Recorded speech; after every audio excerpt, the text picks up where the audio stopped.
Live from the Classic Chevrolet Studios. Turn it on, leave it on with Sean and RJ on 105.3 The Fan. Good morning and welcome, everyone. Happy New Year. That is Bobby Belt, a usual suspect of the morning show here and the 6 a.m. club because he shows up at 6 a.m., not 5:30. But guess what? I show up at 6 as well. My name is Alec Medford.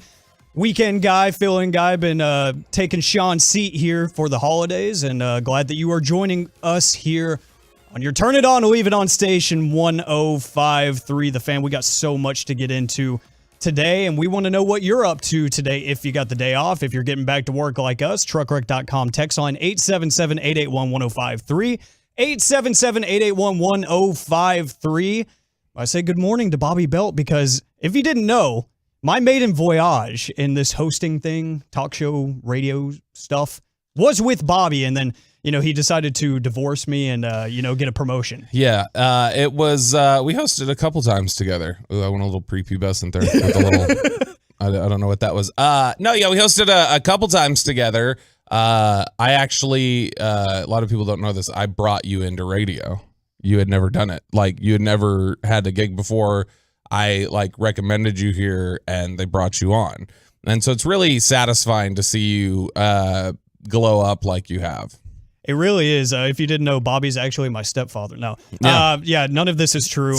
Because you can tell by the hair we are not blood. Yeah, and the lack of facial hair on my part is very telling. But it is a little bit better than Peyton Russell's. And by the way, I saw the tweets between you, Sean, Choppy, and Peyton about the whole New Year's Eve thing. Mm-hmm. Can I get some context on that? I want to know what happened there. Yeah, no, it started because Peyton, we were talking about New Year's Eve rules, and Sean was giving me crap for not being like how we go. Me and my wife go out. We don't celebrate New Year's with the kids and stuff like that because I consider it an adult and couples holiday, not a family holiday.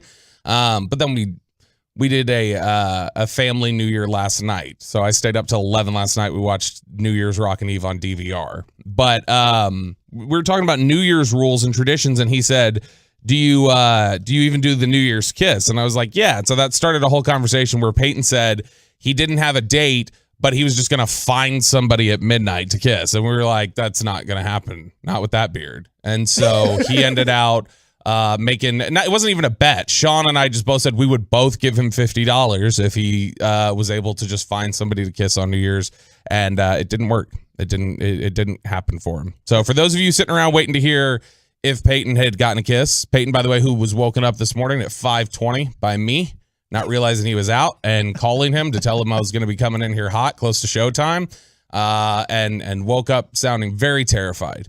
Sounded like he was concerned he had missed something. He literally, it wasn't just hello. It wasn't like that. He answered it. He goes, hello? Oh no, what did I miss? And I was like, are you not in today? And there was this long 3-second pause, and he's like, no, it's Justin. I was like, oh, go back to sleep. I'm sorry. And so I felt bad, but I woke Peyton up on his off day. So that's just anyway. That was the story. He did not get kissed. For all of you that were wondering, it fell apart. I guess his lone prospect that he was kind of angling for, he finds out she has a boyfriend. And that's rough. See, I've only done the whole New Year's adventure thing once. The rest of the times have really just been more like parties that are full of people that I don't even know. So those are good parties. Yeah, and I was already in relationships or situationships at the time, so I was situationship, as Snow Allegra would say. Yeah, so see, there you go, you know the vibes. But I do. Peyton, you can actually hear him on the G-Bag Nation today. He will be producing for Gavin Dawson, the returning Gavin Dawson, and Brian Broaddus. So you see me, hear me, NA. Yeah, so. And the Cowboys Hour will be tonight, the return of the Cowboys Hour following the holiday break. But speaking of the holiday break, we had some electric college football action over the weekend. It's okay. All right, Bobby. If you are on twitch.tv/DallasFanCam or on the 105.3 The Fan YouTube page, you can see me repping according to Bobby Belt, a controversial hoodie that says TCU Horned Frogs. I mean, you're actively at UTA. But I also have had this hoodie for longer than I've been at UTA. That's true. And I also wanted to go to TCU. Then when I got accepted and I saw how much the tuition was, even after scholarships, I said, y'all can catch me later. I'll be going down the street to UT Arlington, where I can save some money because, hey, radio, I got a budget here. Yeah. So baller on a budget. Yeah, balling on a budget here. And who was balling on a budget all season was TCU, because they came in with a projected 6.5 win betting line there at the beginning of the season. They end up screwing around and getting all the way to the college football playoff semifinals, where they would meet up with the number 2 ranked Michigan Wolverines. And what a game that was. 51-45. The TCU Horned Frogs get the win. They advance to the national championship in LA. An unlikely Cinderella story is almost complete. And that game was just pure drugs. It was pretty great. And within the span of, what was it? It was 5 minutes of game time. Michigan scored 22 and TCU scored 20 between the end of the third and the beginning of the fourth. That was such a wild third quarter for TCU. And there was a time there, I remember there were a couple different times watching that game. I was at I did New Year's Eve at Texas Live, so I was at Lowe's, Live by Lowe's, the little hotel there, the new hotel they built in the complex. Yeah. And so I was down in the bar area, just, figured, okay, I'll sit down here as we get ready for New Year's. We'll come down here, get a couple drinks, and I'll just watch the game for a little bit. And I didn't want to leave. I was able to catch up on the game and watch it in different spurts, but I didn't want to leave when I was watching it live, because we sat down right as Ronnie Bell scored on that touchdown pass from J.J. McCarthy to make it 21-16. And I was like, okay, this is getting a little tense. And then you feel like, oh, okay, a touchdown run by TCU, a pick six, another pick six, their second of the game, and it's 34-16. I remember feel like it's done. All right, it's done. TCU's going to win this. And then it was so rapid fire. Let me just read off the scoring summary here. 252, D Winners, 29-yard interception return touchdown. 147 left in the third quarter. J.J. McCarthy, 20-yard touchdown run. 49 seconds left in the third quarter. Less than a minute later, Max Duggan, 1-yard touchdown run. 46 seconds later, you had Mullins with a 1-yard touchdown run for Michigan. After that, we're talking about 50 seconds later. Roman Wilson, 18-yard touchdown run for Michigan. Michigan scored 2 touchdowns. We're talking about in the span of under 2 minutes, there were 3 touchdowns scored. And then it was just about a minute later where Quentin Johnston took that drag route where it was just one guy had an opportunity to make a play. As soon as Quentin Johnston broke free of that, who will be a first-round pick, by the way. If you're looking forward to draft coverage, go Frogs. Quentin Johnston will be a first-round pick. He is such a stud. And that was the one where it just felt like it kind of, with all this back and forth, the Quentin Johnston touchdown is the one that felt like it kind of broke it a little bit. Even though it was still early in the fourth and we'd seen all this scoring going back and forth, it just felt so defeating for Michigan. Like we can't win a track meet with these guys. And it just, I think it took a toll on them. And ultimately, TCU still had to sweat it out a little bit. There was, of course, the controversial no targeting call at the end of the game. But man, what a hell of a game. Just fantastic. And you mentioned that touchdown by Quentin Johnston was almost demoralizing because not only, the point in the game that it happened, but the fashion. You mentioned on a simple drag route where it's just one guy trailing. He hits like a hesitation stutter step and then just goes down the sideline and he's gone. That was absolutely the point where I felt like this thing had just been completely opened up and TCU's destiny was in their own hands. Max Duggan was pretty good outside of some bad luck interceptions, 14 of 29, 225, 2 touchdowns, 2 He had picks. some Dak picks there. Yeah. Bouncing off receivers' chests. Exactly. It was just bad luck situations, and then you had some miscues on special teams as well that didn't really help. One thing that, if you weren't following TCU throughout the Cinderella story, that was a little bit surprising. Kendre Miller goes down early after only 8 touches in the game, setting up Imari DiMercado to go out there, the backup running back, and he gets 17 carries for 150 yards and a touchdown. As Pat Doney would say, decent. Yeah, that's decent. That's decent. And that's how you step up right there. We mentioned Quentin Johnston, 6 catches for 163 yards, averaged 27 yards per catch. It's just, and look, shout out to our loyal Tolo, Mooney DeMare. I know that he's heartbroken. Derek Holland is heartbroken. it was TCU is you hope now that the national conversation around TCU is more respectful, because I feel like there was a little bit of the discussion around TCU was similar to that of Cincinnati last year, where people were like, it's a nice story, they're really good, but they're getting run. As soon as they get out there, they're getting run. They'll go up against a legit team, and this is something that RJ Choppy and I are going to take credit here. As soon as Choppy's back tomorrow, because Choppy and I both had said we thought consistently for about the last 6 weeks TCU would beat Michigan. And so it's just one of those things where if TCU was able to turn this into a track meet like they did, they were going to win. And that was going to be the biggest challenge. It's easier to establish your identity, a phrase I know Brian Broaddus hates. It's easier to establish your identity when you're a physical football team, because you can slow down the clock. You can make a certain pace of play that gets the other team out of it. It's much harder in order to get people up on your level in terms of playing that pace, you've got to score. So if you're not scoring, you can't establish that pace. You can establish the slow, grinded out pace, whether you're scoring points or not, and whether you're sustaining drives or not. And so that was always going to be a challenge, is how do we get Michigan to play this style of football? And TCU did it. For the first half, they didn't really have to do it.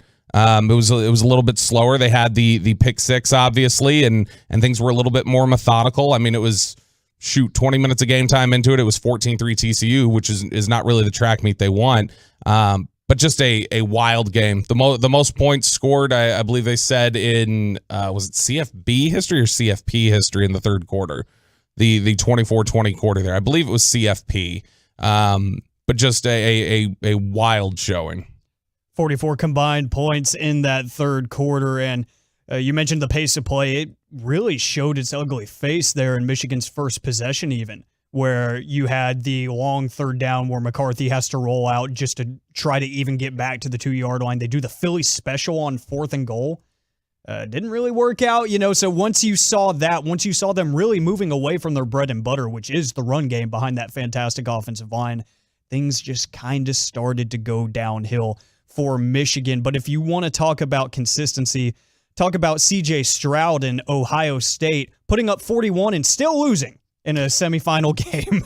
And it's amazing because Ryan Day told the TV crew before the game, we're going to have to score 40 to win this game. And, social media was like, 40 against the number 1 ranked Georgia Bulldogs defense that is always good.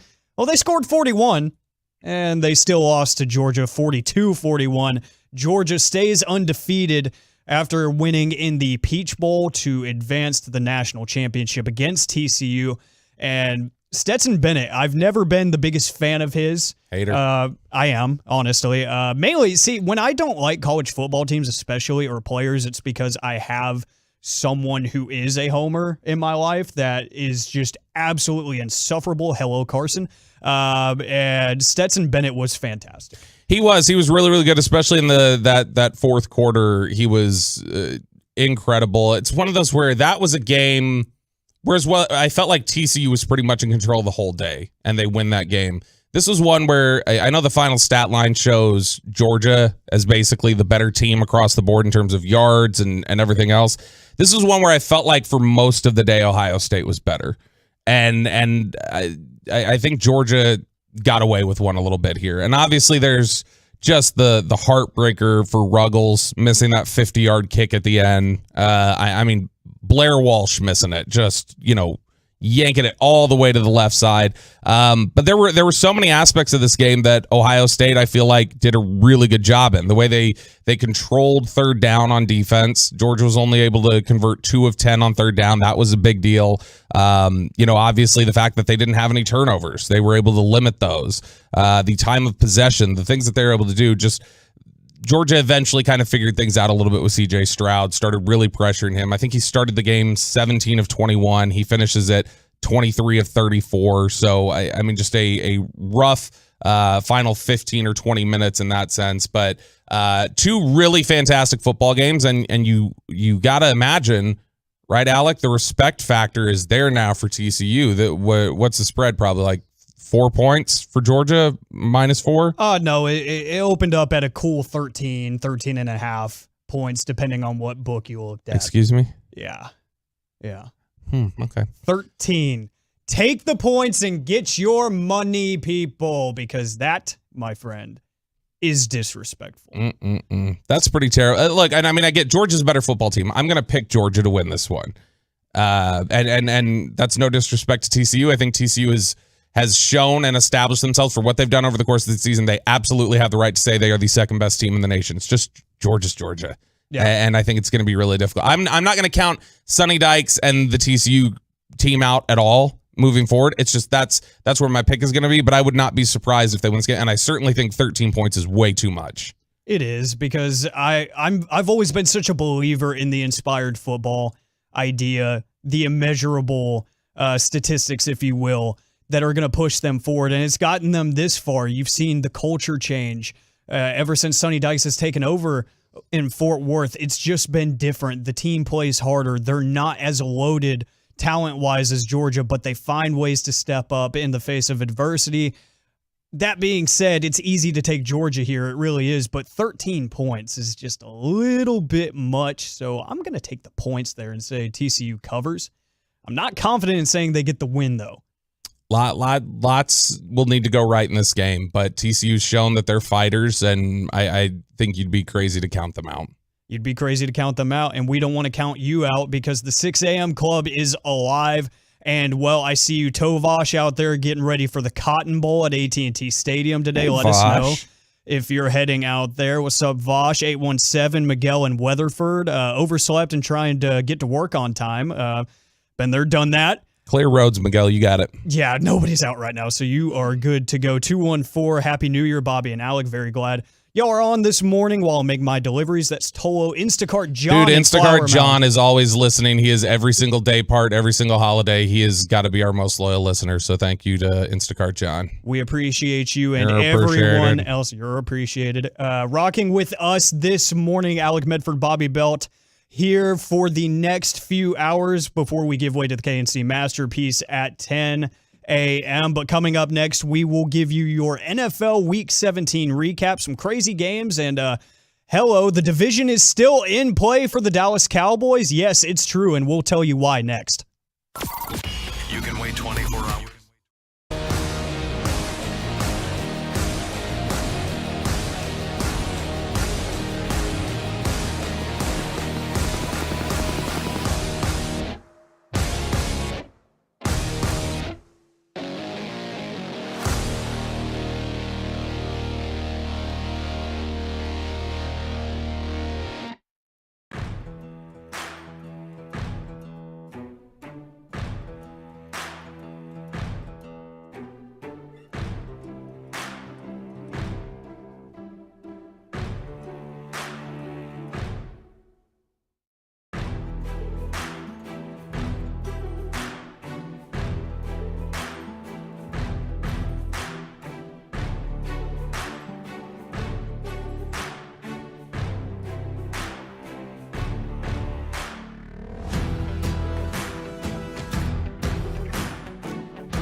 state of the art. And Frankel, there's a reason you need a special license to drive a big truck. So companies that hire drivers and put them in a big truck should be held accountable for what happens when one hurts you.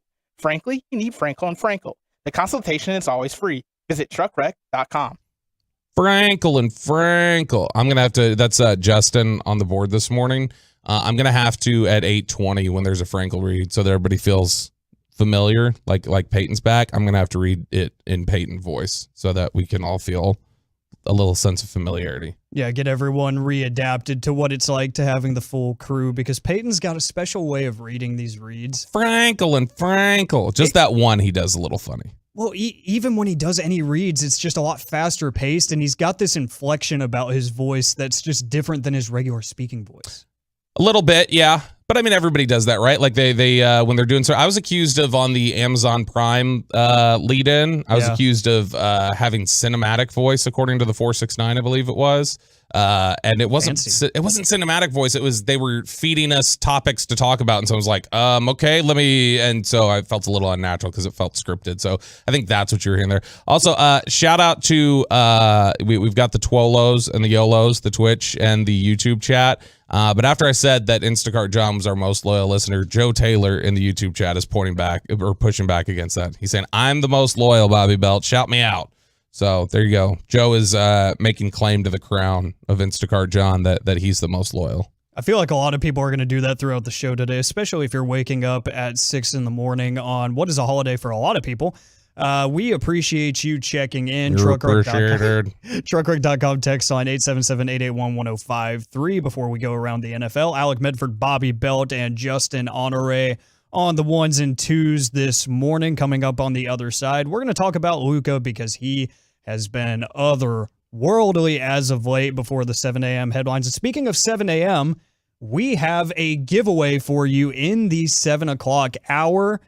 You will get to go see Adam Sandler live at the American Airlines Center in February, which I've been seeing so much promo for that show, and it looks amazing. So make sure you are turning it on, leaving it on here in the 7 o'clock hour and throughout the whole show, because at some point in the next hour, we will be giving away those tickets, a pair of tickets to one lucky caller. But right now, it is time to go around the NFL and recap the Week 17 action that was, and boy, was it weird. Especially within the NFC, there were some interesting moving parts. You had the Sunday Night Football game had some playoff implications for the AFC. You had the Giants out here looking like, maybe the best they have all season. First time they scored 30 points all year. Yeah, so the offense was clicking. How the defense, is that team in the playoffs? They shouldn't be, but what's annoying is they're figuring it out now and not earlier.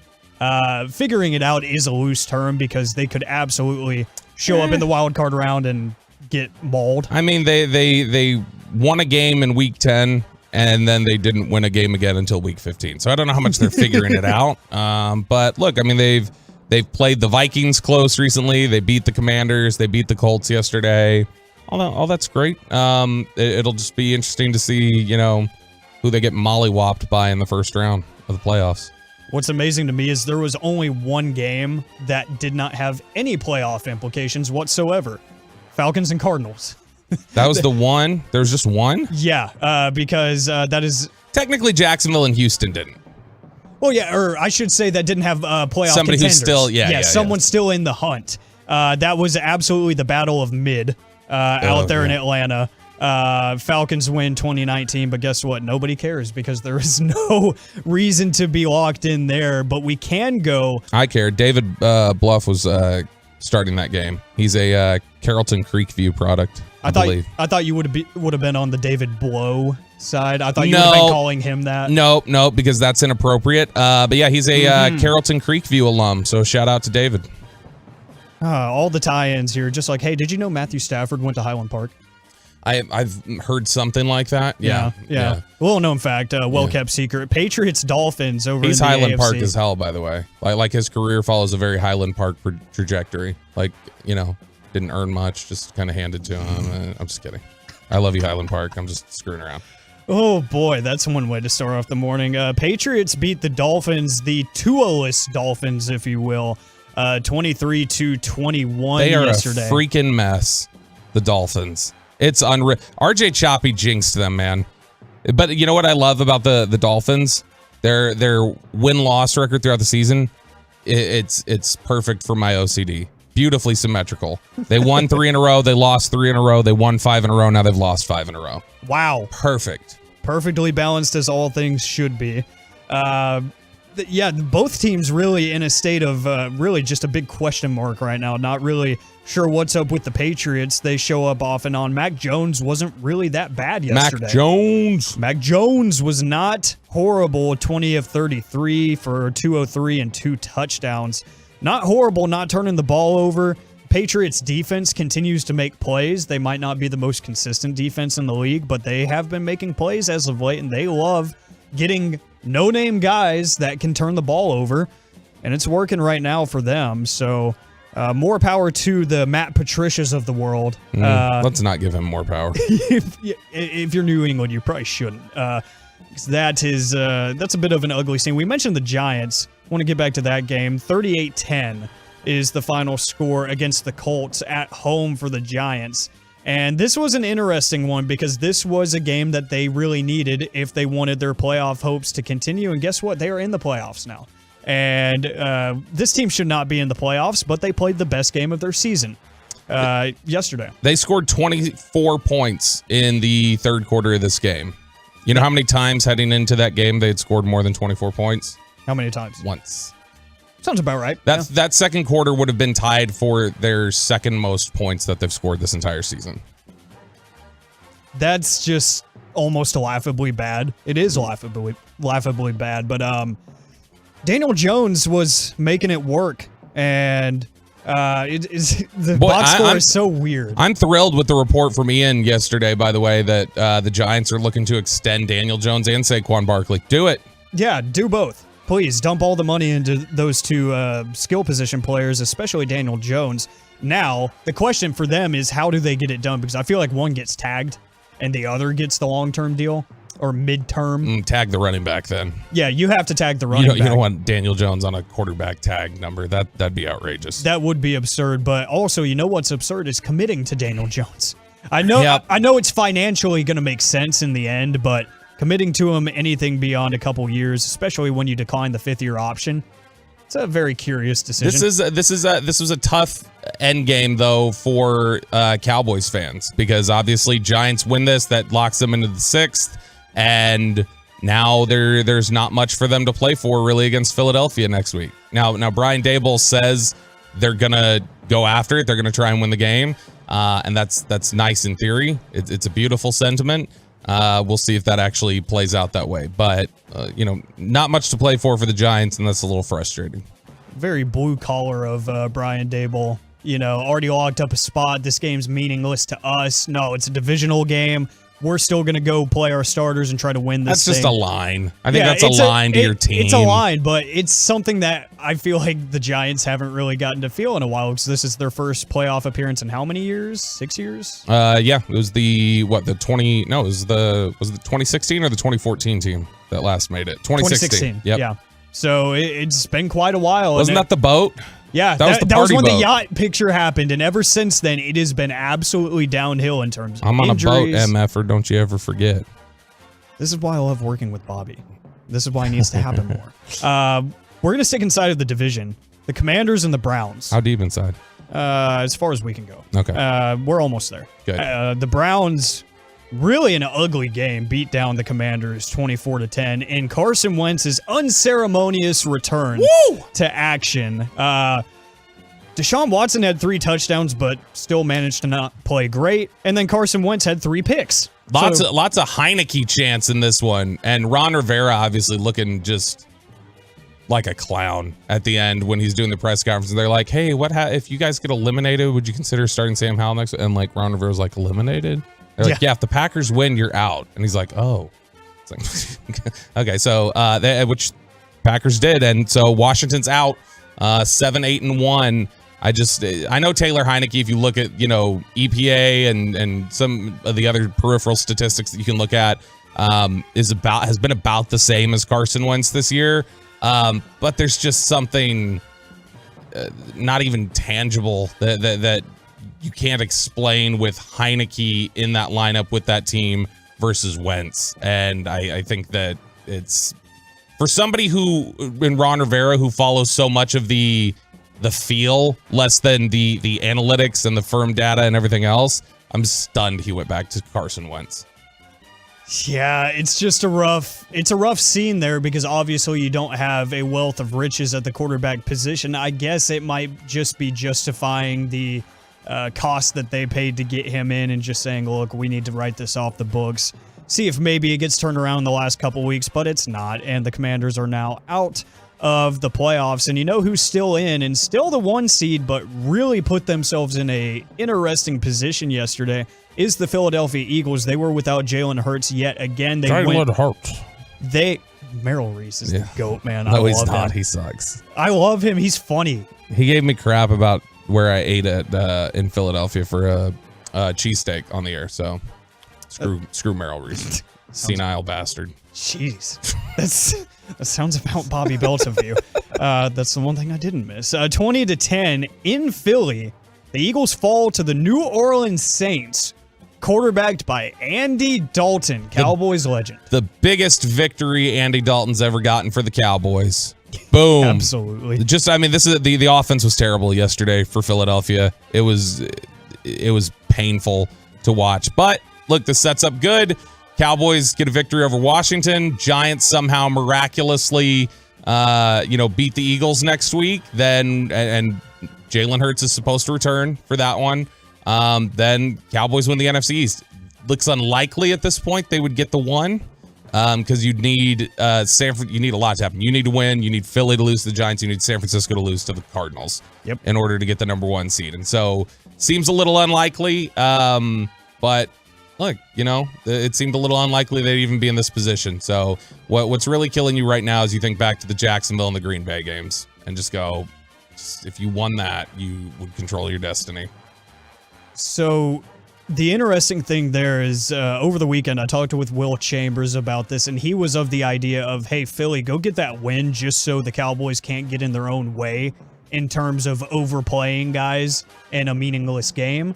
That game became meaningful yesterday with those 2 seed and 1 seed chances still alive and well. So would have rather had the Eagles just get it done and lock up the 1 seed and then see the Cowboys maybe rest some guys, and even if it's not for the whole game, just throw them out there for a few series and then give guys like Micah Parsons, Dak Prescott, the rest of the game off? Maybe, but I mean, honestly, you've got a little bit of a mini bye here. You've got 10 days off. You'll have the ability to recharge, and Cowboys have been impressive on short rest this year. That victory over Tennessee, that's their 4-0 in games where they have short rest this year. But it's wild to look at Dallas' schedule and say, look, if you finish games you should have won against Green Bay and Jacksonville, we're talking about the Cowboys on a 10-game winning streak right now. That is ridiculous to think about, and we're talking about them winning the division. But yeah. Ultimately, choked those couple ones away, and now you're feeling the repercussions of that. And before we get out of here, you mentioned the Packers. 41-17 at home over the Vikings, the most unserious team in the NFL. The Packers are staying alive, and they're trying to sneak their way into the playoffs. That is not a team that I want to face early on. That needs to be the next debate. Maybe we do that. We have a 9:00 opening, right? Yeah. Maybe that needs to be it. Who scares you more? Yeah. Rodgers at AT&T Stadium or Brady on the road? Because that's the question you may be looking at. That is so ugly. Man, that's going to take me the whole, 2.5 hours to think of an answer. So that'll be coming up at 9:00. Reminder, we have the Adam Sandler ticket giveaway in the 7:00 hour. And we're spying on Philly today, you guys. Yeah, we're spying on Philly. You guys asked for it yesterday. You ask and you shall receive. That'll happen during the Expressway coming up in the 7:00 hour. But coming up next, Luka Doncic. That's it. That's the segment. Next on The Fan. Coming up in the next G-Bag Nation, the General Gavin Dawson is back. We got Krusty's Corner at 2:40. Join the nation, 2 to 7 on the Fan. RJ Chopper here for Boomer Jacks, your official game day headquarters for football season. Let's go! At Boomer Jacks right now, you can get $15 beer buckets, $3 drink specials all day, everyday happy hour. It's happening at every single one of the 17 DFW Boomer Jacks locations, wall-to-wall TVs. You don't miss a second of the action. They even have TVs in the bathroom. There's 17 DFW Boomer Jacks locations. Find yours online, boomerjacks.com. Want to change the lives of children right here in our community?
The Fan, Sean and RJ are out today. Alec Medford and Bobby Belt are in. The regular crew will be back starting tomorrow to kick off the new year with you, the Tolo, the Turn It On, Leave It On listener. Thanks for joining us here in the 6 a.m. club. I wasn't going to come in today.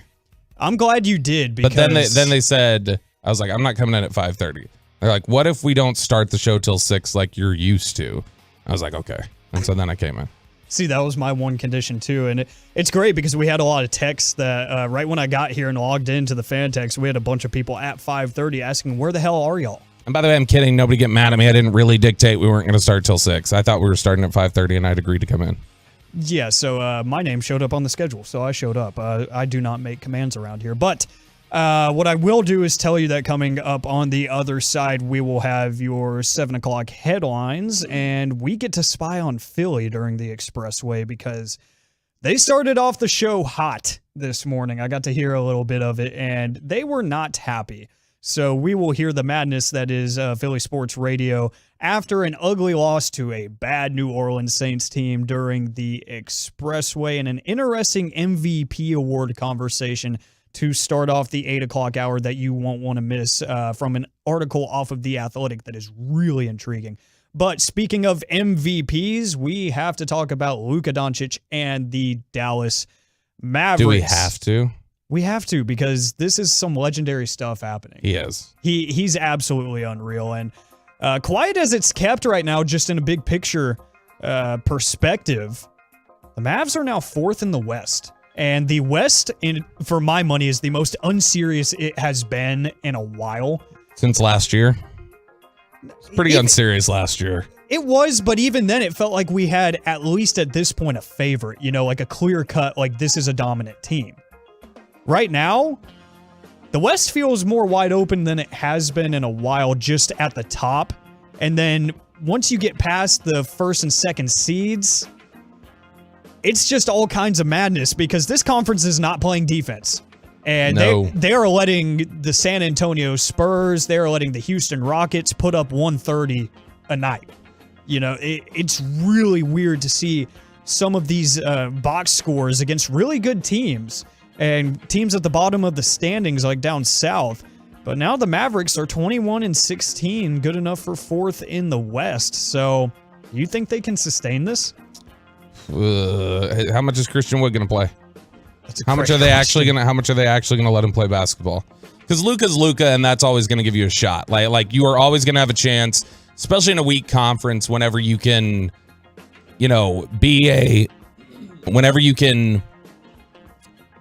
a star who can be dominant, you've always got a chance. You're going to make the playoffs. You're going to have a shot in just about any series that you play. But in terms of being a serious title contender, it's really hard to just be, the Luka show only. Unless, of course, if he sustains his box scores over the last 5 games, if he shoots 60% from the field, 50% from 3, if he's averaging 11 made free throws a game, if he's got 11 rebounds, 10 assists, 2.5 steals, and is averaging 45 points a game, sure. Yeah, you can do that. But even still, you got to look at some of these Herculean performances that he's had. You barely come out of the New York game, beating them. You sneak away with a victory against the Spurs.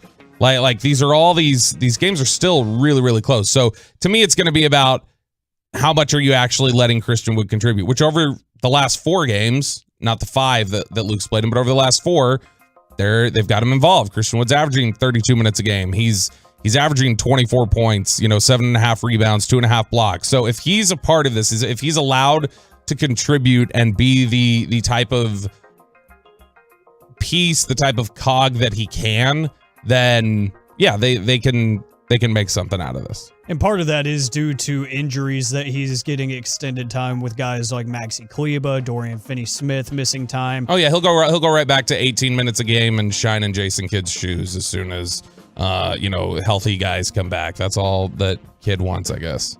What do you think has to happen with this Mavericks team, with the points per game, maybe the defensive rate? What do you think needs to happen for Jason Kidd to finally say, look, this guy needs starter minutes, even if it's off the bench, like 30 minutes a game, 35 minutes a game? What do you think it's going to take to finally break that through to the staff? Like, hey, he's a difference maker. What he's doing right now. There's going to reach a point where you can make all the claims you want and it's not going to matter. Like you can't say certain things. You can't hold certain hard lines if when you are forced into playing him, he shows up the way that he does. You can't do it. What else you can't do is expect Luka Doncic to continue doing this night in and night out because 1, he can't play every game, and 2, this just isn't sustainable even if he is doing it a ridiculous amount of times here in the last few weeks. You talk about his stats, points per game, 1st in the league, 34.2, assists per game, 4th at 8.9. Rebounds per game is up there at 22nd. Steals 4th. He's 4th in the league in steals per game. Like, he's getting involved on both ends now, which is something that we hadn't really seen. His defense has gotten so much better. Is he an elite defender now? No. And I know there's some advanced metrics that show he is one of the better defenders in the NBA this year. I think that's a little smoke and mirrors, but he is a much improved defender. He's not quite, the liability that he's been at times. He is playing with more active hands. He's getting more steals. He's just, he's unreal. And I said it recently, like, Mark Cuban and this organization don't deserve him.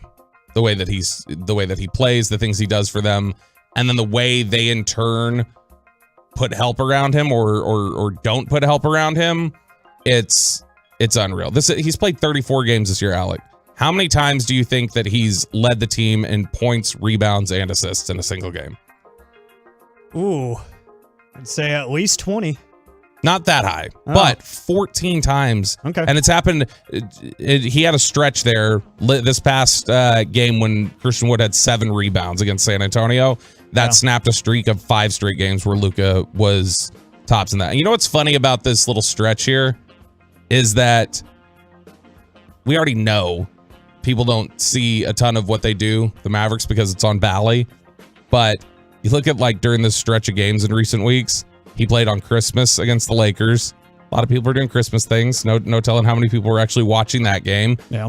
The game against Houston was a Thursday night when the Cowboys were playing. A lot of people probably weren't watching that.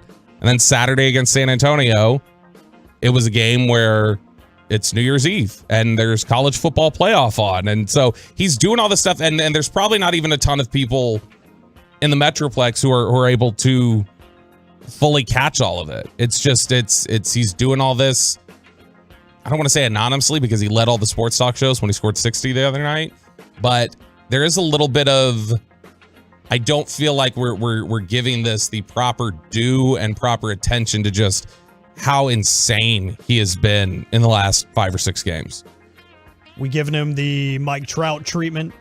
Oh gosh, that's an ugly descriptor. But it's accurate. Yeah. It honestly is. I mean, this is what's funny. Like we were, and I think Justin's got this clip. Greg Popovich, who's always, joking around, is always quick to give praise to opponents, less so his own team. But he was, talking about Luka. They asked him about, man, that 60-point effort. He's coming to town to play you guys on New Year's Eve. What is y'all's plan? How are you guys going to stop him? And Greg Popovich said this leading into the game. 50 is going to be our goal. 50. We're holding Luka under 50. It's a big headline. Quote. You know how many points Luka scored against San Antonio? No, I don't. 51. Yep. 51. Not only just 50, like it felt like, well, I don't want to hit the number that he gave. I'm going to go 1 over. I'm just going to 1-up you. He is absolutely, and you look at these games still though, like I say, you're winning in overtime against New York, a game that honestly, that 60-point effort, they have no business winning that game in all likelihood. Like I mean, even if we talk about the Herculean performance he had and all the things that he did that were in his control, you still had to have New York doing things to keep you in that game late. The San Antonio game was a game that was close. It's a game that you win by 1. Now San Antonio had to come back at the end. I mean, they were trailing by, I think it was 10 heading into the fourth quarter, but that was a game that you had to sweat a little bit down the stretch. Yeah, these games are getting uncomfortably close for the Dallas Mavericks, and it's games like tonight that always worry me when they shouldn't. You have the Rockets on the road. These are the games that they find a way to send into the 120-plus point range for both teams into the final minutes, and they just get ugly. And when you get out-rebounded all the time because you don't play a true 5, when you don't give Christian Wood real minutes because you're scared of the defense, but you're getting cooked up by guys like Jalen Green who can move off the break because nobody can play with pace, it starts to catch up to you and it starts to get a little worrisome and a little annoying. And we already have people texting in like, what coast is he going to be on when he finally gets tired of this? Well, how disappointing would it be if the Mavericks in the second year of his Supermax extension find a way to miss the playoffs? Oh my gosh. How many red flags are popping up? I mean, eventually, like, he's just going to reach a point where he's LeBron the first go around in Cleveland. I mean, he already is LeBron the first go around in Cleveland, to be honest. It's something that I think there's an argument to be made that he has less talent around him right now than LeBron did. Now, LeBron, I don't want anybody to think I'm discounting what he did when he made the playoffs or made the NBA Finals in 2007 when they got swept by the Spurs. There's no discounting just how much he basically put that team on his shoulders and carried them. That was a team that had around him Larry Hughes, Zydrunas Ilgauskas, Drew Gooden, Sasha Pavlovich, Danielle Marshall. I mean, it was Anderson Varejao before Varejao was the type of contributor he'd become later. But it's getting to those levels, especially when you choose not to involve Christian Wood. When you choose not to involve Christian Wood, he's got the same supporting cast essentially. Now, Christian Wood, I think, is better than anybody LeBron had around him early in like during that 06-07 run. That's better than anybody he had around him, but it's getting absurd, and you're reaching a point now where Luka's, we're just awaiting the ESPN televised event with Jim Gray or whatever else, where Luka tells us, I'm taking my talents to the Rocky Mountains to play with Joker. See, I love how you brought up that like a good, sustained, successful team, because the 469 texted in. They're not trying to help put around him. The league is structured in a way where they can't. That's not exactly true. No, this league more than any other is one structured around where you can make stuff happen. Like, in terms of you can acquire players even without, capital around you. You just find the right disgruntled player that wants to go to the right area. Agents run the NBA. Yeah. And NBA agents run this league. And so if agents want to get certain guys somewhere or whatever else, then they can make it happen. And you just got to find the right disgruntled player that wants to come here, wants to make it work. And then those teams a lot of times have their hands tied. Now, some people push back and say that's not accurate because Kevin Durant is still one of the best players in the NBA, was clearly disgruntled, wanted out of Brooklyn, and move couldn't be made because Brooklyn dug in and said, no, we're not going to do that. And now Brooklyn's playing really well. Yeah. But it's a league where you can generally find pieces. Like they found Christian Wood for nothing, and now they won't use him. I mean, they have lately, but they really have no choice. Yeah, it's not by design. It's by fault. And the league, it feels like the leashes in the league are a lot shorter too. The timelines for success, the timelines for movement and progress to be made are definitely a lot shorter than other leagues. But it's a very bleak future right now because you do mention the capital, and there isn't that true 1A to Luka. There are ball carriers. You have Spencer Dinwiddie, but is he a 1A? No. But Christian Wood could function as it if you would just freaking let him. And then if you've got Dinwiddie as a number 3, and look, I see, 469, I see it. They won a playoff series without him last year. With a guy that they then let walk, that they should have paid and didn't. Like, that's the point. That's the point. They don't know how to build around him right now, and they don't know how to sustain talent around him that they do luck into, like somebody like Jalen Brunson. Yeah, and the fact that they let him walk away for nothing as well. When they had 2 opportunities to sign him, obviously he kind of had his mind made up after the first go-around in negotiations. It was just New York all the way, but they let him walk for absolutely nothing, and they were perfectly fine with that. So that's a little bit of talk about the Mavs. They got the Rockets in Houston tonight at 7 o'clock on the aforementioned Bally Sports. If you have the luxury of watching them, watch Luka hopefully cook up another awful defense like he did in San Antonio. But coming up next, we will get you your 7 o'clock headlines. We'll go over the college football playoff again, get you some updates on the Stars and all the latest headlines in the world of sports. That's next right here on The Fan.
Live from the Classic Chevrolet Studios. Turn it on, leave it on with Sean and RJ on 105.3 The Fan. Good morning and welcome in. It is Sean and RJ right here on 105.3 The Fan. Alec Medford and Bobby Belt. Touchdown. Today, Sean, RJ, Bobby, and Peyton Russell will rejoin you for the rest of the week starting tomorrow. Coming off of the holiday season. Happy New Year, everyone. Hope you all safely enjoyed your holiday. The truckwreck.com text line is 877-881-1053, 877-881-1053. And a friendly reminder that we are live on the Fan Cam as well, twitch.tv/DallasFanCam, or on the 105.3 The Fan YouTube page. So, 7 a.m. headlines right here on 105.3 The Fan. Plenty of action going on over the weekend in terms of football. You have the college football playoff. You have all the NFL Week 17 action that had plenty of playoff implications. You had the Stars getting a win. You had the Mavs getting a win. It was a clean sweep for the DFW Metroplex. So a good way to start off the new year here in the Metroplex. And it was all kicked off on Thursday by a Cowboys win too. So really, whole Metroplex was celebrating over the weekend. Super pumped. Cowboys got it done. Yeah, everybody generally winning their games right now in DFW. You have the Rangers with their big off season as well. The recent stuff they've gotten, like the signing of Nathan Eovaldi. So even when they're not playing right now, they're winning, and so it's a wonderful time. I'll have to check with KG on how the Wings are doing. I don't know, are they playing right now? But I'll check with KG and get back to you guys on how they're doing. Yeah, please shoot him a text and let me know. Yep, I'll text him right now. I really need to know. So the Dallas Stars actually are on a bit of a hot streak here.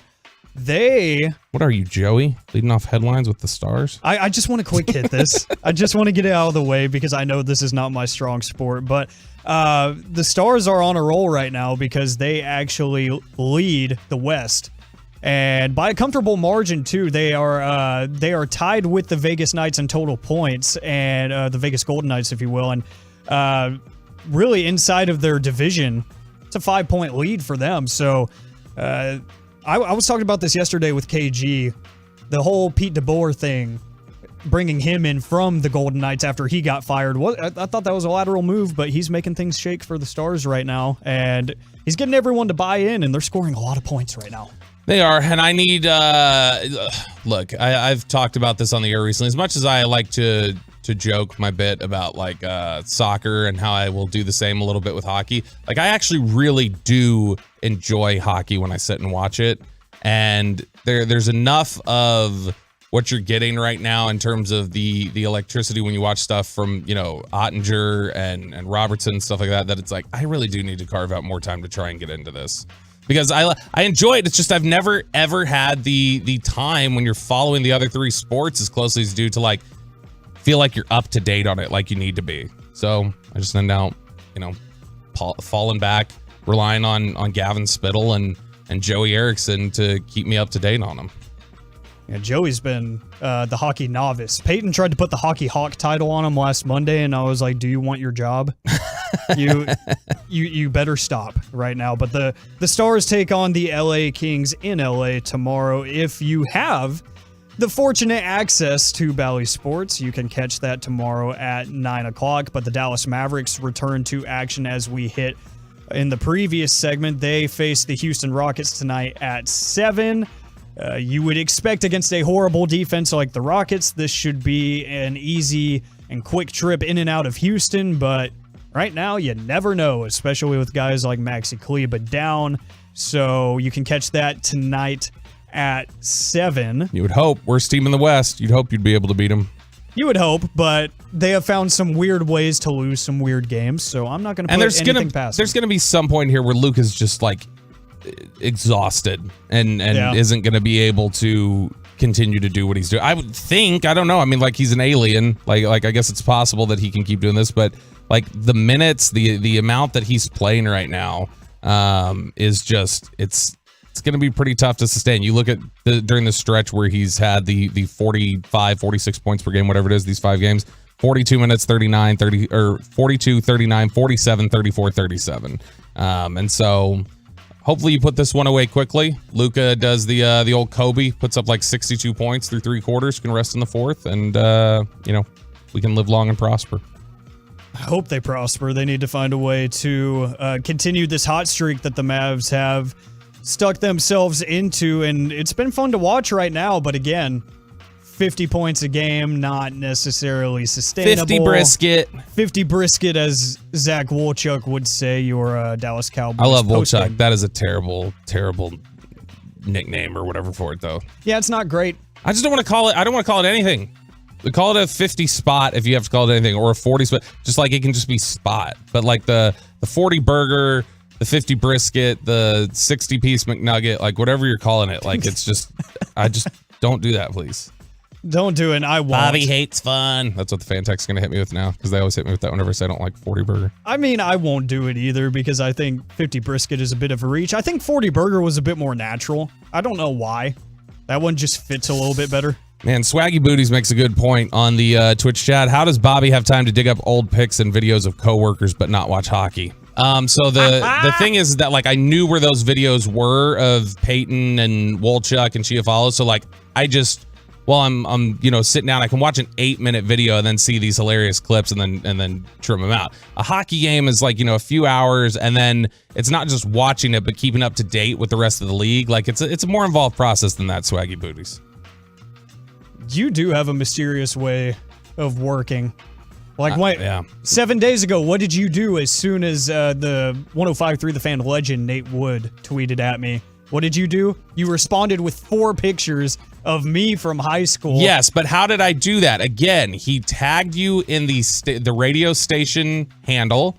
So what I figured was, let me click on the handle, and then I went to media on tweets and just scrolled back 2 years, which was, 15 pictures or something, and very easily, boom, okay, here are pictures out. It took me 2 minutes. But who thinks of this outside of you? Me and Penn Badgley. That's it. Just me and the writers of You. That's it.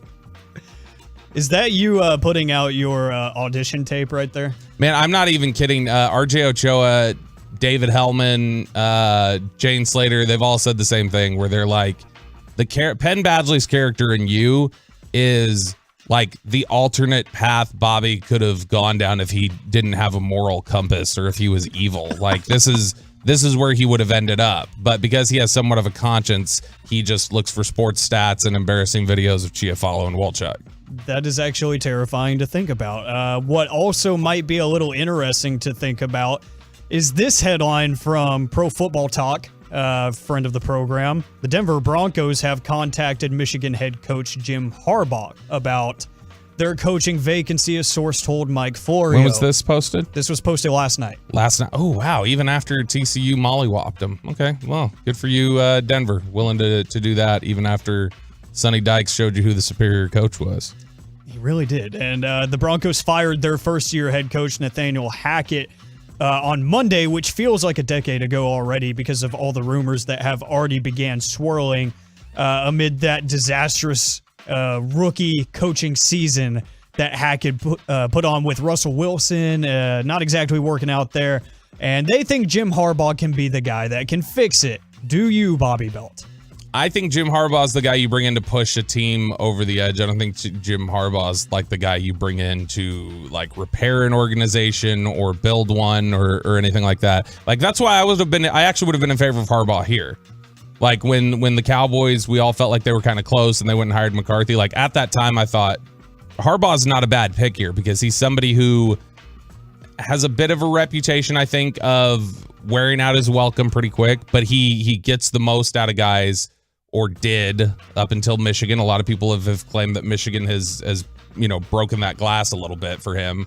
But he's somebody who I think you view as comes in, helps push teams over the top, helps get them to where they are. They're getting the most out of their talent, and then within 3 or 4 years is out the door. And so that's kind of how I view him. And I don't think that Denver's a team right now that is that. Denver needs a lot of repair. Denver's got a lot of things going on with them, and I don't know that that's the fix for them. So, piggybacking off of that, Benjamin Albright is a really well-connected and well-versed insider around the NFL, but especially for the Denver Broncos up there in their local media. And he has been on Twitter a lot lately and on their talk shows up there saying, Dan Quinn, Jim Harbaugh. That's the end of the conversation right now. So you're taking Dan Quinn over Harbaugh right now if you're the Broncos? Man, it's tough because also what Denver has said pretty consistently is they need somebody to come in there and fix the offense. Which some of the rumors have been that if Dan Quinn went there, he would take Brian Schottenheimer with him, which a lot of people don't know. Brian Schottenheimer's here in Dallas right now. And he's here as I think his official title is analyst or like a consultant or something along those lines. But he's here with the Cowboys. He helps out with a lot of stuff. So the idea would be that Quinn would go take over. Schottenheimer would come in to run the offense. And Brian Schottenheimer's a guy who's gotten the most out of Russell Wilson during his career. Those 3 years that he was the offensive coordinator in Seattle were the 3 best years of Russell Wilson's career. And so that could be attractive to them. That could make some sense. But just the comments they made about their head coaching hire, it sounded like they wanted to find an offensive-minded head coach. It's interesting because with these reports, you mentioned that's a defensive coordinator and then a college coach that has NFL experience, but like you say, he might not be the guy that's the fix-it-now guy. So is there a direction you would lean there if you're the Broncos? Is there out of those name, two? Or just a name that might not be If you can mentioned? go get Sean Payton, I think Sean Payton does make a lot of sense there. Yeah. Where Sean Payton's a guy who I think can help build the offensive identity that they want. I would trust him to try to get the most out of Russell Wilson. I think he made Drew Brees. I think he extended Drew Brees' career much longer than other people should. I know a lot of people say that Peyton's overrated, and I get Peyton is not, Bill Belichick, but he is somebody who I think can absolutely get the most out of an offensive unit. And so if that's what they're looking for, yeah, go get him if you can do that. It's going to be a very interesting coaching cycle coming up here in the offseason, centered around, the Dallas Cowboys' own Dan Quinn. He's going to pop up in a lot of coaching searches, and would not be shocking to see him go. But who you might see go out of the 1 seed is the Philadelphia Eagles. That's the biggest headline after last night, is the Eagles have found a way to almost screw this up for themselves by losing to the Saints, who had Andy Dalton running things at quarterback. And as you said, Andy Dalton's biggest win as a Cowboy was the Red Rifle. Yesterday for the Red Rifle. It was that TCU energy. He was just feeling himself yesterday, and he got it done. He did close with a Go Frogs. He did finish his media availability with a Go Frogs. But they've started getting really banged up. Obviously, Jalen Hurts, Lane Johnson. When they were coming into Dallas, everybody felt like they were pretty healthy. But then yesterday there was the scary issue in the first quarter with Josh Sweat. Yeah. Where he was carted off the field with a neck injury. He was transported to a hospital. He was released last night, I believe. He had movement in all his extremities. He went to Twitter last night and said, "Thank you for your prayers and support. I'll be back this season." Be very interesting. I don't know if that's just him saying that with a level of confidence, or if he's been told, "Hey, you're fine." It was just a brief concern. But man, he's been incredible for them. We saw him make that big pick on Dak on Christmas Eve with that game, and the type of athleticism he had there. How frequently he was in the backfield. He's been a ton of their like a big reason for their pass rush. If you look at since November 27th. He has 7.5 sacks for them just in the span of the last couple games. In fact, that was a streak of 5 straight games with a sack from Josh Sweat going into yesterday before he got hurt. But man, that would be a critical loss for the Eagles if they're missing him at all for the playoffs. Already dealing with a banged up Jalen Hurts, Lane Johnson missing the rest of the regular season, likely to come back for the playoffs, avoiding surgery. That's a beat up squad there in Philly. And that loss has put the NFC East, at least for the moment, still up for grabs. And there are 2 scenarios here that could play out outside of the one that is already here as it stands.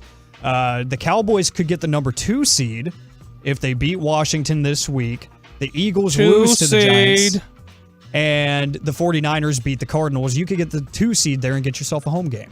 But the number 1 seed is still in play, although unlikely. You still have to beat the Commanders, and the Eagles still have to lose to the Giants, but the 49ers have to lose to an abysmal Cardinals team.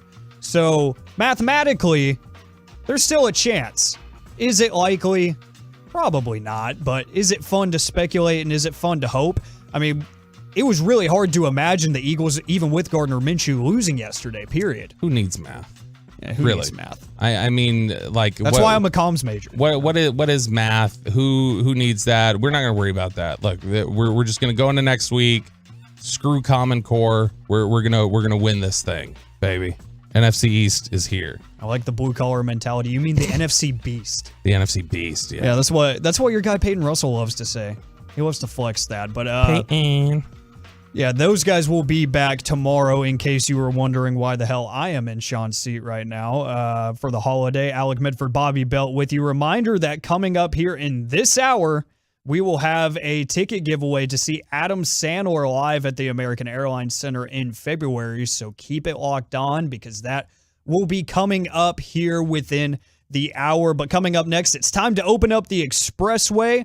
We will spy on Philly radio, because that was by popular demand yesterday on Twitter. We got some of their first show this morning, and boy, was it spicy. Cowboys burning questions, and we'll talk a little bit about the new year coming up next on The Fan. Friday morning.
Welcome back to Sean and RJ right here on 105.3 The Fan. Alec Medford and Bobby Belt.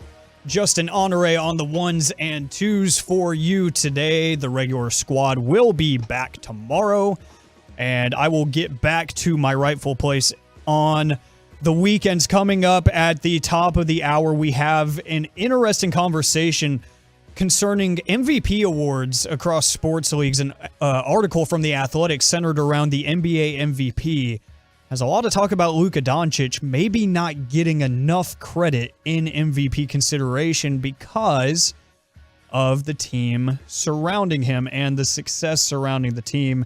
Then at 8:20, I'm really excited because I haven't hosted with Bobby in a while, and we're going to bring back my favorite segment on The Fan. AM on the FM? No, shooting the breeze with the beat. Oh, we're going to shoot the breeze with the beat. Let's do it. My favorite segment on The Fan is returning because why not? Yeah, but let's knock it out. Right now, we open up the Expressway, 35 minutes of uninterrupted sports content for some spying on Philly radio by popular demand.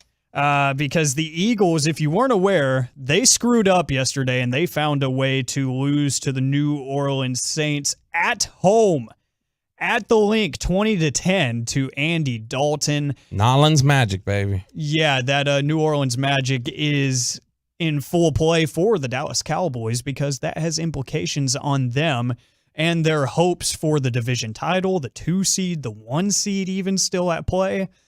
There's a lot there, and not only the Dallas Cowboys, it opens up a path for the San Francisco 49ers. So there truly was a lot at stake here with the Eagles going, home and really finding a way to screw things up, even with Gardner Minshew.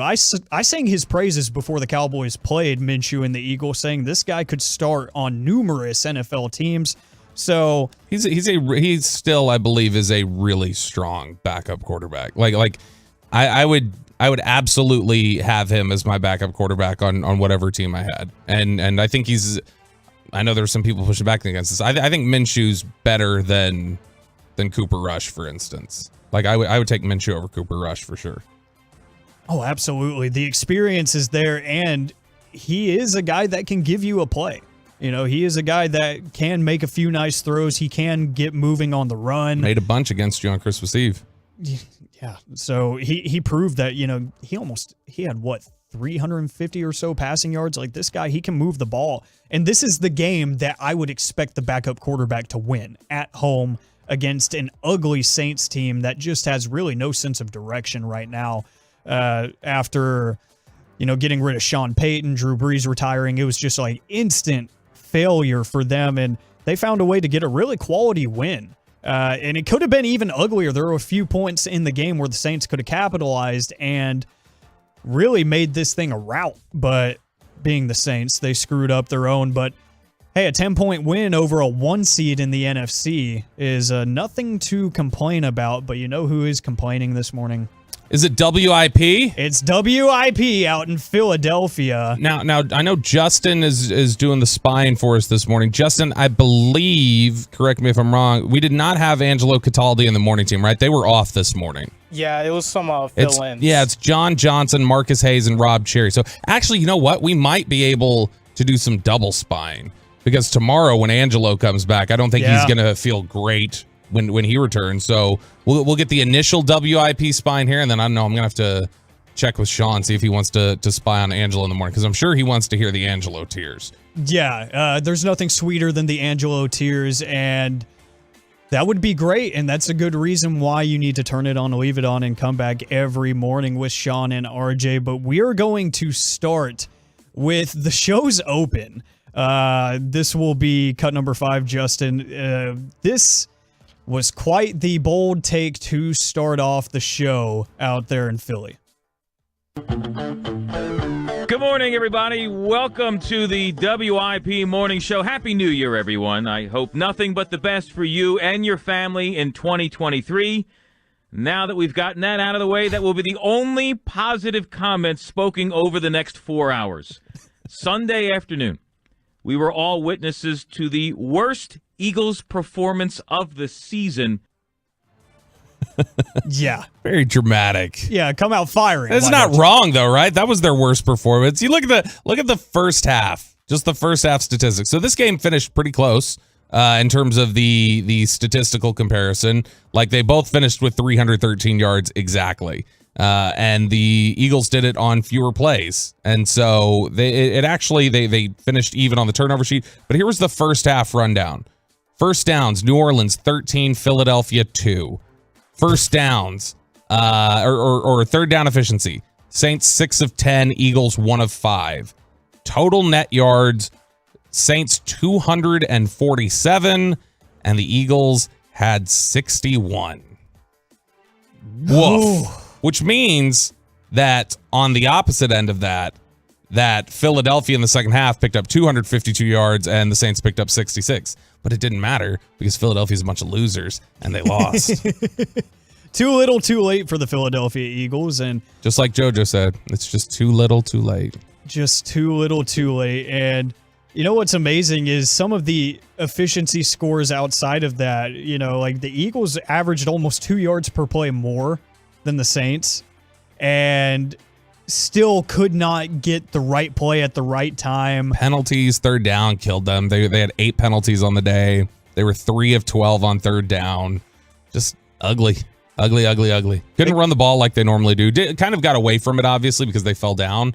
But man, their run game, I'm surprised. I thought they would be more committed to the run game these 2 weeks without Jalen Hurts than they have been. He is like, he is the complete and total heart and soul of that running game. If he's not there, they don't run the ball as well. Yeah. And it is odd, even with Miles Sanders statistically has been a top 5 back this entire season, but these past few weeks he's shown, you know, I think, wasn't it his first fumble all year against the Cowboys? I believe so. And did he have 2 in that game? Yeah, and he had 2.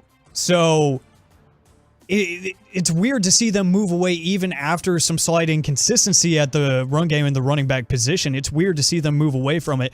It was his second fumble of the year. Second fumble. Like this guy, he does not give up the football. And to see them move away from that was really odd, and it was funny. I listened to a bit of their morning show out there at WIP when I got here. I'm sorry. And I wanted to get some bulletin board material, and they were not happy about the amount of carries Miles Sanders got. I heard right when I turned on the stream, all I heard was, you know how many carries Miles Sanders got at that point in the game?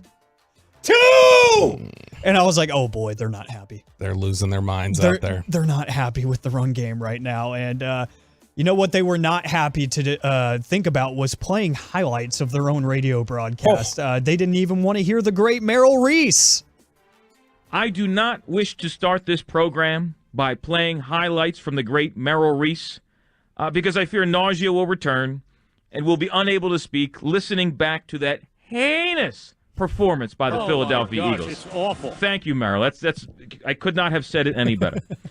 There was so much bad in that 60 minutes of play. You would have thought the Saints, led by Andy freaking Dalton, were 13-2. And the Eagles were 6-9. Oh man, I love the cadence there. So much bad. Freaking Dalton in that 60 minutes of football. Gosh. Andy freaking Dalton. Why not play the highlight? I want to hear how he called the Marshawn Lattimore pick 6 with 5 minutes remaining when they still had a shot. Oh, I bet when Minshew went full Minshew. Yeah, well, that Minshew drops back. Look, it's picked off by Marshawn Lattimore, and he's going to run it in. It's a 9-point lead pending the extra point, and Jalen Hurts could not get back soon enough. That might have been verbatim what happened.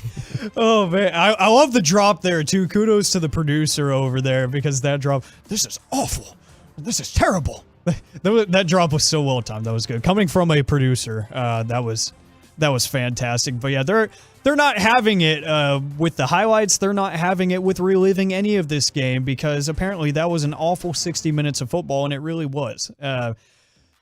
I just love the egregious overreaction when they do realize your all-pro, future Hall of Fame offensive lineman out, Josh Sweat, gets injured in the game. Jalen Hurts not playing. The overreactions are fantastic.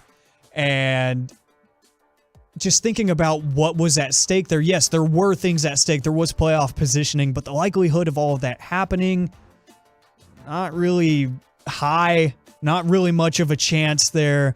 And yet the overreaction is still pouring in. It's they're pretty upset there in Philadelphia. In fact, I was just trying to look here and see. I want to find I'm going to keep looking for this. I want to find the just general, like, if anybody's collected all of the Eagles meltdown tweets, because there are going to be plenty of them, and them losing their minds, because I did see plenty of it. Like, for instance, how much has everybody talked about how great Jonathan Gannon, the defensive coordinator, has been all year? Like, already you've got an Eagles fan yesterday that was tweeting, it would be irresponsible for Sirianni to bring Gannon back next season. He absolutely sucks. You got another one here. It's hard to explain to people that Jonathan Gannon sucks when the Eagles have 65 sacks this year, but he sucks. So they're losing their minds over there. That's where all the everything is being targeted this morning, is on Jonathan Gannon, their defensive coordinator. And it's funny because he will absolutely get targeted in the head coaching cycle. He will at least get a few phone calls because he has been spectacular, but there has been a trend there. The conversation, it's not saying the guy should lose his job, but the conversation around Gannon's defense should be had, because it dates back to Dallas on Christmas Eve. Dak Prescott was surgical against their zone. He was perfect. He was perfect. Not a single incompletion, 300 yards and 2 touchdowns. And to start off the down to the game, last minute detail. Look at you. This is why I miss working with you. And down, even when you're at home against a really not good offense with Andy Dalton playing quarterback, to start off the game, he was 14 of 14 against zone coverage. So they just can't play zone anymore. They can't play zone anymore, which is really intriguing when you think about how they've grown this secondary, how their linebacker core has gotten a little bit better here recently. It's really weird to think how things are starting to fall from grace in terms of the zone coverage. Obviously, you still have a really good corner trio that can play some man coverage, although Dallas kind of exposed that they're not going to be perfect every play in man. They rely on the zone coverage, and it's failing them right now, or more so, they're failing the coordinator right now, because when you go back and watch them, it doesn't feel like they're doing much schematically wrong. It feels more so wrong place at the wrong time, and the offense is just figuring it out. You're seeing a lot of those plays, like the mentality of, hey, if you find a zone, like a hole in the zone, just turn around and find the quarterback, find the ball. You're seeing a lot of that against the Eagles. It's like, if you have this concept, if you have an option route, screw it. If you find a hole in the zone, stop, turn around, show that you're open, get the ball and run with it. Feels like the zone coverage is starting to fail the Eagles as of late. It's been really, really rough, and that's why I was just collecting. It made me wonder. I needed to go back. So we're obviously spying on Philly and doing the Philly tiers, but I need to see the Philly tiers on Twitter now that I'm discovering how much they hate Jonathan Gannon. And so here's just a collection of tweets from Eagles fans yesterday. Let's do it. Jonathan Gannon will still suck for the entire remaining amount of football in this season. Hassan Reddick in coverage on third down is a crime. Jonathan Gannon, you suck. You're just flat out trash. New year, but same Jonathan Gannon. Guy effing sucks. Jonathan Gannon sucks. I'm begging any team to hire him this offseason. Jonathan Gannon effing sucks. I hate that BA. If you support Jonathan Gannon, you can blank my blank. I seriously wish nothing but the worst for Jonathan Gannon. The fact that this loser makes bank to suck at his job week in and week out is inexcusable. Saints blitz and force a 3-and-out, but our defensive coordinator would rather be soft as baby S. This is hilarious and sad at the same time. The Saints really just 9 minutes and scored a touchdown. I hate Jonathan Gannon. I actually hate Jonathan Gannon in a way that's not even funny. I think it's absolutely nuts. Jonathan Gannon is so highly, we already did this one, highly regarded in NFL circles. He's got arguably the most talented defensive roster in the NFL and still manages to let average quarterbacks cook against him. His scheme is incredibly flawed. Y'all can have him. He sucks. So there's some of the Eagles meltdown on Twitter. Bobby, if you thought that was bad, you should have seen them talking about him after the Cowboys game, especially when CeeDee 3rd and Lamb 30. Well, no. More so that they didn't want CeeDee Lamb going off so much that why is he scared to put Slay and Bradbury in the slot and stuff like that? Yeah, why are you scared? You big coward. You suck. I just saw a tweet as I looked it up. It was, why are you relying on soft zone coverages when you have the luxury of having Pro Bowlers on the outsides? A little bit more logical of a tweet, but it's true. And it goes to Justin's point. I'm staring at this tweet right now. That's pretty great. It's a highlight video of Kobe and Shaq playing together. It says Kobe. And it says Kellen Moore and Jonathan Gannon in the CFL next year. Oh, gosh. Ouch. That's what you think they can actually win, though? According to the Eagles fans, Jonathan Gannon just sucks. I love this. Like, there was nobody more highly regarded as an assistant coach, like, through the first 8 weeks of the season, it feels like, than Jonathan Gannon. And now Eagles fans, they've got no context at all. It's just, he sucks. Which everybody's guilty of this, right? Like, Cowboys fans sound just as upset and freak out whenever they lose. And any fan base does. I get it. It's the emotional moment. But, man, it sure is enjoyable to hear it when it's Philadelphia. It really is. It's nice to get away from the local market and hear that, hey, overreaction is not just a Dallas-Fort Worth Metroplex exclusive thing. And speaking of overreaction, they did take some callers, and I'm going to let Justin pick here. There was a few different callers that called in. I heard a few of them. He pulled a few of them for us. So where are we going to go here, Justin? Do you want to go with already hitting on Minshew, or did the Eagles go on party last night or on New Year's Eve? Let's go New Year's Eve. I'm curious if they we know about the party boat with the Giants. Did the Eagles party a little too hard? Mike in Douglasville is on WIP. Hey, Mike. Listen, I don't know if this entire team minus the defensive line went out for a New Year's party or whatever, but these guys, whether it was the play calling, whether it was the corners, the safeties, the offensive line, the wide receivers, all of them were absolutely freaking terrible except for the defensive line. That was the only bright spot of yesterday's game. There's one reason that we even got points on the board, and that was because the Saints defensive back sucked at life on one damn play, and A.J. Brown was able to get past him and get a touchdown. Yeah. That was the only thing that looked good. Why the hell are we going into halftime and Andy freaking Dalton and Taysom Hill combined for one incompletion? It's absolutely ridiculous. Go ahead and say we gave up only 13 points. Okay, the fact that we gave up, what was it? It was but I understand to kind of encompass what you're trying to say, Mike. It's the defense kind of set the tone for a miserable afternoon. When you combine that with the offense and their inability, it put them in this deficit that they couldn't get out of. Absolutely, and we're sitting here and wondering, saying it's just Gardner Minshew being the issue.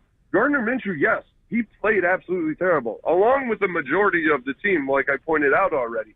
But when of these pass plays that we had in the first half, how many of them were checkdowns to either Miles Sanders or Kenny Gainwell?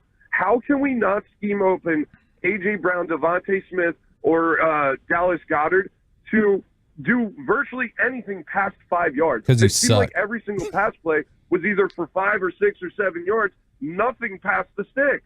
We weren't trying to push the ball down the field at all. Do you take issue, Mike, with the lack of running the ball in the first half?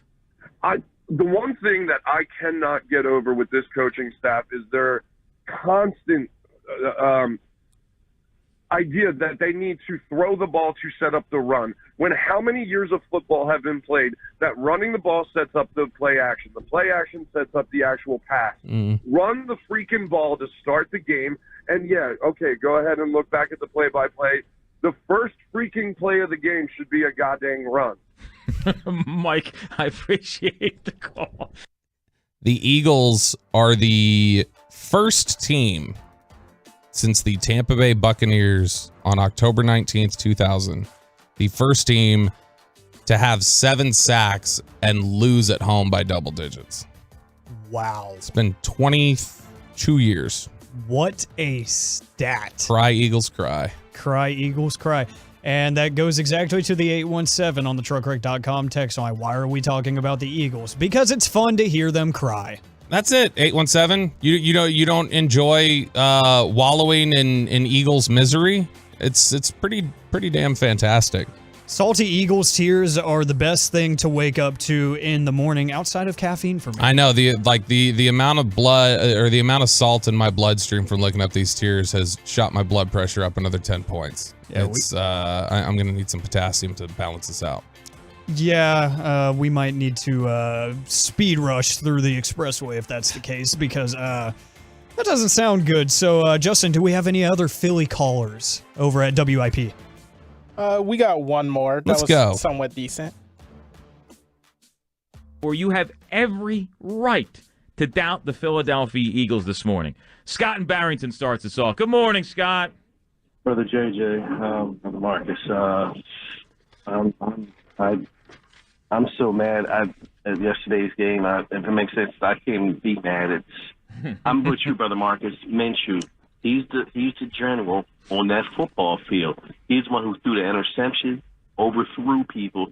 He's been playing like he's never played before. I can't stand him.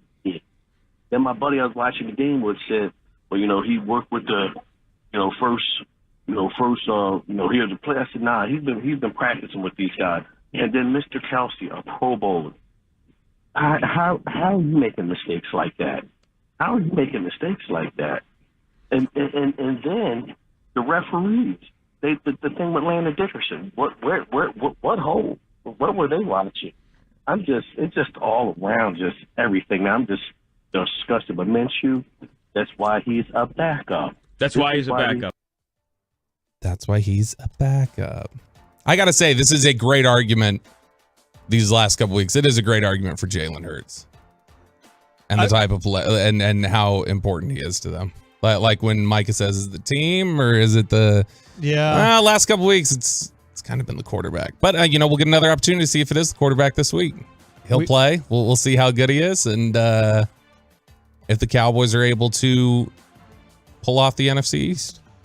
That is a conversation that I did see happening a lot last night was, this is why Jalen Hurts is the MVP, why he's got my vote and your vote and everyone's vote. And it does make an intriguing case as to maybe we should open up those discussions a little bit more. Obviously, him missing a couple of games has hurt his chances astronomically, but it does prove, because I will admit I was the guilty party in that argument that, hey, maybe Sirianni, as much as I dislike that man and think he is the most slappable coach in the NFL, he has done a fantastic job with that offense. And then you look at the tools put around Jalen Hurts, the front office. Howie Roseman is executive of the year, far and away.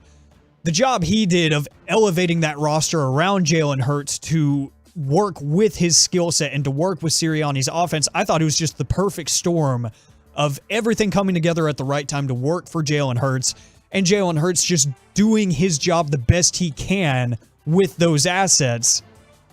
These past couple weeks, as you mentioned, have shown that is Jalen Hurts' offense. That is his thing. That is his, I don't want to say brainchild because that's Sirianni and the offensive coordinator, but that is his product. That is who the Eagles are. It is the Jalen Hurts show on offense.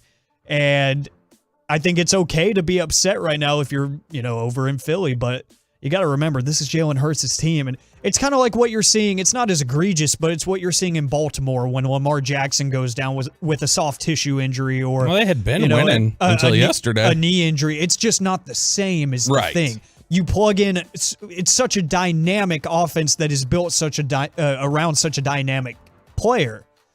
And you plug in anyone else, even if they have the same physical makeup, if they have the same mental makeup, it's just not going to look the same. You could, even if, it's your last go at it with Jackson and he, ends up getting hurt for the year, you go trade for a guy. It doesn't matter. It's not going to be the same as it was with Jackson because it is tailor-made for him, and that's what you're seeing with the Philadelphia Eagles right now. And it brings up questions. You're starting to see the holes in the defense and whatnot, but really for the offense, we're not going to know what to expect until wild card weekend when we get a full dose of Jalen Hurts. Or not wild card, but the second round, the divisional round of the playoffs, when you get Jalen Hurts back and you start to figure things out again, if that offense really is broken or if it's just the product of having a backup quarterback. He'll be back this week. And then if they lose and Dallas wins, then we'll find out again wild card weekend because they'll have to play then. There's all kinds of math, but remember we said math is overrated, so I'm not doing any of it. But there is a chance for that to play out that way. I don't want to put too much stock into Hurts' performance in Week 18. You know, coming off of a 2-game injury, you know, the offense might not be clicking on full gear. Last game of the season, maybe they don't put too much stock into it either. It's really going to be a waiting game. It's going to be an eye test for the Philadelphia Eagles, but it is fun to hear them cry when they lose, is it? Cry, Eagles, cry. That's what it's all about, baby. Eagles, cry. But going back to the Cowboys conversation now, I do have some questions that need to be answered as we head into the playoffs. And it starts with the playoff, aura surrounding the wild card weekend, because there is a very sour taste in the mouths of Cowboys fans after that loss to the 49ers in the wild card round last year, where you got absolutely punched in the mouth. So in 2022, now 2023, are the Dallas Cowboys better positioned to win in the wild card round than they were last year, and why? Is it personnel? Is it mentality? Is it toughness? Or are they exactly where they are or where they were last year? That's a tough question, because, and you guys are more than welcome to weigh in on these questions on the truckwreck.com fan text 877-881-1053. That's 877-881-1053, or on Twitch or YouTube. You guys can weigh in there on this stuff. I think they're better equipped in a vacuum to win in the wild card round than they did last year. The only question I have, because I think they are a tougher football team, they haven't been able to just get smacked in the mouth and lose games like they did last year. The only question is, if you want to talk about very specifically, going up against the 49ers, do I think they're better equipped to beat the 49ers than they were last year? No. I would pick the 49ers today if they were playing them. And so in that sense, because I think the 49ers are a different football team, I think they're better. So in that sense, no. If you line up and play against the 49ers on wild card weekend, even if it's at AT&T Stadium, I think they probably still lose that game. And so in that sense, no. But in the sense of just in a vacuum going up against physical football teams, are they better prepared for that? Yes, they are. They're a more physical team. They've got some nastiness to them that they didn't have last year. And even though they're not the most physical team in football, they are a team that can handle that physicality a lot better. They're more prepared. They're not just going to get, they're not pushovers like they were at times last year. And some good points coming in on the truckrate.com text line 877-881-1053. The 646 says the same or slightly better because of the Pollard usage. So maybe the run game comes into effect here in the playoffs, and that split, that they've really found that harmony between Zeke and Pollard. We've talked about it all season. That could be something that could really benefit the Cowboys. The 903 says depends on what Cowboy team shows up. And really, it's one of those cliches that is absolutely true with this team, because you saw it all throughout last year, and it's really what plagued them and threw them into a loss in the wild card round was, that Denver game was the benchmark. Kept getting brought up. Is it going to be the Denver Cowboys, that show up? Or is it going to be the earlier, like week 4 team, the week 5 team? Which anyone who played physical like Denver did got the result Denver did. Exactly. And, they said that they found the formula, and they surely did. 903 thinks the Cowboys come out flat too far often, which I think is an intriguing. It's an intriguing argument when you talk about the playoffs specifically, because good teams aren't going to allow you to come out flat. They're going to take those defensive stops and they're going to score. Teams like the Eagles, they're going to score on a defensive stop more times than not. Teams like the 49ers, their defense is too good to allow you to come out flat, because they're going to turn that into a rhythm. They're going to turn that into a pattern. They're going to make it a trend to where you just won't score as often as you want. So I think that's a good point there. Yeah, and you've got a couple of people weighing in on the YouTube chat here. Joe Taylor, who is the self-proclaimed number one Tolo, says, I think we'll be better because of experience and being on the road. I doubt we'll have 14 penalties again, trying to overcome 3rd and long all day versus an elite defense. You've got Jose Christian, who says, didn't the Cowboys cover the spread against the Titans, with a little thinking emoji, so thinking they played better than that. Joe Taylor also says, y'all realize we didn't lose 2 in a row all year. Kenneth Knott says, why is it that if any other team has a major injury or deficiency, that's their excuse? If the Cowboys have a deficiency, we gave to man up, we told to man up and overcome. The goalpost gets moved all the time. Kenneth, that's a decent point. I think that that's just the reality of any fan base. Like, internally, any fan base tends to look at themselves and what they're missing and not what they have. And they don't tend to do the same when they look externally. You know, whenever, like if Philly plays Dallas, like when Philly played Dallas, it was all about, we don't have Jalen Hurts. And how are we going to be able to do that? And it wasn't looking at guys that Dallas may be missing. When Dallas went into Philadelphia, it was all about who the Cowboys were missing for themselves. That's how they felt. And so I think every team has a tendency to do that. If the Cowboys were to go up against the Eagles in the playoffs again, and let's say that Josh Sweat's not there, the Eagles are going to be, Eagles fans that week are going to be talking about, we don't have Josh Sweat. Lane Johnson's been banged up. We got this and that. Cowboys fans on the other side are going to be going, you know, Leighton Vanders has been banged up. Is he ready to play? Is Jonathan Hankins ready to play? How are we going to stop throwing it? It's just the way I think, Kenneth, that people tend to view the game as your flaws are more accentuated, and you tend to brush off whatever flaws they have. It's the nature of being a fan, I think. Yeah, and the saying gets thrown around a lot. I know Brian Broaddus says it a lot. Nobody in the NFL feels bad for you, ever. Yep. And I feel like it's just in a vacuum here in our Metroplex, we only see that conversation like, oh, you should be able to next man up mentality and go win a game. We only see that because that's the only thing we seek out. I do think that there are enough teams that deal with the same thing and do get that expectation as well. So maybe it's just the vacuum of our market. But you mentioned Dak Prescott there, and this is a question that the fan text is going to love. Dak Prescott turnovers will cost you a playoff game. Yes or no?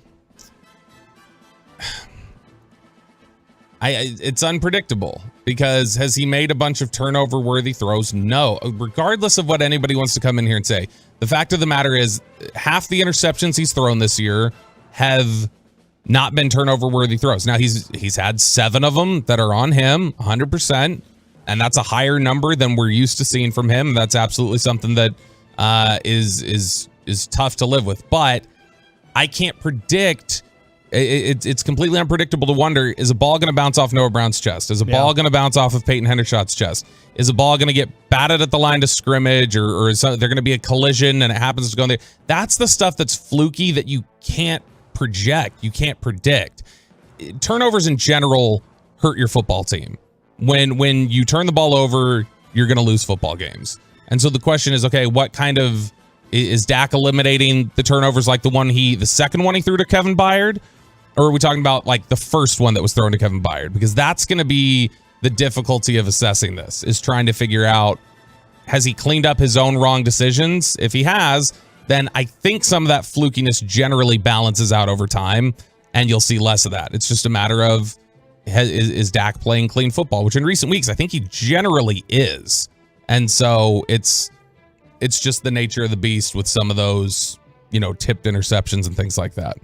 Yeah, even with the bad decisions included, if you just eliminate the tip passes, the drop passes that turn into turnovers, a lot of these box scores look a pretty good bit different.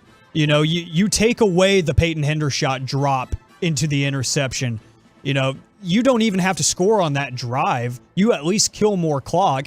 You push the ball further back down the field, and then we're not talking about Dak having 2 interceptions in that game.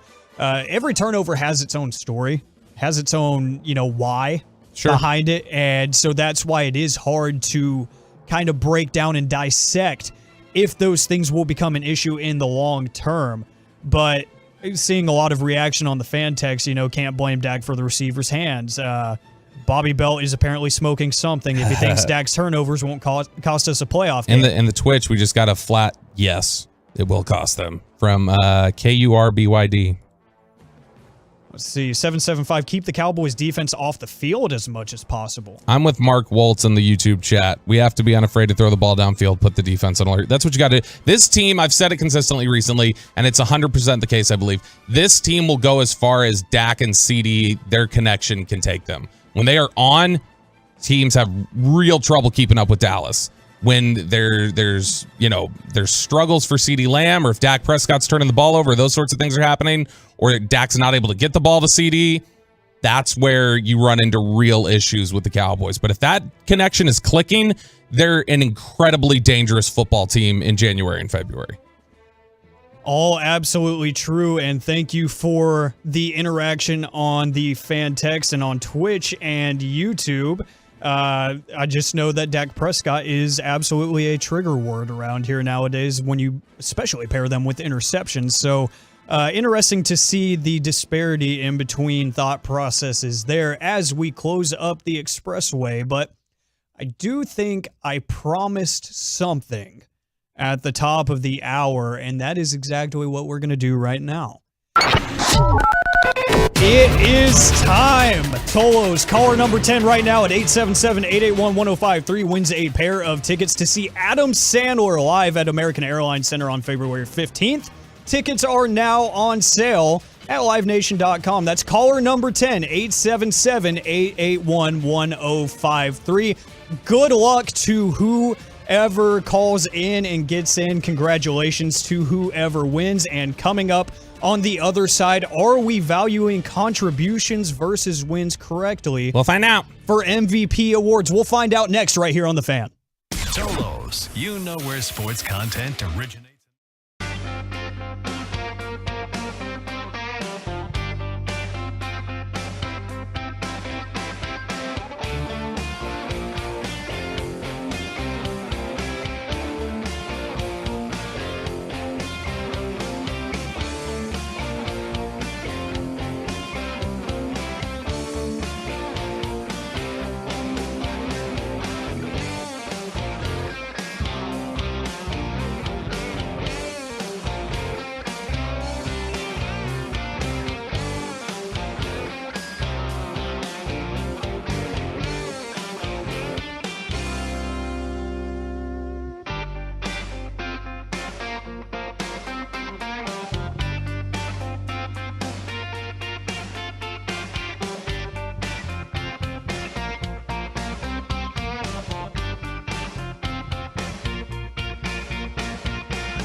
Live from the Classic Chevrolet Studios. Turn it on, leave it on with Sean and RJ on 105.3 The Fan. Welcome back. That is not the three-time Hall of Famer Chris Arnold. That is Bobby Belt, a usual suspect of the Sean and RJ Morning Show. I am not. I am Alec Medford, and we are here with you until 10 a.m. We will give way to the KNC Masterpiece at that point, and the G-Bag Nation with General Gavin Dawson returns at 2 p.m. today, and you will have the full regular lineup for Sean and RJ back tomorrow. So let us know what you got going on today, second day of the new year. 877-881-1053 is truckwreck.com text line, 877-881-1053. Let us know what you're up to today, and thank you for joining us. We will have the humble return of Shooting the Breeze with the Beeve on the other side, which I'm so excited for because that was a weekend staple when I first started hosting these things, and quite honestly, my favorite piece of imaging at the station. Thank you. That was such a great creation, and ever since you made that, and I was like, I'm hosting now, I'm going to make my own bit segment, I overthought the hell out of my AM on the FM intro because I was like, if Bobby's out here just slinging these great pieces of imaging, I appreciate that. I think it's solid, but it's not going to beat Shooting the Breeze, so I can't wait to hear that fire off at 8:20. And then a bit that I brought up with Peyton last Monday, Cowboys New Year's resolutions. That was a really fun conversation to have going into the playoffs to see what you would like to fix. We will do that at 8:40. But right now, there was a really interesting piece put up on The Athletic by Seth Partnow. You feel comfortable with that pronunciation there? I really don't. Okay. But I have no idea what it is either. Justin, how would you pronounce that name? You have a last name that I wasn't sure how to pronounce right away. Partnow. Would you say Partnow? Where would you go with that? I think Alex pronounced it correctly. I think Partnow's probably right.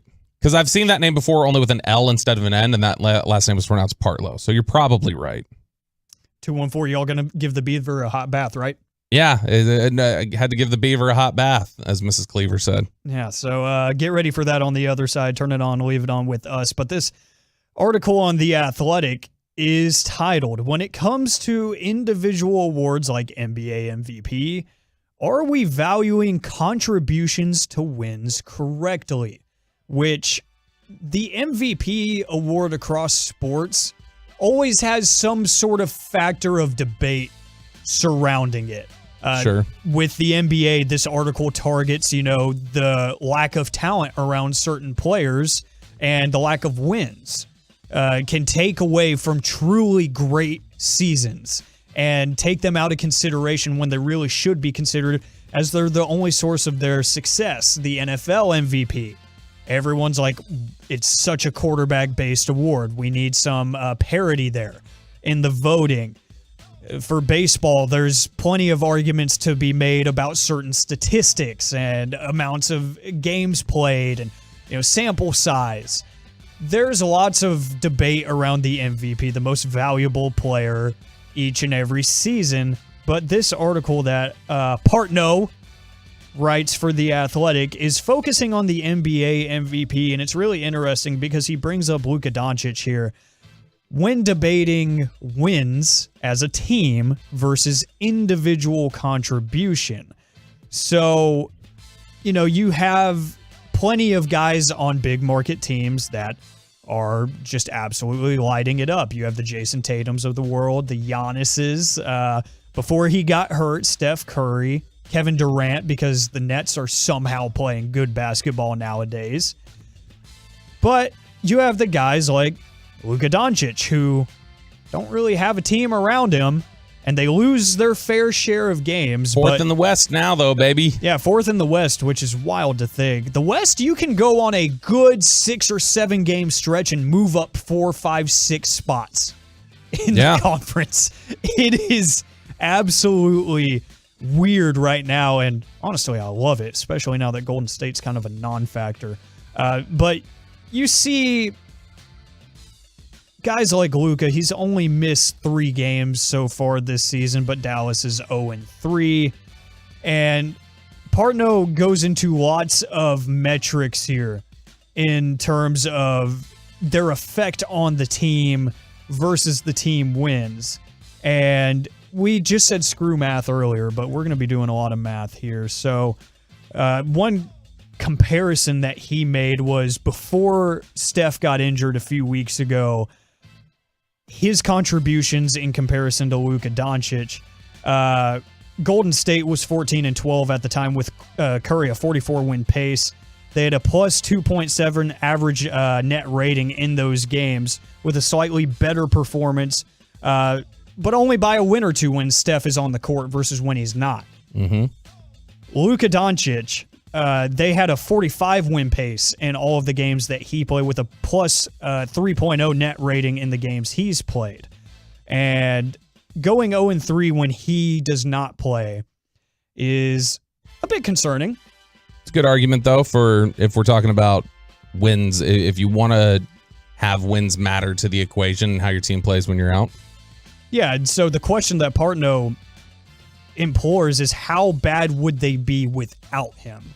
That is a factor that should be counted in MVP voting. And so is that the question is then not necessarily like how good are you with him, how bad are you without him is more the angle. So we should look at the flip side. So you should consider it. But like that's an interesting way of putting it, because like it's the question of, because some people used to argue against Matt Castle or argue against Tom Brady as the MVP because they made the point. They said they went.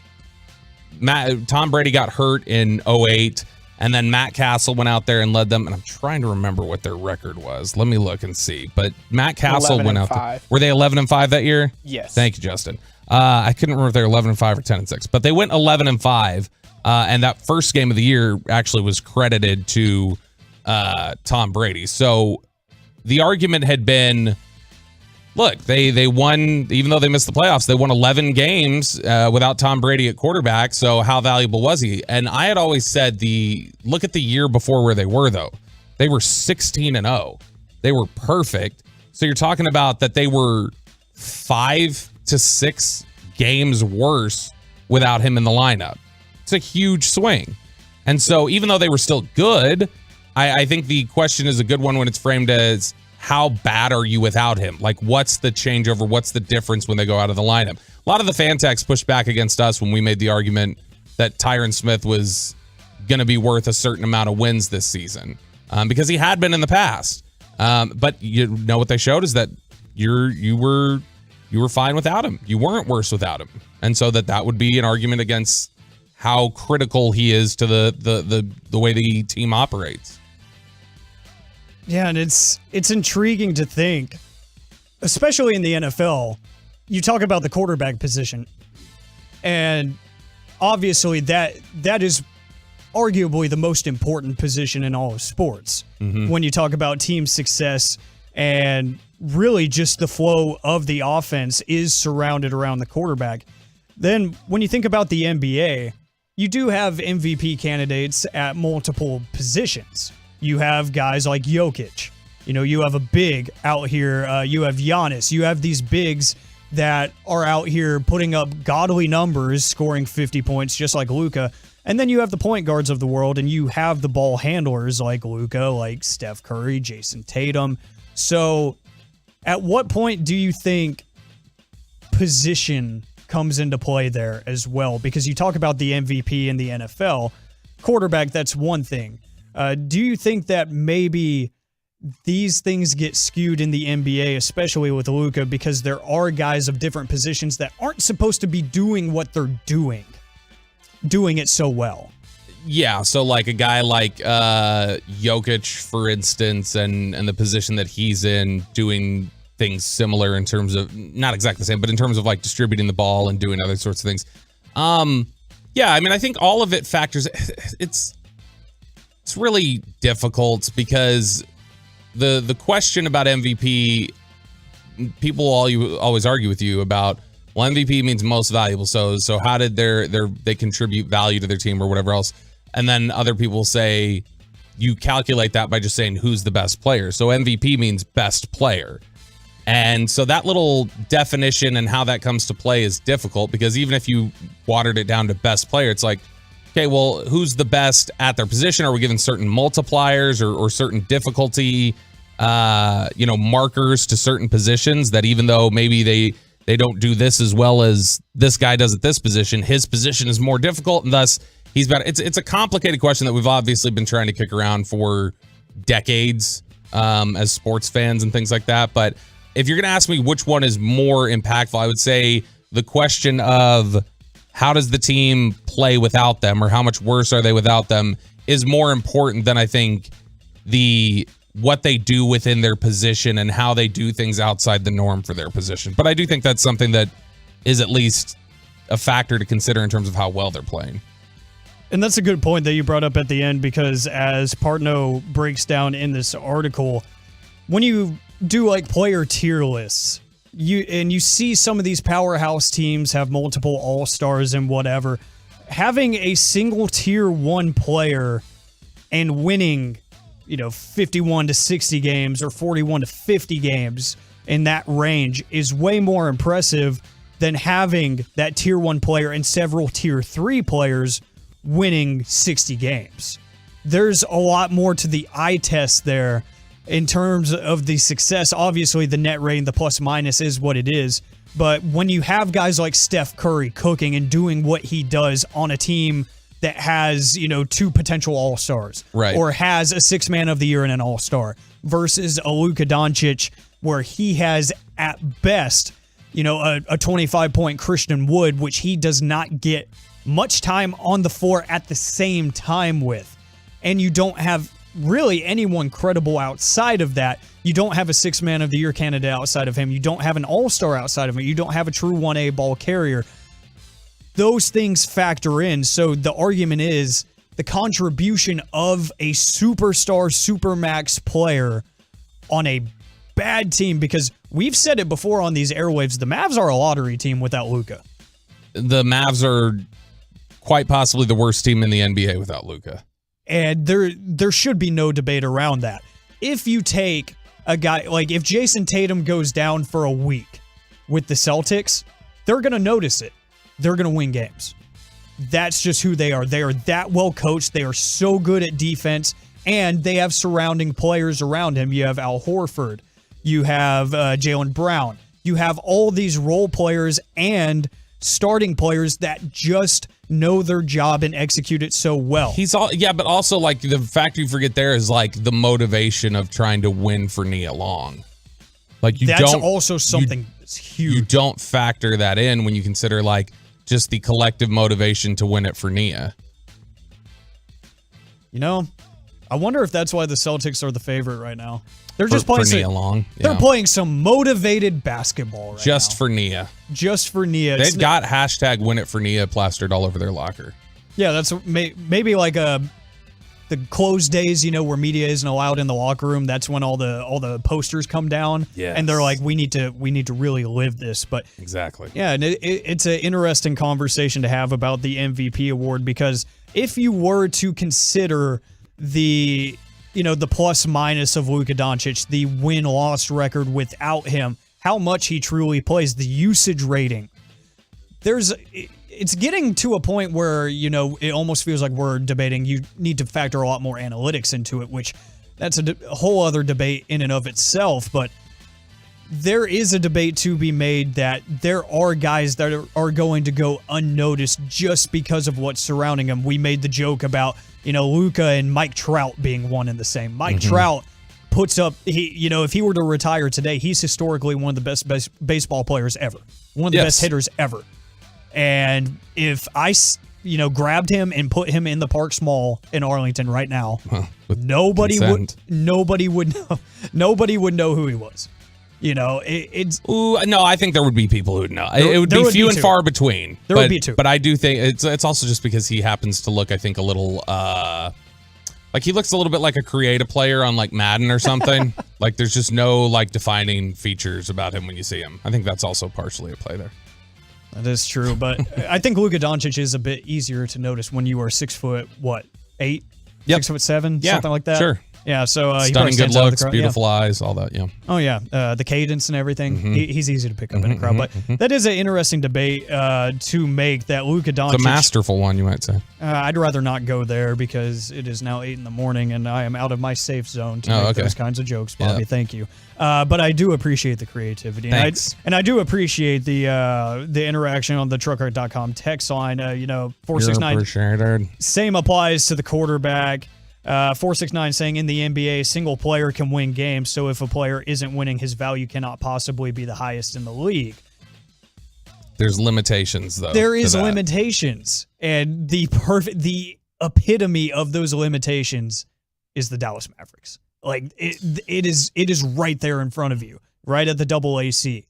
So I understand the sentiment because that makes sense for a team like the Celtics, for a team like the Bucks, for really any of those Eastern Conference teams that have such a good composition right now.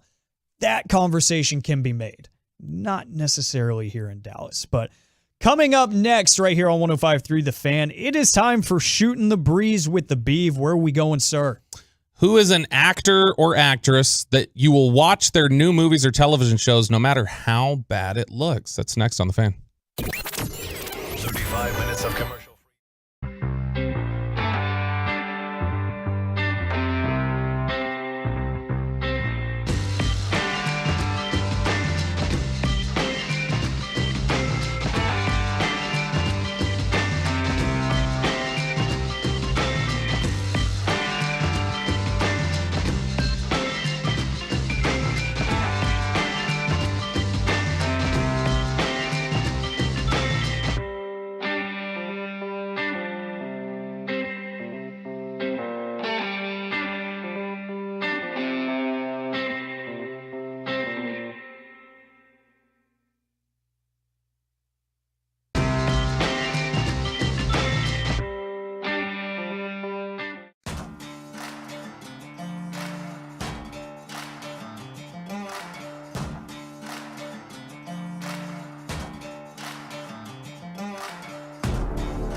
This segment of Sean and RJ is brought to you by Frankel and Frankel. There's a reason you need a special license to drive a big truck. So companies that hire drivers and put them in a big truck should be held accountable for what happens when one hurts you. Frankly, you need Frankel and Frankel. The consultation is always free. Visit truckwreck.com.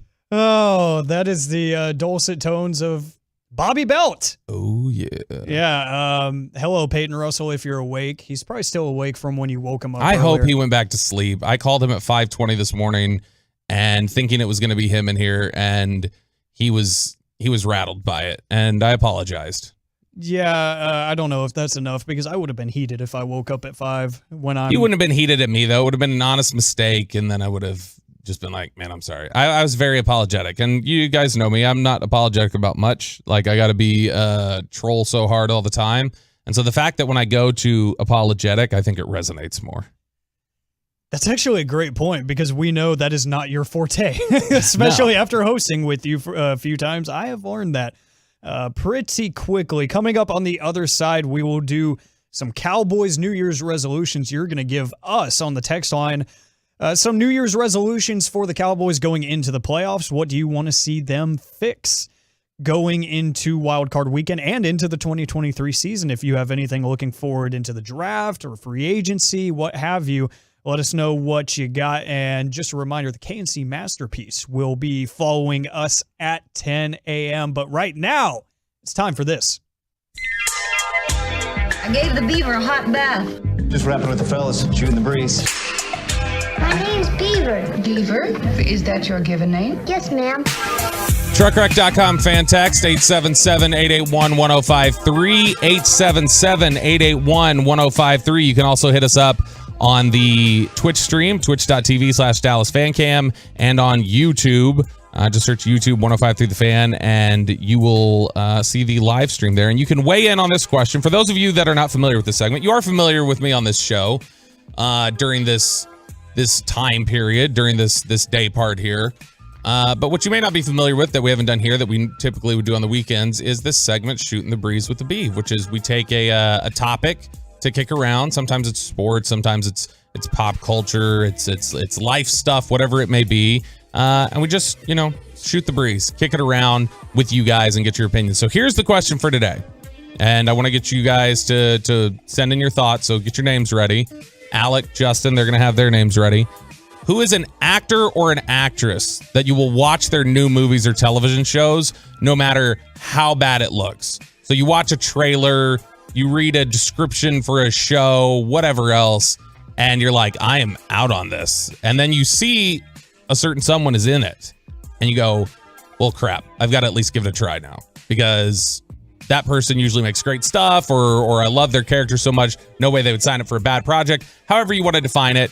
The inspiration from this came from my wife, which one of her favorite shows of all time is That 70s Show. And Solid. Netflix recently released the trailer for That 90s Show, which is, I believe, coming next month or later this month, something like that. And boy, it's terrible. Did you watch Boy Meets World growing up? A little bit, yeah. Okay. Justin, did you watch Boy Meets World? Yep. Okay, so when Girl Meets World came out as a sequel, it was like this terrible side story that basically they just used the pin to get you drawn in the hook is, oh, look, it's Corey and Topanga and they're adults. And maybe it's not like the same focus of the old show, but that alone should be able to pull you in. So That 90s Show is trying to pull you in with Red and Kitty. And that, hey, we got the grandkids back in here, but it looks very much when you watch the trailer that it is focused on new storylines and that these people are just here for nostalgia. Yeah. And that it's more about these new kids. And it looks terrible. It looks really, honestly awful, and it doesn't look like it has the same edge as the old show or anything else. So we're watching the trailer. My wife is just super disappointed, shaking her head, and just like, I'm not going to be watching this. No way. Then Fez pops up. And she sees Fez is in the show. Oh, yeah. And then she sees Hyde and Jackie make an appearance. And then she sees Eric and Donna. And when she saw Eric and Donna, she was getting excited. When she saw Eric and Donna, she's like, I'm watching it. She's like, I don't care how bad the show is. I'm going to suffer through whatever is terrible about the show because those characters, those actors. Yeah. And maybe this is more a little specific to with her in that instance. It's not so much about the actors as much as it is the nostalgic characters. But it got me thinking, who's an actor or an actress that you can do that for? And my number one that I've always come back to on this, no matter how bad the movie looks, no matter how disinteresting the topic is, whatever else, the person for me on that is Ed Norton. Whenever Ed Norton's in anything, I'm gonna watch it. So I could see a terrible trailer. I had zero interest in the Marvel stuff. Yeah. Zero interest in a lot of the comic book stuff. When I found out he was Bruce Banner in the Hulk like 15 years ago, I went and saw a midnight showing of it. Because I was just like, Ed Norton's that good. And if he's associated with the project, it can't be all that bad. So when he's associated, I watched freaking Isle of Dogs. There's no way I'm watching Isle of Dogs other than, oh, Ed Norton was in it. So when Ed Norton's in something, that's a big hook for me. So as you guys send in your answers on the truckwreck.com fan text and Twitch and YouTube, Alec, who's that person for you? For me, there's two that come to name. I'd go Margot Robbie for obvious reasons. Just like the 540. Yeah, because really, she's in some really different wild films, but a good example for me was the Birds of Prey, like spin-off DC movie. Mm-hmm. That movie sucked. But she was in it. So what did I do? Is that her acting, though, for you? I mean, she's good as Harley Quinn. She really is. Right, but is that the acting why you have to watch when she's in it? Obviously not. Oh, okay. All right. But that's why I'm giving two here, but to be fair. But I did see we got a text from Jared Sandler, who is up and listening, and in all caps, we got Blake Lively. He is... It's borderline obsessed. Yeah, his to the surprise of no Blake one. Lively. Color me surprised. My second one would be Robert Downey Jr. That's a good answer. He's known for Iron Man, Tony Stark.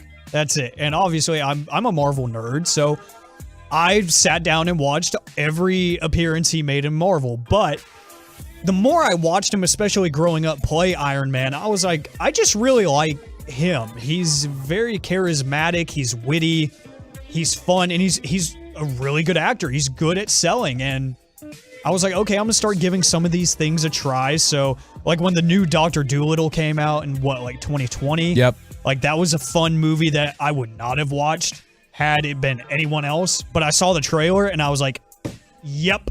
There it is, RDJ, baby. RDJ. I gotta see it. Robert Downey Jr., honestly, since around... I mean, he was in some great movies early. 1993, he was in Shortcuts. He was great in that. He was in, what was it? The Chaplin movie that he got nominated for an Oscar for playing Charlie Chaplin. He was great in that. So he was in some good stuff. His career obviously took a little bit of a divergent path with some of his issues. But ever since he came back, did like Kiss Kiss Bang Bang, and then came into Marvel, he's a pretty reliable one, I agree. Justin, who's your actor or actress that you just got to check in on? I would go with either Daniel Kaluuya or Brian Tyree Henry, Paperboy from Atlanta. Oh, I didn't when you were starting to listen to that name, I was like, I don't even know who that is. Like, it just clicked with me. Those are very, very particular answers. Now, Daniel obviously is, he's been in a bunch of stuff now, and he's been fantastic. He was so good in Get Out. But in general, those are good answers. I do like the idea of some of the role characters that can pull you in like that. Yeah. Because or less big names. Rufus Sewell's always been one for me like that. He was in, oddly enough, The Illusionist with Ed Norton back in 2006, but he was in a TV show called Man in the High Castle where he played actually the thrust of the show is an interesting one. It's like it's based off of a Philip K. Dick novel that's got the idea of the Germans got the bomb before the U.S. and World War II went a different direction. And so Rufus Sewell plays this New York, originally from New York, U.S. military general or something. And then he ended out, when the Nazis took over, just switched sides and became a Nazi. And so it's he was so good in that now whenever I see he's in anything, he's in that new show that's being told. You maybe saw it. There's 8 different episodes and you can watch them in any order. Yes. Yeah. Gosh, what the heck is the name of that show? It's Kaleidoscope.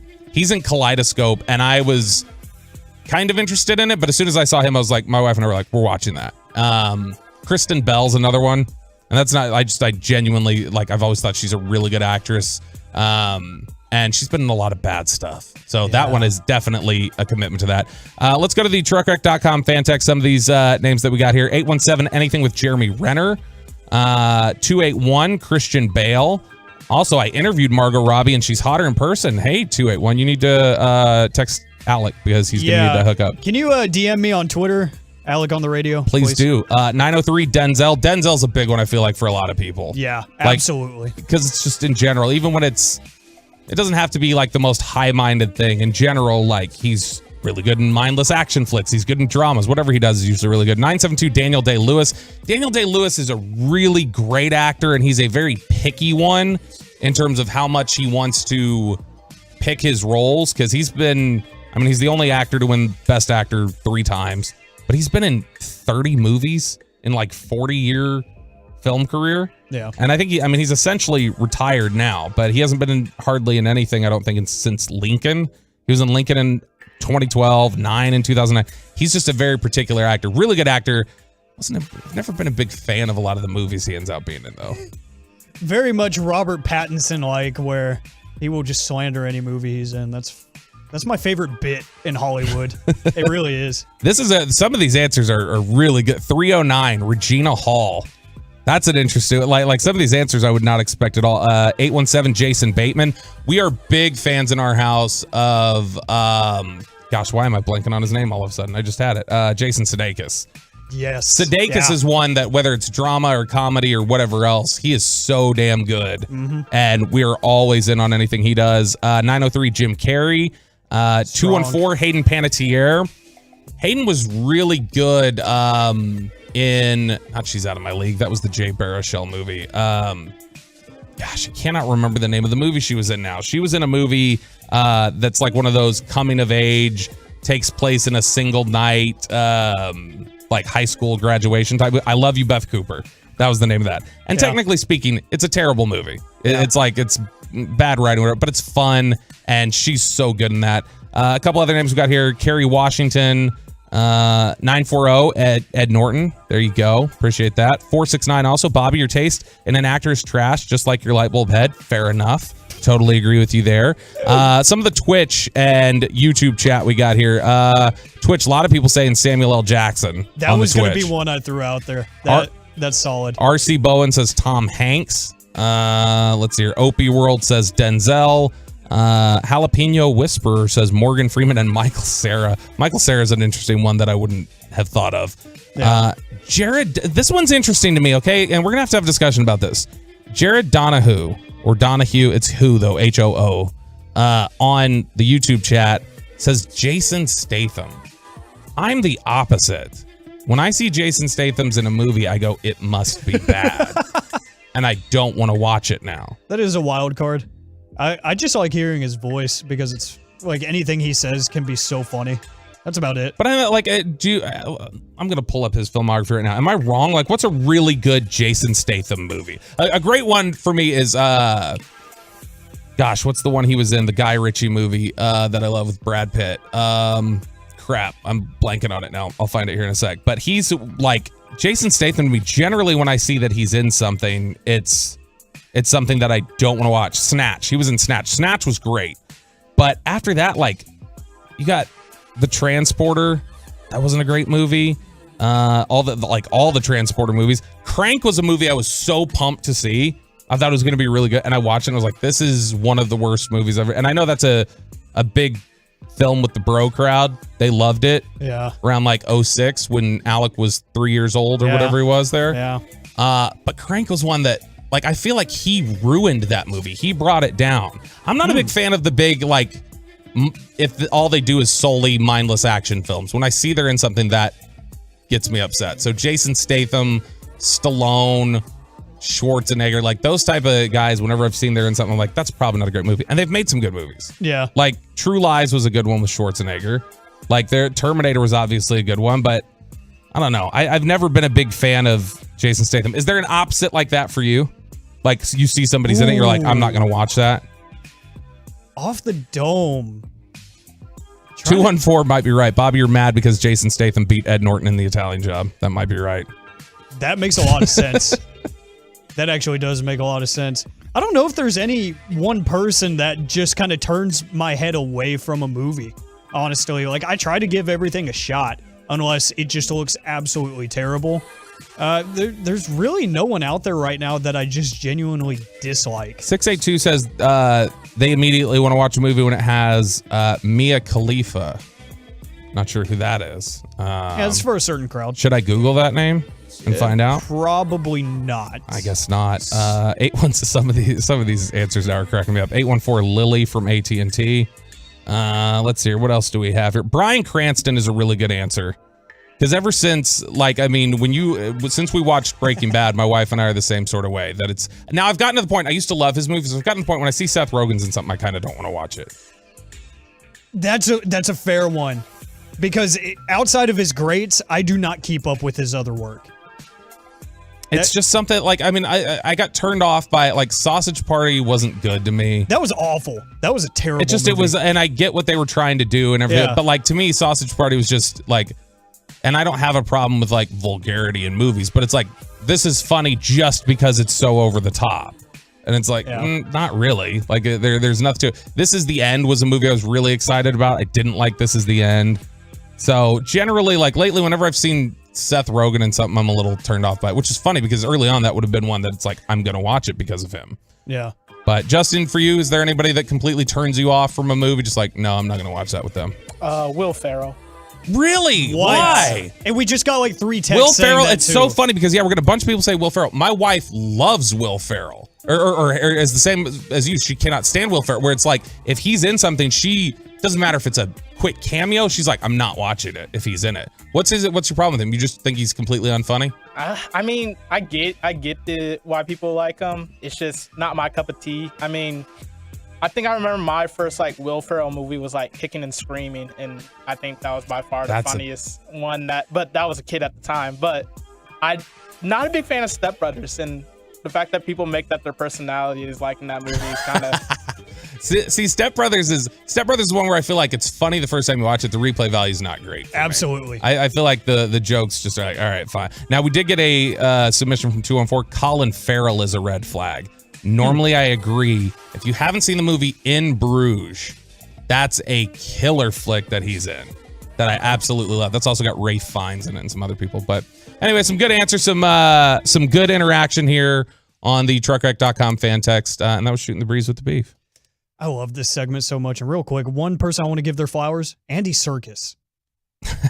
That's one that you want to watch anything he's in? Yes, because he's such a universally talented man. And finally in Andor, they just let him literally be him. You know, no makeup, nothing. He was literally just himself, and he was fantastic. He was in 13 going on 30, too. Yeah, and it's just the most recent thing that I've seen with him being himself, and it's great. But then you talk about the voices and everything. Fantastic. But coming up next right here on Sean and RJ on 105.3 The Fan, Cowboys New Year's resolutions. What do you want the Cowboys to fix in 2023, whether it's playoff related or into the offseason draft, free agency? Tell us next on The Fan. Coming up in the next G.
Here on the Sean and RJ Morning Show on 105.3 The Fan. Alec Medford in for Sean Sharif. Bobby Belt alongside. Justin Honore on the ones and twos. And Ryan Couture back there running your fan cam. Dallas fan cam on Twitch. And the 105.3 The Fan YouTube page. I got one final submission for you. From our good buddy over with the Cowboys PR whiz, Joe Trahan says Joseph Gordon-Levitt is his actor that he's got to watch, which is a good one. Ever since he came in, he did The Lookout, which was really good. Yep. Brick, 50-50, 500 Days of Summer. Joseph Gordon-Levitt has been really, really great since, Third Rock from the Sun. So good submission there. Glad that you are riding shotgun with us, turning it on, leaving it on, and we want you to get involved right here in this segment yet again. Truckwreck.com, text on 877-881-1053, 877-881-1053, because it's the new year, in case you were under a rock the past few nights, or just hungover, that happens. It is the second day of the new year, which means it's time to go over the Cowboys' New Year's resolutions. And what do I mean by that? What can the Cowboys do this year? It could either be in a couple of weeks in the wild card round. Well, unless they get the 1 seed, maybe that's your New Year's resolution. They, man up and get the 1 seed. Everything falls into place. Or it could be something looking into the future of 2023. You could say in the off season, if you want a coaching change somewhere in the staff, let us know. If you want to draft a certain position in the first round, a certain player, if you've already started looking way too far ahead, like a lot of people do this time of the year, let us know what you've got in mind for the Cowboys' New Year's resolutions in 2023. And I start by asking Bobby Belt, if you could get one thing to come true in 2023 for the Dallas Cowboys, what would it be? One. So I get to pick one. Because I got three that kind of stand out to me, because I'm also short-sighted with my New Year's resolutions. You can throw them all out, but what is the one that you would say absolutely needs to happen? Eliminate the turnovers. Okay. That's my New Year's resolution.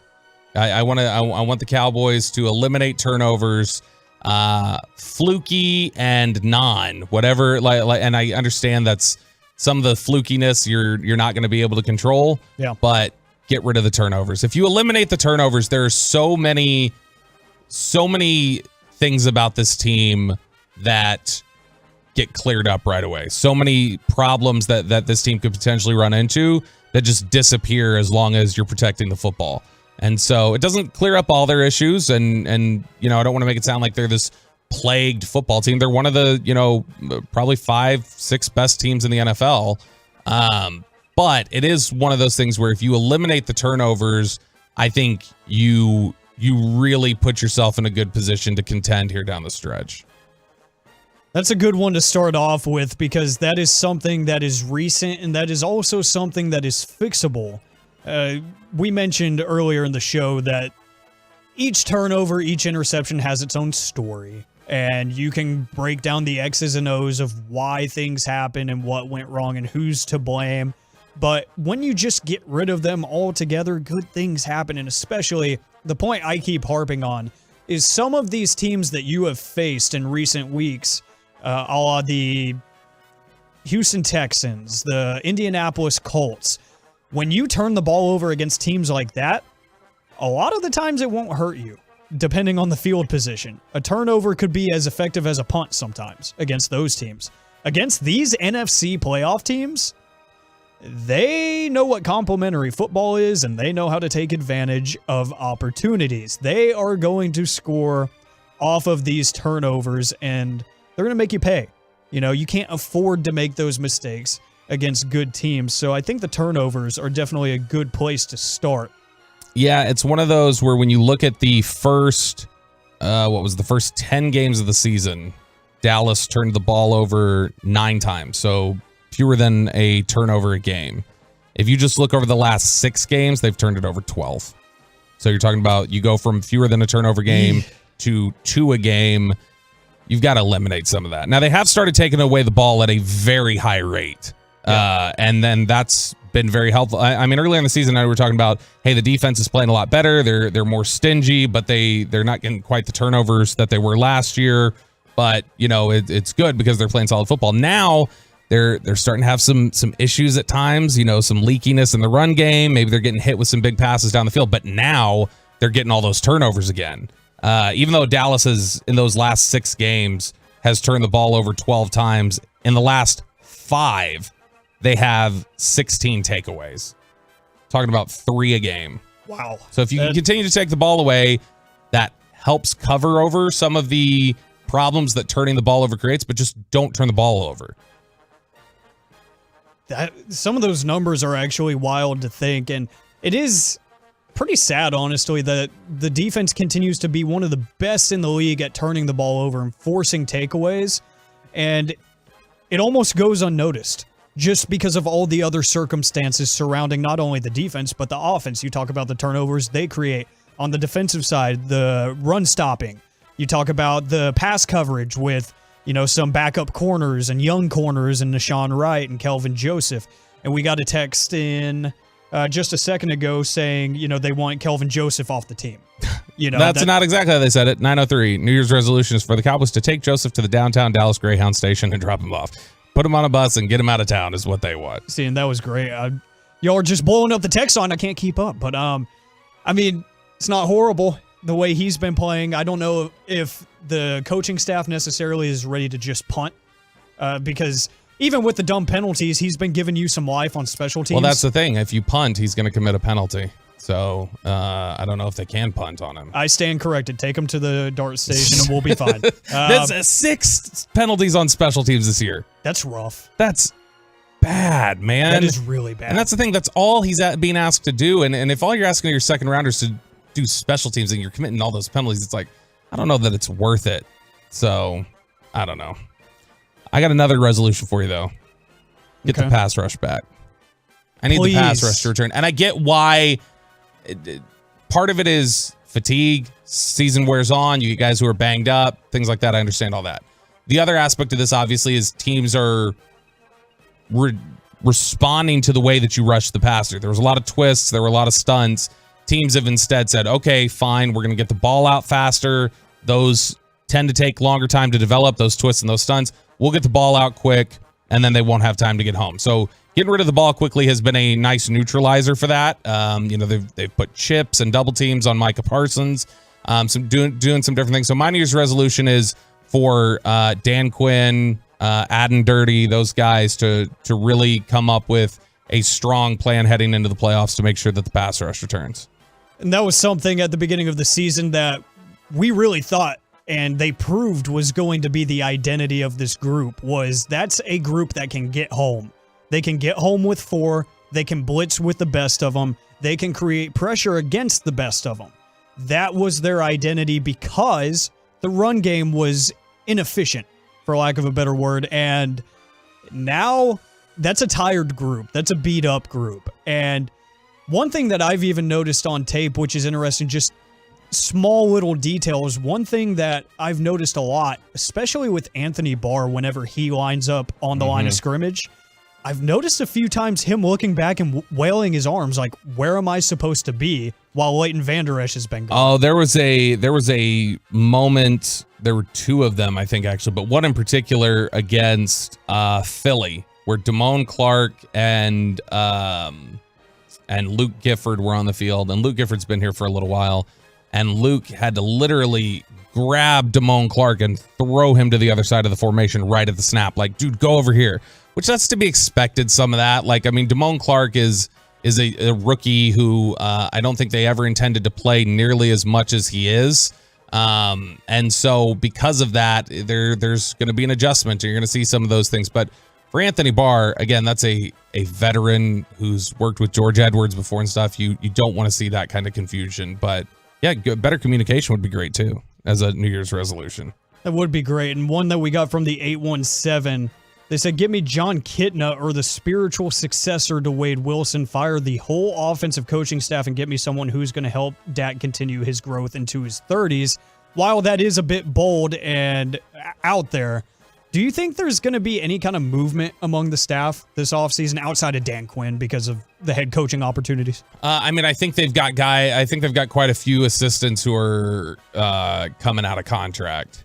And so because of that, they've got decisions to make. There's no need to, like, somebody wouldn't have to be fired. You would just have to make a decision of, do you want to, renew somebody's contract, negotiate with them again, whatever. So I'm sure we'll see turnover just based off of that.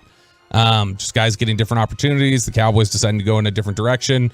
But the question, I guess, would be if teams come in and hire Kellen Moore and Dan Quinn, because if they hire them, then obviously you've got to replace those spots. But if they don't, I'm not sure that the Cowboys would just move on from either of them. I think that they would be here for a while. But the issue there is also, if you get somebody, if Dan Quinn gets hired away, Dan Quinn would need to build a staff. He brought guys with him from, Atlanta and connections like that. I'm sure he'd take some guys with him on his way out the door. Same with Kellen Moore. If Kellen Moore went, I'm sure he'd have guys that he'd want to bring with him on his new staff. So it's a big question. It becomes a domino effect of, if you lose one of your coordinators, you're talking about potentially losing a lot of assistant coaches.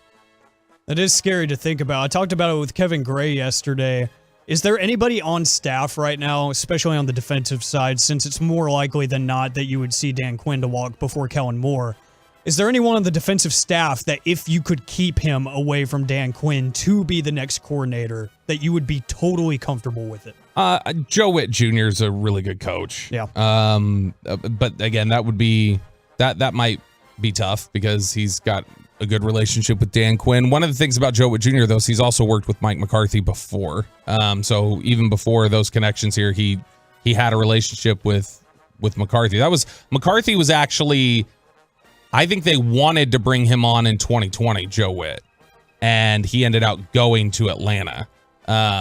But he's somebody that has a long-standing relationship here with Mike McCarthy, has the relationship, obviously, with Dan Quinn. So that would be a guy that I'd be a little concerned about losing. But if you could keep him here, would be, I think, an easy person to recognize as, hey, that's an easy elevation. Let's have him become the next coordinator.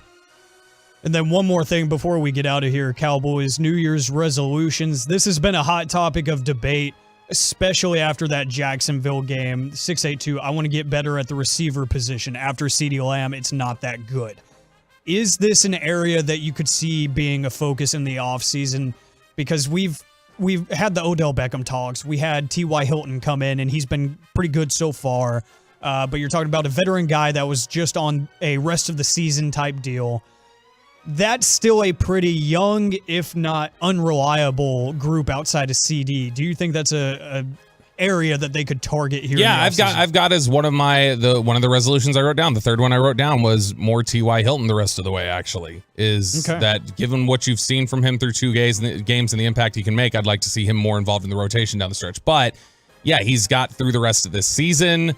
Noah Brown's going to be a free agent. Michael Gallup hasn't quite gotten back to himself yet. And so I think you definitely are going to have to add a receiver, especially because Jalen Tolbert has not been what you wanted him to be, what you thought he could be. So I think receiver's definitely going to be something that they have to add. They may get, they may try to go get a veteran contributor. And then in addition to that, not just on its own, I think they will be in the market for a receiver, probably somewhere in the top 100. And if the value's right, it very easily could be their first pick. Whew. It just worries me after the Jalen Tolbert experiment failed. If you're going to go outside the first round for one of those, guaranteed guys that you have all the trust in the world in, which, to be fair, this is a deep receiver class. There's some talent here. But the Jalen Tolbert thing gives me that sticker shock of, second, third round guys. Yeah, but you got to trust your evaluators, and they've made some good picks for you before. They got Cedric Wilson paid. Michael Gallup has been good for you for a few years. CeeDee Lamb has obviously hit in a big way recently. Tolbert, and Tolbert by no means is like some sort of guaranteed bust at this point. It's just he's had a disappointing first year, to be sure. Coming up next on 105.3 The Fan, Rodgers in Arlington or Brady in Tampa? Which one scares you more? Coming up next on The Fan. Be a part of the show.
From the Classic Chevrolet Studios, turn it on, leave it on with Sean and RJ on 105.3 The Fan. It's Fist Pump Hour here on 105.3 The Fan. Final hour of Sean and RJ. Alec Medford, Bobby Belt, Touchdown, and Justin Honore on the ones and twos with you, the turn it on, leave it on listener. Tolo, baby, 877-881-1053, 877-881-1053 is the truckwreck.com text line to get involved. And a reminder that even though it's a holiday for some, we are also live on the Fan Cam, twitch.tv/Dallas Fan Cam and the 105.3 The Fan YouTube page. You can see our beautiful faces, which is probably not the greatest idea to wake up to here, especially as I don my baseball cap. Why are you just waking up? It's 9 o'clock. Hey, I wake up at like 10 because I do evenings, you know? So you wake up at 10 every day? Well, when I'm not in class. Damn. Usually it's 7, but hey, you know, it's winter break. I'm trying to enjoy it while I can. And I work till like 11 or midnight a lot up here, so. You in that awful work ethic, man. I'm trying to enjoy being able to get sleep whenever I can. I still don't, though, because I'm very much a morning person, as weird as it sounds, because I will complain about waking up at 4 a.m. to host the morning show all morning. But when I get home at 11, I love life. It is amazing. So kudos to y'all for doing it 5 days a week, because I probably couldn't, if we're being honest. Have to pull a Peyton. You'd have to call me at 5 in the morning and be like, hello? Hey, you know you have work today, right? Hello? Except it's actually the truth. Yes. Peyton's just taking depression naps after New Year's Eve, it sounds like. Yeah, poor Peyton. For those of you that were checking him for the update, he doesn't get $150. He did not kiss anybody at midnight. It did not go the way he said it was supposed to. So, awfully predictable, I think. Folded like a lawn chair, Peyton. Folded like a lawn chair. I thought you were the Riz God. He was supposed to be. He said literally on this day part 7 days ago that he was the Riz God. And no, there's zero Riz there. I take the title back then because he took it away from me because he said I'm younger. I'm the Riz demigod is what he said. Oh. Now I'm the Riz God. So. Are you? Yes. Oh, okay. I guess I'll have to see that put into action. I'll back it up during the break. All right. Let's see this. Don't mark that. So right now we are going to dive a little bit deeper into what could be a scary scenario. Really a choose your fate, the red pill, blue pill thing for the Dallas Cowboys, if you will. Rodgers at AT&T Stadium. Undefeated. Never lost there. Never lost. Or Tom Brady in Tampa. Undefeated. Never lost to the Cowboys. Which boogeyman scares you more? Yes. Tom Brady on the road or Aaron Rodgers at home? Yes. Because obviously, Tom Brady has not been Tom Brady this year. Yeah, he hasn't been himself, and really the whole offense hasn't been great around him. He's still got the skill pieces. The play calling hasn't been excellent. Leonard Fournette hasn't been as expected. They've been leaning on Rachaad White a lot more, which I really didn't see coming out of the offseason. Nothing's clicking, really, but they're finding ways to get away with it, you know, almost like TCU-like. Getting away with it at the right That's disrespectful. times. That's disrespectful Because everyone wants to say it. KG kept saying it yesterday. They get away with it all-stars. And Reg Atatula, who just walked into the studio. Got that, Reggie. He's a proud co-creator of that saying, they get away with it all-stars. So, as he nods his head. TCU, you're saying TCU is also the get away with it all-stars? I don't think TCU is. No, they're not. I've been saying that for months. I've had to defend them. I'm wearing the hoodie to prove it. Okay, all right. Yeah, so, but Tampa Bay has found some strange ways to win some games, and that division as a whole is unserious, might I add. It's pretty terrible. I mean, in general, like when you look at now, I think Tampa Bay has been able to clean it up now because they've won a couple games, but they've got, no, everybody in that division is on the negative side of point differential. All of them. Tampa Bay minus 32, New Orleans minus 12, Carolina minus 30, Atlanta minus 34. Just awful. And so here's the thing with it, though, is that Aaron Rodgers and Tom Brady, neither one of them have been themselves this year. Yeah. The way I look at this is I would rather take on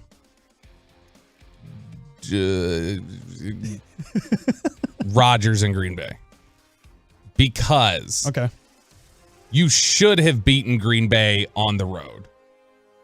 Tampa Bay, and I know it was a different team. It was week 1. It's been a long time. Tampa Bay dominated you at home.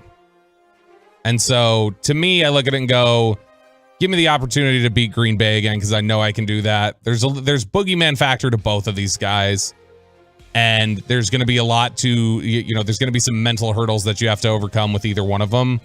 But at the end of the day, give me the home game. Give me the guy I should have beat already.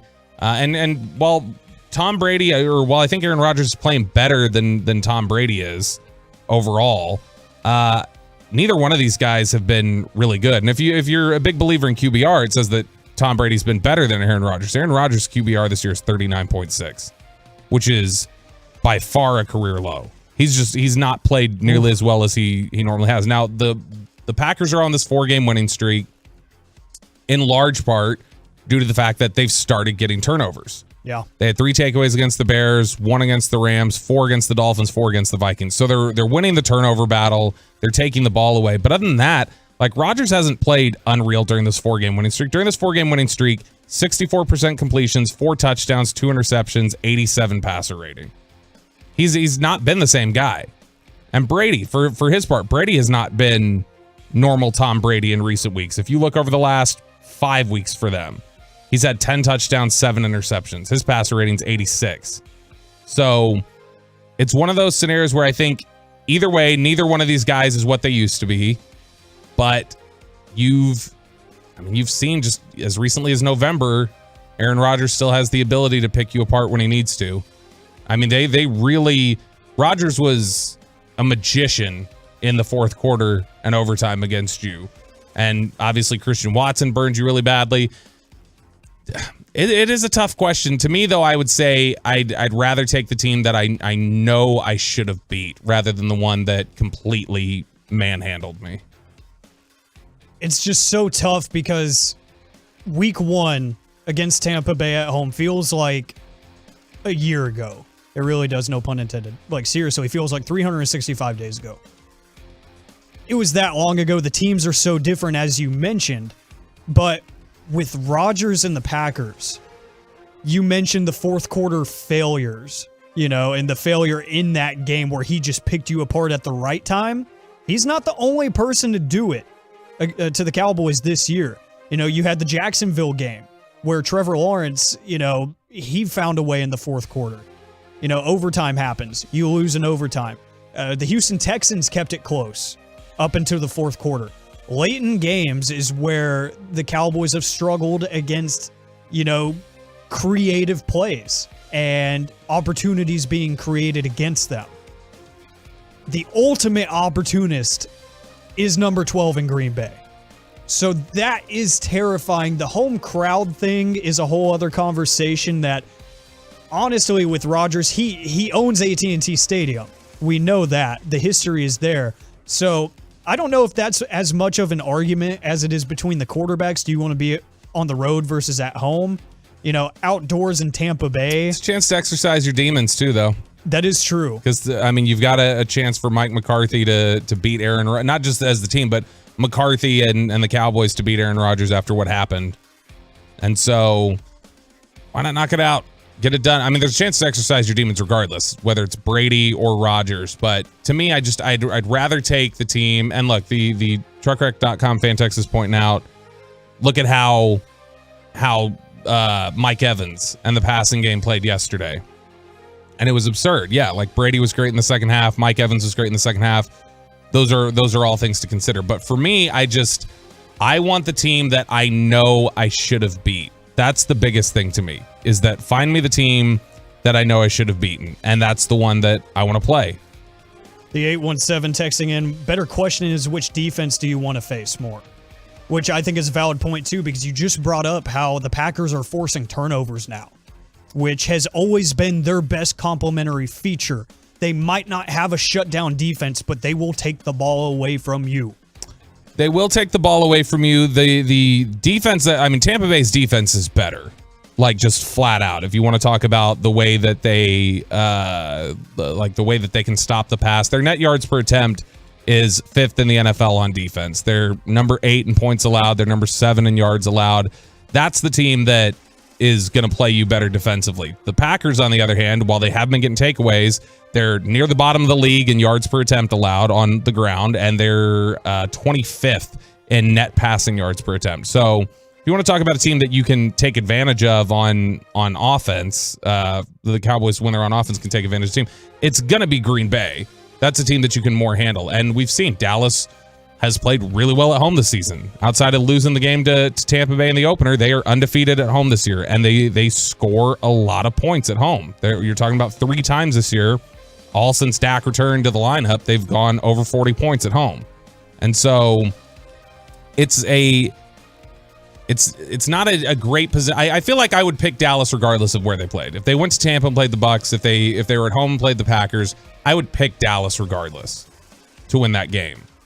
It's a tough situation to be in terms of picking which monster you want to have to slay, in terms of especially going against history and what they mean to your psyche and those sorts of aspects. Now, if you want to make an argument more specific to this organization, like the people in this organization now, the players here now, the coaching staff here now, the bigger beast to slay would be Rodgers. There's more direct history with the guys on this team with Rodgers, and so that would in all likelihood be a bigger mountain to overcome just personally for their own experiences than with Brady. But Brady, you're dealing with the whole organization's never beat him, and you're talking about the all-time great and a guy who just does weird magical things when playoff time comes around. And so it's a tough ask, but in general, I think I want Rodgers, and I don't feel great about that. Or not Rodgers. I want Green Bay. I want Green Bay. If the quarterbacks were reversed, I wouldn't change my pick. This to me is I just want Green Bay and less about Rodgers or Brady in this instance. But what's truckwreck.com fan text have to say? So it looks like a lot of people are deferring to the defensive side of the ball because they're kind of on the same page about the quarterbacks. You don't really want to play either of them. 817 saying Rodgers is on fire now. Might want to avoid him. Brady is a fourth quarter master. He's not really on fire, though. The team has won games, but he's struggled. The Packers might be. Yes. You know, especially considering where they should be and where they were, they're on fire. And they might not be getting enough conversation around how well they've played just as a whole. It's not exactly due in part to Aaron Rodgers. But my question would be, again, for you and the truckwreck.com text line, outside of the quarterback, what matchup for each team scares you more? Or most, between those two? Yeah, what matchup? I'd be more concerned with Tampa. And that's why I would rather play Green Bay, even though I think that right now the quarterback that scares me more in the immediate term would be Rodgers. But the team I want is Green Bay. And we've got a few people weighing in on the YouTube and the Twitch chat over on YouTube. We've got Kenneth Knott saying he'd rather play Rodgers. We have Sean Rodgers saying give me Tampa over Green Bay. Over on the Twitch, we've got Swaggy Booty saying I want Dallas to end Brady's career. Wow. And we got Dog Cat Daddy. That's a hell of a name. Please don't pull that. Saying they'd rather play Green Bay. And I think that's the thing. If you're looking at just who the teams are, Green Bay's the team you want.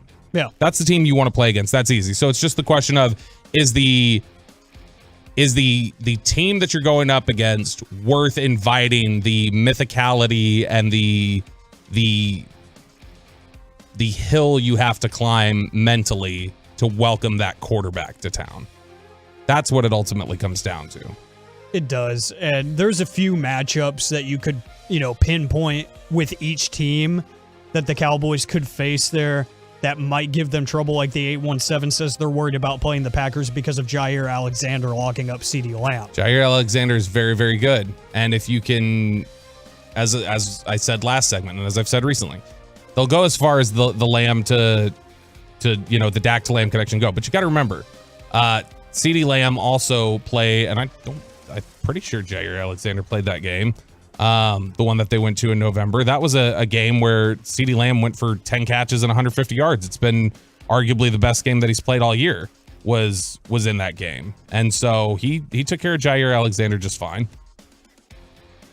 It'll be interesting to see how it all plays out because you have two guys wearing number 12, both very accomplished and really incredible histories against the Dallas Cowboys that could give you trouble in the wild card round. And of course, you don't want to play against either of these guys, but I think I will defer to Mr. Belt here because I'd rather have that Packers team. It's too inconsistent. The personnel just isn't quite there, not where it needs to be. And as he said, Rodgers hasn't been great. No. They've just won. And it's almost in spite of him in some games. And that's totally fine because it's putting them and pushing them further and further into the playoff picture. Yeah, and I mean, look, part of the equation here that we didn't even consider because we were talking about, the defenses and what they do in terms of at the quarterback position. Part of the equation here is also that running game, though, and what Aaron Jones has done to the Cowboys consistently over his career, which has not been, again, that's maybe not something that you want to invite. 3 games in his career for Aaron Jones against the Cowboys, he's had 19 carries for 125 yards and a touchdown, 19 carries for 107 yards and 4 touchdowns. And in that game, he had 7 catches for 75 yards. And then just recently in November, 24 carries for 138 yards. So Aaron Jones is a tough thing to invite in addition to that. But again, if you're just talking about where Dallas can have success, I think the better football team is Tampa. And so I'd rather take on the Packers. We know who else we can ask is Nick Eatman of DallasCowboys.com. He joins us next right here on 105.3 The Fan.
Welcome back to Sean and RJ on 105.3 The Fan. Alec Medford, Bobby Belt, and Justin Honore holding things down for you.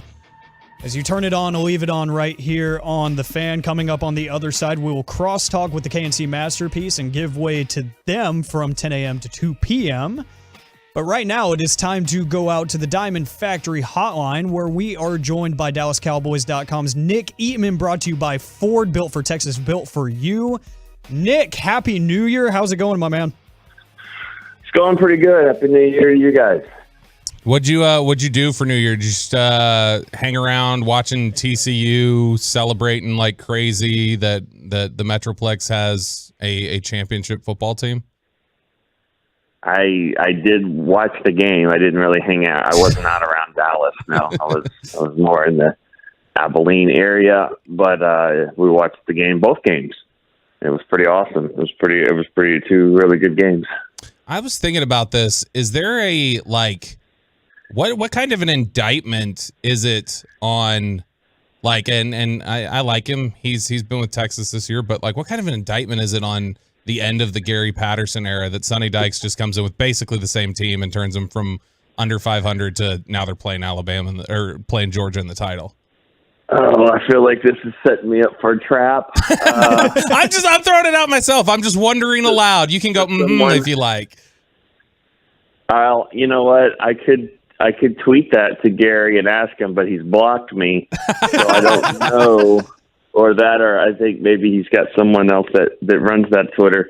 I've never been a big fan of that person, and subsequently that school. So I found myself not cheering for TCU, and I'm like, it's okay. I like Sonny Dykes and all that. So, but I also have said, I think on your show a few weeks ago, I thought Alabama should have been the team picked in there. So, and I still do. I mean, that doesn't change. I mean, that just makes me think what Alabama would have done.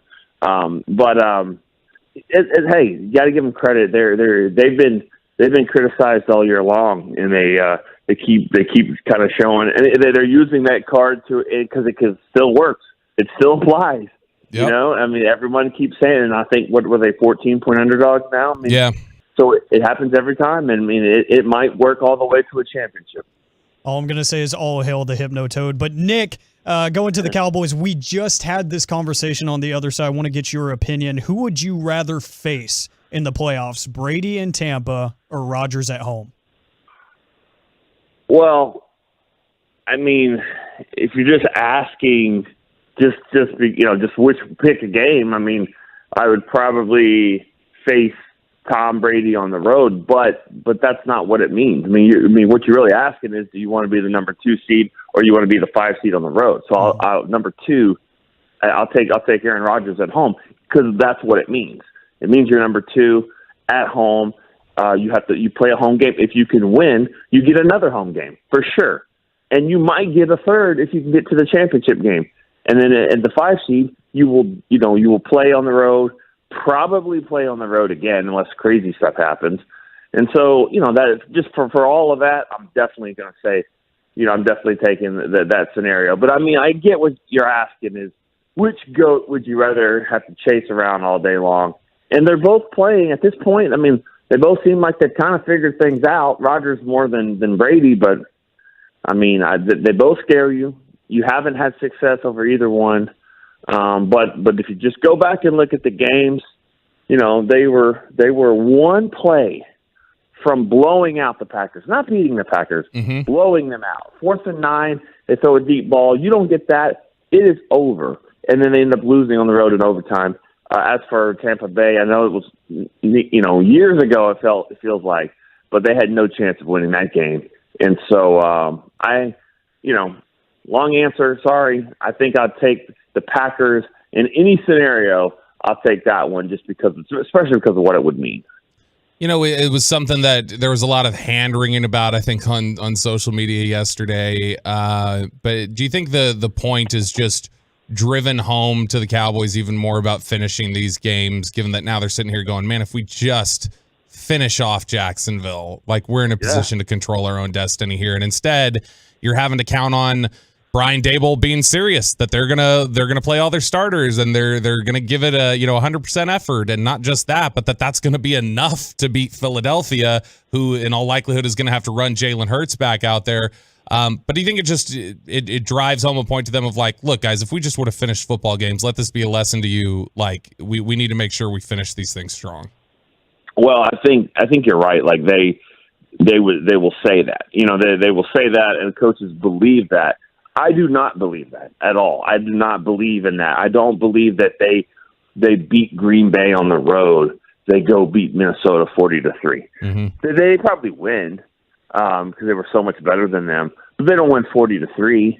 And I don't know if they beat Philadelphia after the Jacksonville loss. I mean, I just think it's the way your mind works, and they could have lost to Houston as well. I mean, but you're right about finishing games. I mean, they're right there. But my point is I'm not one that looks at it and go, well, they're 12-4. They should have been 14-2.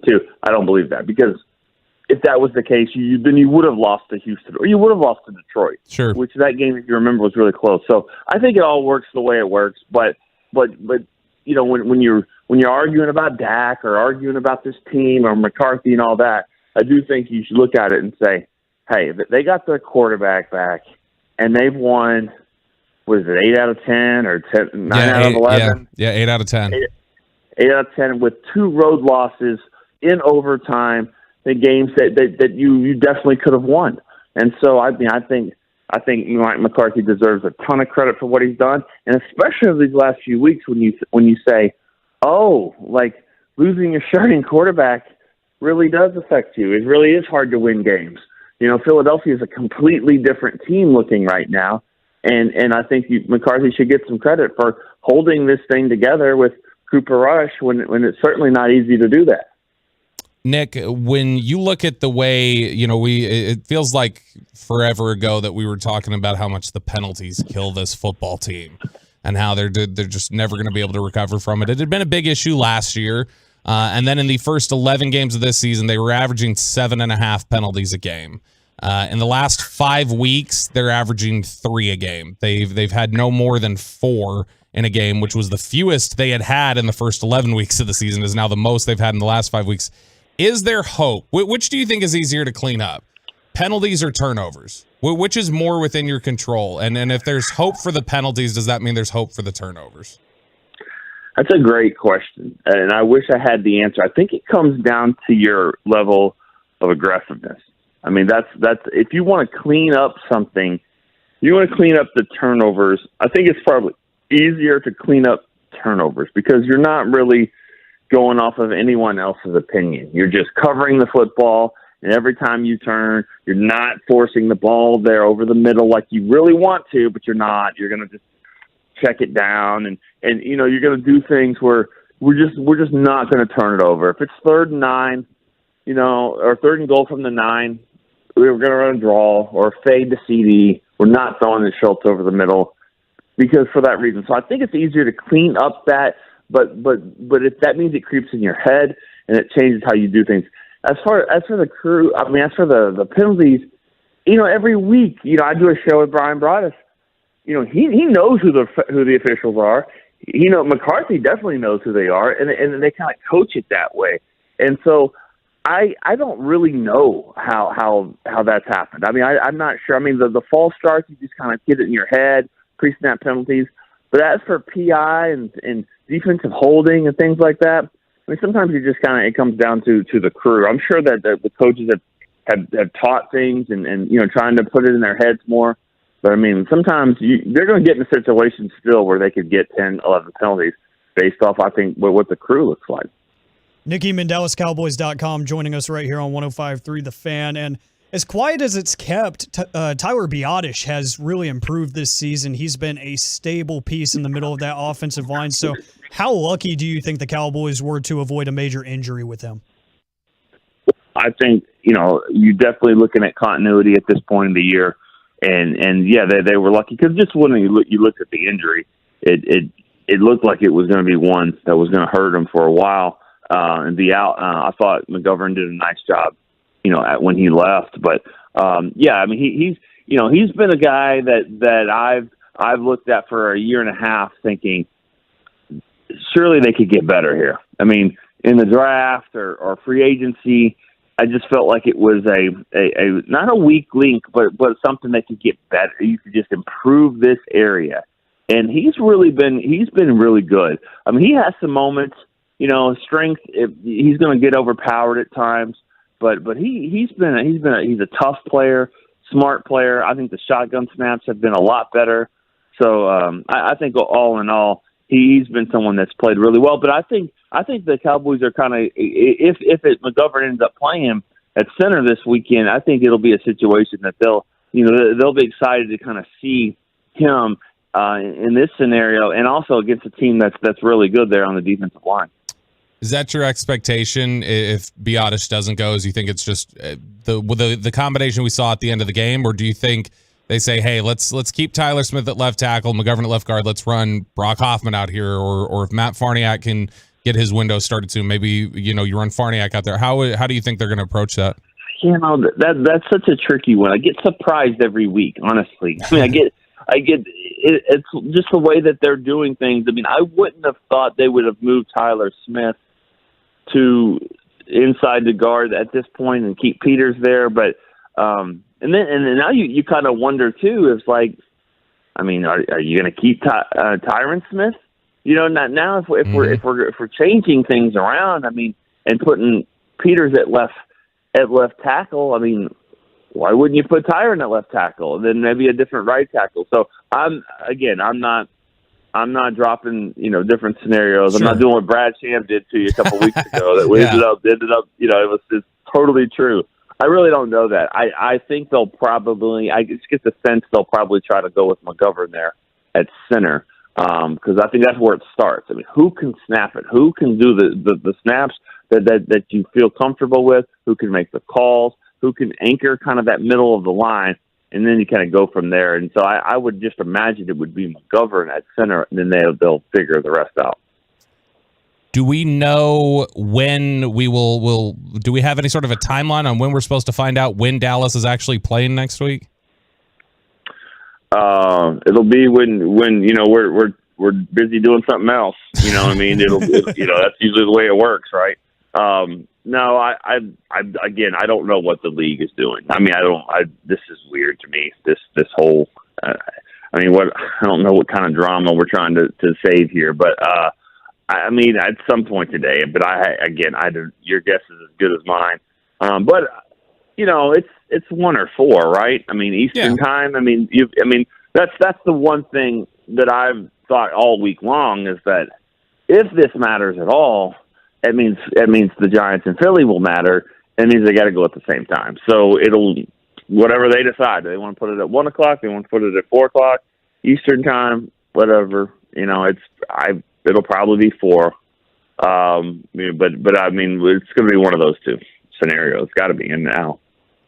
Nick, do you have any concerns with this last game now that it has sort of some meaning, especially if the dominoes behind you fall, if you can beat the Commanders? Do you have any concerns of maybe some guys going out there and doing a little too much and maybe, the soft tissue injuries and whatnot, the guys who are a bit banged up? Or do you have any concerns with them playing too much? No, I mean, yes, you have concerns. You have concerns of the game. This is a really unique dynamic because you wanted to see Philadelphia lose, and so see what this game matters. But I guarantee there are people inside that organization, probably on the medical staff, that was hoping that they would get a break, hoping that some guys that really need some time off will take some time off or get that luxury, and now they really won't get to do that. As far as worried about it, I mean, it just it is what it is. I mean, they're going to have to figure out how to play this game the right way, and they're going to go to try to win it. If you flip it though to the other side, to the Giants, I mean, I'm sure you guys have talked about this, about are they going to play guys and stuff like that, and I hear people say it all the time about they're going to treat it like a preseason game. Like, you cannot do that. This is not a preseason game. The Giants cannot treat it like a preseason game. Preseason games have 75 players on your roster. 22 of them are sitting there with sunflower seeds and no pads on. You cannot do that. You've got 8 guys. You can put, pretty much or 7 guys on inactive, and they can make some other guys backups. But if you've ever looked at a sheet or a stat sheet at the end of the game, I mean, there's like one player who doesn't play. It's usually your backup quarterback. Yeah. And everybody plays. So and so you can say that we're going to rest all these starters, but that means your backups are going to play the entire game and special teams. So that'll kill your depth if you get some key injuries. So yes, there are some key players that they can put out, or the Cowboys could do that as well if they want to go that route. But like, you really can't rest your whole team at all, and so you're going to have to go out there and play. And I wouldn't worry so much about what the Giants are going to do or not going to do. They're still going to have some guys go out and play. Philadelphia, I think, is banged up psyche-wise right now, and a ton of pressure on them. So it'll be an interesting game. We'll see what happens, but it'll be interesting to see what happens with both games at the same time. Nick, we appreciate the time as always, man. Thanks so much, and we'll talk to you soon. Okay, guys, take care. Go Frogs, Nick. All right, always.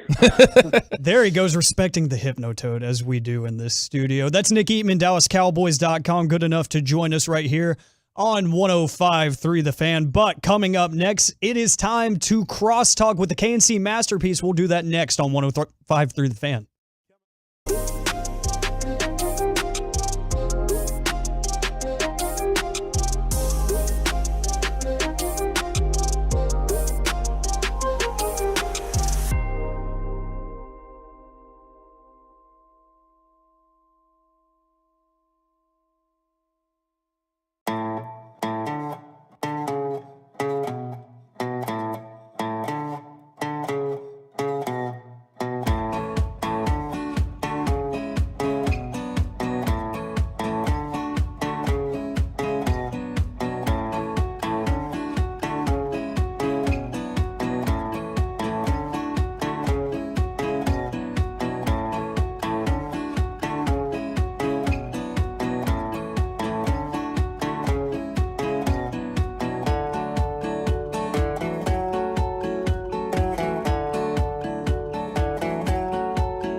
105.3 The Fan. Thanks to Nick Eatman of DallasCowboys.com for joining us earlier, and thanks to Bobby Belt for having me Touchdown on the program today. Sean, RJ, Bobby, Luka, and Peyton will be back tomorrow and for the rest of the week right here on Sean and RJ on 105.3 The Fan. But right now, it's time to crosstalk with the KNC Masterpiece. Today, it's Mike Bassick and Reginald Atatula. How's it going, Countdown guys? to kickoff. Woo! This is Mississippi State-Illinois game. It's got you all jacked up. Derek Harper versus Dak Prescott I'm taking Dak. versus Will Clark Versus Rafael Palmeiro and also Nathaniel Lowe and Mitch Moreland and all the other first basemen. Bobby and, Thigpen. Yeah, all the first basemen. And then who else did they draft from Mississippi State recently?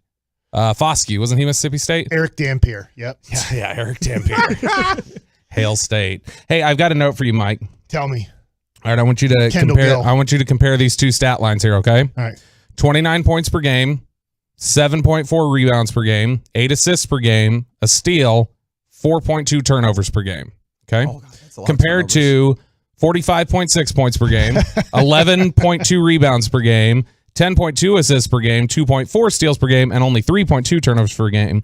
Is the other person LeBron? No, the first set is the last 5 games Luka played before you took vacation. The next set is the 5 games Luka's played. This whole run coincided with you taking vacation. I'll tell you. So if he plays poorly tonight, I think we have something to discuss tomorrow. So Mike, would you quit so that Luka could go on like a historical run of games?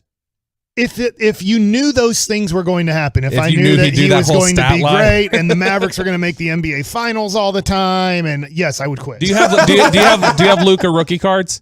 I have quite a few, yes. Okay, so then you're also making a business investment though, because if you know he's going to play at that level, then your rookie cards are just going to continue to ascend.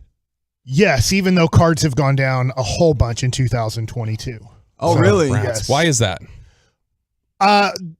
I think people are realizing the overprinting of cards again. Just like the Federal Reserve, the amount, and the money. Somewhat the amount of cards. Also, like, hey, there's Donruss, there's like a zillion different rookie cards too. So you're like, hey, how many rookie cards are there of Luka? Well, if you take all the parallels and everything, there's like 300 different rookie cards. So it just, people are starting to go, hey, they're still valuable because he's a rare player. He's that good. But they're also kind of like, gosh, there's just so many different ones. So the cards kind of went down. They could go, if he won the championship, they'd go up probably 20-30%. Or if he averaged 45.6, 11.2, and 10.2 for the rest of his career. Yes. For the rest of his career? Yeah, well, that's what we're talking about. Would Mike be willing to quit to ensure that stat line for the rest of his career? Even though in a weird way, and I would, but even in a weird way, I've talked to my son about this, who's a big Maverick fan too. He's 14 years old, I say, I don't really want him to average 30 points a game.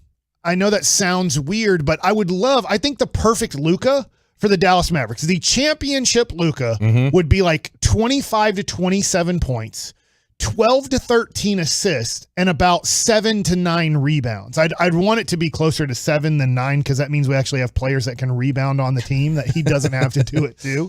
So I think in a perfect world, the perfect Luka is about 26 points, 12 assists, and 8 rebounds. To me, 12 that's assists. Wow. But Stockton numbers. I think he's capable. He's giving those assists. It's just, do you have the players to knock down those shots?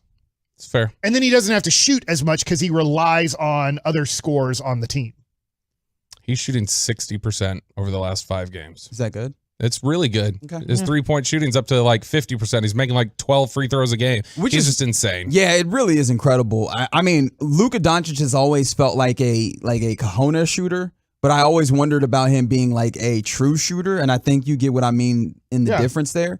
I'm starting to see some of like the tendencies towards true shooter, which I mean would be entirely unfair when you talk about the pace that he plays with and his IQ on the court and the ways in which that he can get to whatever spot he needs to. Like that is the real game breaker for me. Is if he can be like a true shooter in that way. I think it's funny, all these conversations I actually had because my wife never watches sports, and she watched a little bit of the San Antonio game with me. Not a lot, but kind of the finishing parts of it. What does she think about the jerseys? She didn't mention the San Antonio jerseys. Dang it. Even though usually she does mention stuff like that or the colors of shoes. type of deal, which is obviously very different. Yeah. From, when I was playing, not in the NBA, but like high school, like everybody wore black shoes or everybody wore red shoes. Like now everybody's wearing crazy colored shoes, which makes a statement. She was asking me, did you know Luka was going to be this good? And I said, no. And then I said, the other thing that I didn't know, and I'll throw it out to you, did you think he could keep improving this much year over year? No. I felt like that was sort of the discussion about him. Was like he's so advanced for his age. Like what you're buying with Luka, I felt like the conversation when he was coming out was what you're buying with Luka isn't the potential, you're buying the floor and like what he can be in terms of his ability. That he's incredibly advanced. But you've got some of these other guys here who are maybe more athletically gifted, who have higher ceilings. But what you're buying is a real high IQ pro ball player, like right out of the gate. I don't think anybody saw him like developing the step back that like just was not in his arsenal until he got here. Like that's where he developed it. And some of the like that damn plant pivot, like swing back around fadeaway that he does all the time. That wasn't in his arsenal when he first got here.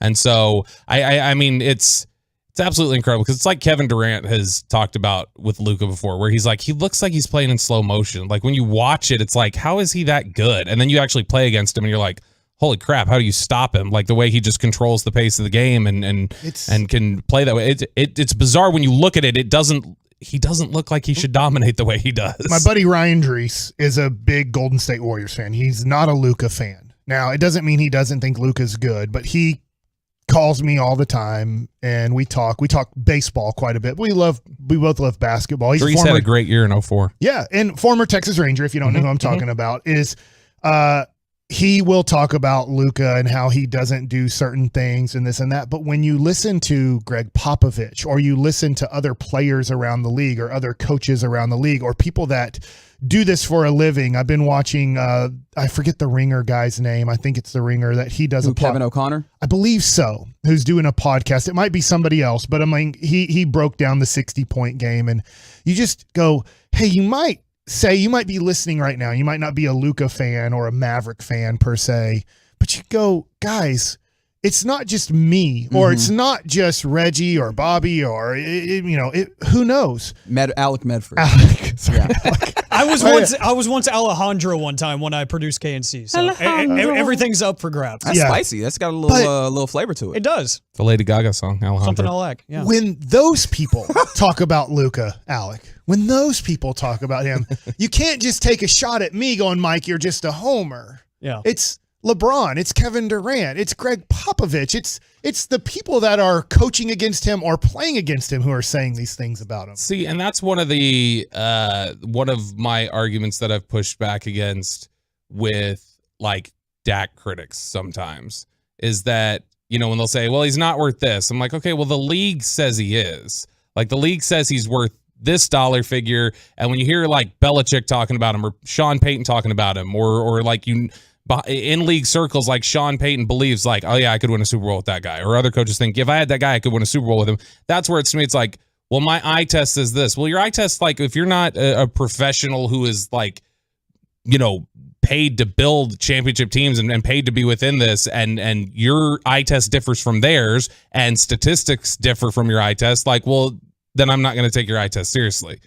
And it's just, I do want Broadus though to call up I always call him the Big Seven, but I know it's not the Big Seven. What is Group of Seven? The Group of Seven. No, it's the Gang of Seven. Gang of Seven. Because at the start of the year, I said no general manager would take Dak Prescott over Trevor Lawrence if you were building a team today. And he actually called up his Gang of Seven. And I can't remember if it was 4-3 for Dak or 4-3 for Trevor. But it was tight. It was a 50-50 split on the people he called up, I believe, pretty much on Dak versus Trevor Lawrence. I wonder now that this season is coming to a close, what those people would say if they had that decision to make for their future organization now, Trevor versus Dak. Yeah, either the same or I'm sure like there wouldn't be any like Trevor to Dak flips. It would, if anybody flipped, it would be Dak to Trevor. And I wonder how much of that is just like age in some ways. Yeah, age, I mean, but it's not like also Dak like is wildly older, but also if we're talking about for future building your team type situation. Yeah, but I mean, you're also talking about like the tools of like everybody goes like, okay, well, this is like Peyton Manning, Andrew Luck, like Trevor. That's the kind of tools we're talking about here. And that's never been Dak's game. Dak was never like the toolsy, like that's why he went in the 4th round. Yeah. Like that's his, he's not going to have those elite sort of tools. But yeah, we know an NFL team will fall over themselves if you have elite like qualities, even if it's not all together. My gosh, the one that I always go to, and this is an example of obviously a top tier player, but you take a guy like, there was a guy out of I think he went to Virginia Tech. Lawrence Gibson was a tackle they drafted. Yeah, that was the one right there. Michael Vick. No, the Cowboys drafted Lawrence Gibson, this tackle, back in 2015 in the 7th round, and he never played an NFL game for anybody, but he was on, including like Jim Drunkenmiller. He was signed 14 times by teams. The guy could not play football. He was a 7th round pick, but he was this big and strong freak at tackle. And there's like, huh? I'll figure it out. I mean, the guy literally, it was like 14 times he was signed, and I think it was spread amongst 10 different teams.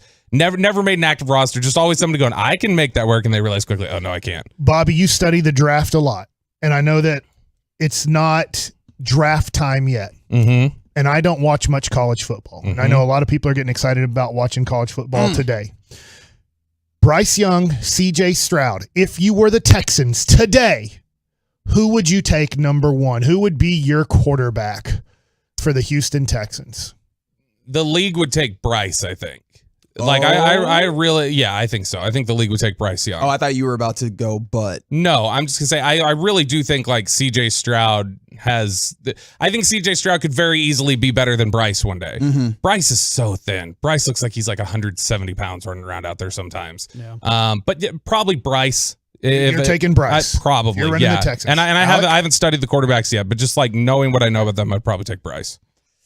I'm probably going Bryce day 1 as well. I feel like the touch is there. Something that has really impressed me is his anticipation. I think that's his strong suit. That's something that he has ready to go right now, and that's something that the Texans just don't have right now with a guy like Davis Mills. I do agree with Bobby, though. I think Stroud, you could look at this, when they're both off their rookie contracts, Stroud could easily be better. He's got that it factor about him. He's got a cannon of an arm. And to Bobby's point, he's bigger right now, too. He's just bigger built. And he could go to a worse situation and get thrown around a little bit and not be as worried as I would with Bryce. CJ Stroud, I was watching his post-game press conference, and I was struck by something I'd never noticed before, which is how much he looks like Tyga. Huh. I'm going to show it to you during the break, Reggie. Yeah, Reggie, who would you pick? By the way, this is going to be a football question to Kevin and Corey. Tomorrow. You're like, I'm testing it out. If you had to pick right now, before combines, before all the other stuff, you had to pick right now for the Texans. Who are you taking? Right now, I take Bryce Young as well. I'll make this a clean sweep. And it's really because, and it's weird to say when you consider that we're talking about Alabama, but Bryce Young has already been in that place where he's kind of been asked to be the entire engine of the team. It's kind of amazing me. As I've watched this football season unfurl, that is a team that has basically been like, here, Bryce, we are going to depend on your individual brilliance to get our offense down the field. And he has done that pretty well. Now, obviously, this hasn't been normal Alabama standards, but he's done that pretty well. And that's kind of what you're going to be asked when you get thrown into the Houston Texans. All right. What's coming up on the show today, fellas? Oh, yeah, I forgot that we're doing that. We should be talking to Cowboys Executive Vice Presidents of Player Personnel, Stephen Jones. Get all that inside information. Typically at 12 noon, we will confirm that through the show. But also, I don't know if you're familiar with this, Mike Bassick here played baseball with the Texas Rangers. What? And other teams amongst that. Okay. So he's been gone for a while. He's going to break down some of the stuff in baseball nuggets at 1041, including this rotation and how Nathan Eovaldi will, the definitive discussion on how Nathan Eovaldi will fit into this team. So those things are coming up, which all sorts of the next Nolan football Ryan talk. from Alvin, Texas. Oh, okay. I did not anticipate that, but maybe that's what we get as well at 1040. Hey, man, looking forward to it. And Reg, what? Hail the Hypnotoad. I'm with it. Let's go. Text Quentin in. Johnson. If you're in your car driving, text in, because there's not many people in their car driving on 75 right now. Yeah, show your support for the KNC Masterpiece. They got you 10 to 2 p.m. right here on 105.3 The Fan. For Justin Honore and Bobby Bell and myself, Alec Medford. We will catch you guys next time. Sean, RJ, Bobby, and Peyton back 5:30 to 10 tomorrow right here on 105.3 The Fan.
105.3 The Fan. Go low, baby. KRLD FM and HD1, Dallas Fort Worth. Always live on the free Odyssey app.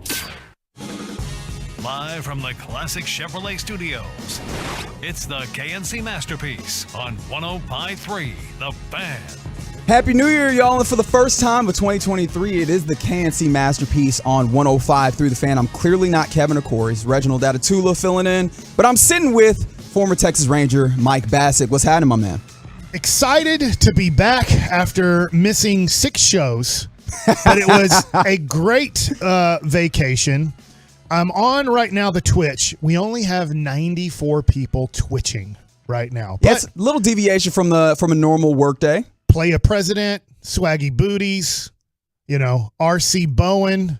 They're here and they're still listening. So I can't believe. I guess I know this is kind of considered New Year's Day. Yeah, New Year's Day observed of sorts. Yeah. I couldn't believe how easy of a drive it was coming in. I just felt like Monday. I'm glad to be back. I'm excited to talk everything that's going on in the world of sports because, man, it's been a great week's worth of content of sports to talk about. But I was surprised on how few people are actually out and about today. Absolutely. And look, if you're out and about, whether you're at the house, however you're listening, we appreciate you rocking with us and rolling with us. We're going to take you to 2 p.m. I believe at noon, we're supposed to talk to Stephen Jones of the Dallas Cowboys. Clearly, I feel like I didn't need to say that, but I did anyways. Yeah. But if you're listening, always, we appreciate you texting into the show on the truckwreck.com text line, 877-881-1053. And on the on the text line, I'm being informed that apparently there are like 300 folks on the YouTube. So maybe I need to tap into the YouTube and see what's happening over there. However, I think everybody here is here for discussing the Cowboys on the home of the Cowboys, 105.3 The Fan. And my goodness, I don't know that this, it could have, but the Sunday basically broke almost as well as it could for the Cowboys. And for what you ask, to 1, win the division, but 2, get the number 1 seed. So the question I'm going to ask here is, do you think the Cowboys will get the number 1 seed in the NFC? I don't think they will. Mm-hmm. I think I'm excited. I can't believe that we are coming to the last week because I was like, man, adding the extra game kind of stinks. Like we saw teams that are kind of like, what do we have to play for in week 16? And I know like Tennessee and Jacksonville are going to try really hard Saturday night. I can't wait for that game. Mm-hmm. But you're just like, adding the extra game, I get what they're doing, but the more games you add is the more opportunity for there to be nothing to play for with 2 weeks to go in the season. And I thought that was going to happen, but everything is playing out almost perfectly for the Cowboys. That being said, if you're making me, Reggie, bet on the Cowboys getting the 1, or I'll even throw in the 2 seed, I wouldn't bet on it. I would say I will still lean towards the Eagles because New York doesn't have anything to play for. And that being said, I just don't know how hard New York is going to play against the Eagles. And I think now the Eagles are desperate to win that game, and that means Jalen Hurts will play. Now, I don't think he's healthy. I don't think he's 100%. Nick Sirianni says that man gets healthier faster than anybody else in the world. He's lying. Just like general managers lie, just like Stephen Jones is possibly going to have to lie at noon today on a question that we asked, just like whether it's John Daniels or Chris Young, whether it's Mark Cuban or Nico Harrison, they all are professional liars. That's part of the job. Being a coach, Jason Kidd has said, guess what? I don't tell you guys the truth all the time. I mean, he said that during this season. Guess what? Nick Sirianni is lying. Now, he makes up bigger lies. Like he can just say Jalen Hurts is a premium athlete who can come back. Instead, he goes, he could beat you in basketball. He could beat you in running. Yeah, no dude. You're talking to a bunch of fat people who cover sports for a living. Hey, hold on. Wait a minute. I know you're not. But most of those people in Philadelphia who are in that press conference are old and fat and out of shape. Oh, man. Yes, Jalen Hurts is going to win all of these athletic competitions against the media.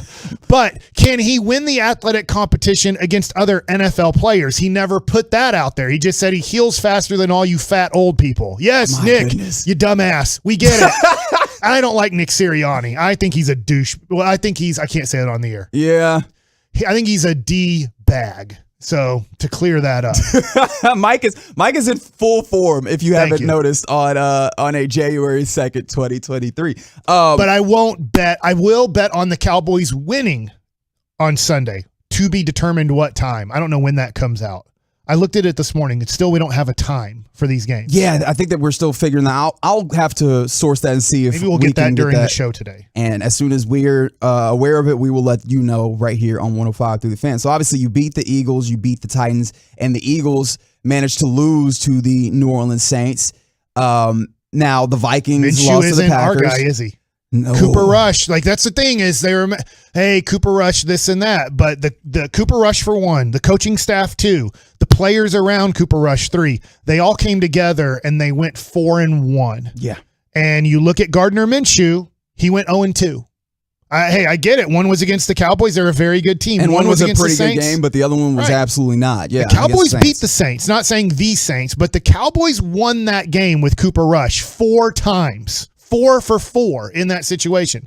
The Eagles had one time that they had to do it against a below average NFL team or average NFL team, however you see the Saints. They couldn't do it. And Cooper Rush went 4 for 4 in those situations.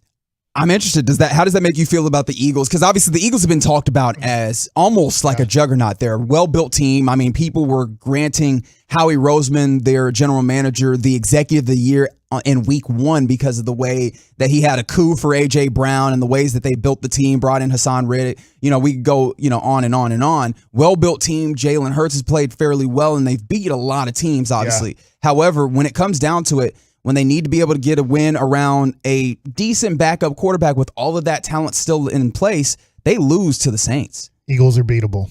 I'm not saying the Cowboys are going to do it, but the Cowboys can do it. And I want this to come from a place that doesn't sound the best. I'm not a huge Cowboys fan anymore. I'm rooting for the Cowboys, but I've kind of lost that just complete total passion that I still have for the Mavericks. So I'm coming from this spot, not going, go Cowboys, Cowboys all the way. Cowboys are the greatest. I like the Cowboys. I would like for them to go to the Super Bowl. I wouldn't bet on it, but I also wouldn't say the Eagles are going to the Super Bowl. They're very beatable. They're good. And the NFC is down this year. There's not a great team in the NFC. And so I look at the Cowboys situation and I wouldn't bet on them being the 1 or 2 seed. But I also wouldn't bet against them going to Philadelphia and winning. That's not a great team. They're a good team. Cowboys are a good team. I can see the Cowboys going to Philadelphia and winning in the playoffs. So, I mean, obviously the question that I asked was, do you think that the Cowboys will 1, win the division, or 2, get the number 1 seed in the NFC? And according to 538, the statistical analysis and everything website, the Cowboys have a 6% chance to win the division, up from 3%, where it was before this weekend. And in order to get that first round bye, the percent chance of them getting that, 0.8%, according to 538. Now, of course, there's a chance in there. Who does San Francisco play? The San Francisco 49ers play the Arizona Cardinals. That screws us over good. They're horrible. But, I mean, heck, did anybody think that the Saints were actually going to go and beat this Eagles team? Because, I mean, no. I did not have that level of trust in Andy Dalton and co. I will say this. I thought going back to the Cowboys versus Eagles and then Eagles versus Saints, I thought watching Gardner Minshew against the Cowboys that he was going to be able to put up 24-plus points against the Saints. And he wasn't. Now, it's the question of each game is its individual game, but the question that I thought of after watching Minshew and the Eagles horrible offensively against the Saints is, are the Cowboys that bad defensively now? Or I don't, did you get a week's worth of what Minshew can do against the Eagles, and the Saints defensive staff and their defensive talent was able to shut down almost everything Minshew could do well against the Cowboys? But it brought the question of, are the Cowboys this bad defensively now heading into the playoffs, or was Minshew kind of figured out after just seeing him play 1 week with the Eagles? And I do think that that's a conversation that we need to have, because starting out this season, especially over the first month of the season, we locked into the idea that this defense was going to carry your team. This was going to be the front-facing portion of your team, because they were really good as led by Micah Parsons. And then you had the back end. You had a lot of veterans. You brought in additional reinforcements when that run defense looked to be problematic. But over the last month, quiet as it's kept, and maybe I shouldn't say quiet as it's kept because we've all been there watching these games, this defense is not the strength that we lied to think it was, and I think we need to reevaluate that. And we will talk about that here at 11 when we go into a discussion about how important we see playing your best football at this time of year. You kind of that cliche of you need to play your best football this time of year. We're going to dig into that, and I think that would be a great place to talk about it. But yeah, look, this is going to be a tough uphill battle. Now the Eagles are playing the New York Giants, who the Giants did clinch a playoff berth this week with a win. Yeah. However, we all kind of looked at that and thought, well, that means that the Giants are probably playing their backups against the Eagles in Week 18. Right. Because they're locked into the 6th seed. Am I right? They can't fall to the 7 and they can't move up to the 5. I believe that's the case. However, we get to a point where after that 38-10 win over the Colts, Brian Daboll, or I'm not going to say it. I was about to say as Corey calls him, but you know what? He's not here. I don't have to do that. But Brian Daboll, in his media availability, there was obviously a question that seemed like just kind of a throwaway question. Let's just get the yes and move on for him. That was, are you going to rest your starters against the Eagles? And he says definitively, no, you'll rest when the season is over. Now, is that just something you say on Sunday, and then once you get to the week and you start game planning, you actually do rest some guys? Right. We'll see, but they're playing it like the Giants are going to start their starters. That would be great for the Cowboys because we know the Giants can beat the Eagles.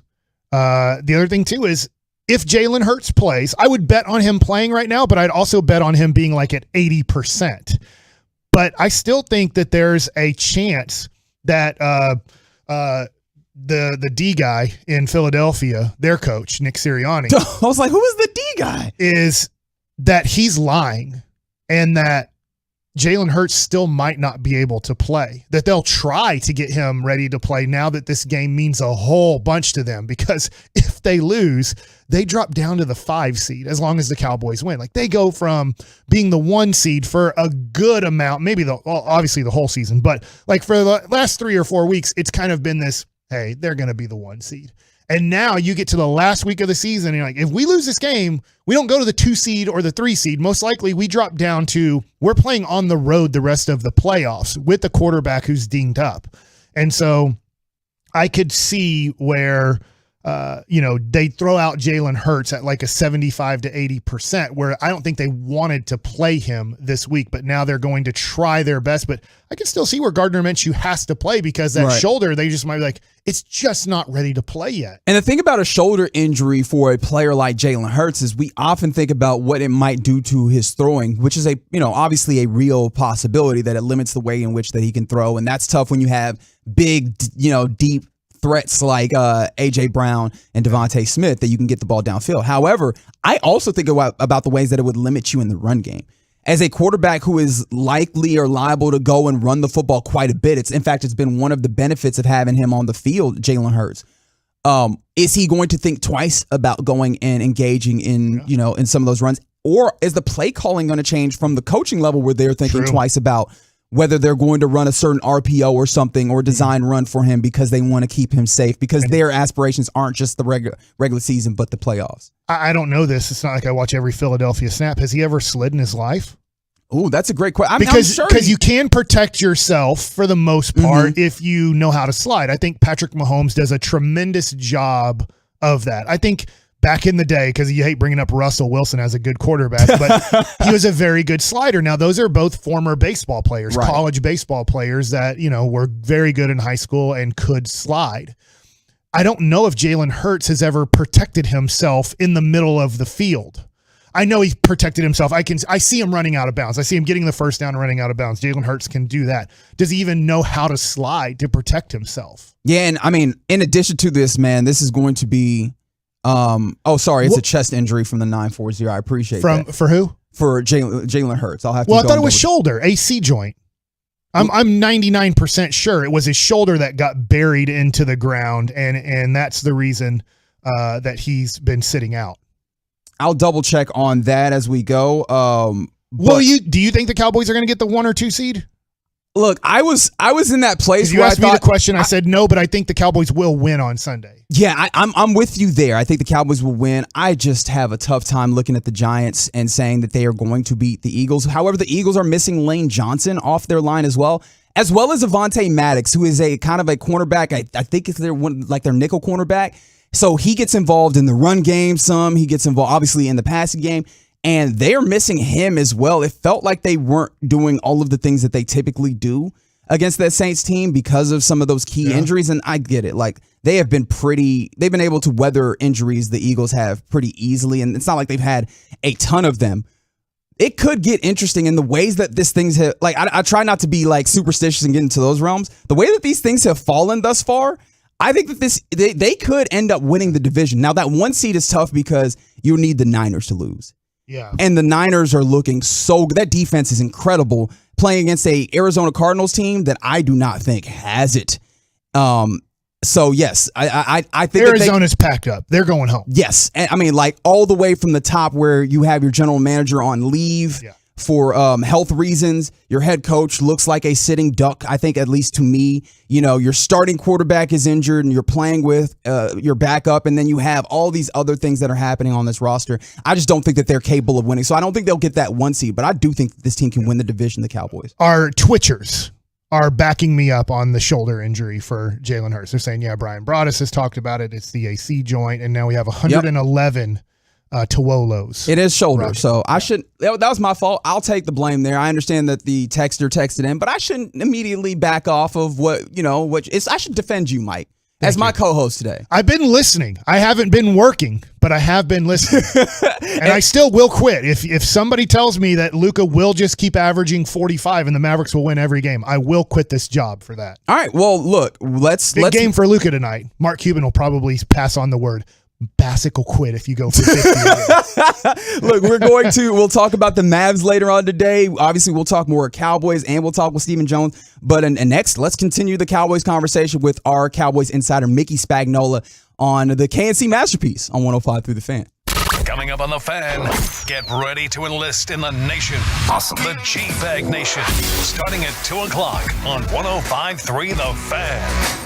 Tolbert Garage Door, your go-to for commercial and residential garage installation and repair needs. Call Colby for a free estimate today. 469-909-0956. Tolbert Garage Door is open 24/7. The door that separates you from the rest of the world. Are you secure? TolbertGarageDoor.com or call Colby at 469-909-0956. Tolbert for Garage Doors. Tolbert today.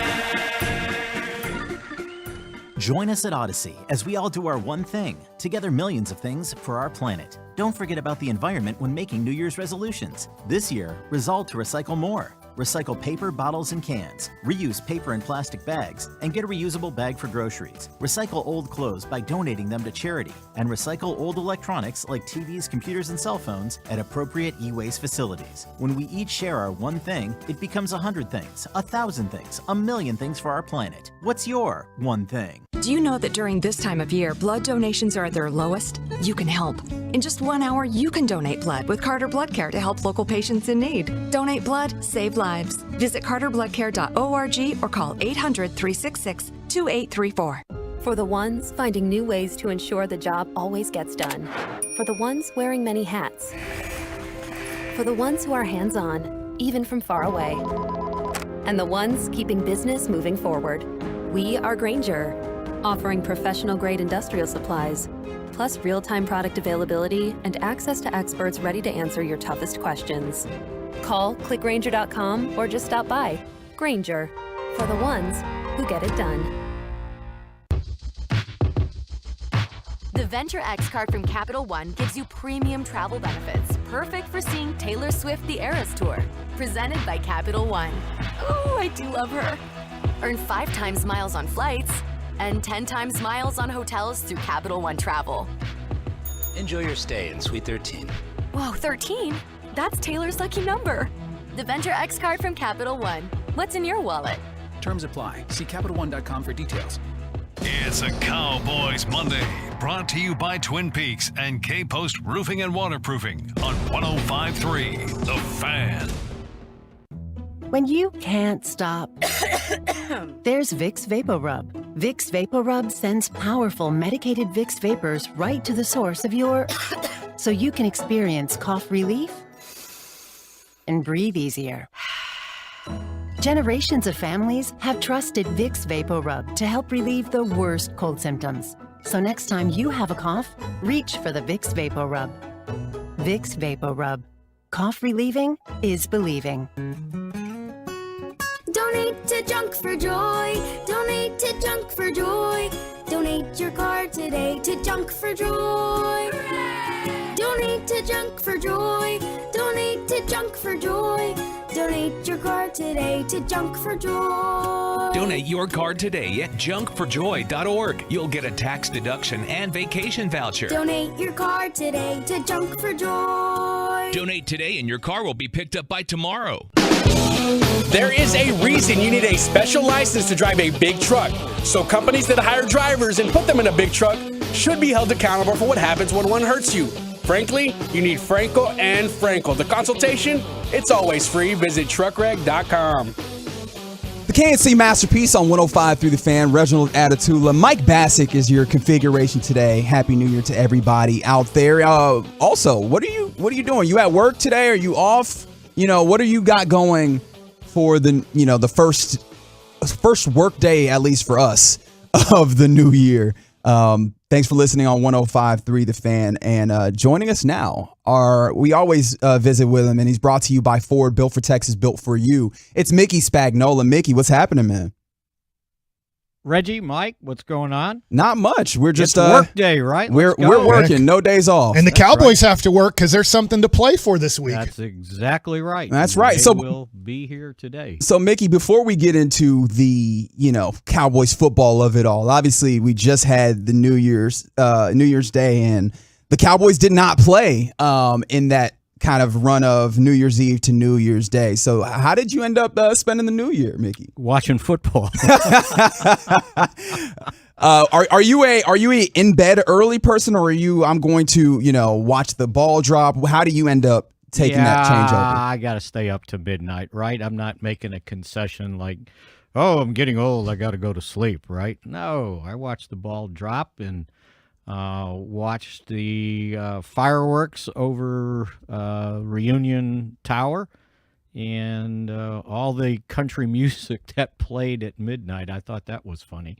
Are they the only bands they can get to play at midnight on New Year's Eve? I don't know. Maybe that's what they felt would be most accessible to the entire of the Metroplex. I don't know. That was good. But no, I watched the college playoff games, the NFL games, and here we are, Monday night game to watch tonight. Absolutely. It looks like it'll be a really exciting one, but as you watch Sunday, were you as amazed by the way in which the NFL slate just, one, laid out from an entertainment standpoint, but two, laid out almost exactly as well as the Cowboys could have wanted? Yeah, no, it's possible, and that's why, everybody wants to jump the gun 4 weeks ago, and it's like, okay, this team's the number one seed, and this is the way the playoffs are going to work out, and this team's not going to, make the playoffs. And then who predicted that the Packers would win 4 straight games and now have a chance to win a 5th, right?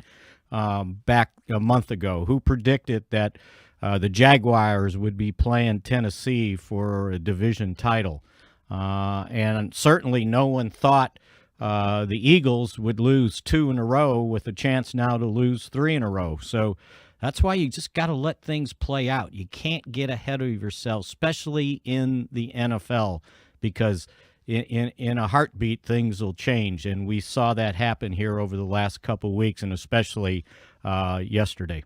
Mickey, I was busy Friday. I had off. So if you broke this down, I'm re-asking this question. How did you feel like the Cowboys played on Thursday night? They played well enough to win, but not well enough to probably suit my liking.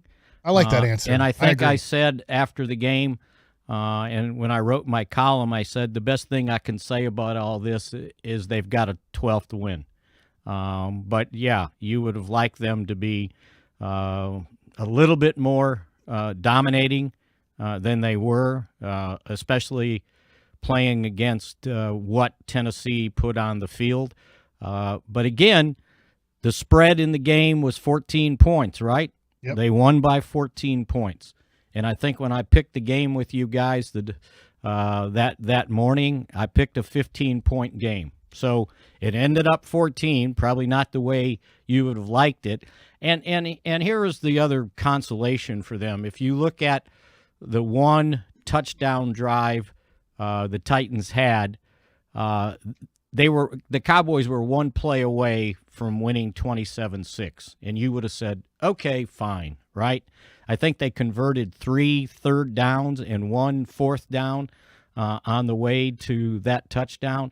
So if they make one more play in that sequence, it's a 27-6 game, and you're probably not even, and I'm not even reacting the way I did after, a 14-point win. So again, look at what happened yesterday. Did Kansas City struggle? Yeah, absolutely. And other team, did San Francisco struggle? Had to go into overtime, right? So I think we need to realize at this time of year, a win is a win, and, they're not going to dock you points for not having enough style. I'm going to ask Stephen Jones at noon if we get him. I think we do. He might be at the Cotton Bowl. I don't know.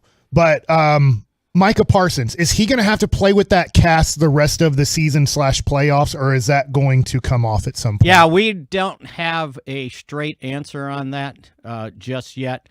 My guess is maybe another week, and then I think it comes off. Okay. I don't think there's anything broken.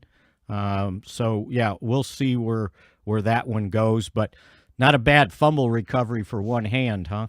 No, it was really good, and he's coordinated and athletic enough to do that. We've seen plenty times in football, right, where a guy's wearing that club cast thing, and they just can't pick up the ball because they don't have the other hand. Or can't catch it, right? And then they do something crazy like they catch it with one hand or intercept it with one hand. So, yeah, he's rather amazing, and he will play hard no matter what body part is not functioning as well as maybe you'd like it. But, he ended up with, I think it was two quarterback hits. And so, yeah, I think that the only concerning thing is just that they just can't seem to get sacks anymore.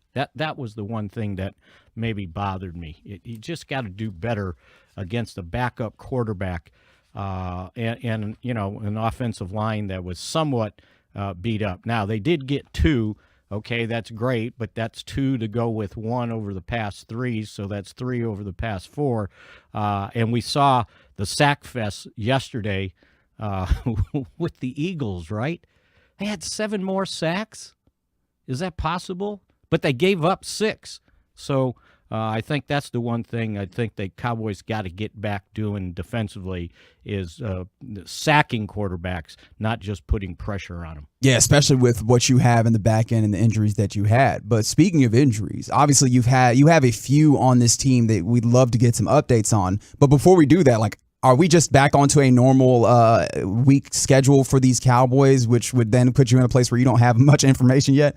We have a 3:15 press conference today. Oh, yeah, I didn't know if we got the game time yet. No, but if they want everybody to play at the same time, like it's got to be the 3 o'clock, right? It could be the 3 o'clock, and both teams got to start at 3. Well, one can't start at 3:30, right? Right, and I think that another reason that I think you have to do that is when I was looking at the schedules, you got to make San Francisco play at that time too, and they're playing a West Coast game. It's 2 West Coast teams. Seattle also is playing for a playoff spot against Washington. So that needs to be a 3 o'clock game. So I was assuming that all 4 of those games would be 3 o'clock starts or 3:15 starts. Yeah, that's got to be the assumption because you want them all to play at the same time and finish at the same time. And you can't ask the West Coast teams to start. Tell Seattle you got a 9 a.m. start. Yeah, 10 o'clock in the morning or whatever it would be. Yeah. So that's probably what's going to happen now that they set the Saturday games. Okay. But yeah, so we're back on a normal schedule for the week, correct? Yep. Looks that way from the schedule the Cowboys sent out last night at about 10:30 or so. Now, within this, I'm just going to break the form here. Mickey, this is my first time running this show in this way. Oh. And that means this will be my first time leading the interview for Steven. So I'm a little nervous. I'm not gonna lie. Is there something that you're like, Reggie? You got to ask Steven that. Well, I think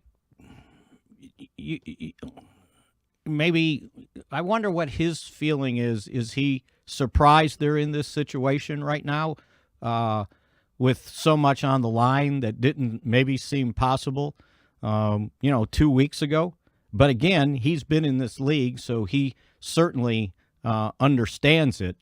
I mean, not only can the Cowboys, win the division, but if they do win the division, then the possibility of earning either the first or second seed is very viable, right? Yeah. Because if if San Francisco wins, then they get the second seed. Well, you get a home game, right? But then the second seed plays the lowest seed in the NFC, correct? Would that be Green that's Bay? correct. Would that be Green Bay again? It could be. It could be. So, okay. You want to face it, Aaron Rodgers? Not right now. No, but that's a tough thing about it is and you can't sit there and say, okay, I'm going to jockey for position, Sure. right? You can't mess with that. And Green Bay still has to have quite a few things. Right. They got to win, right? Yeah, they they need losses, right, from Seattle and Washington. I think if they just win, the team that needs a loss is Detroit. If Detroit wins, they need Seattle to lose. There's the possibility you're going to face Tom Brady or Aaron Rodgers. Oof. Which of those is more preferable to Mickey Spagnuolo? I think maybe I'm still not sold on Tampa Bay. I think that of all the losses the Cowboys had, that might have been the worst, getting beat by Tampa Bay 19-3, because they just haven't been that good all season. Right now, I know they've won a couple here late, but I'm still not buying into them. I don't like the way Green Bay's playing right now. They are playing awfully well with a bunch of wide receivers that I don't bet any of us know who they are. But it's Aaron Rodgers, right? Yeah. What's wild is he's able to move still a little bit in a way that I didn't think that he still had for him. And just to confirm, the Packers just need that win against the Mavericks. That's all they need. And they're home against Detroit. Yeah. Okay. Yeah, but you never know. Dan Campbell will get them I'd lines still all rather fired up. I'd still rather, Mickey, I think you would agree, be the 2 seed, have to play at home against Green Bay, than be the 5 seed and most likely play road to possibly go to the Super Bowl. Yeah, no, absolutely right. And had no clue of this. I guess it just is what it is, because the Cowboys haven't won a lot of playoff games, is that they haven't won a road playoff game since Troy Aikman was their quarterback. I heard that on the telecast that they've won some playoff games, but they've all been home playoff games. They've never won on the road since 1996, I believe, with Troy Aikman. They beat Minnesota. Yeah, that's their last road playoff win. And then they went to Carolina and got beat. Yeah. Kerry Collins. Yeah, absolutely. So, but again, I don't know. This many years later, has the league somewhat minimized the home field advantage in football? I mean, the Cowboys have played pretty well on the road. So, we'll, except for, the couple games they lost. Look, I looked at it, the way the playoffs are right now, and what would be the top 7 in the NFC right now. The Cowboys are 4-2 against all those teams that are in that top 7. So, I mean, that Minnesota win still looks pretty darn good, and they're going to win the division, right? They swept the Giants, and the Giants playing pretty well right now. So, it'll be interesting. And if Detroit gets in there, well, that's another win against a team they've played in the regular season.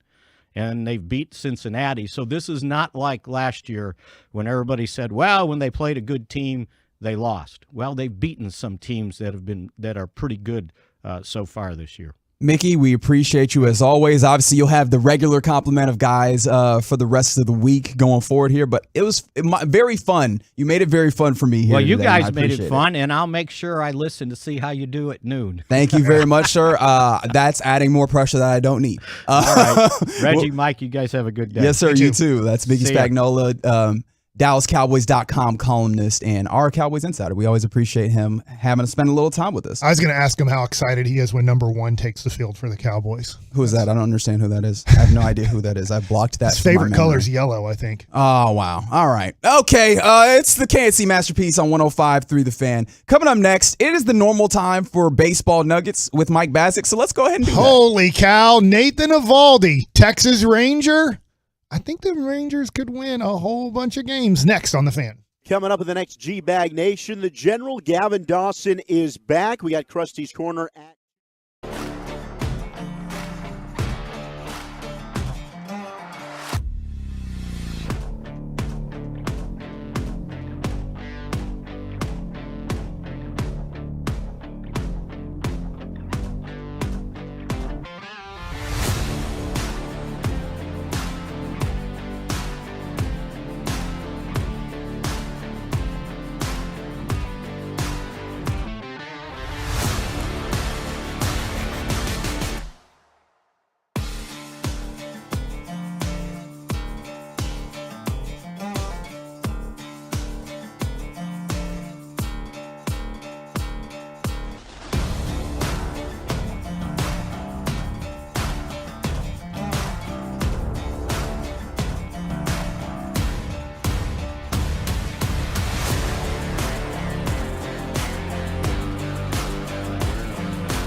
When and how you want. Download the Odyssey app today to get started.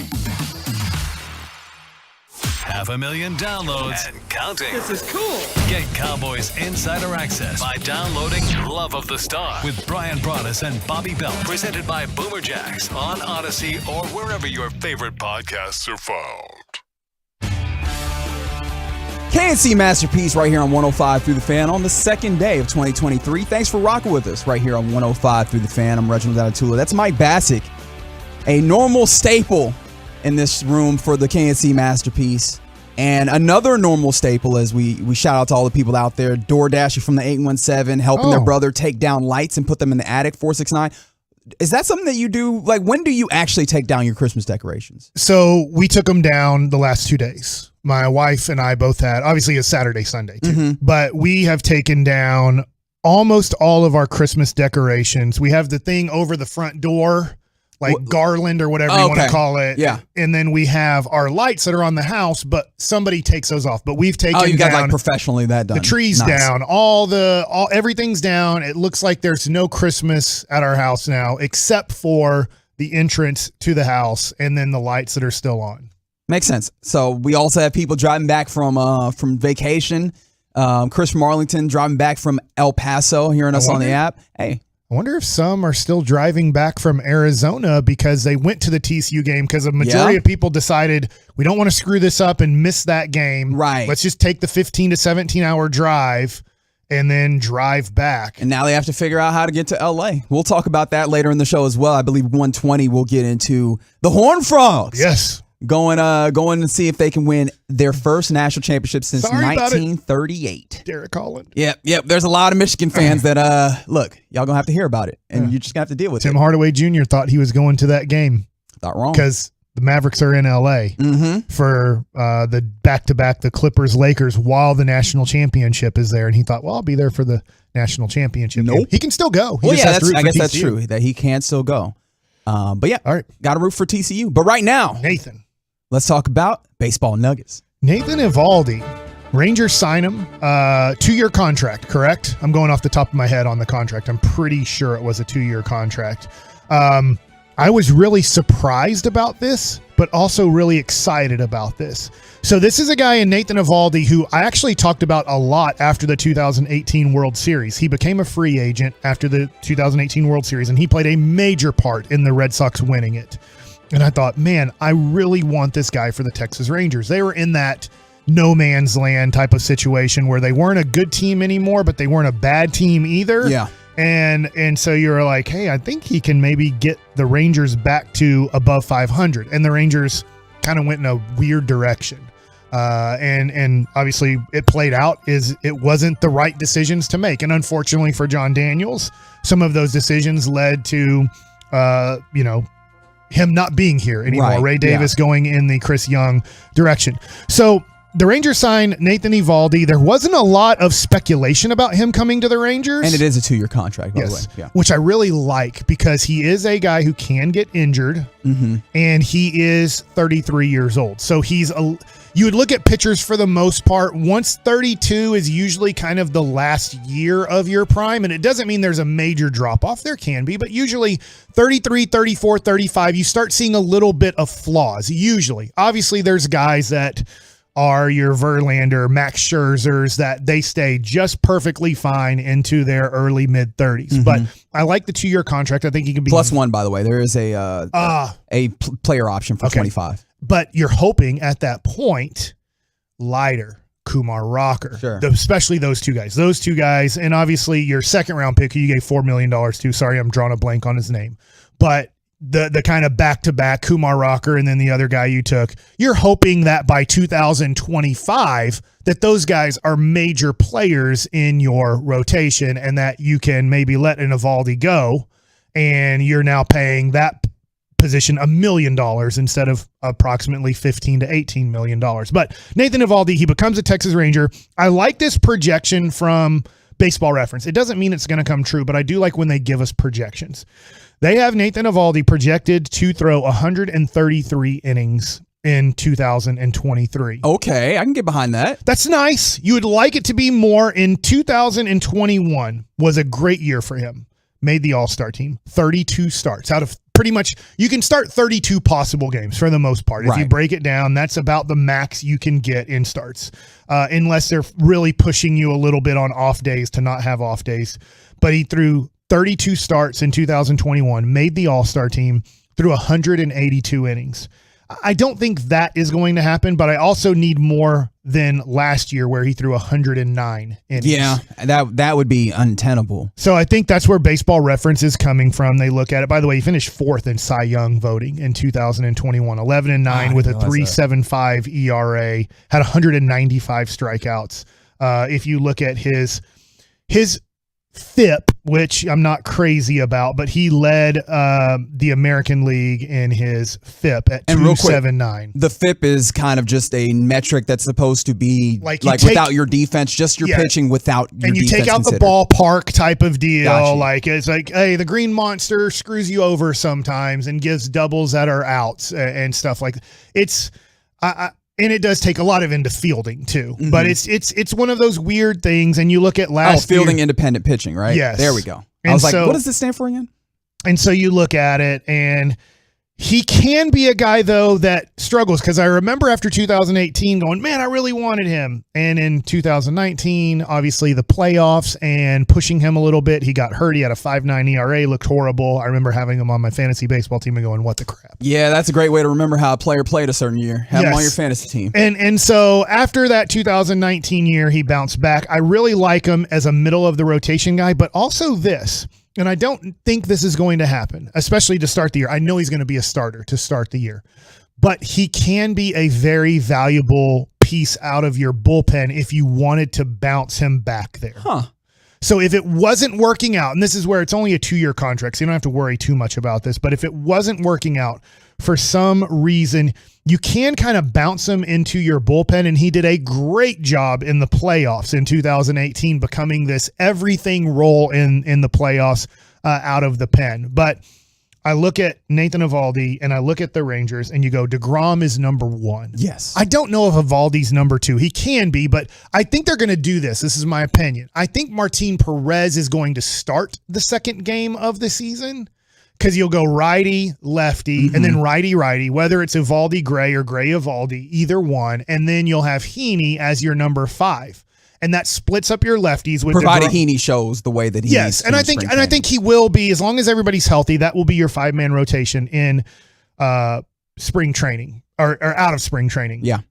With Dane Dunning, who might not even be ready at the start of the year, by the way. He had surgery in the offseason. That was on the hip, right? Yes. And then you have Jake Odorizzi. You have Glenn Otto. You have depth now, where last year, Glenn Otto was your 3rd best starting pitcher, pretty much. So, I mean, you look at now, he goes from your number 3 to your number 7 or your number 8, which is great. Not great for Glenn Otto. I've been in that situation. It stinks that he might get bounced into the pen or just bounced in AAA and wait for people to get hurt to then go back up to the major leagues. But this rotation is pretty good. Like, I just look at it and go, how healthy can these guys be? And this is where Baseball Reference comes in, and it worries you a little bit, because they only have Jacob deGrom throwing 101 innings. They have Nathan Eovaldi throwing 133 innings. I forgot Jonathan Gray off the top of my head, but they have him at 130 innings. And if the Rangers are going to be successful, it's going to be led by the starting pitching. I think that has now been formed in that DeGrom, Perez, Eovaldi, Gray, and Heaney, your 5 that I think are going to start the year in your rotation. That's your strength of your team. The offense is nice. It's a good offense. It's not a great offense, but it's a good offense. A lot of, with hitters kind of 6, 7, 8, and 9, a lot of question marks on what they can do.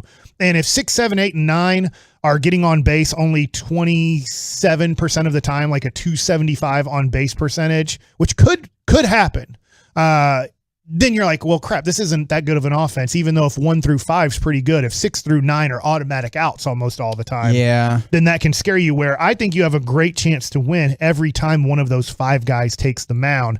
So you need them to outperform the Baseball Reference projections on their innings pitched. Yeah, just showing up. I mean, you said 101 is the projection from Baseball Reference for DeGrom. Yes. That's about what, 15, 16 starts? Yeah, from him, he doesn't throw. Well, he can throw deep into games, but it's one of those things. I mean, for argument's sake, anywhere from like 15 to 20 starts is what they're saying. Yeah. And that, you need more than that. They don't project games started. They just project innings pitched. Sure. And they have them at 101 innings pitched at a 2.85 ERA, which I'll take the 2.85 ERA. 100%. That would be great. Absolutely. But I need it closer to 150 innings. And I mean, the thing that I love about this is, yes, you're right. You need to start games. You need to get just innings pitched out of this rotation. This rotation has like 4 guys that I could easily see in the 3s ERA or lower, obviously. Yeah. And that is, I think the goal, I want to make this clear. You don't, as a pitching coach, Mike Maddox, you don't go, hey, our goal is to have an ERA under 4. Of course. Because the thing about sometimes setting long-term goals or goals like that, well, what if we get to a tough start? June or a great start? What if we're off to a great start and our ERA is 2.95 after 60 games and there's 102 games left? Well, now I've set a number that is too easily attainable. And you might slack off. This is where like Donnie Cockstein, who works for the Mavericks, who used to work for the Rangers when I was there, professional people who do the sports psychology stuff go, setting sometimes long-term goals and specific numbers isn't the best, because you can also get off, to your point, a bad start. And our ERA after 30 games is a 5.5. I don't think it will be. Sure. But now all of a sudden you've set a goal where you are looking at something that might not be attainable, and you have a negative mindset because of what you've put in your mind of an attainable goal, and you got off to a rough start. Let's change that. Let's change that goal. Let's not really put a number there. Let's maybe have these short-term goals that end up equaling at the end a longer-term goal that we didn't set a specific number. Because if I say I want to hit 30 home runs this year, and you hit 20 home runs at the All-Star break, well, now all I need to do is hit 10 more. Unless you reevaluate your goal or something at that point. I think there's a lot of reevaluation of goals. But hey, man, Mike preaching for y'all on January 2nd. Go ahead and change the way that y'all view y'all New Year's resolution then. And that is really, honestly, for New Year's resolution, it's better to set small-term goals than to set one long-term goal. Because all it takes is, I want to stretch. I know I'm now getting off. I want to stretch every day. But it doesn't mean I got to make sure that if I don't stretch tomorrow, it doesn't mean, well, New Year's resolution done. Yeah. I'm never stretching, for the next 2 weeks because I lost my goal. My goal is to stretch every day. But it doesn't mean if for some reason I miss a day that it's over. I just quit completely. Right. So you got to kind of have that right mindset. The Rangers, I like this team. And I will say this for the first time after the Nathan Eovaldi sign, and I'll get this in real quick. I think they signed him out of nowhere because they were in on Michael Conforto. Michael Conforto signs a 2-year contract. Corner outfielder. Yes, at $36 million. So the Rangers lose out on him. And I think they probably had that money ready to spend. Ray Davis probably went to Chris Young after Conforto, and I'm sorry, off the top of my head, I forget what team he signed with. But when Conforto signed with another team, I think Ray Davis said, I want you to spend this money. And I think Chris Young had in the back of his mind, Giants, thank you. I don't like the Giants offseason at all, but that's for another time. They just wanted to spend some money. Yeah. That's all they wanted to do. I think that in the back of his mind, Chris Young was like, I can even bolster the rotation a little bit more. And I thought they were done with the rotation. I thought, look, you got Dane Dunning, you got Glenn Otto, you got Odorizzi, you got younger guys, whether it's Cole Winn, whether it's Owen White, that maybe produce well in the first 2 to 3 months of a minor league season that you can call up. But they said, no, you know what? We can get this guy on a 2-year deal, and he is a potential all-star starting pitcher. He has that potential and ability. So you have 4 guys in your rotation now that have the potential or ability to be a starting pitching all-star in the American League. And that, if they stay healthy and they make, let's just say the 5 guys we named, make 120 to 130 starts total. Yeah. So that means you have to fill in 40 starts approximately with other guys. That gives you a chance to win 90 games.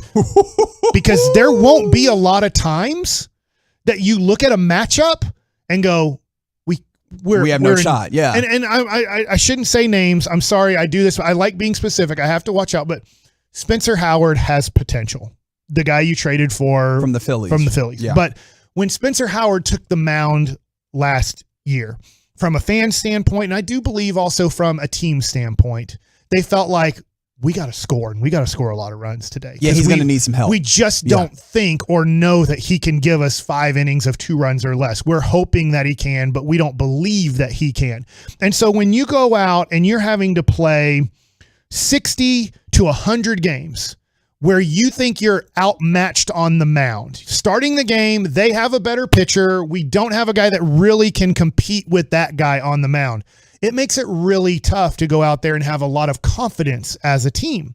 And so now I think for the most part, as long as you stay pretty healthy here, every time your pitcher takes the mound, you feel like we can win. He can beat that guy. I mean, Jonathan Gray going up against Framber Valdez. Yes, Houston is better on the mound than Jonathan Gray. Sure. Jonathan Gray can go out and give you 7 shutout innings and strike out 10 guys. Like, he can do that. Where when you looked at, nothing against Dane Dunning or Glenn Otto or Spencer Howard or, name a few other. Yeah, a clear distinction in level. Dude, what we're hoping for here is 5 innings, 3 runs. But 5 innings, 3 runs against Framber Valdez will lose 90% of the time. Right. And so now I look at it and go, they can win 90 games. And I'll get into it tomorrow. The Achilles heel now of the Texas Rangers, why I don't think they will win 90 games. Tomorrow. I know I'm already teasing ahead. I like this team. I think they can win 90, but if they don't correct this thing, I don't think they will win 90. Baseball Nuggets is back, baby. Baseball Nuggets is back January 2nd, 2023. I hope you enjoyed that as much as I did. And like he said, you can tune in tomorrow on the KNC Masterpiece 1040 and get some more of the Rangers. But look, man, I understand this is the home of the Rangers on 105 through the Fan, but you want to hear about the Cowboys. So let's talk a little bit Cowboys. How much do you care about playing your best football this time of year? We'll talk about that next on 105 through the Fan. It has the entire sports world locked in. Jerry Jones Show. Tolo Jerry Jones, Hamsan, Sean, and RJ, Tuesday mornings at 8:30. We've got a lot of football left to play. Right here.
You go to kpostcompany.com/Tesla.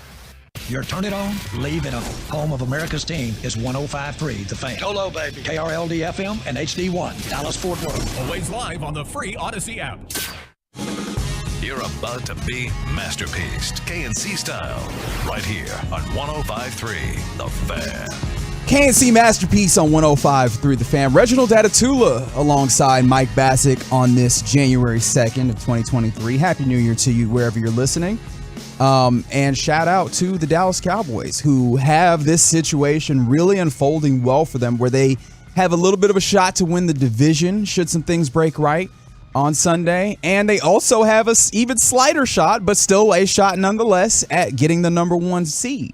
But outside of even just those things, this is a team that has secured their spot in the playoffs, the Dallas Cowboys have. And, you know, everybody needs them. Not even wants them. I think at this point, need is the right word. Everybody needs them to make a deep run in the playoffs. Yes. And one of the kind of common sayings is that you want to be playing your best football at this time of the year.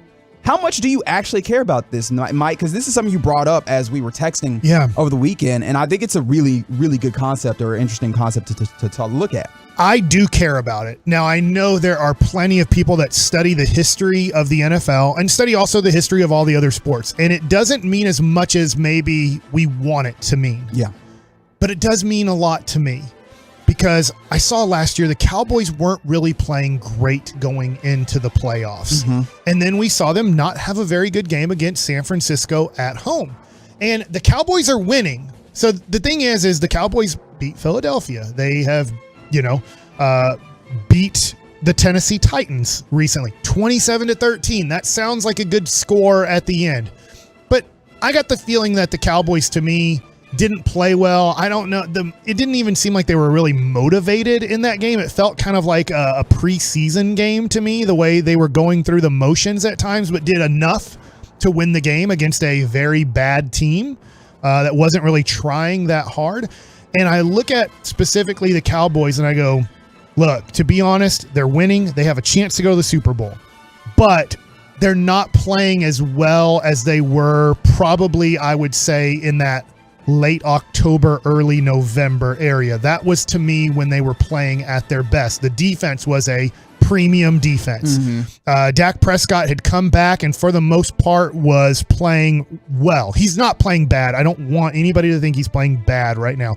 But obviously there is this thing where he is going to throw an interception to the other team.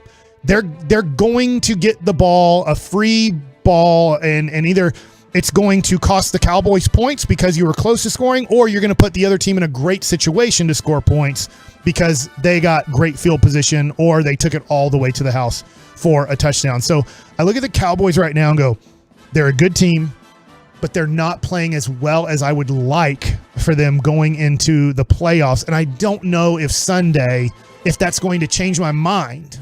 Yeah. I mean, obviously you're playing a Washington Commanders team that isn't the best, as well as they were in desperation mode and they had to pull Carson Wentz to start.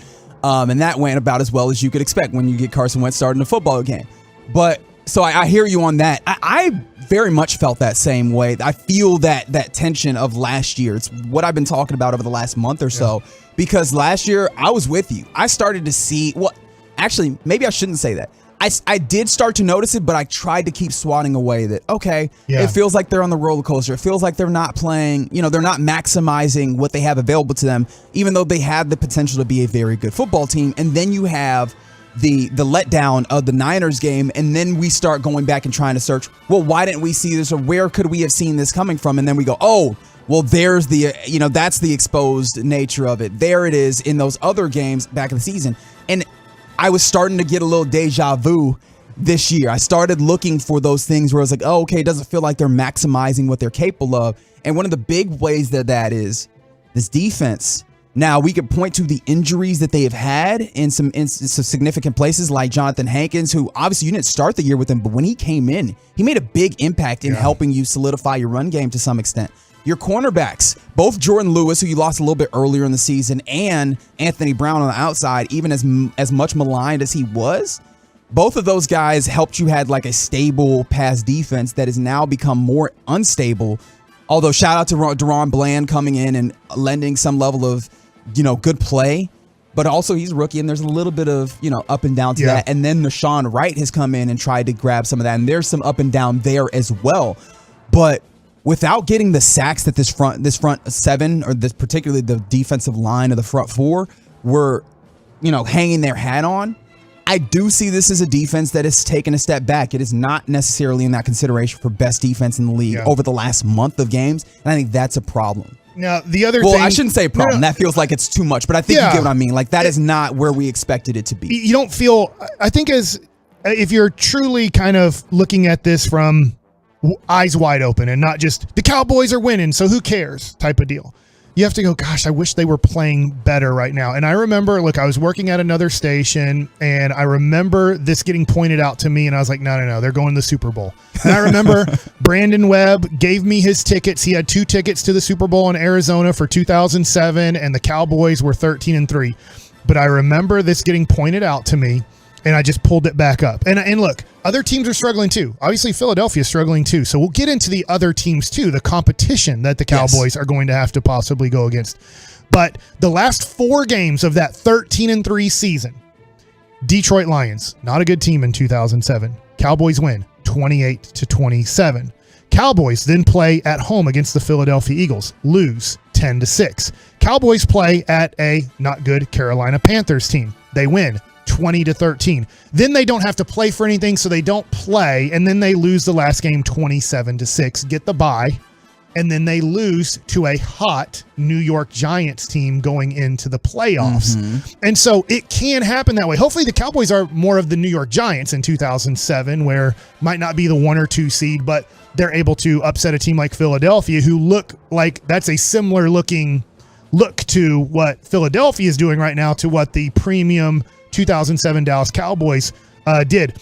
But I guess this worries me going back all the way to 2007. Is that a team that went 13-3, they were 12-1 going into the final 3 games of the season, then didn't play well their final 4 games. They still went 2-2, and they didn't even play the last game. They didn't try the last game, so you can say, hey, shut up. They didn't even try the last game. That game doesn't even count. But I just feel like right now the Cowboys are worrying me that they could lose to Tampa Bay if they play Tampa Bay. And I know that the Cowboys are better than Tampa Bay. Objectively. But they're starting to do things similar to last year. They're starting to do things similar to, I know I'm going way back in time to 2007 when they were the best team in the NFC. And I just look at it and go, dang it, how come in December/January the Cowboys just can't go in with huge momentum playing kind of like, I know they have a bad record, but playing like the Packers. Like right now, the Packers are playing their best football. Who cares how the Packers played in their first 10 weeks? Yeah, I get it. It puts their record at 8-8, and they might not make the playoffs. If they win, they're in. But if they play Detroit, who is playing for their playoff lives, and they need help, but if they beat Detroit, let's just say 27-10, then you go, dang it. The Packers might be the 7 seed, but who's playing better than the Green Bay Packers going into this playoff stretch? I mean, hell, this was a game, like the Packers just played a game where Jair Alexander, after talking trash the week of, where he was saying like Justin Jefferson's week 1 performance was a fluke, backed it up by making sure Justin Jefferson only had 1 catch. Like those are the things that are scary. That being said, right, the thing that I've been able to, I've at least looked at with this team compared to last year, as we've kind of make that comparison, this is a better team. This is objectively a better team, both offensively and defensively, than it was last season. I'm going to ask you this because are they better defensively now than they were last year at the end of the season? I think so. Okay. I definitely think so, because you still have Micah Parsons' ability to generate a pass rush. And yes, they have not been able to sack the quarterback just as yet over the last month or so, but I do think that remains something that is there, and that's there's a fear factor of some sorts that exists there as well. I guess the reason, and you know, it's always tough sometimes to remember how we felt last year at this time versus this year at this time. Right. But what worries me tremendously now going into the playoffs, and I know the Cowboys, there's a lot up for grabs in the last week of the season here, but Nashawn Wright isn't good. He's below average. He's better than Kelvin Joseph. Yes, that is absolutely the case. I will say this, and I know this is not even the Tennessee game. thank God the ref didn't throw the penalty at the end of the game because he pass interfered in the back of the end zone, and they didn't call it, luckily, because the ball would have been spotted at the 1, and most likely Philadelphia is going to punch it in from the 1. We saw where Michigan couldn't do it the other day, so maybe they don't. Maybe just a straight from Michigan. Maybe they fumble the ball. But I just look at the Cowboys not having Hankins. Leighton Vander Esch is going to be iffy for the playoffs. I hope he comes back and hope he plays as well as he was. And then you are going to have to deal with a bad cornerback on the field at all times. And so I look at the Cowboys and go, hey, other teams are going to have to overcome this too. Philadelphia is now hurt. That was the point that I was about to I don't want to make any excuses for the Cowboys. If they lose, I don't want to hear it. And I know I just made excuses somewhat, but I don't want to hear it because San Francisco's playing on their third-string quarterback, the 7th-round rookie. So if you were to play San Francisco and you were just, they just tore us apart defensively, we were just too injured. All right, well, they're on their third-string quarterback. I don't even know is it still Will Grier? Will Grier, but he's been inactive in the majority of the. What if the Cowboys had to go into the playoffs with Will Grier? I mean, that's what San Francisco is doing. I know Brock Purdy is playing well, so don't get me wrong. He's playing better than Will Grier, but that's what San Francisco's had to deal with for the second half of the season. Teams are dealing with injuries, and the Cowboys are dealing with injuries, but it seems like when the Cowboys lose in the playoffs, it becomes, what were they supposed to do? Because they were hurt. Yeah. And so I look at this and I go, with the momentum thing, it doesn't mean everything. Teams have overcome not playing well at the end and then got on a great 2 to 3 game stretch and made it to the Super Bowl or won the Super Bowl.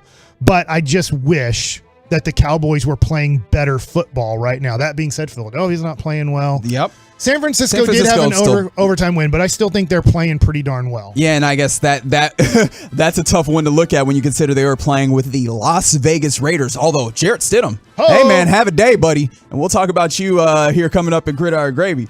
But yeah, the Niners are one that I think might be in that playing well over the last month. The Vikings. I mean, good luck with that. That is the worst. I think you've been on this all year. I'll give you credit. That is the worst 10-plus win team I can remember in a long time. The thing that they do well is Justin Jefferson, and I guess Dalvin Cook. And they showed all those stats on how lucky this season has been. Like all the comeback wins and all the barely winning. Like next year, that could easily be a team that goes 6-11. Absolutely, 100%. It's a weirdly built team, and I've spent too much time talking about them. I'm done with that. The Buccaneers are also another one of those teams that have not played all that well. Like the reason why we are talking about the Buccaneers in the playoffs is because they are against a whole bunch of other teams in the ways that we had talked about the NFC East in the past. The NFC South is that and seemingly worse this year. And so the Bucs are a team that should not even be really one that you're considering in a big way in this way. And we've seen the downfall of Tom Brady. This is finally the year that you could probably say, woo, Mike's all on that with Tom us. Brady He's washed. Mike is on the wash train. That being said, I do not want the Cowboys playing Tampa Bay and there to be 3 minutes to go and you punt the ball or kick the ball off to Tampa Bay and it's a 1-score game and you got to stop Tom Brady to win the game. As much as I think Tom Brady isn't the same, not even close to the same, even 2 years ago when he won the Super Bowl at Tampa Bay, I just look at it and go, the last thing I want is Tom Brady to have the ball with time left to beat you because for some reason, I just think something's going to happen. He's going to hit Mike Evans. You're going to pass interfere. You're going to do something that gives Tom Brady another W. And by the way, I didn't know this since he won. Do you know that's 21 years in a row he's made the playoffs? Unbelievable. Like, I like to mention luck in football, sports. Not in like basketball's one thing. Yeah, where when you have good players, you have a likelihood. As far as I know, maybe Tim Duncan got close to that, but I don't this is just impossible. Like you do have to acknowledge his greatness, but at the same time, I also want to point to the fact that, man, you need some luck for that to happen. And like, not to say that luck is bad, because I think that everybody needs luck if you want these things to go well. But it's just incredible in the ways that obviously he pairs that being really good at football with that luck, and we've just seen this incredible career, which makes it all the more confusing to me. Why he doesn't just want to go home? Why don't you want to go home yet? What more? He doesn't have a home to go to now. Well, he does have a home to go to, just not like a whole family that's going to be there every day when he's there. I'm going to ask you this question because I know we're running out of time. Yeah. Out of all the teams that look like they're going to make the playoffs, obviously 6 are in, and there's one spot available. What team is playing the best football in the NFC? I am probably the Niners. I was about to be real reactionary and say the Packers, who are playing some pretty good football, but I lean so heavily on one, the fact that defense is probably, or actually is the best defense in football. I'm willing to say that. And they just have a well-built offense due to Kyle Shanahan and the way that he goes about calling a game. So I do think the Niners are that. I like your answer, but I will go with your other answer, and it's just because the Packers, haven't they won 4 in a row? Yeah, they've won 4 in a row, and I look at Aaron Rodgers is the best quarterback in the NFC. Going into the playoffs, if he makes it, if they beat Detroit, he's the best quarterback, and that means so much come playoff time. Now, they would have a tough road because they would be the last seed, but you do get the best quarterback because there is no Joe Burrow, there is no Josh Allen, there is no Patrick Mahomes. They're all in the AFC. It's crazy how all the best quarterbacks are in one conference right now. But if Aaron Rodgers makes the playoffs, I think you can look at it and go, he's the best quarterback in the playoffs in the NFC. All right. It's the KNC Masterpiece right here on 105.3 The Fan. Coming up next on the program, is this Mavs winning streak encouraging for you? I know Mike's excited to talk Mavericks. We'll do it next on 105.3 The Fan. Commercial-free fellowship. It's the G-Bag Nation's Expressway 35.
Just for scheduling your free roof inspection, all you got to do to get this awesome offer is give them a call. 972-885-3772.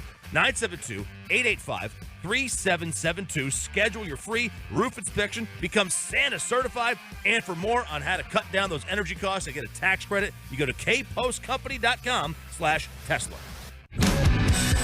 This segment of the Fan is brought to you by State-of-the-Art Weight Loss and Frankel and Frankel. There is a reason you need a special license to drive a big truck.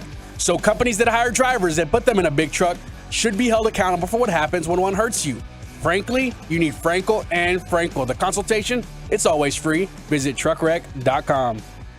It's the KNC Masterpiece right here on 105.3 Fan. Reginald Atatula sitting alongside Mike Bassick. Shout out to Larry Flores on the ones and twos making it sound good. Appreciate you, my man. You can always get involved with the program by texting into the truckwreck.com text line, 877-881-1053. Of course, it is the second day of 2023, so Happy New Year to you all. And I'm always interested. I think I've asked a few questions. One, are you at work or what do you have going today? Just because we were both surprised, Mike, when we were coming in today that it's just not a lot of people out. No, it's misty outside, but I was just shocked. And right now there's not many cars at all on 75. I guess I just felt like it was a Monday. I've been obviously off work for 6 work days, and I just thought, hey, I'm coming back in Monday, and I get a lot of people will have off, but looks like everybody has off work today. Yeah, it feels like nobody went to work today, so let us know what you're doing. And that's not true. Obviously, there's a lot of folks, especially that listen to a lot of Tolos. Retail stores and everything are open, though, today, right? Because I know on January 1st, they usually wouldn't be. I mean, there's a good amount of retail stores. I know that, obviously, the folks that will do ride shares or do deliveries, y'all are all out and about, and we appreciate you. I know Nike's making deliveries. There's a new Luka shoe that just came out. His blacks with a little bit of red in it. Did you buy it? No, I have 4 different Lukas, and my kids. Oh, you already have 4? Yeah, I actually have more than that. I just don't wear some of them, but I wear 3 of them for sure. I know my three rotation, but I have some other ones that I don't wear.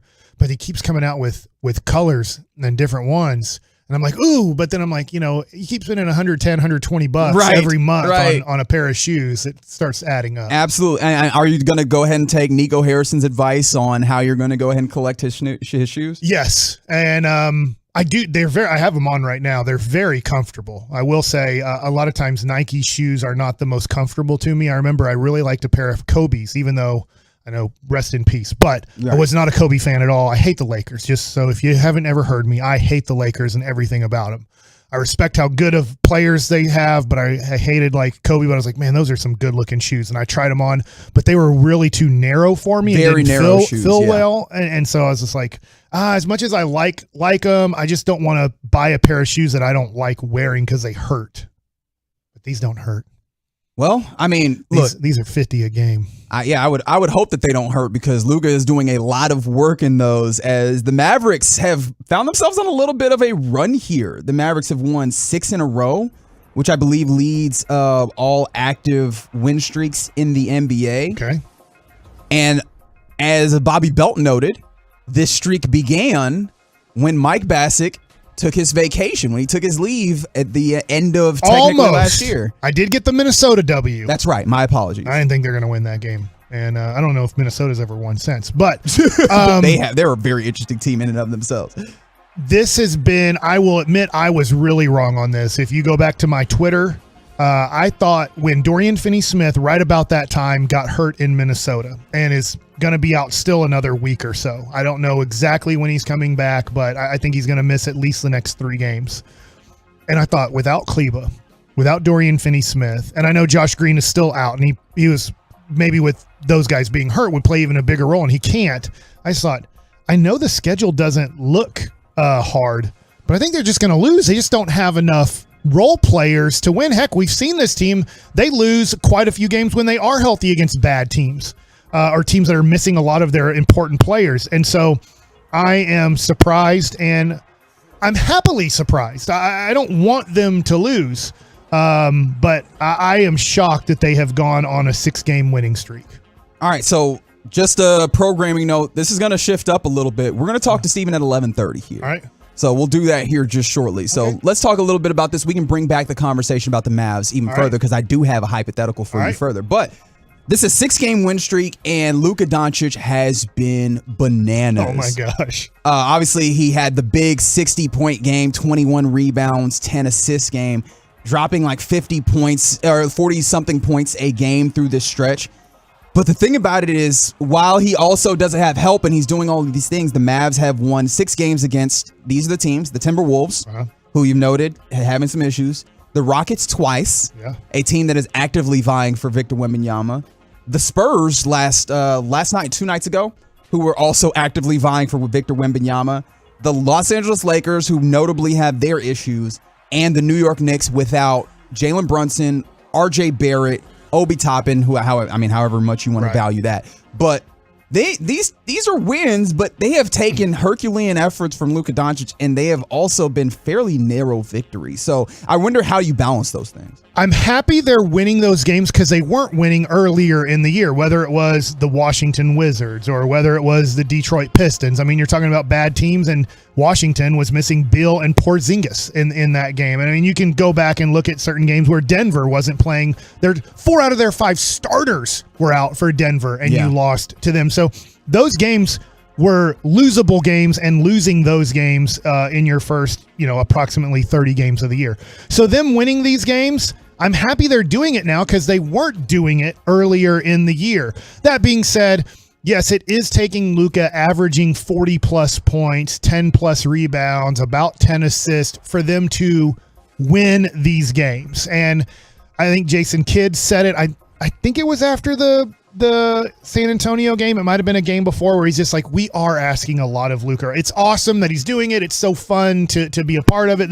But he is kind of saying that, like, hey, guys, we can't ask Luka to do 45-point triple-doubles every night to win NBA basketball games. Yeah, this is the audio right here after the San Antonio Spurs game where he's talking about the ways in which they've played, but also the ways in which they need to get healthy. But again, Luka's had an incredible week here, ends the year with 51, and now, we move into 23, and we start in Houston, so which is going to be tough because they can score the ball too. So, and then just understanding that we got to get healthy here soon, or we're asking too much of Luka. Yeah, and that's where he's right about that. Maybe Luka can keep doing this, but obviously Kleba's not coming back this year. He's done for the season, most likely. I know they're not saying that, but everything from what we hear, Kleba's not going to play another regular season game and probably not in the playoffs. Dorian Finney-Smith should be coming back at some point in January, and I believe that Josh Howard will be coming back at some point. Josh Green. I wish Josh Howard was. That'd be great. Yeah. But those guys will come back at some point in the month. I just don't know at what point in the month they're going to come back. But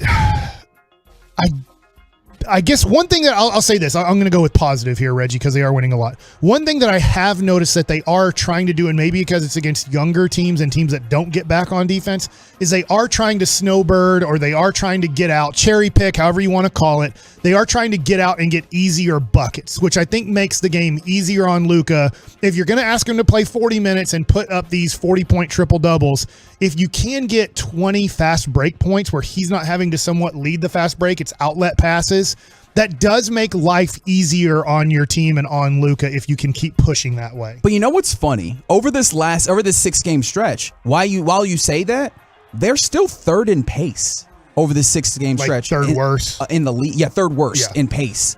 Over the 6-game stretch in the league. So they're still not doing that. The thing that I noticed is that when you lost Maxi Kleber, who was one of your better defensive players, also in addition, Dorian Finney-Smith has been out over this time stretch, who was one of your best players, and now you're left with basically Reggie Bullock to do a lot of the defensive dirty work. And Luka Doncic has stepped that up in some ways as well. They've just decided, let's lean into offense. Christian Wood starting has also been part of that. Yeah. They've leaned into offense, and over the 6-game stretch, second best offensive rating in the league, only 2 points behind the Brooklyn Nets, who have just been on fire. Thank God you played them early in the year. Right. Absolutely. By the way, real quick on Christian Wood, and maybe it's for another discussion, but the contract situation, he's playing himself into that 4-year full deal. The Mavericks, think so? Yeah, I do. I don't think the Mavericks might not give it to him, which would stink because then he just goes away for nothing. But I think other teams that will have plenty of cap space will go, so we have to pay 4 years and $77 million for a guy that can get us 20 and 8? I just think teams will do that because you're still only halfway to a max out contract. Max out contracts now are $40 million or more per year. And so you're like, yeah, we're having to pay less than 20 for a guy. Hey, he has his flaws. And I get that Jason Kidd, I think he's getting better at his flaws, by the way. But I do think that the Mavericks could honestly play themselves into a Jalen Brunson situation where a team's willing to give like close to $20 million a year on a 4-year contract. And the Mavs, if they're not willing to do it, you just lose him for nothing. But he's playing well enough that I think the Mavs should just say, look, screw it. What's the word? You gave freaking Tim Hardaway Jr. all that money. They sure did. And then he's better than Tim Hardaway Jr. All right, I think that's a very interesting portion. We're going to pick that up at noon. All right. But right now, we have the Cowboys Executive Vice President of Player Personnel, Stephen Jones, on the Diamond Factory Hotline. He's brought to you by Ford, built for Texas, built for you. Stephen, how are you doing today?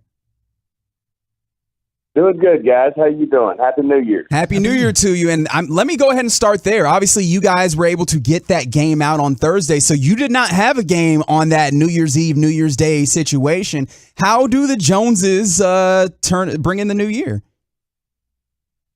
Well, we were watching football. Love those college football semifinal games, and enjoyed watching, of course, right there in the Metroplex, TCU get a big win, and then a Georgia game was exciting, and then, of course, watched, which a lot of them were good for us. Almost went 3 for 3, but watched those NFL games, and certainly Philly kept us in the hunt, and Minnesota losing certainly didn't hurt us, and the Raiders almost pulled one out.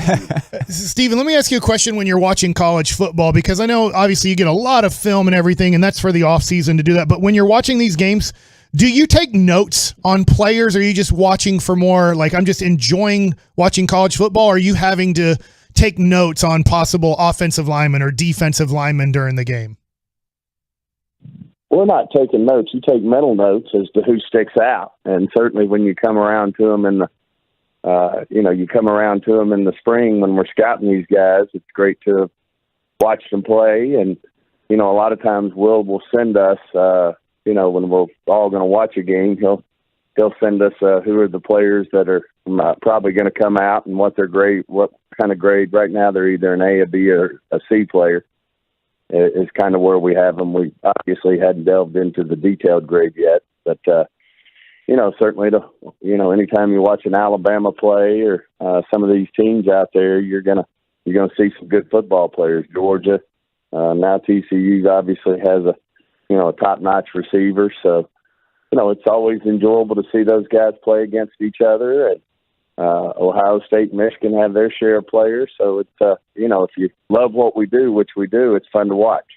Now, Stephen, if you'll allow me to go backwards to that game against Tennessee, obviously you lose your starting center, Tyler Biadasz, in the midst of it. And on Friday, I believe you kind of spoke about Tyler Biadasz returning to this team in the playoffs. But, we didn't get anything concrete. Do we know more about it, and when can we expect to see Tyler Biadasz again? No, I think, after we get a full week with him and see how he's responding to treatment. And, of course, we got the best in the business, and Britt Brown and, of course, Jim Mauer, but, we'll just see what the week brings. But we certainly feel like, they feel like it's a realistic chance that they could get him ready to play for the first round of the playoffs. Okay, and then we saw, obviously you talked about the other games, we saw where Minnesota, it became very tough for them on the road because of their center injury situation. How happy were you with Connor McGovern being able to go out there and take that spot and didn't have the issues that we saw yesterday in the Minnesota game? Well, it's just, anytime you get versatile players that can play multiple positions, certainly Connor McGovern's fitting that role now. He played really solid at right guard when Zach Martin was out last year. Certainly he stepped up and played really good at left guard this year, and then to be able to roll over and play some center for us, it just makes him, obviously a very valuable player. And then, to have the depth, to have a Peters who can step in there at his spot at left guard and play where he's had a Hall of Fame type career. And then you got Tyron Smith, who's versatile and played his college career at right tackle as well as his first year with the Cowboys, and certainly been a great left tackle too. But, you'd like to have continuity, but, in this league, it's not realistic to think that, the same 5 guys are going to line up for all 17 weeks plus the playoffs. So, certainly to have depth is very important, and it's certainly paying off for us. Now, Steven, we're talking to Stephen Jones on 105.3 The Fan here. In this game against the Tennessee Titans, obviously weren't able to run the ball as well as you want to, and I know that Titans front can be, pretty good defensively when it comes to the run. But is there any concern about running the football, or is that do you feel like that's an anomaly and you can be able to get back to your running ways with your guys, Tony Pollard and Zeke Elliott? Well, first of all, I love our commitment to the run. I felt like we stuck with it, even though it was tough sledding out there. But when you do that, it certainly opens up the field for Dak and CD and Gallup and now T.Y. Hilton and Noah Brown, our tight ends. It certainly made for us that we were able to get a lot of yards and, score a lot of points. And that's been something we've consistently done. The last half of this season has put up a lot of points. And I think it's because we're committed to the run. You have to take your hat off to the Tennessee Titans. They draft, and are committed to stopping the run. They draft big men. Coach Vrabel's one of the best in the business. On the defensive side of the ball, you have to give him a lot of credit in terms of his game plan and what he put together, to make it difficult for us to run the football. I mean, most great defensive coordinators, when they come into a game, they want to commit to stopping the run. They did a good job of that, but we were able to move it through the air, and that's something we've been able to do consistently throughout the back half of the season. Stephen, as we get closer to the playoffs, we were just discussing this. I'd love to know your thoughts. How do you feel like the Dallas Cowboys are playing right now? I think we're playing really well, as I mentioned. I mean, I think we want to just compartmentalize it, which I'm sure you can do that with a lot of things. We all know you can with analytics, but you compartmentalize the last half of the season. Our offense is as good as anybody's. Certainly the defense, they're doing some good jobs with game plans, whether it's what the Texans did, bringing up a practice squad quarterback who was a runner, and doing some unique things of getting the ball out in a hurry. I think conscientiously at the same time. I think that leads, when you're having to make quick decisions, to turnovers. And, we lead the league in takeaways and lead the league in takeover margin, and that's usually a good recipe for winning. So, overall, I feel like we're really playing well. I think we played more consistent throughout 4 quarters, but I think we're playing really good football, and I think we're just sharpening our pencil as we head toward the playoffs. Now, Steven, you talked about the defense and game planning. I'm sure game planning goes a lot easier when you have Leighton Vander Esch on the field. Do we have an update on his health status?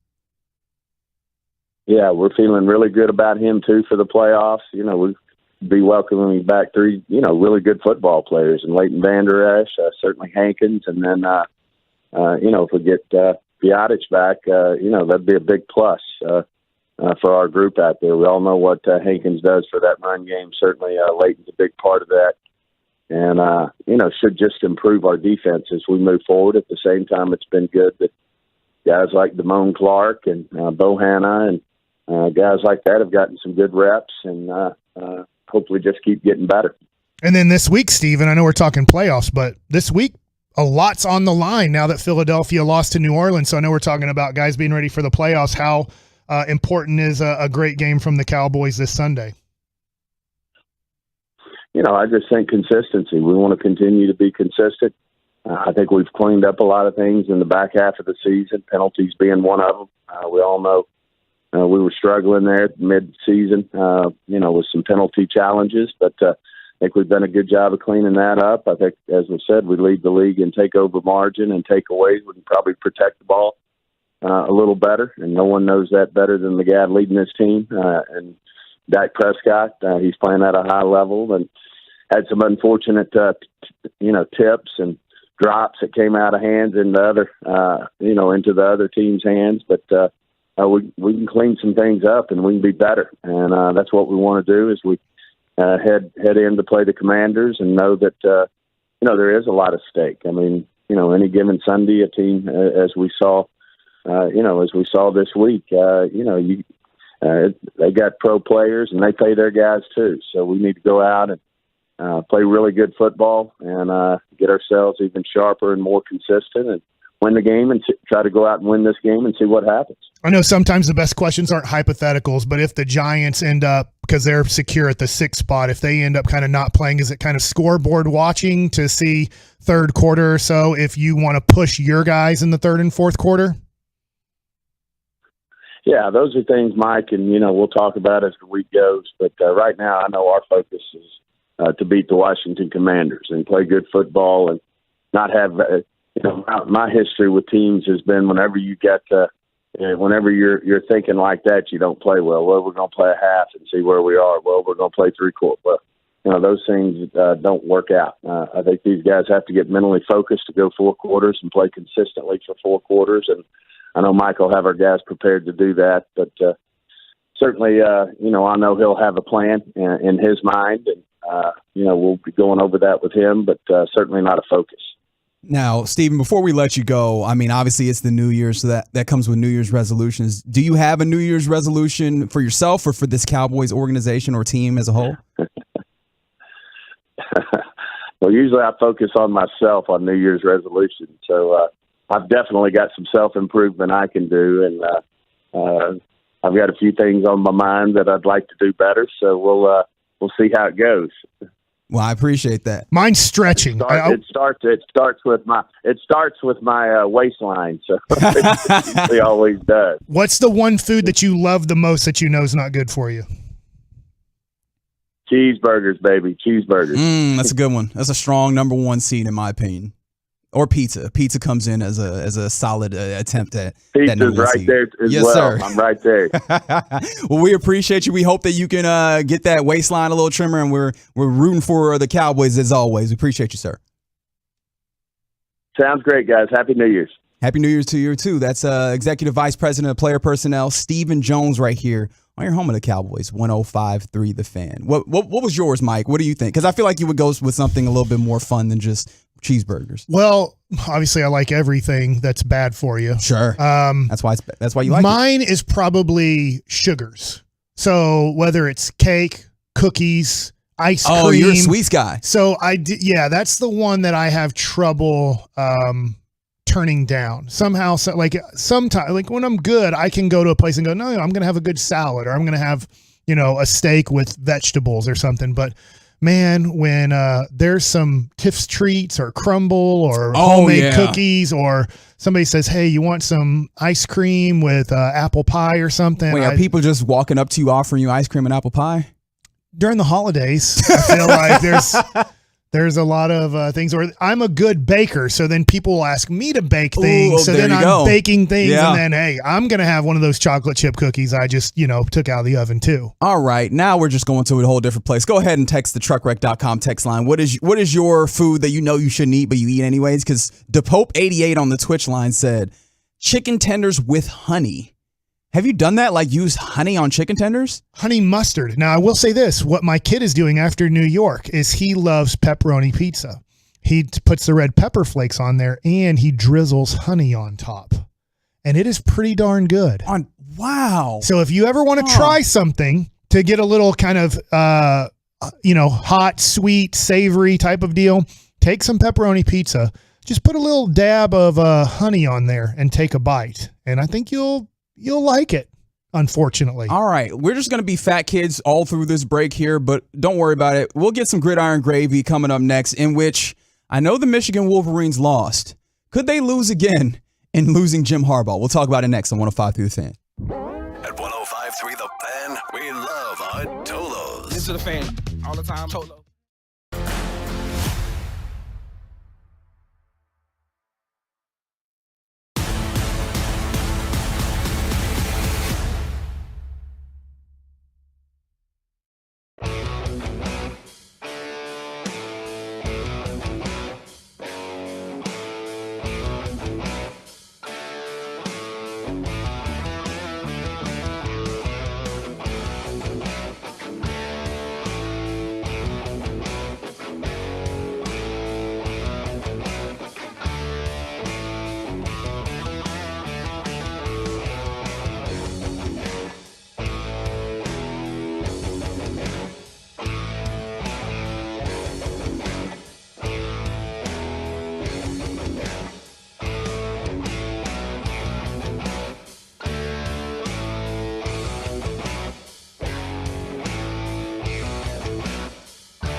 check out 1053thefan.com. And thanks for turning it on and leaving it on. The Fan.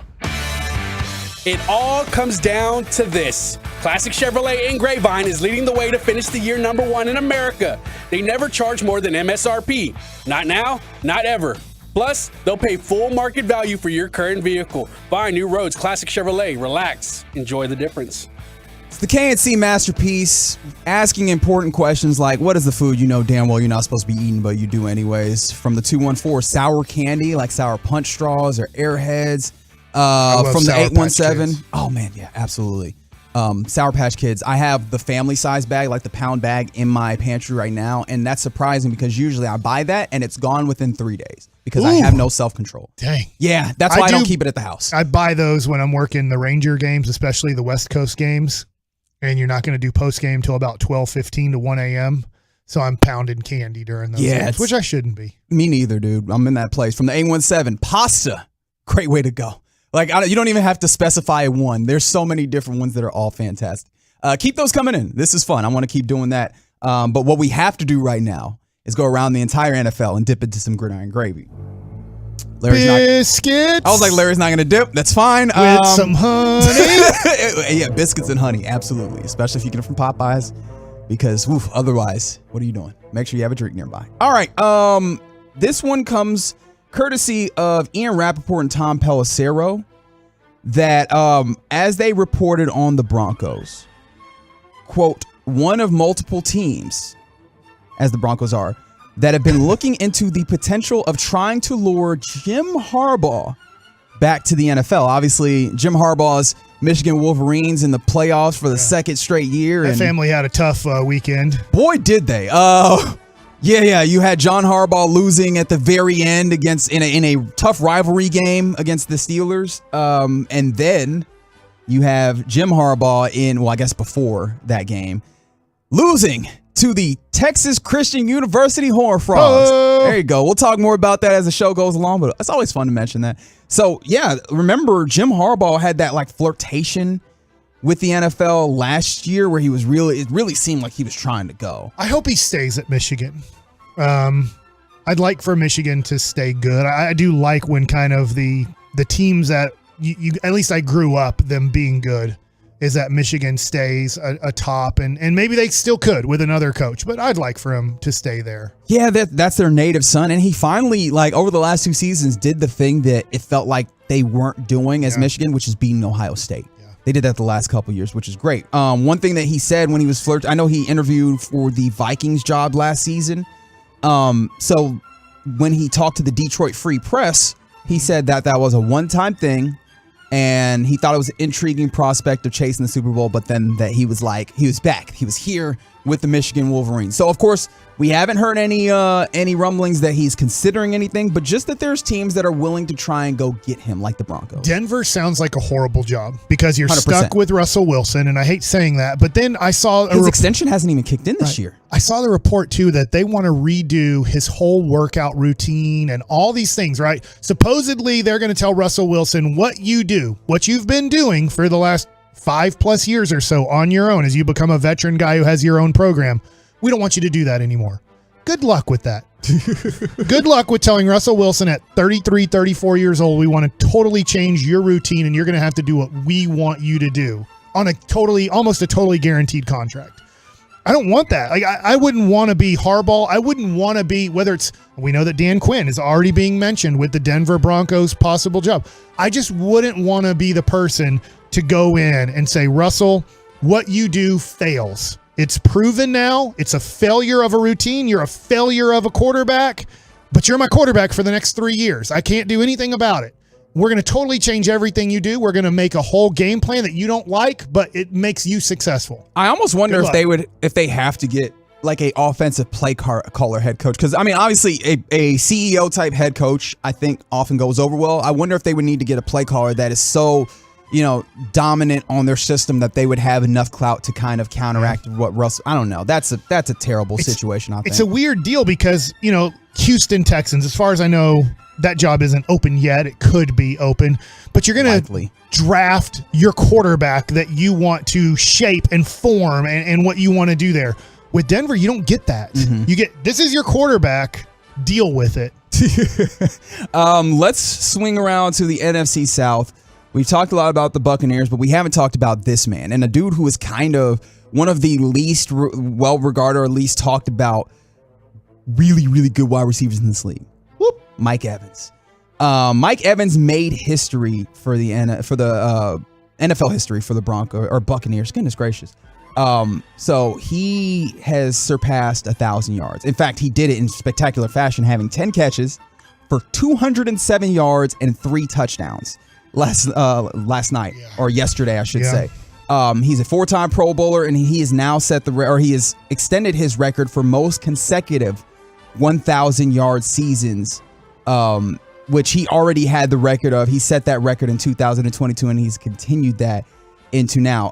He has so many, or to start the season, or to start a career also, most 1,000-yard seasons to start a career. He has the second most 1,000-yard seasons in general to Jerry Rice, I believe. Really? So, yeah, he just has a ton of 1,000-yard seasons.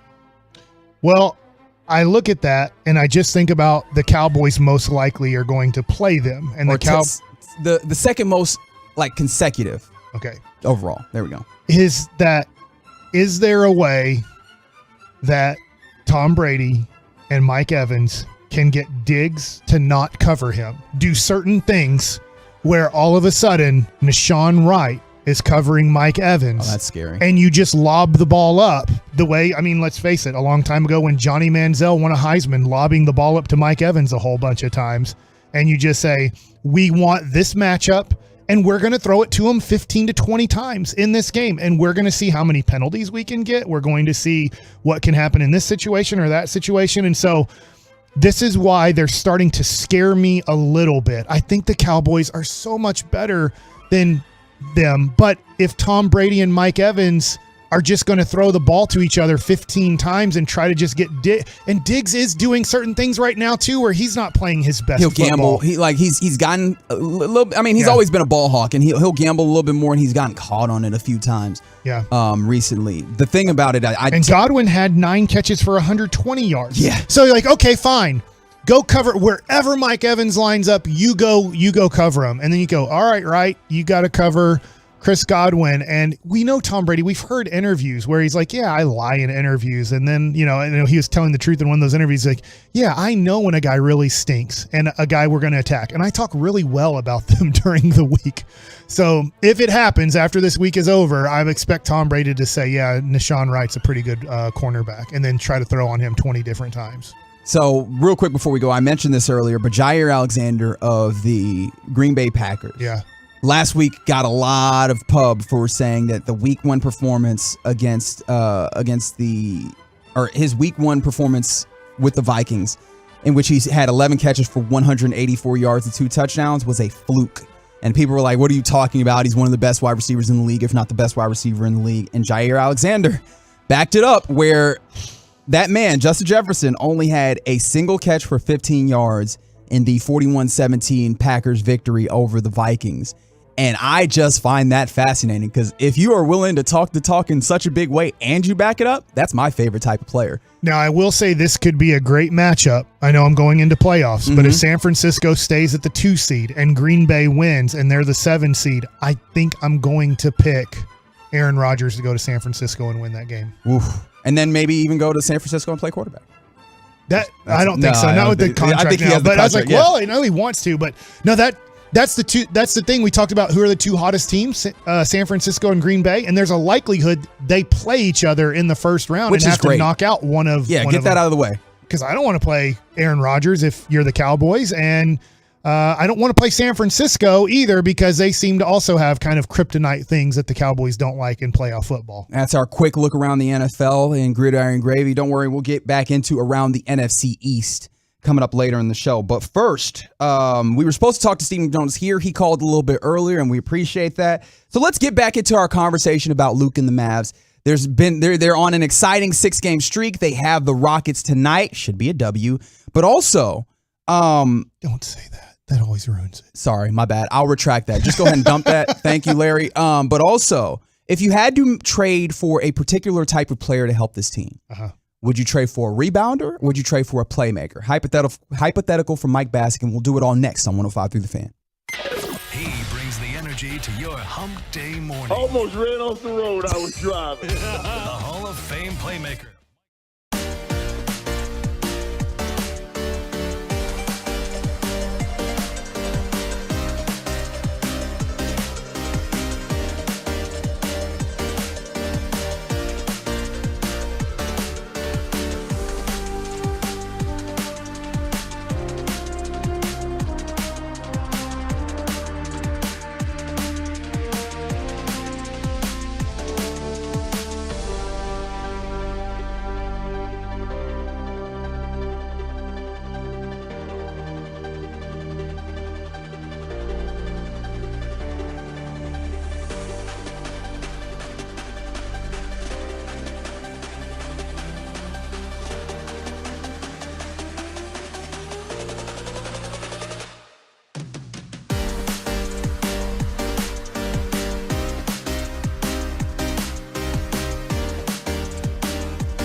Dallas School District just for scheduling your free inspection. All you got to do, give them a call, 972-885-3772 or kpostcompany.com.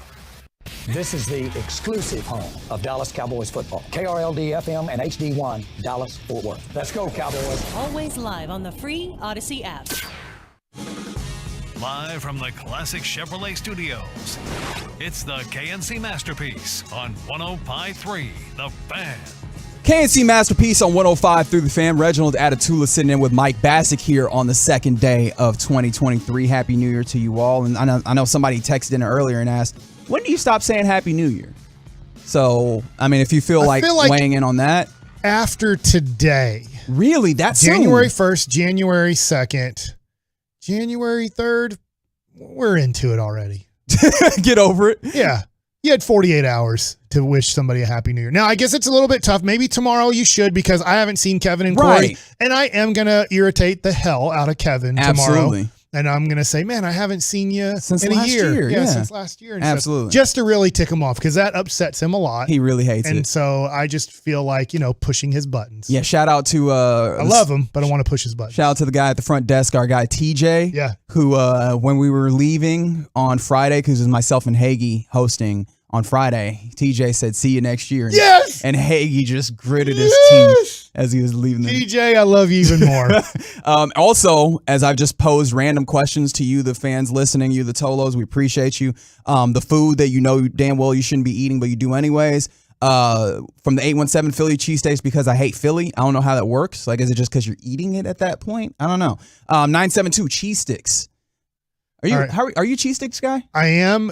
What do you like? Do you like dipping them in marinara or ranch better? I'll go back and forth, and depending on some cheese sticks are better by themselves. Yeah. But I think I'll get both of them, whatever's available. I lean ranch in that situation. Really? Okay. Yeah. But I do like both. I like both dips because ranch has a little bit of a kick of some sort. So. Yeah, I guess so. But I think somebody else was like all sweets, like Mike. Shout out to the 214, and then another 214 fried chicken. I think you can't go wrong. No. Right? When we were talking about with Steven, the number one seed, cheeseburger, pizza, I think fried chicken's right there too. Those three are just the ultimate. You shouldn't be eating them that much, but hey, here we are. We're doing that. Let's talk more about the Mavericks. Yeah. Because we were mentioning the run that they've been on. 6 games, 6-game winning streak over the last since you last worked, 21st. Basically. It was when it started. 21st, yeah.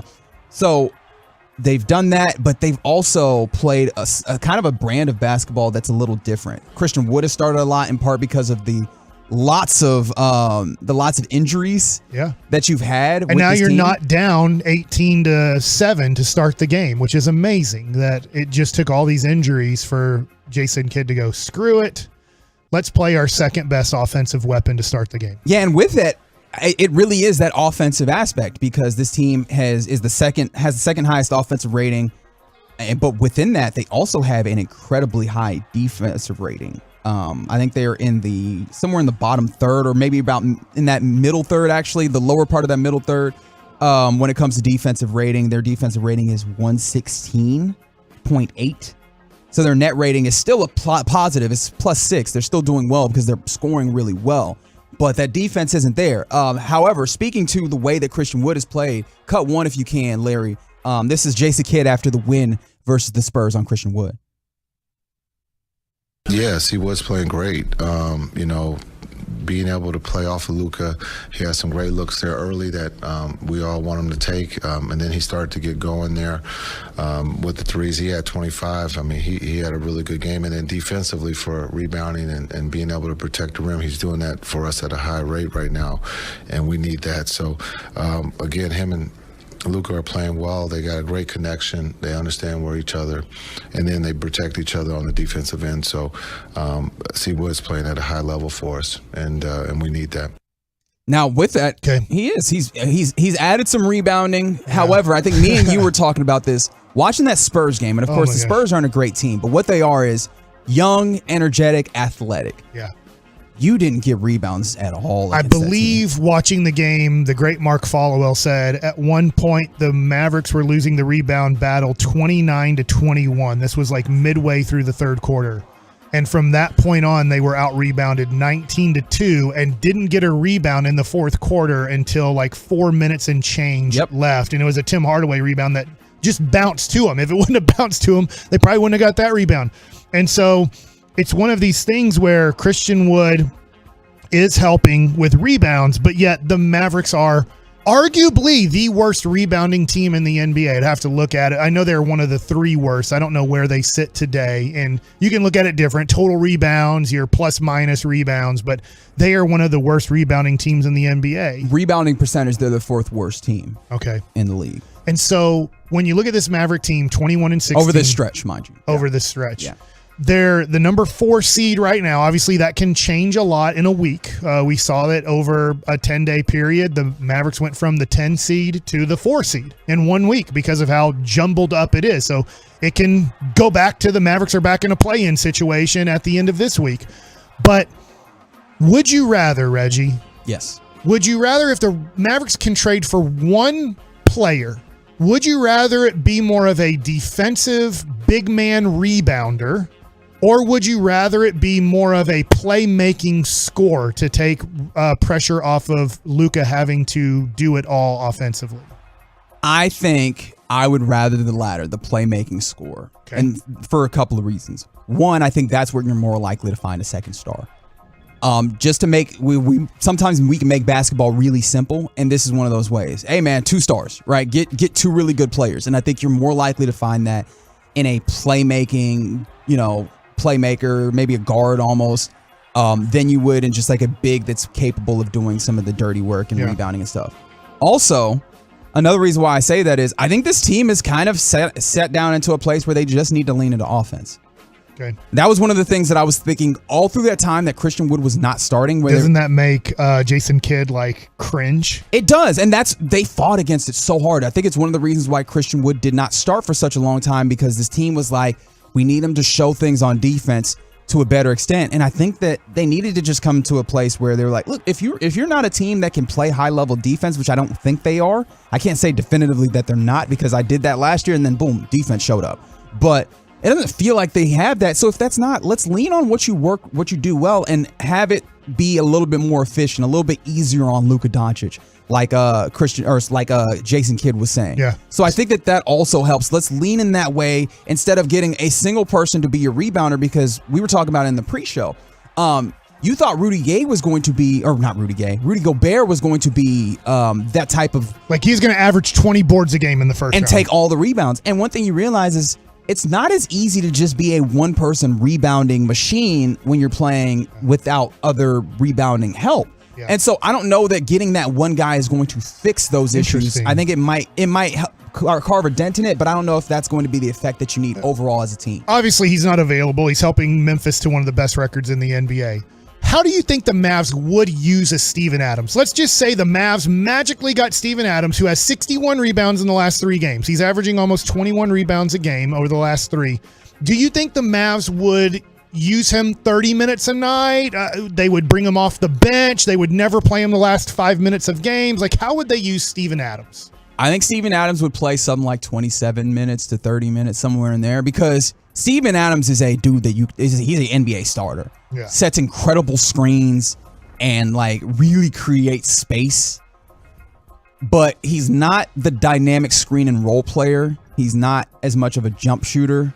And this team has really leaned in and kind of made this a screen and roll and very streamlined towards Luka's game.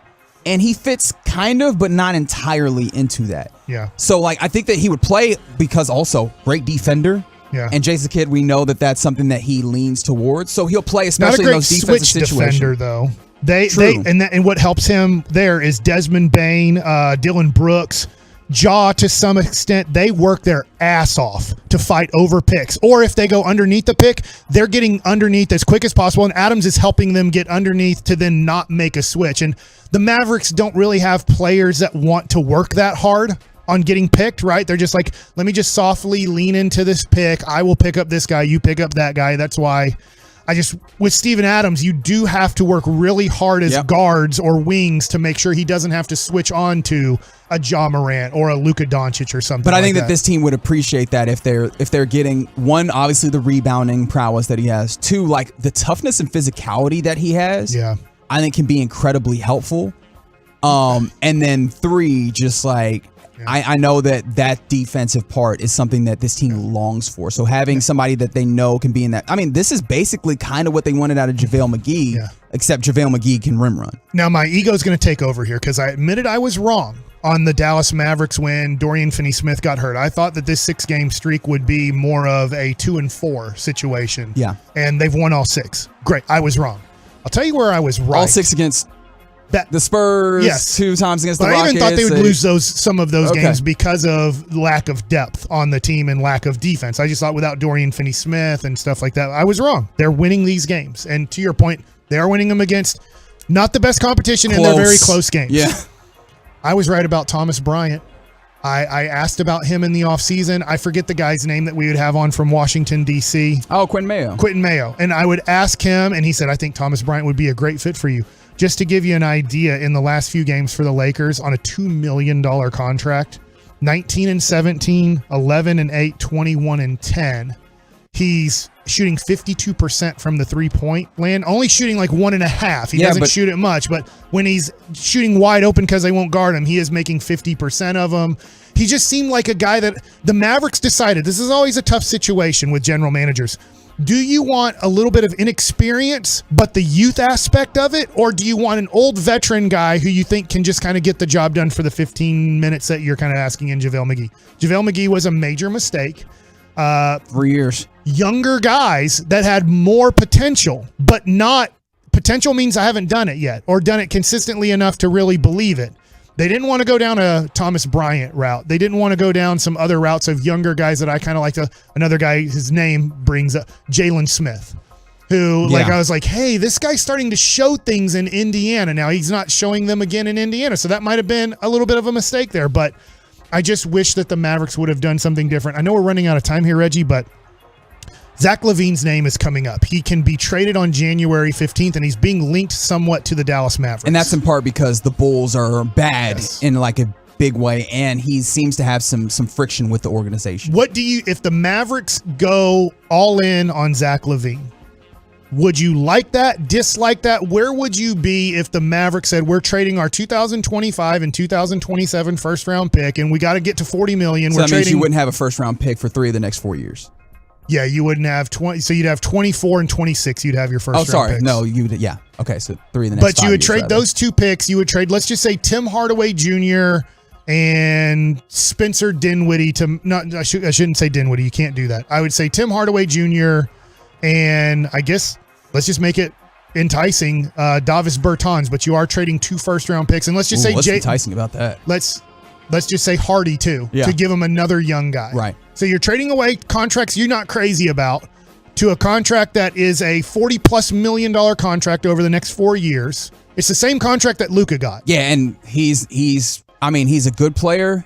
There's questions about if he can be a great player. Defense is not there. Right. And he's a guy who can handle the ball a little bit, can play off ball, but then I think there's also been a little bit of friction there between his style of play and DeMar DeRozan's style of play, and I wonder how that jives. But that being said, that is the closest that you get to a second star, I think, at least right now, that I can see. And I think the downside, because a lot of people say, yeah, do it.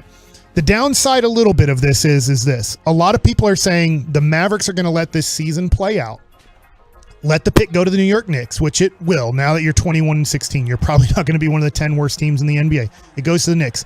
Then after that, you can trade 7 first-round picks for a player. And what I mean by that is you do what teams have been doing recently, unless they change the rules. You can trade picks and swaps. So every year, you're either giving your pick or you're giving the best of the 2 picks. So like this year, the Lakers, for example, they have to give the pick to New Orleans. It's like a pick swap. Well, New Orleans has a good record. The Lakers don't. The New Orleans Pelicans are like, good, we get whatever pick is the best pick, ours or yours, we get that pick type of deal. And that happened. Brooklyn has a lot of those right now with all the trades they've made. So a lot of people are like, no, don't do it because you can go get Ja Morant or you can get Zion Williamson or you can get the Greek Freak for the Dallas Mavericks because then you can offer 7 first-round picks. But I'm fearful of that route. It's never worked for the Mavericks. The Mavericks have never been able to pull anything off like that. The closest we've been able to do is Porzingis, which didn't work out. I would do it for Zach LaVine and hope that it works out, that those 2 guys can do it well. And then it puts Dinwiddie, who's having a good year, it puts him back into the role that he was last year. Yeah, where you end up being like a 6th man of the year type guy, and he can be an incredibly high level because he's been very good this year. Yeah. Or, I mean, heck, well, I was about to say you could start all of them and just kind of let that run in that way. Because, I mean, in the ways that you're having to start Tim Hardaway Jr. now, if Tim Hardaway Jr. becomes a six-man type player. But, yeah, I think the question fundamentally is, do you want to be a holding pattern team where you're just holding and waiting for the perfect moment? Yeah. Or are you willing to just go ahead and shoot your shot and figure out if you can make this work for Luka, or if you just need to, then go and figure something else out? And that's a scary proposition, but that's the one that, big time teams have to make. You're not a Zach LaVine fan, but you're not a Zach LaVine hater. Am I reading you correctly? Yeah, like I'm very obvious or very open to the problems that he has. But the fact of the matter is, he at least of late, he's the best player that I've seen the Mavs be an interesting fit for. And available because a lot of other teams don't want to take on that contract. Yeah. They just don't feel like he's a max out player. So that's where the Mavs might have an advantage, that they might actually win this trade and that other teams aren't that interested in Zach LaVine, which also brings up the concern and the worry, right? If other teams aren't really that excited about Zach LaVine, how much do you want to give up for Zach LaVine? And he has had injury issues as well. Like all of those. And you say LaVine, not LaVine, right? I say LaVine, but I don't remember if that's right. Every time I look it up, I'm like, oh, okay, and then I forget over the next week or so. Anyways, it's the KNC Masterpiece on 105.3 The Fan. We appreciate you rocking with us right here on January 2nd, 2023. It's been fun to be with you, and I'm so glad that you guys are interacting on the truckwreck.com text line and everywhere else. Coming up next, we'll jump into the lunch rush via the expressway. I don't know how he says that. How does Kevin usually say it? It doesn't matter. Let's go around the NFC East and, of course, get into some Mike Likes It. All of that next on 105.3 The Fan. Listen. Stream the Fan 24/7 all day, every day. Download the Odyssey app or listen live at 1053thefan.com. Join us at Odyssey as we all do our one thing, together millions of things for our planet. Now that we have started a new year, think about ways you can help the environment. First, make the switch to green soaps and personal products, and green cleaning products for the sink and shower. Use towels made from materials like organic cotton. And finally, make the switch to LED lights, which can last for many years and use very little power. When we each share our one thing, it becomes 100 things, 1,000 things, 1,000,000 things for our planet. What's your one thing? Want to change the lives of children right here in our community? Donate your vehicle, boat, or motorcycle to carsforkids.org. As a thank you, we'll send you a $50 Visa gift card. So call 866-835-5437.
think right now Philadelphia has to look at some of their injuries and go, if we were to lose on Sunday, are our guys going to be ready to play wild card week? And I don't know if the answer is yes. I think they really need to win to get that week off. And I'd say number one is for Jalen Hurts. I don't think that injury is an injury that you come back 2 weeks later and you're close to 100%. They really thought that they could win that game against New Orleans. And I'll be honest, I did too. I thought they were going to win. Same. And they didn't. And they thought, all right, we win this game, we play Minshew the last week of the season, and we give Jalen Hurts a month to rest that injury, and we really hope that it's close to 100%. But now I think they're looking at it going, hey, you're going to have to play at 75, 80%. You can beat all the fat asses, old people that are media in basketball and all the other things that the D coach wants you to beat all the old media in. But you're going to have to play against NFL players that are going to take shots at you. Yeah. And beat them, because it was really weird that Jalen Hurts can beat old fat people in all these things. But what about NFL players? Is he going to be able to play in the NFL? He's like, oh, he heals faster. He didn't heal fast enough, did he?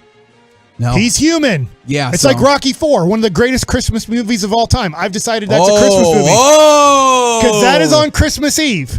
He beats Ivan Drago on Christmas Eve. And because of that, and there's Christmas trees in the background when son is watching at home, that's a Christmas movie. So one of the greatest Christmas movies of all time. And when he makes Ivan Drago bleed, he's not a machine. He's a man. He bleeds like a man. And right now, Philadelphia bleeds like a D-bag coach that they have. You almost nailed it. You were so close. All right, let's move it along. You have remaining the New York Giants and the Washington Commandos. Well, New York has now made the playoffs. So 3 out of the 4 teams in the NFC East made the playoffs. Who else can say that? None. Yeah, I guess that's fair. Because the AFC East, they faded. Oh boy, did they. With Mike White. The New York Giants as coached by Brian Daboll. Well, actually, let's start here because Daboll got the shower. They won the Super Bowl. They threw the water on them and everything. Oh, did they? Yeah. It was like they won the Super Bowl when they made the playoffs. Look, they haven't done it in quite a bit. This is the Giants scoring 30 points for the first time in 44 games. So that's also something that was incredibly new in their win, their 38-10 win against the Colts, and that secured their playoff spot, as you mentioned.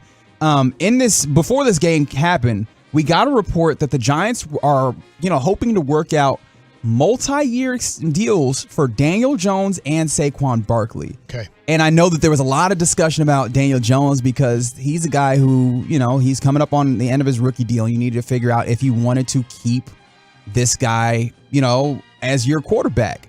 And this game, he kind of showed out a little bit, maybe to try and grease the wheels on that contract. Daniel Jones versus the Colts, 19 for 24, 177 yards passing, 2 touchdowns. Then he had 11 carries for 91 yards and 2 more touchdowns. And I think this is the point that you point to as the Daniel Jones experiment, why it works with Brian Daboll. And maybe, just maybe, you have to consider Brian Daboll for Coach of the Year. Do you agree? Yes, I'll consider him. I think Mike McCarthy deserves more. He went 4-1 with a backup quarterback, and most likely is going to go 13-4 for the season. So I'll homer it up a little bit here and go, hey, if Daboll's going to be considered with 9 wins right now, if they win next week, which I don't think they will, but they could, and he gets 10 wins, that's great. But the Cowboys are going to go 13-4. I know they went 12-5 last year, but he had to go 5 games without his quarterback. Yep.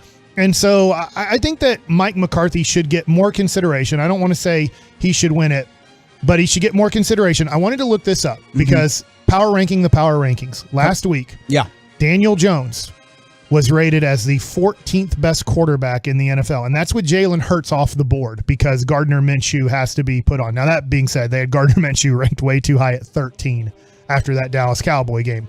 But it just goes to show Daniel Jones considered approximately the 14th best quarterback in the NFL, right ahead of Jared Goff and Derek Carr last week. Now, you can put him wherever you want to put him, but I think that's about where he belongs, somewhere in that 14 range. All right, man.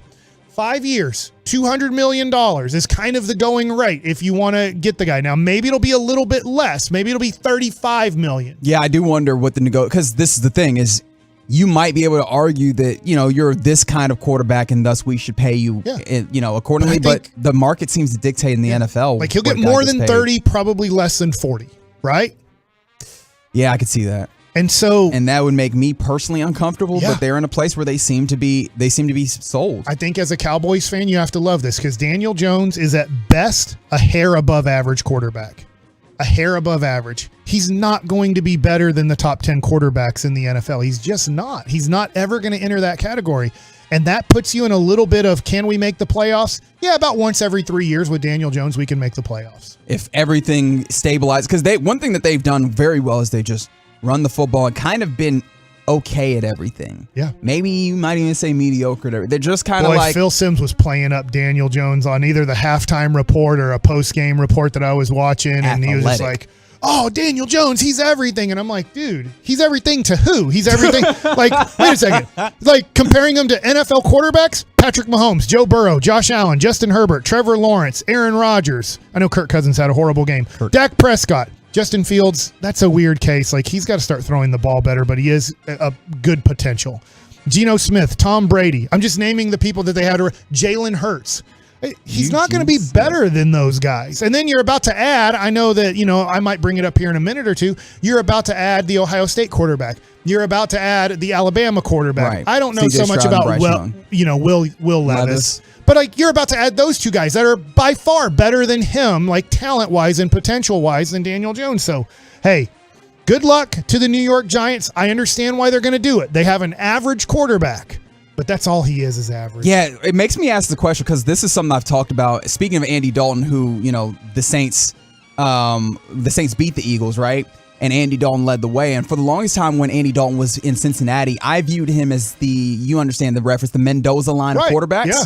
And I've been looking since he left, the starting role, or at least he's picked some up, but like as a consistent starter, what is that new line of like, this is, if you have a quarterback better than this or of this level, you try and keep them. And if you don't have a quarterback, or if you have a quarterback lower than that, you get rid of them. Corey usually talks about Derek Carr, but they're in a place where Derek Carr might be moving on.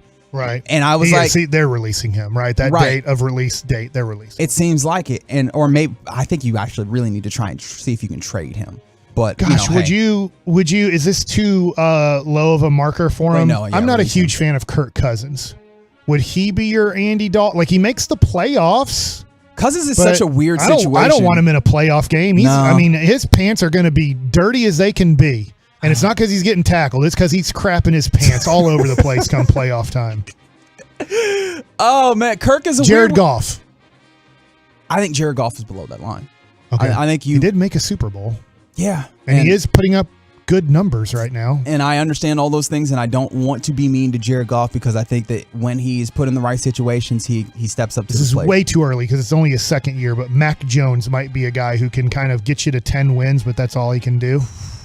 And we're still very deep and early in his rookie contract. I think once you get closer to the back end of that rookie contract, we'll get a little bit more of an insight as to what he is. Okay. All right. Let's get this last part of around the NFC East in, and then tuck your chin, Tua. It ain't that hard.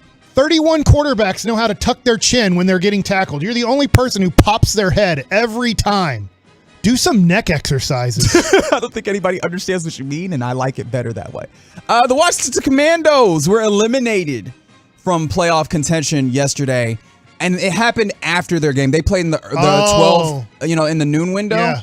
And then, oh my God, what game was it that? So I didn't know they were officially eliminated. Yes, with a game in that 3 p.m. window. I can't remember which one, but I'll remember with this audio clip where Ron Rivera was asked in his post game availability before that 3 p.m. game? I think it might have been before that 3. I think it actually was in that 3 p.m. slate. Ron Rivera was asked about what that situation was. To clarify, you said you would talk about quarterback next week. If you guys are eliminated today by what happens at 4 o'clock, is Sam Howell in consideration? We can be eliminated. Yeah, if the Packers beat the Vikings, then you guys are eliminated. To clarify, you said you would talk about there we go. quarterback. So Ron Rivera seemingly had no idea whatsoever that his team could be eliminated from playoff contention. I didn't realize that either, but it makes sense because if Detroit and Green Bay tie, they would all be 8-1, and they don't hold the tiebreakers in that situation. Because I was like, wait a second, are they? Because if they go 8-1 and everybody loses, but the Lions and Packers can't both lose because they're playing each other. So is this the downside to like that perpetual coach speak of we just worry about what's ahead of us? We're worried about this next week. Like you kind of need to be worried about everything else, huh? I remember a long time ago Jason Witten not knowing all the situations.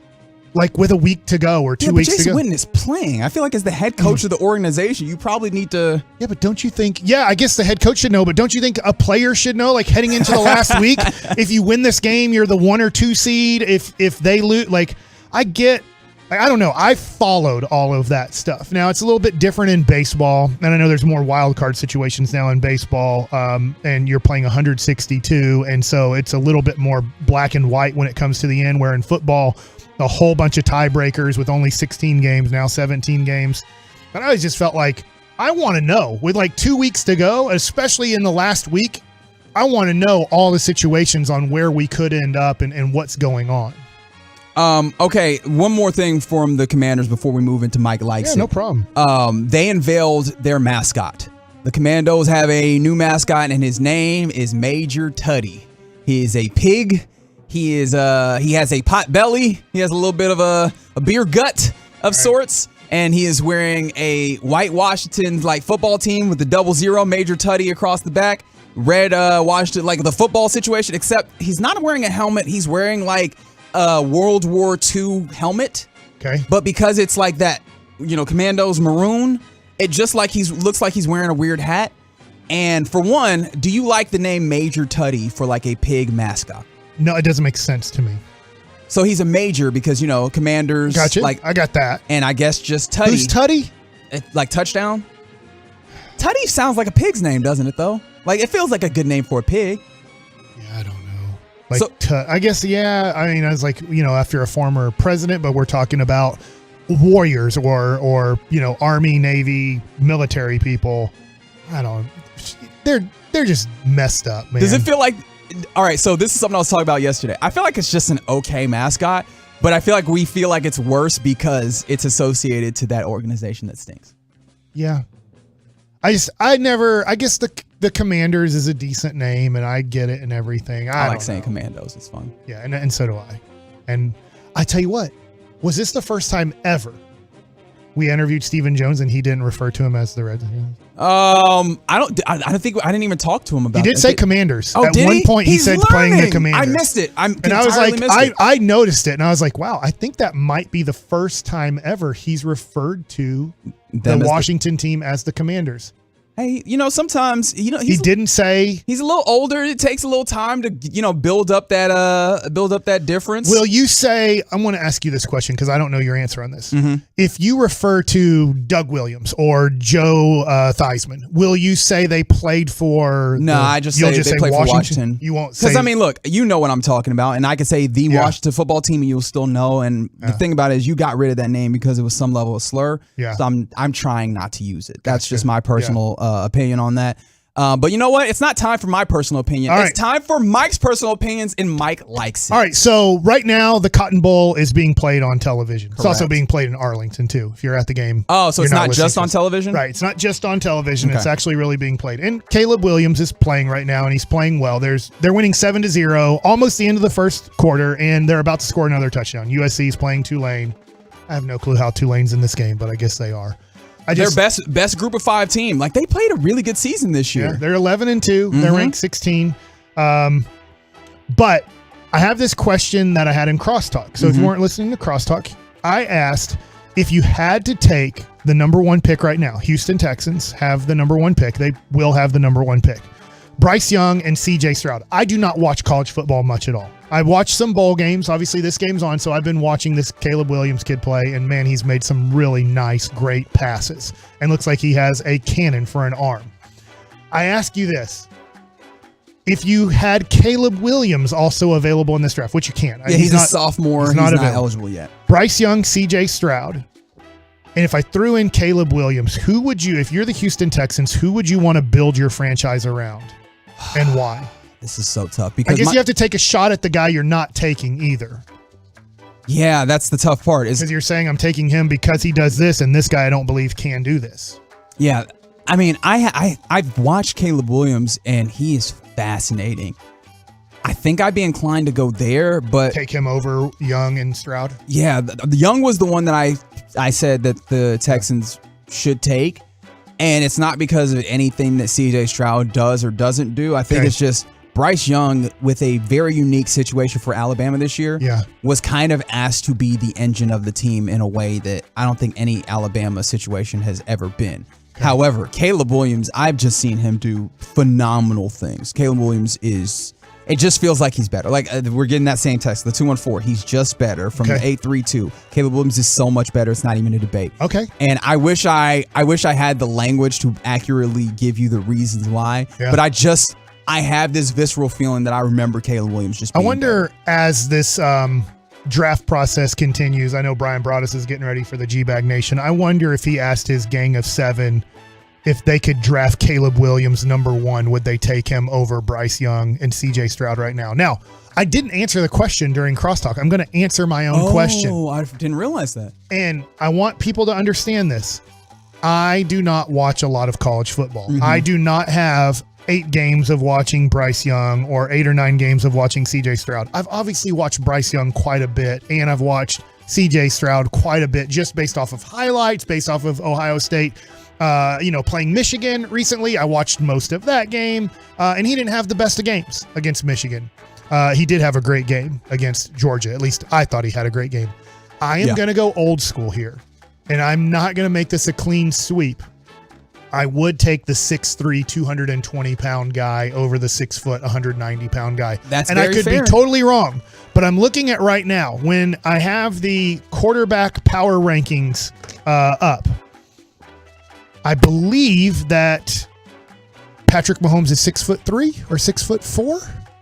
I know Joe Burrow is 6'5". Yeah, Joe Burrow. I know Josh Allen is 6'6". I know Justin Herbert, I believe, is 6'5" or 6'6". I know Trevor Lawrence is 6'6". Yeah, Mahomes is 6'2", 225. 6'2". So he is the smallest guy when we're looking at the top quarterbacks in the NFL. Now, I get what Drew Brees did in his career. I get what Russell Wilson did in his career. But when I look at all of these top quarterbacks in the NFL, I believe Aaron Rodgers is 6'2" or 6'3". And I know he's a skinnier guy. But I still run into most of the best quarterbacks in the NFL are usually like 6'3" and above. And so I could be totally wrong, and I have no clue who I'd take #1. But my clue right now, watching them play over the last few weeks, I lean towards the potential of CJ Stroud over the potential of Bryce Young. And I will say this, the person who gets taken 2nd or 3rd might have a better situation. And I say that because right now the 3rd overall pick is the Seattle Seahawks. I don't know if they're sticking with Geno Smith or not. They've said they think they're sticking with Geno Smith. But if you get taken by the Seattle Seahawks and you immediately go into their starting lineup, and you get taken by the Houston Texans and you immediately go into their, I say starting lineup, into their quarterback QB1. Right.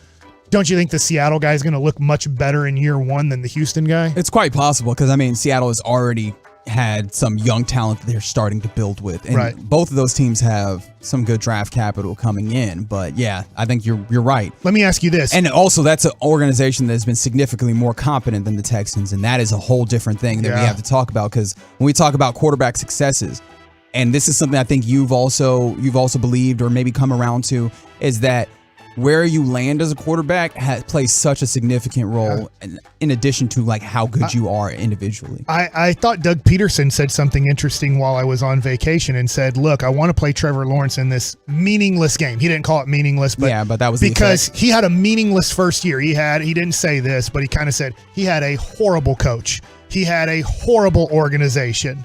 And he really didn't get much out of his first year besides, hey, you want to see how dysfunctional an NFL team can be? This might be the most dysfunction in the history of the NFL with, what's his name? The Ohio State coach, finger guy. Oh, Urban Meyer. Yeah. Your boy Herb. So, like, that's where he's like, I want to give him this game. I'm not afraid of his injuries because I think he's a very strong young man who can get hit, and they killed Houston 31-3. What do you think would be a better situation for a quarterback if you're a rookie? Seattle or the Colts? Oh, boy. I think Seattle. Okay. There's stability at your coaching situation. Again, you already have a little bit of a foundation. I think the Colts are moving. It feels like they're moving backwards. Like over the last couple Don't the Colts have to do everything to trade to number 2? Don't they have to look at right now Chicago and go, we will give you everything you ask to go to 2 so we can have a real quarterback to build around? Because when we built around Peyton Manning and Andrew Luck, even though Andrew Luck quit on us, it really worked out for us. Maybe, because this is the thing. We talked about the Colts over the last, 2 or 3 seasons when they were basically streaming quarterbacks like this was fantasy, right? They were doing this and we said, well, they don't need a lot from the quarterback position because they have all of these other things, right?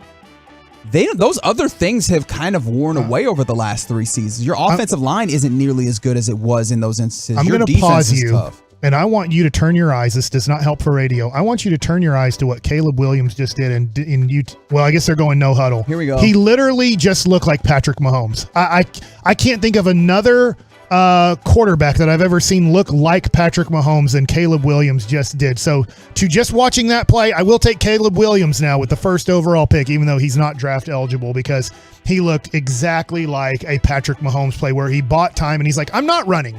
Guess what? If I run, I'm going to get 5 to 8 yards. You know what? I'm going to look down the field and make a 40-yard play because I'm that good with my arm too. And I guess some of the ways in which I was talking about that, Bryce Young has been the single engine where they've been like, yo, you have to do this almost by yourself. Yeah.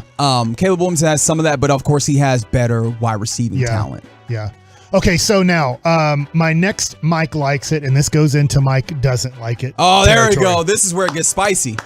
I don't like Jason Garrett on that Sunday Night Football thing. He is so fake to me. I just can't get over. Just be a real person, man. Just be who you are. Why do you have to be so Jason Garrett? Wait, what do you mean? How do you say be who you are, but he's also not, be he's Jason not Garrett? that. I've heard from multiple people that he's not like this smiley, everything's lemonade guy. Like, just all shucks. He just gives off a big aw shucks vibe. I guess he desperately wants to be a coach again, and he doesn't want to upset any human being that actually could give him a job in the NFL or college. So he doesn't want to give any opinions at all. But he's not good at that. And that's the thing I hate about analysis is that you can tell the guys who still want to get back in the game, and I'm like, you do me no benefit. You're not giving me insight. Yeah. I think why am I drawing a blank again? I'm horrible with names. Indianapolis Colts coach who's on there with Jeff him. Saturday. No, on there. Oh, Tony Dungy. Tony Dungy is, to me, authentic, and he gives opinions. Now, he's very nice. Tony Dungy is very nice. He's not very critical, but he's giving opinions. I just feel like when I watch Jason Garrett, I just want to turn it off. Just like, stop smiling and being so fake. Just be real. But I get he doesn't want to be real because he desperately wants to be a head coach again in the NFL. And so he has to say everything's great and everything's lollipops and whatever, And it drives me insane watching Jason Garrett. And I will say this, as I'm ending Mike Likes It and watching Caleb Williams. You got a few more minutes if you want to. Caleb Williams is now my new go-to guy off of that drive and watching him in that. That's all it took. Now that's your guy. See, this is it. This is now. I will say this. And Sandler have more things to talk about now, though. I'm going to want to watch USC football a lot more next year based off of this Tulane game because I'm seeing spectacular. Mm-hmm. I'm seeing, whoa. I just watched Bryce Young and I just watched CJ Stroud play a couple of games recently, and they didn't do any of those things that I just saw. Now, it doesn't mean that Bryce Young and C.J. Stroud aren't going to be great quarterbacks and quarterbacks you want to lead a franchise. But I'm starting to see things from Caleb Williams where I'm like, whoa. He didn't take off and run. And I know those two other guys will run, which is fine. It's great. And I know Caleb Williams can run, too. I'm watching his athletic ability escaping the pocket. I love guys that want to extend plays with their arm more than just take off and run because I feel like in the NFL, this is what I worry about Josh Allen. As great as Josh Allen is, he's going to have a moment that ends up being a Carson Wentz moment. He's going to have a moment that ends up being a Jalen Hurts moment. Oh, yeah. Where he's going to get hurt. Yeah. He's going to get hurt. Now, will he just keep doing it and be like, I don't care, I'm going to put my body on the line? That's fine. Go ask Cam Newton how that ended up for his career. Because Cam Newton was a big, strong son of a gun. But at 30 years old, his body's like, I can't do this anymore. Yeah, that's true. I mean, and you got the benefit of it. And I kind of bristled at the idea early on where people were making that comparison to Cam.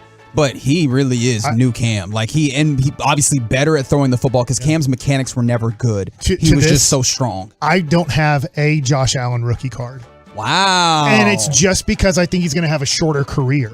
I think that he could have a spectacularly great career until about 31 or 32, and then I think it's going to end. And quarterbacks at their careers end at like 31, 32 because of injuries, or they're not able to be a great quarterback without having to run the ball.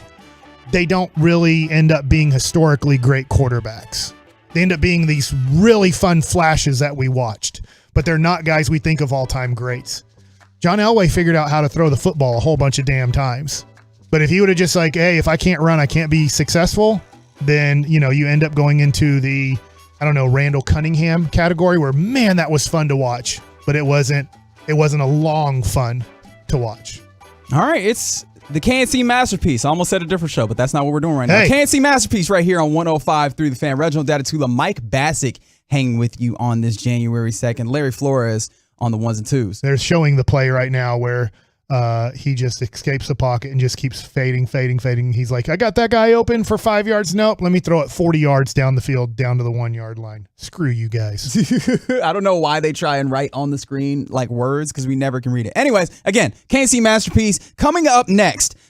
Is it time to welcome everybody to the Year of the Frog? Let's do it next on 105 through the Fan. Cowboys news begins on the Fan. Jerry Jones, Stephen Jones, Mike McCarthy, DeMarcus Lawrence, and Michael Irvin. Oh, not to mention our Super Bowl winning scout Brian Broaddus and insider Bobby Belt. Our competitors listen for the latest news, and so should you. The place to be for Cowboys coverage is 105.3 The Fan.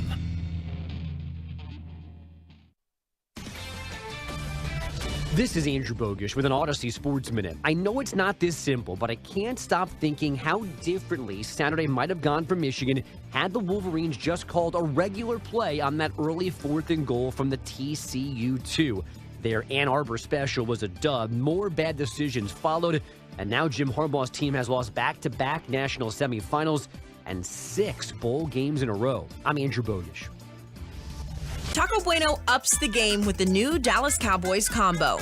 This delicious lineup is loaded with 5 fan favorites. 5. 1 for every diamond-filled gold ring won by the Cowboys. A winning combination of 1 party taco, 3 delectable dips plus chips, and a small drink. It's a tasty touchdown for your tongue. Don't let the clock run out on this limited time offer. Find your nearest Bueno location or order online at buenoonthego.com. Taco Bueno, the official taco of the Dallas Cowboys. Todd thought it would be secure to jog in the cheetah savanna. Todd believed the big cat repellent he bought online was reliable. And now, Todd is trying to be faster than this cheetah that can run 80 miles per hour. But the good news is, Todd has AT&T 5G that is fast, reliable, and secure. And he learned the best thing to do is stop running and toss her the backpack with the beef stew. AT&T 5G. Fast, reliable, secure. It's not complicated. 5G requires compatible plan and device. 5G may not be available in your area. See att.com/5G for you for details. When you can't stop, there's Vicks VapoRub. Vicks VapoRub sends powerful medicated Vicks vapors right to the source of your... so you can experience cough relief and breathe easier. Generations of families have trusted Vicks VapoRub to help relieve the worst cold symptoms. So next time you have a cough, reach for the Vicks VapoRub. Vicks VapoRub. Cough relieving is believing. I wanted to know why some people who get COVID-19...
You're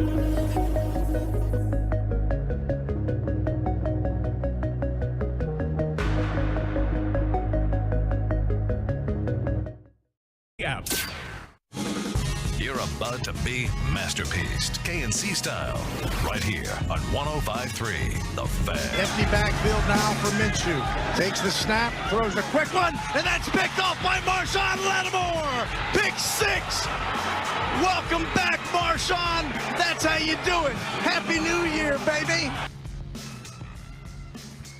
It's KNC Masterpiece on 105.3 The Fan. I might have told Larry the wrong clip to play, which is fine. Lattimore playing for TCU, baby. Yeah, look, if he wants to come back and play for TCU, I'm sure they'd take him. But hey, it's not like they need it. Like, I don't know college football that much, but that number 13 for TCU surely had a game. Wasn't that number? Was it Winters? Oh yes, yeah, man. That dude was playing. He had a pick 6. I'm pretty sure. Yes, that was the the Bud Clark pick is what I wanted to do. But yeah, he played very well as the rest of TCU, who were able to get a 51-45 victory over the Michigan Wolverines. Man, that was to secure their spot in the national championship game. I honestly am struggling to believe it. I know I watched it. I enjoyed it. I love that it was a great game. I know probably for TCU fans up, was it 34-16 after the pick 6, probably would have wished that it would have stayed more like a 14-point game, but I love that it was just this, oh, we think we have it in grasp, and then Michigan would score, and you're like, hey, it's just a one-score game. Anything can happen. But, man, that was just such a fun, entertaining, awesome game. And I'm sure Michigan fans are upset with the pick where they marked it 2 yards further back, and then the next play was the touchdown, which I'm thinking to myself, there's no way they call that a complete pass on the sidelines, because what they're saying is it was so complete that he was on the 1 yard line, but it really wasn't a completed pass until he fell into the end zone. Yeah, I was. But hey, that's then run it in from the 1 yard line. Don't fumble it. But I understand where Michigan fans were probably really upset that it was marked 2 yards back where it shouldn't have been, and then the touchdown pass was considered a completion on the 1. Yeah, man, we had a lot of situations that probably could have been where the game could have been executed a little bit cleaner from maybe the officials and such. But I think for me personally, I try not to harp too much on those things in a football game or in any sport, just because if you start going down that road, you're worried about all those things and not worried about the gameplay. But we got fascinating games, and TCU, affectionately at least by me, referred to as the getting away with it All-Stars, really changed the script for themselves, because for a lot of this season, they found themselves in situations where they got down and had to come back, or they had great fortune of having another team that kind of had some injuries to their starting quarterback. But regardless, they came out and they played incredible football. And also, look, man, I was astonished because I said astonished. That's not a word. I was astonished because, yeah, you laughing, Larry. I know you see it. Everything's a word. You just have to define it. You know what? I like the way you think, Mike. But I knew that TCU could be in this game. I didn't think that they would get blown out in the ways that some people did. I did not think that they would do it this way. The physicality that TCU played with, because J.J. McCarthy, the quarterback for Michigan, in the week leading up to the bowl game, right? These weeks end up being really boring, and we do the press conferences, but there's not anything good that comes out of it.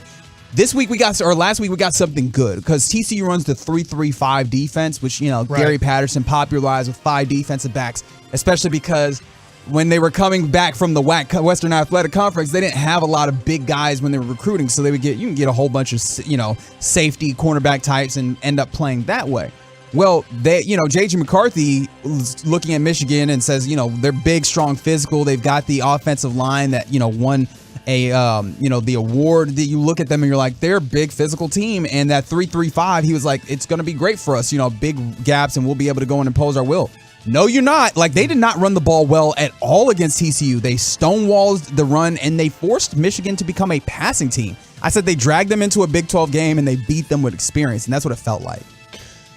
Yes, and it was so fun to watch. I know at one point, and I can only go by numbers. I don't know people's names on TCU. But 57, at one point, they stopped him from a 2-point conversion, and he kind of put the 2 small, and the people broadcasting the game were like, well, he's saying that because they were told they were too small coming into this game, that Michigan would just run all over them and control tempo, flow, first downs, everything. And they weren't able to. That's Johnny Hodges, linebacker. And the one thing that was great for TCU probably in that is getting up 21-3. Like in any football game, no matter if it's pro, high school, college, if you get up by that many points somewhat early in the game, it's tough to just be like, hey, we're going to dictate the tempo and the flow of this game, because usually when you say that, what are you doing? You're running the ball for 4 yards and then 5 yards and then 2 yards first down. But that takes a lot of time off of the clock, and when you're trying to play catch up all the time, it's not so easy to just run the ball for 4 or 5 yards and say, yeah, we want to run it for 4 or 5 yards and take a minute off the clock. When you're down by 2 scores, you can't really, hey, we're going to take 2 or 3 minutes off the clock just to get a first down. Yeah, absolutely. And look, another thing that TCU did so well, they were just good in the red zone, man. They made sure that they went and got touchdowns, man. How smart was Sonny Dykes that he made this is what I like about interviews after games when people are honest and they're not Jason Garrett. And I think Jason Garrett still catches I do think straight. Dak falls into this category too, which worries me. Is like, dude, do you know what you did or didn't do? Because you're answering it in a really like, I don't even know type of way. Is Sonny Dykes said, I messed up. After they lost the Big 12 championship game to Kansas State, he admitted, I messed up. I should have ran Max Duggan, right? That's the quarterback's name. I should have saw Max Duggan. I should have just ran him in. I get that, wrestling. He just did that. Every time there was a 4th and short or 3rd and short or a goal line situation, it's like, no, I'm not handing it off. I'm not going to try to get tricky here. I'm going to put a guy right behind my quarterback, and he is going to get pushed into the pile, and we're going to take the yard or 2 yards that we need for the first down or for the touchdown. And the reason I'm doing that is because I did something different, and I know it didn't succeed, and I know I messed up. So I'm not going to mess up the next time that I get it. So to me, it's like, when you admit your mistakes, you're able to correct the mistakes. When you don't admit the mistakes, you're not maybe able to correct the mistakes. And I don't want to get into a Cowboys deal, but it feels like Dak not as admitting his mistakes when he's throwing these interceptions. And he's really believing he's not making mistakes, so then we keep creating the same mistake. Well, at least you can say with the interception with Dak that he has been very, very open, and he's admitted the ways in which he's making mistakes. In fact, he knows that they're not going to win a Super Bowl if he's throwing interceptions. But I do want to, I know I bring said it back that, to college. Now TCU, that was incredible. And then they lost number 33, who was a really good running Miller back. has been one of my favorite watches this season. One of the better running backs in this league, and it's kind of amazing because last year is he draftable? That's a great question. Sorry, I don't want to take you off a point. No, it's fine. I'm also paying attention to that as well. But Kendre Miller, or last year, Zach Evans was a very good running back for this TCU team, and he left. He transferred to Mississippi, Ole Miss. He's the kid from North Shore that got kicked off of North Shore's team. Is he? Yes, because he couldn't play against Duncanville in one of the championship games because he screwed up, and the coach was like, look, you're just not going to play. I have this rule, and you're not going to play. So they left him in Houston. And Kendre Miller came through, and he has been fantastic for this team, man. It's just, honestly, really, you got to give Sonny Dykes a ton of credit because this is his first year at TCU, and he's taken a team that last year went 5-7. Wow. Gary Patterson was fired, and largely the core of this team is largely the same. They've done some work in the transfer portal, as I think any coach would have to. But you take a 5-7 team that was not considered really the cream of the Big 12, a conference that people kind of look down on anyways, and turn them into a fantastic 12-1 football team that has now gone and played a great game against Michigan, one of the better teams in the nation.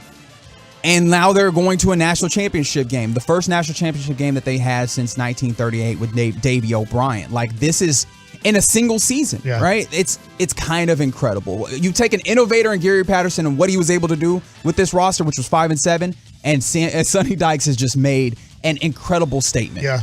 Kendre Miller, by the way, is a junior, so he is draft eligible if he wants to enter. That's one of those interesting ones now with NILs is how much money can TCU people come up with to say, hey, do you want to be, and I don't know, let's say a 3rd-round pick and start your NFL career making $750,000 or $1 million, or you you want to come back to TCU, we'll figure out a way to give you over $1 million to stay at TCU for one more year. Now, I know you don't watch a lot of college football, and there was a lot of college football on New Year's Eve. Did you watch the other game? I watched Alabama. Well, yes, I watched Alabama and Kansas State early. Which, I mean, I wish I hadn't watched as much of it. And then I did watch the TCU Michigan game, and then I did watch the Ohio State Georgia game, which I thought Ohio State was like, from start to finish, I felt like Ohio State was going to win, even with 55 seconds to go. And I thought, I get Georgia just went up. I think this kid, CJ Stroud, is going to get them into field goal range. And he did. And they just didn't make the field goal. So obviously we don't have a ton of time to discuss this, but I typically talk about college football from this perspective. Every year we talk about expanding the playoff. Usually there's like one or two teams that are like the best teams, and everybody else is kind of just there. Yeah. I had said that Georgia was the best team in the country this year. And after seeing the college football semifinals, I'm wavering on that. How do you feel about, from a 1-game sample or 2-game sample, how do you feel about the way that 1 through 4, who are the good teams there for you? I think it's all 50-50 coin flips. I think if TCU played Michigan again, 50-50. Obviously, there were things that went right for TCU that if they don't go right, they might not win the game. But who's to say that they go wrong again? And then with the Ohio State-Georgia game, I don't know. I was thinking about this being I'm a Texas fan in this. If that was Texas playing in the semifinal, I would have rooted for Texas. If it was A&M in the semifinal game, I'm rooting for A&M. If it's TCU, I'm obviously rooting for TCU. I don't have like a hatred of a Texas school like I think a lot of people do listening. Yes, they do. I was wondering during the Ohio State-Georgia game, as Ohio State's winning. Ohio State has the better quarterback to Georgia's quarterback. Georgia's quarterback is fine, but not CJ Stroud. I'm like, is it better that Ohio State's going to win this game because they're the 4th-ranked team in this? Georgia supposedly has an unbelievable defense, but they didn't look unbelievable to me on that day. They looked, you can do almost anything you want against that Georgia defense. So I'm going to ask you, watching more college football and knowing more college football, was that good or bad for TCU that Georgia ended up winning that game? I still think it's tough for them. Georgia is they've got so much talent, and I don't think that they're going to play in the same way that they played against Ohio State. That said, right, Ohio State was not able to be physical against Michigan, a team that TCU was just physical with.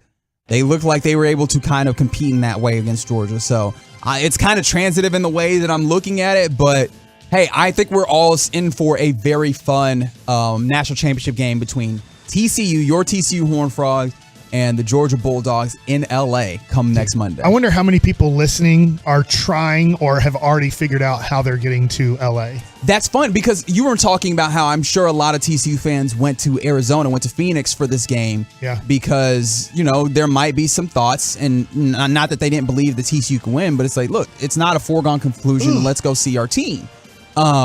Now, do you have the income or whatever, or have you saved and planned for the opportunity to now make another trip out to LA for the national championship game? Have you seen the spread on this game?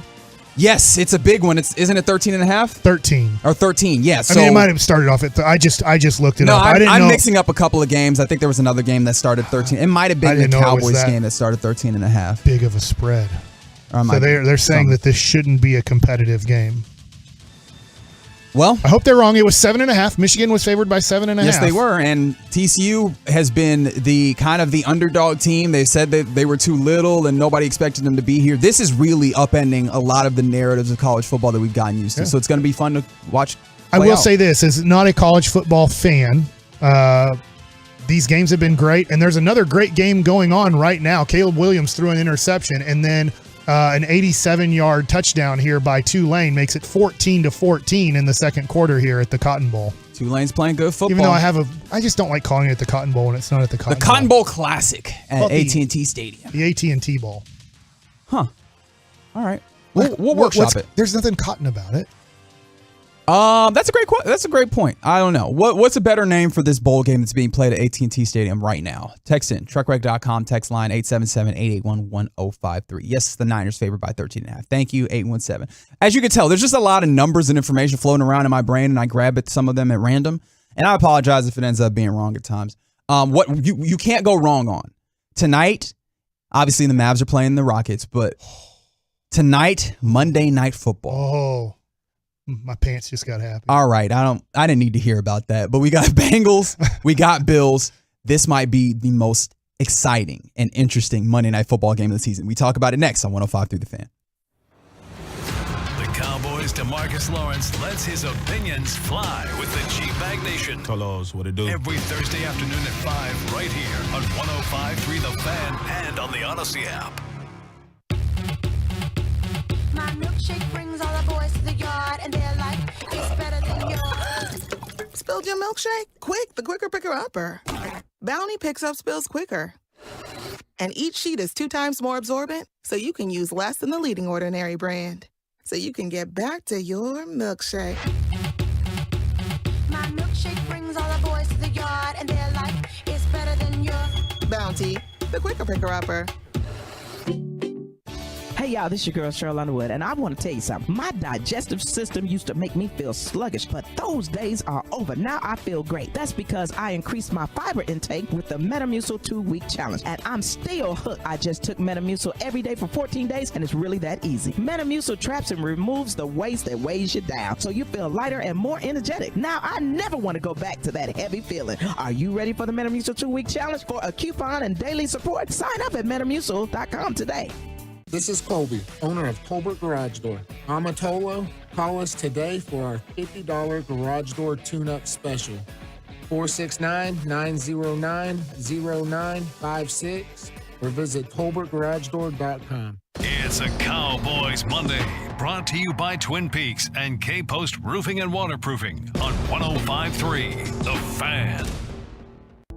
This is an important notice to consumers facing $10,000 or more in credit card debt, medical bills, or other unsecured.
This segment of The Fan is brought to you by YMCA. Join the YMCA of Metropolitan Dallas now and pay no joiner's fee. Enjoy group exercise classes like yoga, cycling, Zumba, and more. Also, free childcare while you work out. The Y is more than just a gym. It's a community. So become a better you. Go to ymcadallas.org/you to sign up today. This segment of the Fan is also brought to you by Frankel and Frankel. There is a reason you need a special license to drive a big truck. So companies that hire drivers and put them in a big truck should be held accountable for what happens when one hurts you. Frankly, you need Frankel and Frankel. The consultation, it's always free. Visit truckwreck.com. It's the KNC Masterpiece on 105 through the Fan. Reginald Atatula, Mike Bassick taking you through your second day of 2023 here on 105 through the Fan. We appreciate you rocking with us, and I wish you a happy new year while we still have this opportunity. On the other side of the break, we were talking about the Cotton Bowl and how Mike feels like it's a weird name considering they don't play at the Cotton Bowl. We got some names coming in. Of course, one of the easy ones is the Jerry Bowl at Jerry World. You know, that feels right. Some other folks have also pointed out from the 682, keep it as the Cotton Bowl. Is the Peach Bowl played at the Peach Bowl? And I feel like you picked the wrong example because I don't think the Peach Bowl was ever played at a stadium called the Peach Bowl. The Orange Bowl was obviously played at the Orange Bowl, but now it's at Hard Rock Stadium. Yeah. But they still call it the Orange Bowl. Let's just get rid of all this tradition stuff. Let's just start calling it different names. Well, I mean, it's all over. Is it it's the Goodyear Cotton Bowls now? Yeah, Goodyear Cotton Bowl. Because at one point it was the AT&T. The Goodyear Bowl. Just give him the name. It really doesn't have, to me, any Cotton Bowl feel to it, because usually that would mean a Southwest Conference / Big 12 team was in it, versus it felt like, it felt like an SEC team was in it. Now, I know as a kid, sometimes A&M would play Notre Dame, which obviously has no affiliation with the SEC, but it just always felt like it was going to be some sort of Big 12 Southwest Conference team versus another good team from, let's say, the SEC. But when it's Tulane versus USC, it just doesn't feel like any sort of, it's just another bowl game. It doesn't have any sort of affiliation with conference or the region at all. Now I get New Orleans, Tulane is really close to the area. But yeah. Well, I mean, honestly, Tulane gets in because they're the best Group of 5 team, and that's the association. Yeah, I think those associations that were had during bowl games have been lessened, in part because now you have these playoffs where you're drawing some of those teams away from the bowl games that might ultimately be in it.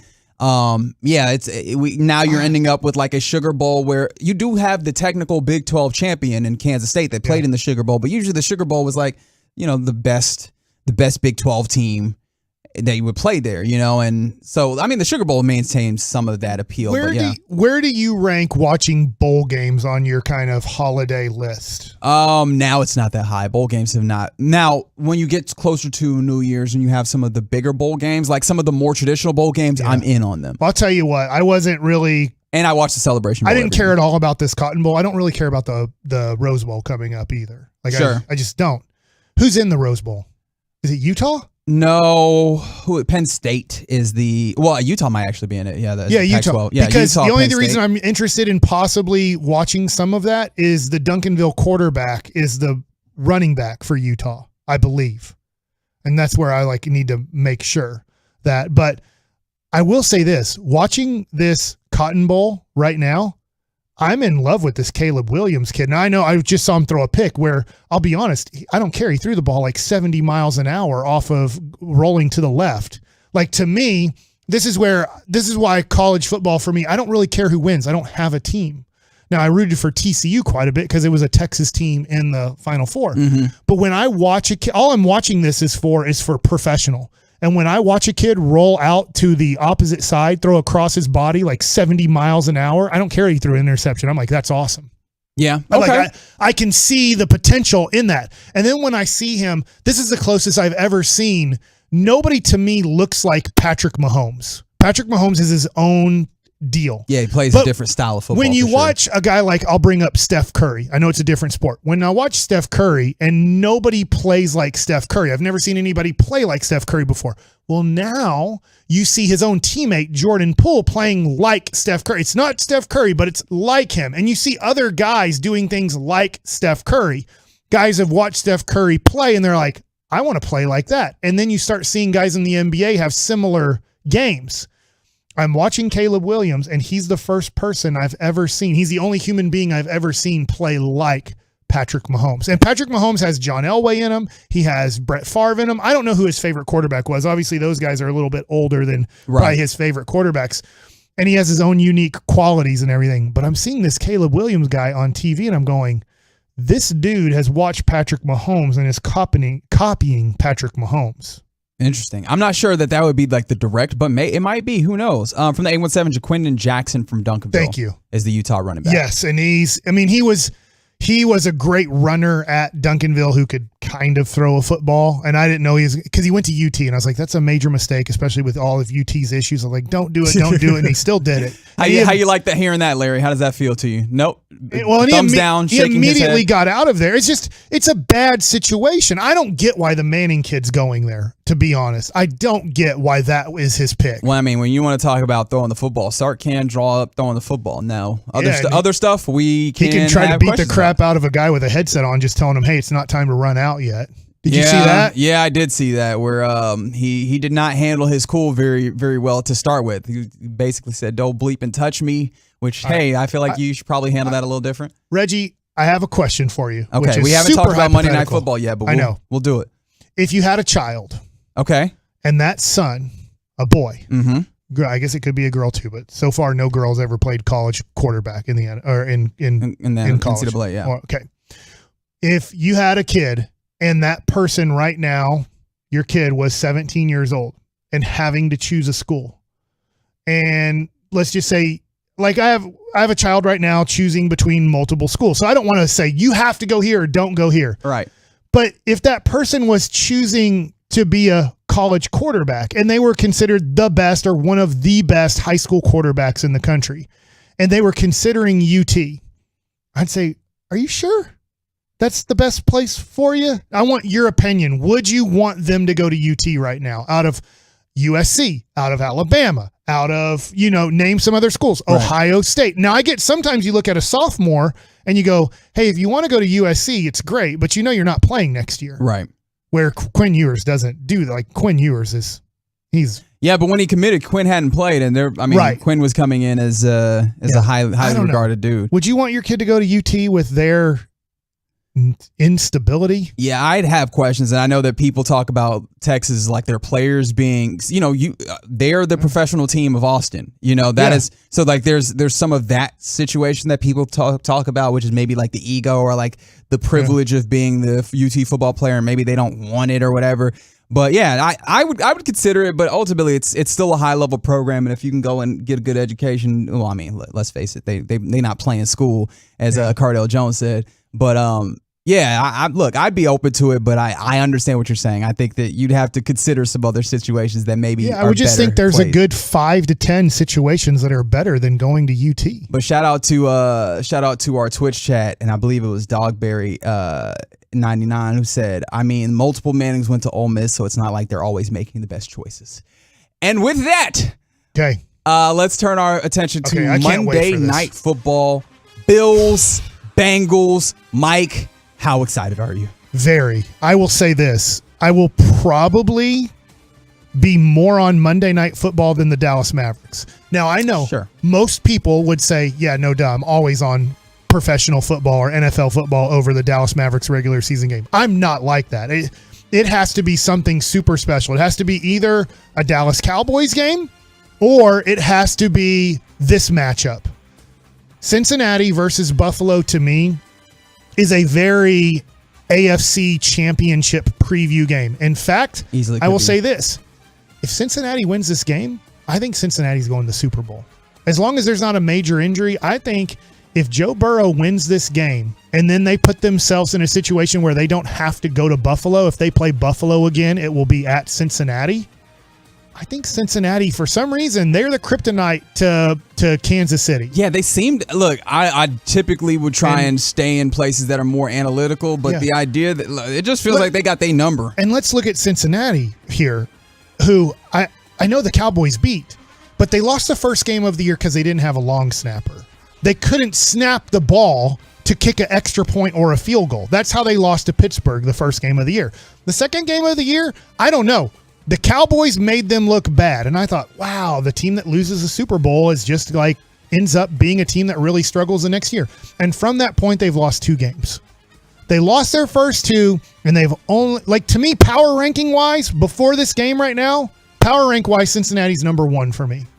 Oof. Now, it can change tonight. Everything can change tonight, because if Buffalo goes out and they win this game, then I look at Buffalo and go, man, Buffalo's going to get that home field advantage.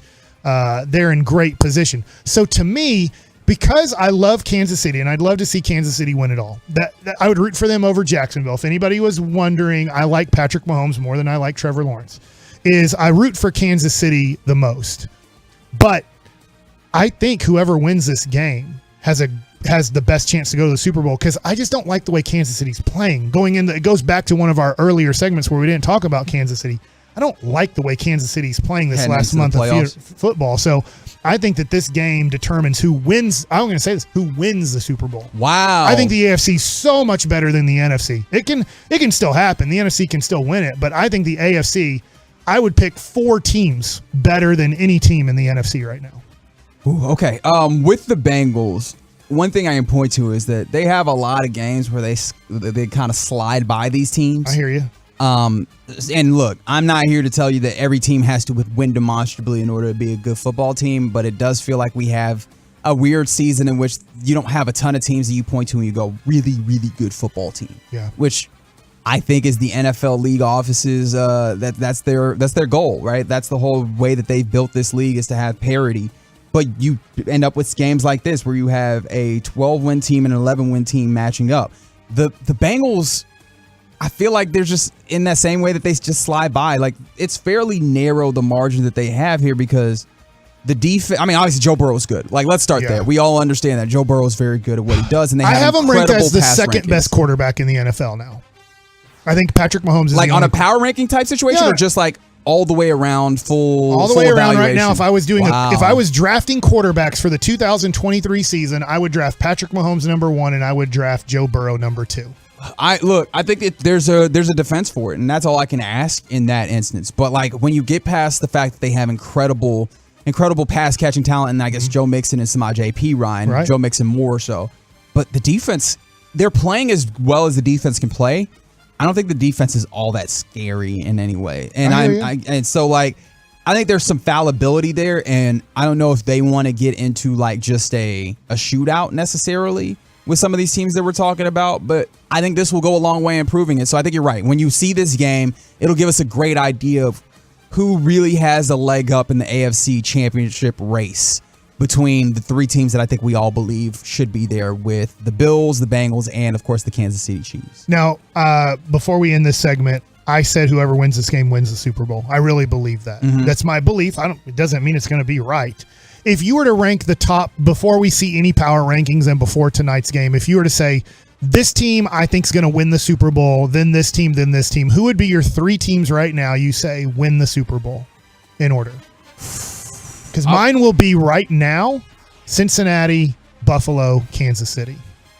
I really want to pick Buffalo. I just know that Josh Allen, while being really good, has a propensity to end up in like panic mode at times, where just like the decision making isn't great, and that gets tough when you end up in situations where it's a 1-game sample, and one mistake can put you in a bad place.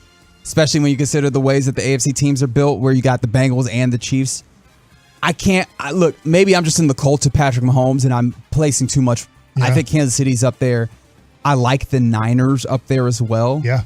So let me go Chiefs, Bills, Niners, and then I would put Bengals 4. Okay. And obviously things can change after tonight. If Buffalo wins, let's just say 30-20. And yes, I've been scared by then I'll put Buffalo at number 1. Yeah. And then I'd put probably Kansas City at 2 and Cincinnati at 3. So this is just, to me, you can't. Monday Night Football kind of stinks now, to be honest. I'm not. Monday Night Football is just like an okay game. This one is. This is unbelievable that we get this game. At the end of the season. It's weird. Where do you think the better games have been stashed in like the slate when you consider Thursday night football, Sunday night? Thursday night's usually crappy. Yeah. Thursday night's usually the worst. And I do agree with Brad Sham. I was listening to the end of the game on here 105.3 The Fan, and Brad Sham was talking about the Cowboys and Titans game, and it's just like, this is just it helps because of all the money it generates, but it's a bad idea. You want to watch bad football, put teams on 3 days rest and have them play Thursday night football. Yeah, but we said that from the start, and yet they continue to make money. We all watch it. It's Amazon put a ton of money into just to get that slot fest. I mean, the Cowboys look like crap on Thursday night football, but it doesn't matter. They still won by 2 touchdowns, but it was some ugly crap football. Yeah, but if there's one thing that America has proven time and time again, they are willing to watch any old football as long as it's football when you put them on. I mean, people are watching USFL, dude. I'm going to tell you something. This is my new guy, Caleb Williams. That dude just rolled out to the right and was like, let me throw a sidearm 45 mile an hour, 50 mile an hour ball for a touchdown. There we go. You've been listening to the Kansas City Masterpiece where Mike Bassick. Yep, I just fell in love again. You heard it happen live on air. Coming up next, let's get you ready for the G-Bag Nation and Crosstalk with them on 105 through the Fan. I want to get ready for 2023. And you know how I've done it now for over a decade with Men's T Clinic. I want you guys to check out Men's T Clinic. Guys, if you need to elevate your drive, your energy, your muscle mass, your mental clarity, they're just a few of the ways Men's T Clinic will get you back to being you. Head over to menstclinic.com for a comprehensive look at their total wellness optimization lineup. And look, you can look at PRP therapy there. That's right. They have PRP therapy at Men's T Clinic. So if you had a sports injury, if you've just had an injury recently in your life and you want it to get better, man, PRP could be the way to go. Now, another way to go is to mention my name when you get your appointment at Men's T Clinic, because you get the in-body composition analysis for free. It's an $80 value. You can learn specific targets for weight loss, improving muscle mass. It's a great baseline read and value for just mentioning my name. It's time to edge up. It's time to get into Men's T Clinic today for 2023. 5 DFW locations, 5 locations in the Houston area. If you're listening in Houston, menstclinic.com, or give them a call at 972-GO-MENS-T. Guys, let's get back to being you through Men's T Clinic. He brings the energy to your hump day morning. Almost ran off the road I was driving. The Hall of Fame playmaker, Michael Irvin, joins Sean and RJ Wednesday mornings at 8:40 right here on The Fan and on the Odyssey app. I'm Michael Jenkins, helping you beat the book with BetQL. Week 17 finishes off Monday night with the Bills and Bengals, but it's never too early to look ahead in the NFL. Week 18 brings its own pitfalls, as motivation is a key factor in whether or not some star players suit up, and some lines will swing wildly because of it. The best way to approach Week 18 is probably with an abundance of caution and patience to see which star players are suiting up and which ones are sitting out. Helping you beat the book with BetQL, I'm Michael Jenkins. Without the ones like you, who work tirelessly to keep things running, everything would suddenly stop. Hospitals, factories, schools, and power plants, they all depend on you. No matter the weather, emergency, or time of day, you're the ones who get it done. At Grainger, we're here for you with professional-grade industrial supplies. Count on real-time product availability and fast delivery. Call, clickgrainger.com, or just stop by. Grainger, for the ones who get it done. When interest rates...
podcasts, video content, and much more 24/7 at 1053thefan.com.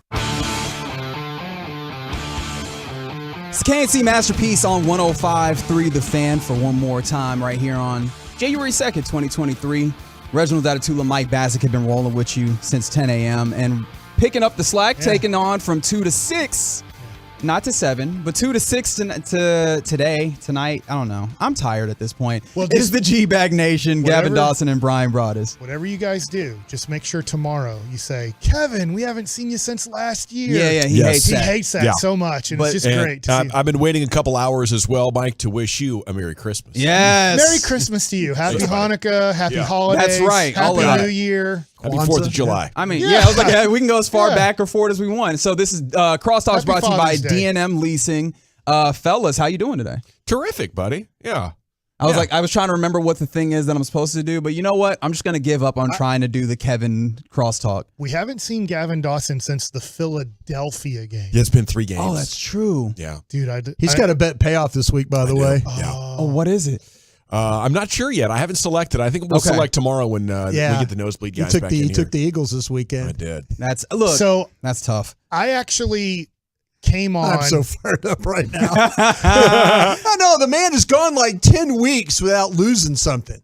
Oh, seriously, more than that. Was it like 12 weeks? I lost in week 3. Okay, but we didn't. Was that the eggs? That was the egg. Those folks at the spa place don't want us back. Sure, I don't think. I get it.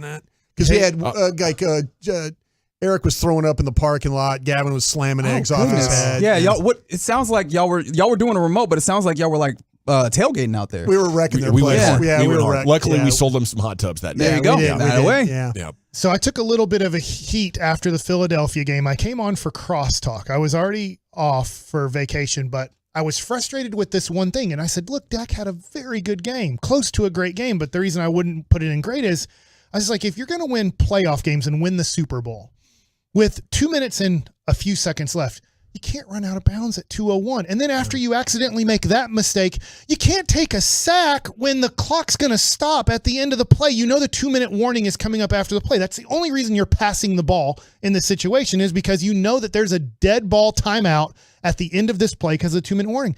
And you take an 8-yard sack when you had time to throw it 30 yards out of the end zone down the middle of the field. Like, Dak, I love you, dude.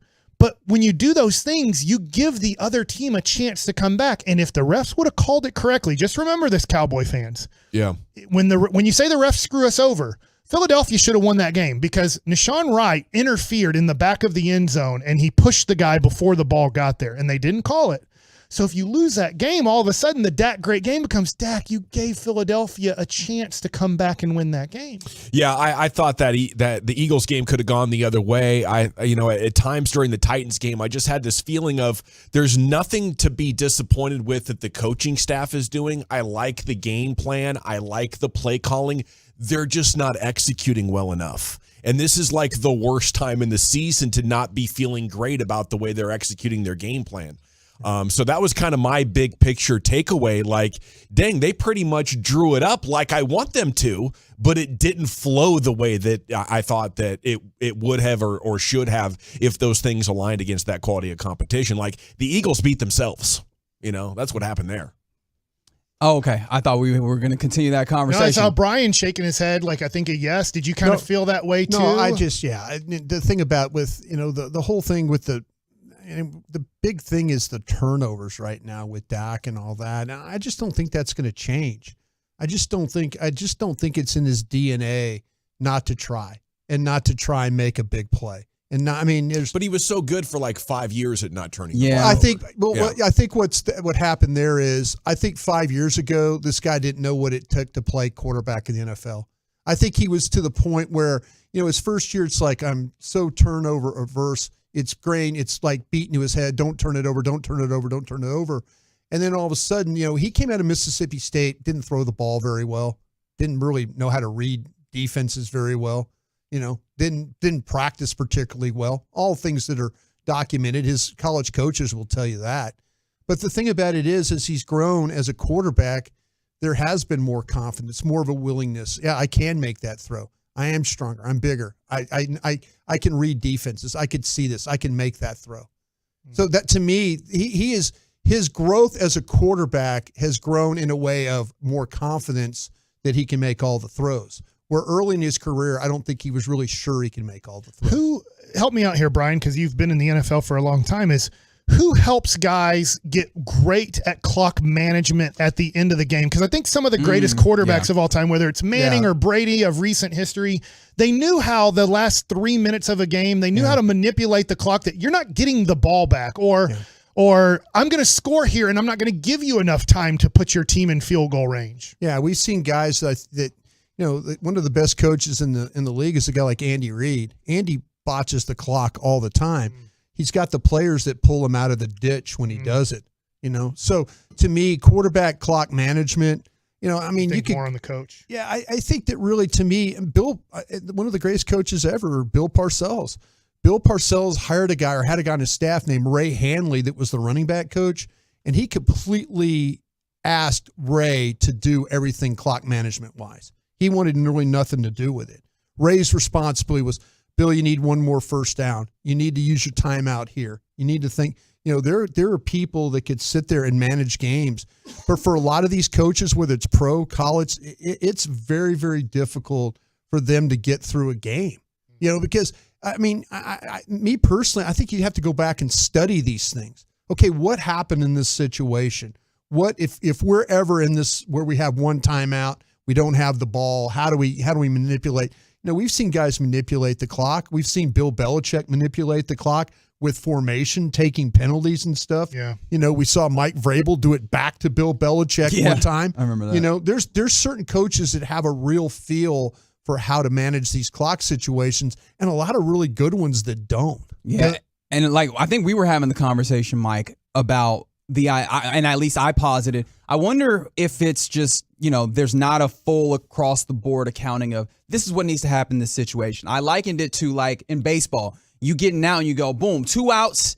We got to out it or at this bag or whatever. Everybody knowing what needs to happen in this situation. Do you know what happens like on a football field in there? Who is kind of tasked with making sure that everybody's on the same page? That's the thing about the communication from upstairs to downstairs is like, listen, a lot of times these coaches, they lose track of the condition of their team as the game goes along. Nowadays everybody goes for it on fourth down. It's right. Like, you get in these games, it's 4th and 2, immediately what happens? These guys, in situations where they should probably take points, they just go ahead and go for it. They don't. So I think with analytics and stuff like that, it's made people call games differently, just that kind of that attitude about it. But yeah, there's constant communication like, hey, think about this. Yeah. You always have to remind. That's the head coach's job on the sideline, to tell Kellen Moore, listen, you got 2 plays to get this first down. Be ready. Don't be surprised when I'm telling you we're going here, because I'm telling you right now we're going. And the clock management stuff it eludes a lot of these guys. It's crazy how some of these teams lose games that way. Always fun talking Cowboys with you fellas. What do you guys got coming up on the program? Pure Gold as always. Thanks for asking, Reg. We do have a shorter show, 2 to 6. We're going to pack 5 hours of mailing it into 4 hours. That sounds. And Broadus has his tough. TCU gear on today. You look like very proud. I tell you what, I told you we were at Rally House and they had the championship shirts. They were saying, come back the next day. I already bought a championship shirt before the game. I just said, you know what? Buy the shirts now. TCU's going to win this thing. No, I didn't know that. But TCU's going to win this thing. And, you had a hunch. Had a hunch. No, I've actually got this. LSU's up 35-0 at half. Do you feel connected because you were director of football operations? Do I have your title right? No, I was assistant director of football operations. Yeah, a guy named Mike Singfield, who's now the associate athletic director, is now the they've changed the position. Like, how long were you at TCU? 1 season. That's all I needed. And look, he's helped establish them to a place where now they're in the national championship game for the first time. I since think David that's O'Brien nice of you to say, Reg. You should have Coach Patterson on. You know what? That would not be good. That would not be good. Not at all. All right, gentlemen. For us. Yeah, I think it would. I think it'd be great entertainment for all to be had, and that's what you can expect anytime you listen to the G-Bag Nation. These fellas are coming up here in just a moment. We appreciate you fellas. Have a great show. For my partner for the day, Mike Bassick, I appreciate you. We did it. It's been great. We made it. Happy New Year to you. Happy New Year to everybody listening. Larry, I appreciate you on the 1s and 2s. And we're going to go ahead and sign out. Coming up next is the G-Bag Nation right here on 105.3 The Fan. Be a part of the show. Text us on the truckwreck.com fan text line, 877-881-1055.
very happy holidays, and 2023 is off to a great start for you.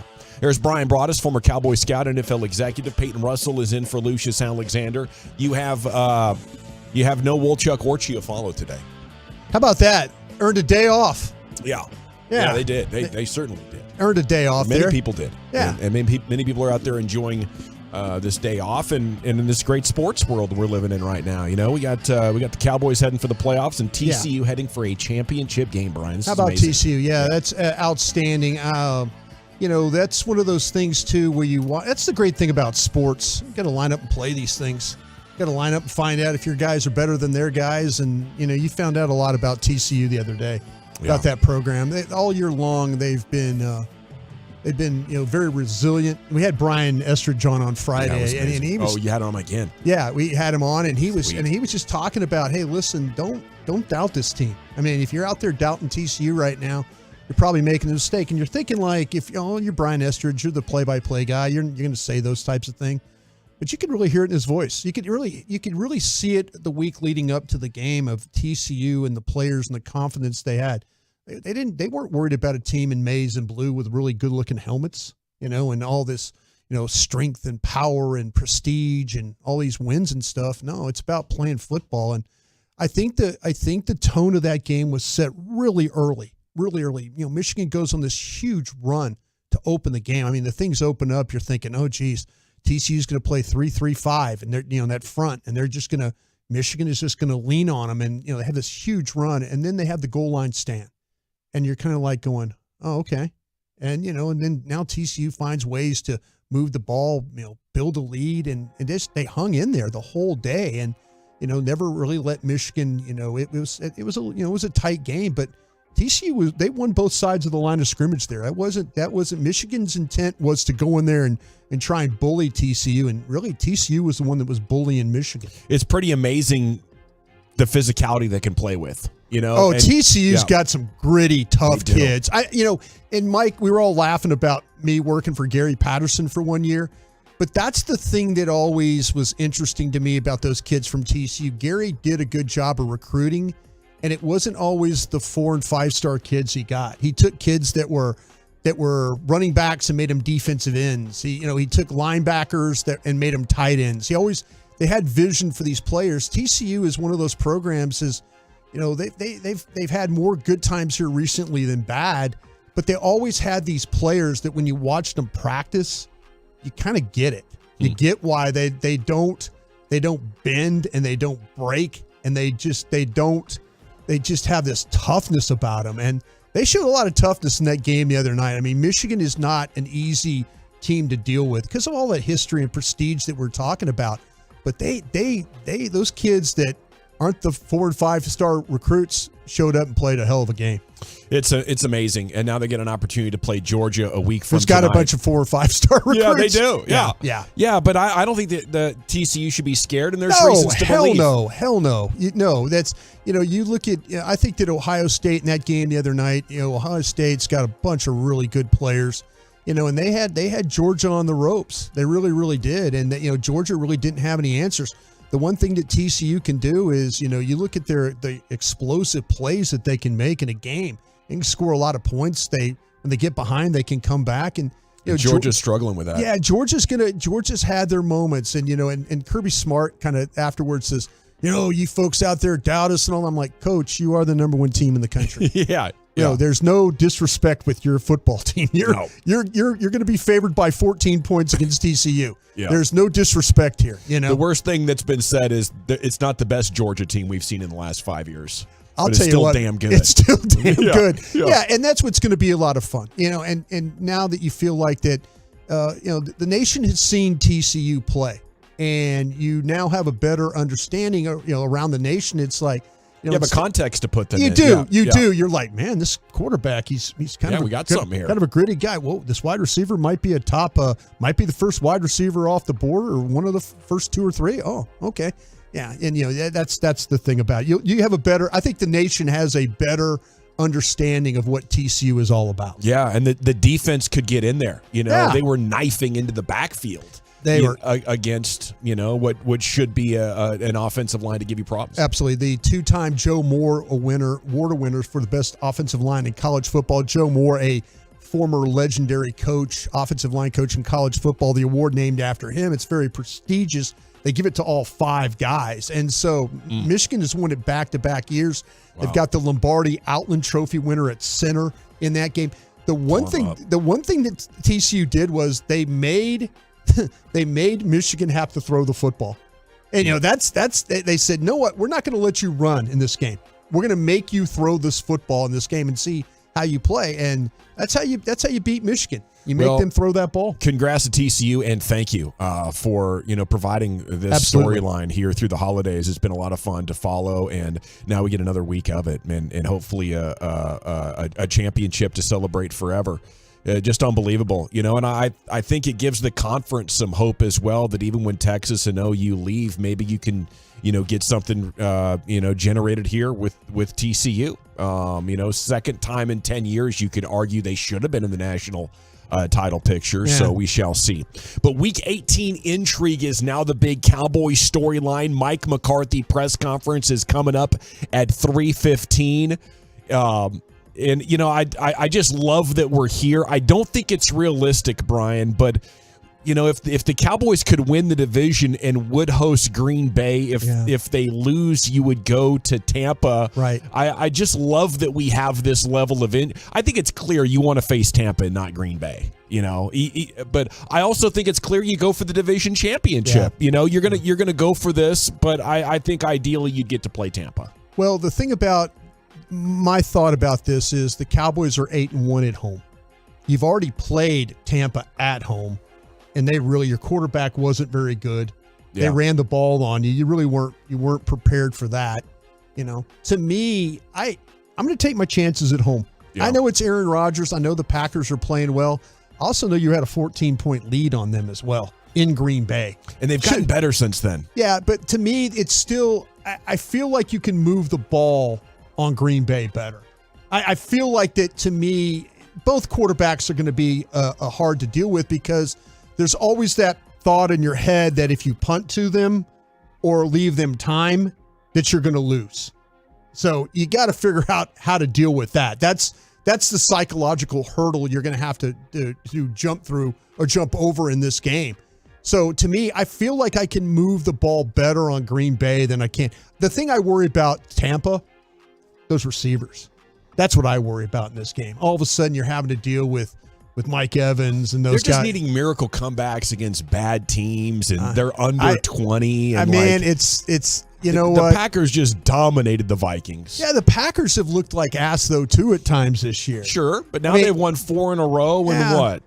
6 or 7? I'm just saying though. To me, I think about that team that got manhandled by Tennessee the week after they beat you. Yeah. And then you saw and then you can say what you want about Tennessee. Well, neither team should scare you, Brian. And I think that's the thing. That's the thing that I do want to throw out for Cowboys fans. I want to be excited about going to the playoffs and anything is possible. Absolutely. But the fact that you're scared of Green Bay, Tampa Bay right now. I'm not. That's what I'm saying. If anybody is scared, it's telling the truth about who your football team is. See, that's the disagreement that I got in with some fans on Twitter this morning. I'm like, people are like, they're trying to manipulate it, and they're being scared about playing the game. And I'm like, why are you being scared already? You're better than both of them. Yeah. Why not figure out, how to win these games and don't be scared about playing the game. That's the thing that bothers me. But there's a lot of fans out there. I think there's a lot of fans out there that are just, they don't want to be let down. Yeah. The biggest thing right now is let down. But I also look at this as, what happened 27 years ago doesn't affect what you're doing right now. This team is about this team. It's not about what happened in 1993 or 92 or whenever. This is about right now. And so every season is different. These fears you have about going into the playoffs and being let down. If you get beat, you just weren't good enough. Yeah. That's how you look at it. It's not like, oh my gosh, they haven't had success in 27 years. I don't want to be disappointed. I think that's a terrible way, and that's a terrible way to kind of be a fan of sport. The much bigger thing right now is how do you get stops, and how do you get back to running the football well? Because you haven't done that for 3 games now. I'll tell you what, you have to figure out about that running part of it, though, for sure. That is something. The Titans were not going to let you run the ball. The Commanders, we'll see what they do. But traditionally, the Commanders aren't going to let you run the ball. We'll see how they play it. But when you get into Tampa, they're not going to let you run the ball. So you better be ready for playing these teams that are going to play you that way. Dawson, I think a lot of Cowboys fans have serious PTSD, says the 405. You're right about that. That's a problem. Yeah, you don't look at every year is different in football. There's so much change with your roster, your team. This team is not similar to last year's team. It's only similar because they won 12 games. Yeah. But you have to figure out, they've beaten good opponents. Last year, they didn't beat good opponents. Yeah. This year, they've beaten good, 5-1 against teams with 500 records are better. So that, I'm looking at this team. If they go and lose because they turn the ball over, they don't tackle, they don't get off blocks, then, evaluate that and move forward. It has nothing to do with what happened in 1994. So you don't think Green Bay's for real still? No, I think Green Bay, I think they're playing better. I just feel like you can move the ball. The problem is you're going to deal with a secondary. Like I say, they're going to be able to try and take your best player away from throwing the ball. That's why I'm grateful that you have a guy like T.Y. Hilton and stuff. I'm also looking at this team playing games at home that was 8-1. Your only loss was to Tampa. Yeah. So that's that. I would much rather play a home game in the playoffs than I would a road game for sure. I just think Green Bay's going to keep this game pretty low. Like their defense has really turned it around. Well, what's going to happen then is Green Bay's going to go play the second seed then, right? Because they'll be number 7. Yeah. So that there's your opportunity to go knock off the 2 seed. And if you find a way to beat Tampa, now Green Bay goes and plays Philadelphia if they're the 1 seed. There's your next opportunity to knock off another team. That could get and real if that's fun. the case, you keep winning, you're going to get Green Bay at home in an NFC championship game. That would be insane. Mavericks visit the Rockets tonight. Luka coming off a 51-point game in their win over San Antonio. He's got 146 points over their last 3 games. He's putting himself in the MVP conversation, and the team is doing their part. They are now 4th in the West. They are 3.5 games behind Denver and sitting on 6 wins in a row. Do you like the odds of maybe playing for the number 1 seed now or the MVP, Brian? Is they made up a lot of ground in 1 week. Yeah, and talking to folks over there about it, there's been the word I always got was ugly after every game. Ugly, ugly, ugly. And I was like, winning is winning. Just keep winning. That's the bottom line. So, yeah, they're in a situation right now where, they've got Houston again, and then the schedule will probably get a little bit more difficult for you going forward. But, man, I tell you what, they've taken advantage. Early in the season, they were losing to bad teams.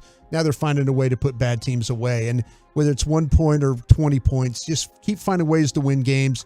They're still probably, in that mode right now of trying to get healthy. Yeah. They need to get some of these guys back in the lineup. It's clear though that they're struggling with the health. And Luka's having to win these games on his own, but every night by scoring 50 or more points, 60 points some nights to get it done. So go for 70 tonight. What do you say? Yeah, I'm like that mode too. Just keep winning and then kind of let things fall. Hopefully you get some guys back healthy here very soon. Did you guys open Club Mavs last week? We did. Nice. We did. We sure did. And it was my heart. It was fun. It was actually fun to see the guys, everybody get into that. Okay, Martina Navratilova diagnosed with 2 forms of cancer. That's one of the top stories around the world of sports. Yeah, she is a battler too. I mean, that's terrible news right there. But man, what a competitor back in the day. I grew up in that era where her and Chris Everett and they just the way that they played and the way they carried themselves, just such pros at that. She's a legend. Yeah, played such a high level. Such a high level. All righty, nation. Gotta go. Thanks for your participation. The truckwreck.com fan text is open at 877-881-1053. 214, don't you think we can go into Tampa, pressure on him, Tom Brady, and destroy their defense in the air? I don't. They've been playing fairly low-scoring games as well, and if you put it into a clutch situation, I think you would favor Tom in that, wouldn't you? It doesn't matter what has happened. 5 minutes to go. The Cowboys are going to do something foolish with the clock, and Tom Brady's going to ace the test and miraculously pull out a victory. So, I don't like any of these situations. What you got to hope for is the Cowboys' run defense and running game bounces back, and you're road grading the entire game, and it's a 3-score game when you get to the fourth quarter. But I just haven't seen enough in the last 2 weeks to believe the Cowboys are going to be playing great football when the playoffs start right now. So I'm hoping, to start seeing that against the Commanders coming up at the end of the week. Big picture Cowboys observations, then the G-Bag of the day is coming up next year on The Fan. Friday morning, audio gold. RJ, that's a no-brainer where he went. So. Cowboys head coach Mike McCarthy with Sean and RJ. Friday mornings at 7:15, right here on The Fan and the Odyssey app. RJ Choppy here from my good friends over at QC Kinetics. Do not go through another year with that knee pain or that back pain or that chronic joint pain. Get real lasting relief from QC Kinetics, just like I did. They are the nation's leader in advanced regenerative medicine, unique protocols using healing agents from your own body to target those aching joints. It repairs, it restores your damaged tissue so you can move again with no surgery, no drugs, no steroids, no downtime. That's the best part. You got excruciating hip pain, you got shoulder pain, arthritis, any lingering pain from an injury. Don't let them operate on you or give you more steroids if you don't need it. Say no to the pain pills. Say yes to QC Kinetics. I went to them after months and months of injuries and pain and steroid injections. Big regret. I should have gone to QC Kinetics immediately.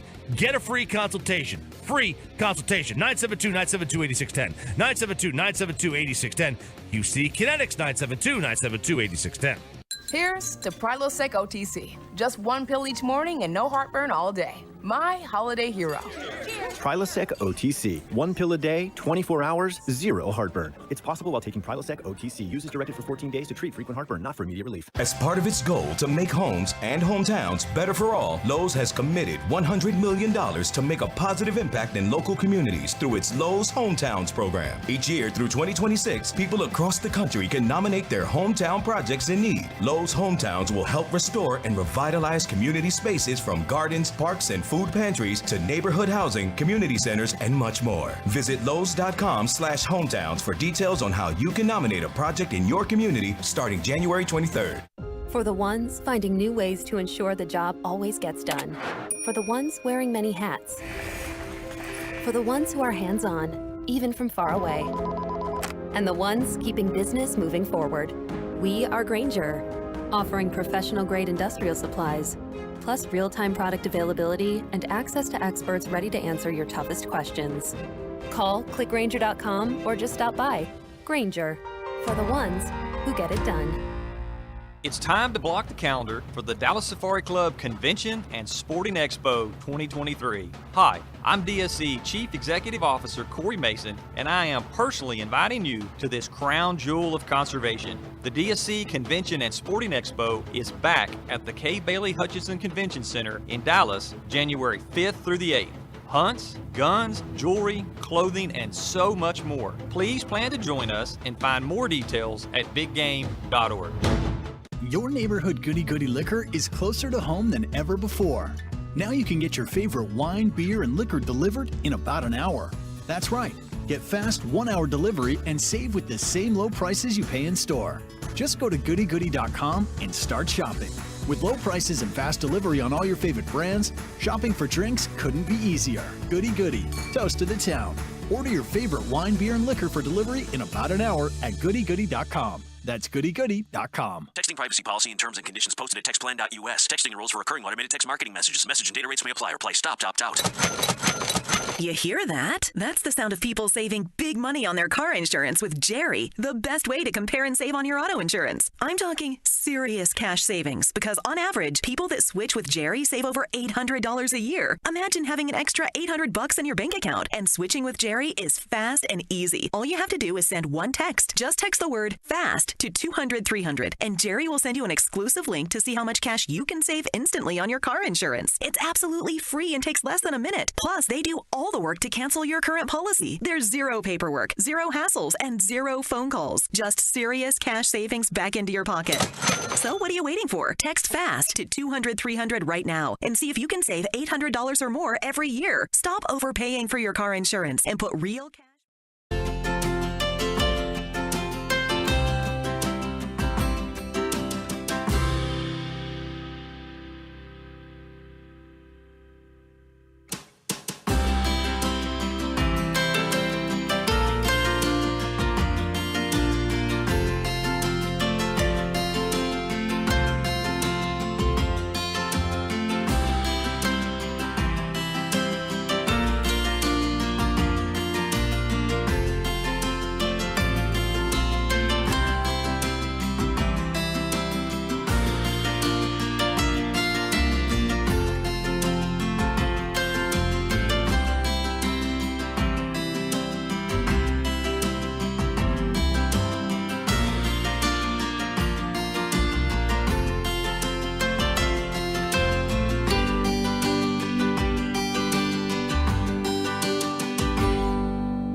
threatens to score 40 and is in the ballpark of 30 every game? Yeah, I think they're in a couple of different spots here. I think they're trying to figure out what's going on at left corner. I think they like right much better than any other options they have. So what you have is you have a guy that doesn't have a great deal of game experience and is now out Savvy. there. And he's out there. He's out there having to play and learn. I think the interception that he got the other day in the game, I think that was a huge confidence booster for him. We'd seen him in training camp play well, and then he kind of went away. They tried Kelvin Joseph. That didn't work out for him at all.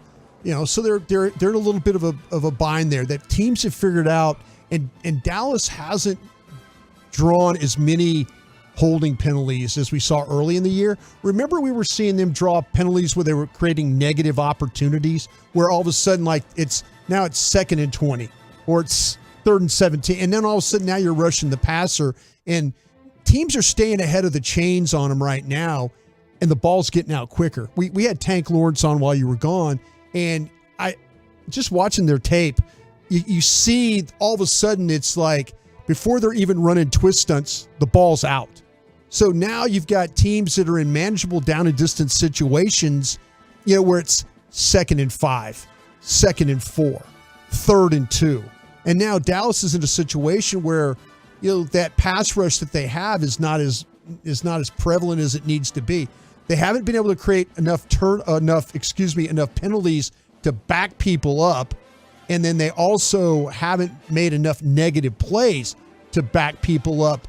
They're allowing their opponents to stay ahead of the chains. I think that's been a huge problem. Yeah, at times I felt like this nightmare scenario of what happens if you're getting beat, you're not getting the takeaways, and they're running on you. Yeah. All these things are happening at the same time too often to me, Brian. Yeah, they're getting the turnovers though.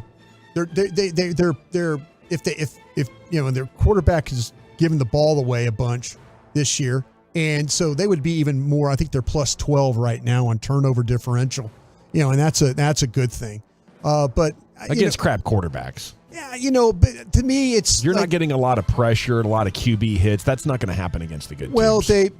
They're punching the ball out on some. They're punching the ball out in some running game situations and stuff like that. The other day they drop back. Tank goes in there, slaps the ball out of the quarterback's hands. Great play, Tank. I mean, that's kind of where they're playing right now. I personally feel like the thing that I worry about the most is really with the offensive turnovers. That's what I would worry about. But we've talked about that. This quarterback, it's not in his DNA.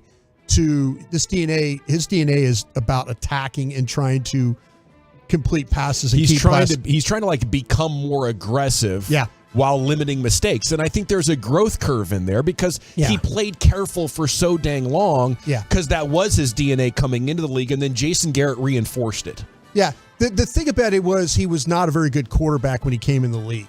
Yeah. I mean, as far as what you see as a quarterback that can read and then throw and be accurate and all those things. He just had lots of time to throw. Yeah. Make a ham sandwich back there. Yeah, I mean, and you had an incredible running game. And I think that's something that still to this day, he benefits from that the most. I got in a discussion with folks this morning about it. I mean, having two backs that have rushed for nearly 1,000 yards, you can't tell me that hasn't helped Dak Prescott. No.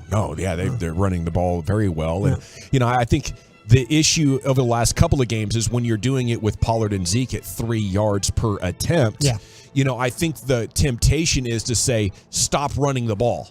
If you just pass it and let defenses sit on pass, it's going to be really, really ugly. Well, what you need is, in the Philadelphia Eagles are a great example of this the last 2 weeks.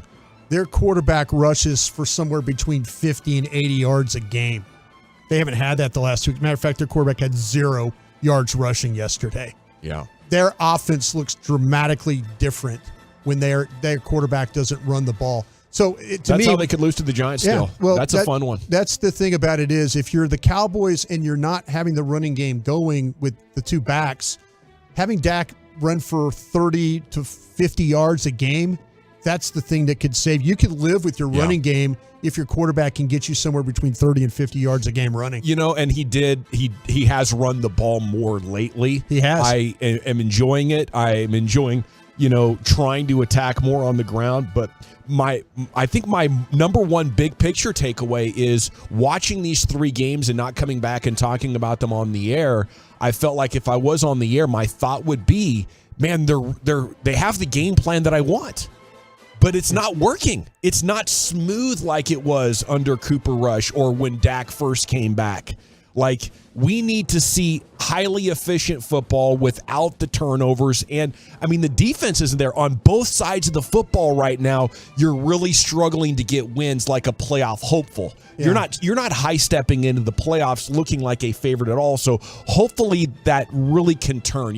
USA Soccer played like crap in their tune-ups and then played well when the World Cup actually started. Sure. That's really the kind of shift that we need for these Cowboys to get me confident. I kind of feel like, though, that you're having the issues at right tackle right now, are trying to kind of figure out that whole thing with Martin and Smith kind of getting used to playing next to each other in the running game.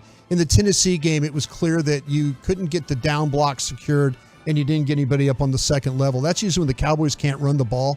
They don't get those down blocks. Tyron's age is showing. Well, it's not his age. It's just I don't think there's a lack of familiarity between him and Martin playing together. And that's where I think that Steele and Martin really were beneficial there. Great stuff. It is the G-Bag Nation here on 105.3 The Fan. Some good texts coming in here, and I'd love to get into those, but it is time now for the G-Bag of the day, curated by Peyton Russell. Good afternoon, sir. Good afternoon, gentlemen. How are we doing? Doing well, sir. Any New Year's resolutions we have already? Gavin says he's not going to eat as many sugar cookies, I think I've learned, right? Ooh. Yeah, I'm switching to sugar wafers. Sugar wafers. Yeah. Really? Are those called Ruger? Yeah, these are the Ruger sugar wafers All that, right. surprisingly enough, are better than the Keeblers, Brian. So, I gave up the sugar cookies a couple days ago after an epic run of about 50 of them there out of my mom's freezer. Yeah, it was good. It was a good 5 days. Brian, nothing for you? Oh, you know what? I'm trying. Well, you're perfect, Brian. No. I'm trying to give up being confrontational. I said that earlier. No, that's you've heard me on the post game show. I got to stop being confrontational. So I'm trying my best to. That's what people tune into, though, right? Yeah, that's good radio. I know, but I just got to tone it down a little bit. I think, Gavin, just a little bit. Did it get out of control? You know what? I'm not too happy at like 12:40 at night when somebody says something. Are you bitching to bitch or what? I'm serious, folks. I'm not trying to be mean. I'm really not. I enjoy it. Yeah, thank you. Appreciate that. Well, we have a clean slate of G-Bag of the Day nominees here because Brian, I believe on Friday, the last show before 2023, we had a 5-time champion. Is that right? Sure did. Yes, okay. Our neighbors with the dogs. Yes, the Scottish Terrier and the Pit Bull. Wow. Yeah, named Bubba. So they go in. Yeah, when we do the G-Bag of the year, what's that, in June sometimes? Like, right? We usually do it in June. You before too long. You walk in one day and you go, huh? It's like the Academy Awards. Yeah, you just got to make people wait for them. It's not like immediately after the year. Gavin will walk in. You just never know. Just stay tuned. You never know. He'll walk in. Some point after the Super Bowl. He'll say, you know what? There's nothing really going on in sports. Let's do G-Bag of the Day. What do you say? We'll do it for 5 hours. See how that goes. Well, let's start here. TCU, the hometown team in Fort Worth. They got it done against Michigan, and here's how the final call was on a TCU radio. 3 receivers to the right. Snap comes back. It hit the ground. It's loose on the ground. The Frogs bail on it. Now Michigan's picked it up. They'll toss it back right. Edwards flips it forward. Down it goes here to 34. This game is over. The Horned Frogs have come to the desert and quenched the thirst of every TCU fan. As now they'll find a way to the national championship game. That's John's friend, right? Brian Estridge, yeah. Wow. And by the way, we'll probably have Brian Estridge on again because I know he's kind of superstitious. Okay. So that means he'll probably hang out with us again and talk about what they're doing at the SoFi against the Georgia Bulldogs. All righty. Look forward to it. Yeah. Next up here, we got 2 guys. They're watching the Dolphins and Patriots game yesterday, right? And this guy's a big Dolphins fan, and he's losing his mind. He can't stand that their team's, falling out of the playoff race with or without Tua. And there's a Patriots fan next to him, and he lets him have it and says, hey, stop complaining. What are you doing? Sports and succeed, you drone. Dude, this guy is a moron. The hell? Who think the hell thinks he's a genius? He had an 8-3 team and they're not going to make the playoffs.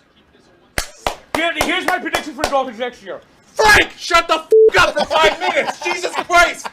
We're all here. My team is f***ing clinched the division. I don't want to hear about the fucking Teddy Bridgewater. I want to make the playoffs. I don't care. The Knicks missed the playoffs. The Devils missed the playoffs. I haven't seen a playoff win Christ. in 40 years. Shut up. This is for 3 hours. I like that, man. You ever wonder if that stuff's like staged? Well, it sounds like they're doing a podcast. Sounded like that's what they were doing. Yeah, I think they had mics and stuff there. This might have been Barstool and stuff. This might have been like. Oh, is that Frank, the big heavyset guy? Oh, I think it was. Oh, Big Frank. Yeah, he always. Yeah, okay. I've seen him on TikTok a bunch. Getting He's excited. Yeah, he is. He gives you good content, man. He does. He's a huge Dolphins fan too. So yeah, that makes a lot. So he said Frank. No, Frank is. And the other guys are like, are we just going to sit here and listen to Frank rant about the Dolphins for 3 hours? What the hell? I didn't sign up for this. Going up against that, we'll stay in football. We'll go over actually to a division rival of the Cowboys, Washington Commanders. So I think this was NBC Sports in Washington after the Washington Is this meltdown. our guy, JP?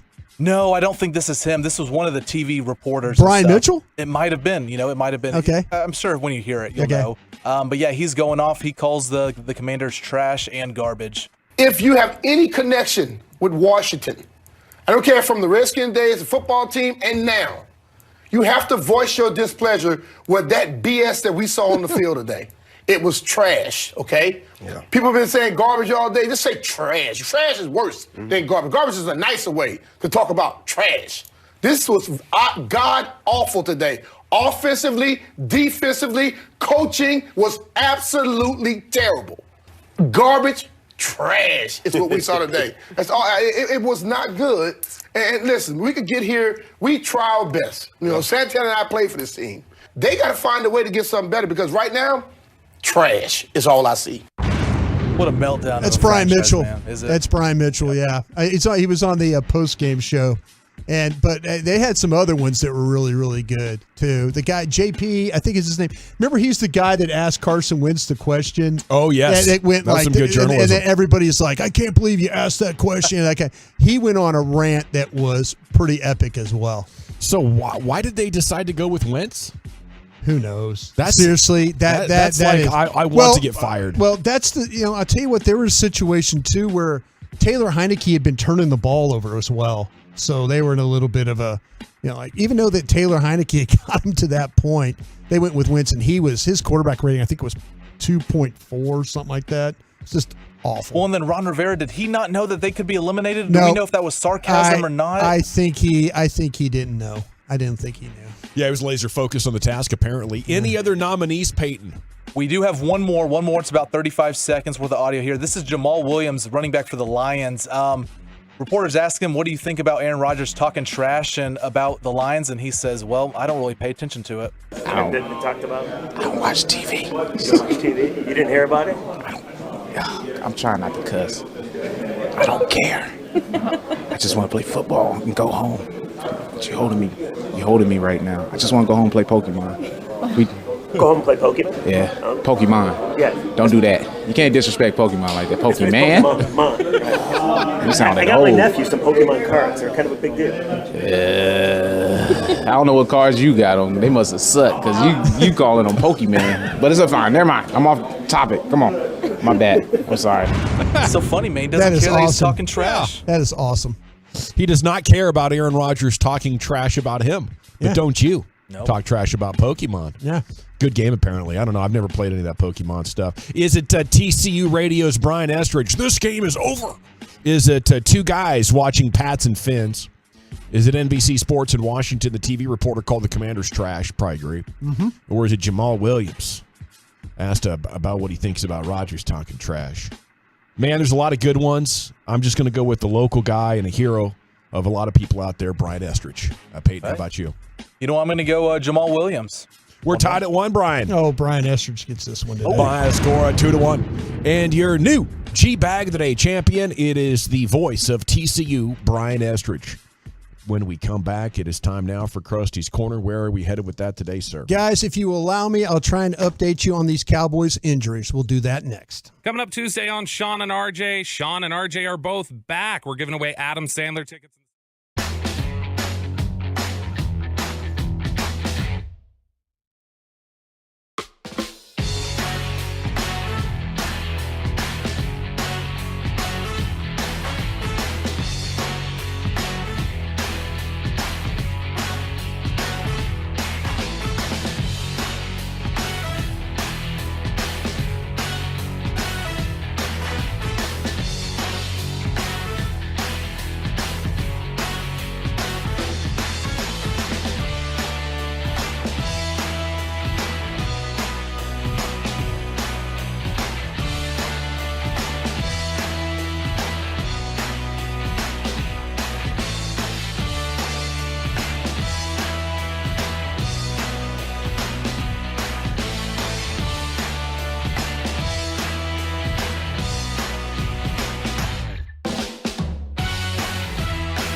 The Fan. It all comes down to this. Classic Chevrolet and Grapevine is leading the way to finish the year #1 in America. They never charge more than an MSRP. Not now, not ever. Plus, they'll pay full market value for your current vehicle. Find new roads today at Classic Chevrolet. Relax and enjoy the difference. Thank you very much, Peyton, in for Lucius. Here he is, King of the Crusties, Brian Broaddus. Thank you very much, General. Appreciate that. I'm going to ask you guys a question real quick. I just saw this on Twitter. I hope I'm not making a big deal about this, but I thought it was something really interesting. Darius Slay's celebrating a birthday today. Okay, happy birthday. And Micah Parsons wishes him a happy birthday on Twitter. Oh. I mean, is that like... You don't want to see that because it's a rivalry? I don't know, man. I mean, I kind of like it back in the day when these players really didn't like each other. Yeah. But is that just the new thing we're living in now? The new society that we're all, Social media brings people together. Yeah. I mean, he's like wishing Darius Slay happy birthday, saying happy birthday, happy cake day, fam. They're probably at a Pro Bowl together, maybe? I don't know. I just find it's funny now that these players, I mean, you're sitting there fighting, and I get it. They're friends. As the players are friends. They do these things, but I just thought it was funny on Twitter. Like one of the, like 2 or 3, I read the responses, and the Cowboy fans are like losing their, about Well, it. you remember what it was like in the 90s when sports radio was just starting out. Yeah. And this thing was just starting out with the hugs and stuff before games. Yeah. It was jarring for a lot of the old school system. Oh, yeah. Because I remember being working in scouting, and these players would always come up and they hug each other before the game. And I understand shaking hands after a game and stuff, but man, there's just so much before the game, all this, I get it. We're all trying to be nicer and stuff like that, but I always kind of felt like competing against somebody. If you wanted to say, hey, congrats after the game, that was kind of the best opportunity to do it, not go up and give them this big old hug before the game. And hey, you're trying to get me fired here by winning these games, or losing these games. So anyway, it's kind of tough. I especially don't want to lose to my friends. I don't either. I don't want to lose. I don't want to lose at all. I'm instantly talking trash. But if you only get to see them at the game, maybe it's appropriate. I'm not going to have any other time to shake your hand and be like, "Hey, what's up, dude? How's the kids?" Yeah. I just might as well do it now. I just remember one of these coaches, a guy named Terry Rubisky. One time, Terry was an LSU grad. And Terry and our friends. I mean, Terry played in the '70s, and so we go way, way back. And he came up to me one time before a game and goes, and he was with the Raiders, and it was like one of those games where it was the game that the Lambeau Leap was invented. It was like 9 below 0 game. And Terry walks up to me before the game, and I'm like, hey, what's up? He goes, you guys are going to kick our ass today. Huh. And I go like, well, Terry, we haven't even played. He goes, no, you're going to kick our ass today. And he just turned and walked away. I'm like, oh, okay. So I go back over to the bench, and then the day he comes running across. Now he's going to give me a hug, and he says, "Listen, when I tell you you're going to kick our ass. Believe me next time." I'm like, "Why is that?" And he goes, "We were beat as soon as the door on the airplane opened, and we felt all that cold air." Yeah. But that's the kind of conversations you have with people before games that, like, they kind of go, "Oh, well, hey, man, you guys are going to run us today," that kind of thing. But anyway, that's why you want a bunch of shirt off and the cold guys. Yeah, they take pride. They take pride. They take a lot of pride. The mindset. And mindset. You're right about that. All right, let's update some of these injuries if I can going into this week. Guys, I did learn this, that it's going to be really, really tight for Tyler Biotish to come back for the playoffs. And so for any game in the playoffs, for the wild card, for the first playoff game, Okay. It's going to be tight for him to come back. These high ankle sprains that they're dealing with. The problem is that you're talking about guys that are having to deal with bull rushers, or these guys that play with power, especially you get a situation like that Tampa game. That is not an easy thing for these offensive linemen to deal with. They know that over there. Biotish is super, super, super tough. He'll do everything he can to get back, but this one, believe me, is going to go down to the wire. So, how do you like McGovern in there? Well, that's what I was going to think about. One of the other things that I wanted to kind of talk about here too was, I believe that you're going to see a line with what you ended the Tennessee game with Peters at left tackle, Tyler Smith at left guard, McGovern at center, Martin, and then Tyron Smith. I think that's what you're going to see for the Commanders game. they're going to have to try and find a way to go and win this game, or until they realize that the Eagles are up and they're not, but you're going to probably, with the game starting at the same time, unless there's one super imbalance in the game, you're going to have to go try and win this game. So if I'm the coach, I want somebody watching the game and giving me the score update every 10, 15 minutes. Yeah, kind of giving an idea like, hey, the Giants are down 14 or this, that, or they pulled their guys or whatever. So anyway, just it's going to be really, really, really close with Biotish coming back. So just keep an eye on that, and we'll see how that all rolls this next couple of weeks. Okay, you should get Leighton Vander Esch and Jonathan Hankins back both for the playoffs. Okay, that's something that you can count on. Vander Esch talked today. He was telling the media, my guys are saying everything is looking really good. He's just working out. He's staying in shape. Hankins will be ready for the playoffs. So that first game, whoever it is, whether you're playing the Packers or you're playing the Buccaneers, Jonathan Hankins will be ready to go for you there. Those are big ones. Those are big ones there for getting the run stopped. I think there was a significant visible difference in the front as these guys have been out. Vander Esch, now this is kind of like back-to-back successful years. Is he playing his way into a long-term Cowboys contract, or what do you think? Yeah, you know what? I think there's some thought there that might be the case. How much are you willing to commit? He's made it through, basically the whole season, and then, he got hurt here at the end. Yeah. It was good, but this defense is different without him there, and they really, really needed him because he can clearly help you, or he was clearly helping guys like Clark and Barr and those guys play in these games. The running game, his ability to find those holes, to get through, to run through. He was playing well in coverage. He was really kind of holding things together for you right there. So to answer your question, I don't know how much money they would actually commit to him, but it's surely worth the possibility. Maybe the other teams will say, well, he's too much of an injury risk to maybe make a significant offer to. And he's not a star, but he understands your scheme, and he helps you a lot. Hopefully the price is right. Yeah, hopefully. And I can say it's good. Your team with Jonathan Hankins in there averages like playing like a yard better when he's in the game as opposed to not being in the game. So, but both those guys should be back and ready for the playoffs. Okay, a lot of folks have been asking me about Matt Farniak, and when he played early in the season, he got nicked up, and then he went out for a while, kind of out of sight, out of mind. The Cowboys are his window should be starting this week to get him back to going. When I mean the window, that practice window where they can activate him.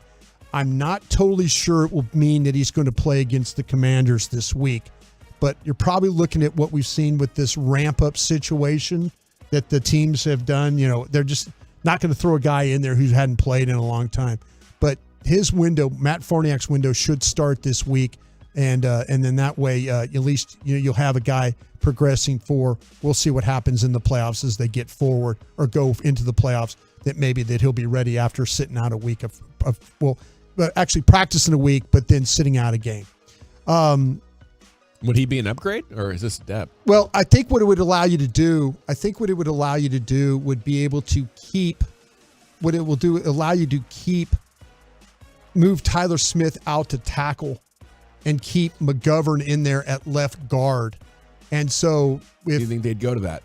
I think they would. I think that because I don't think they want to make a bunch of moves like they had to make in that game last week against the Titans, having to shuffle all those guys really over one man to have to make that. I don't think they necessarily want Jason Peters to have to play a whole game either at 40 years old. I think that's a little bit of a concern for them.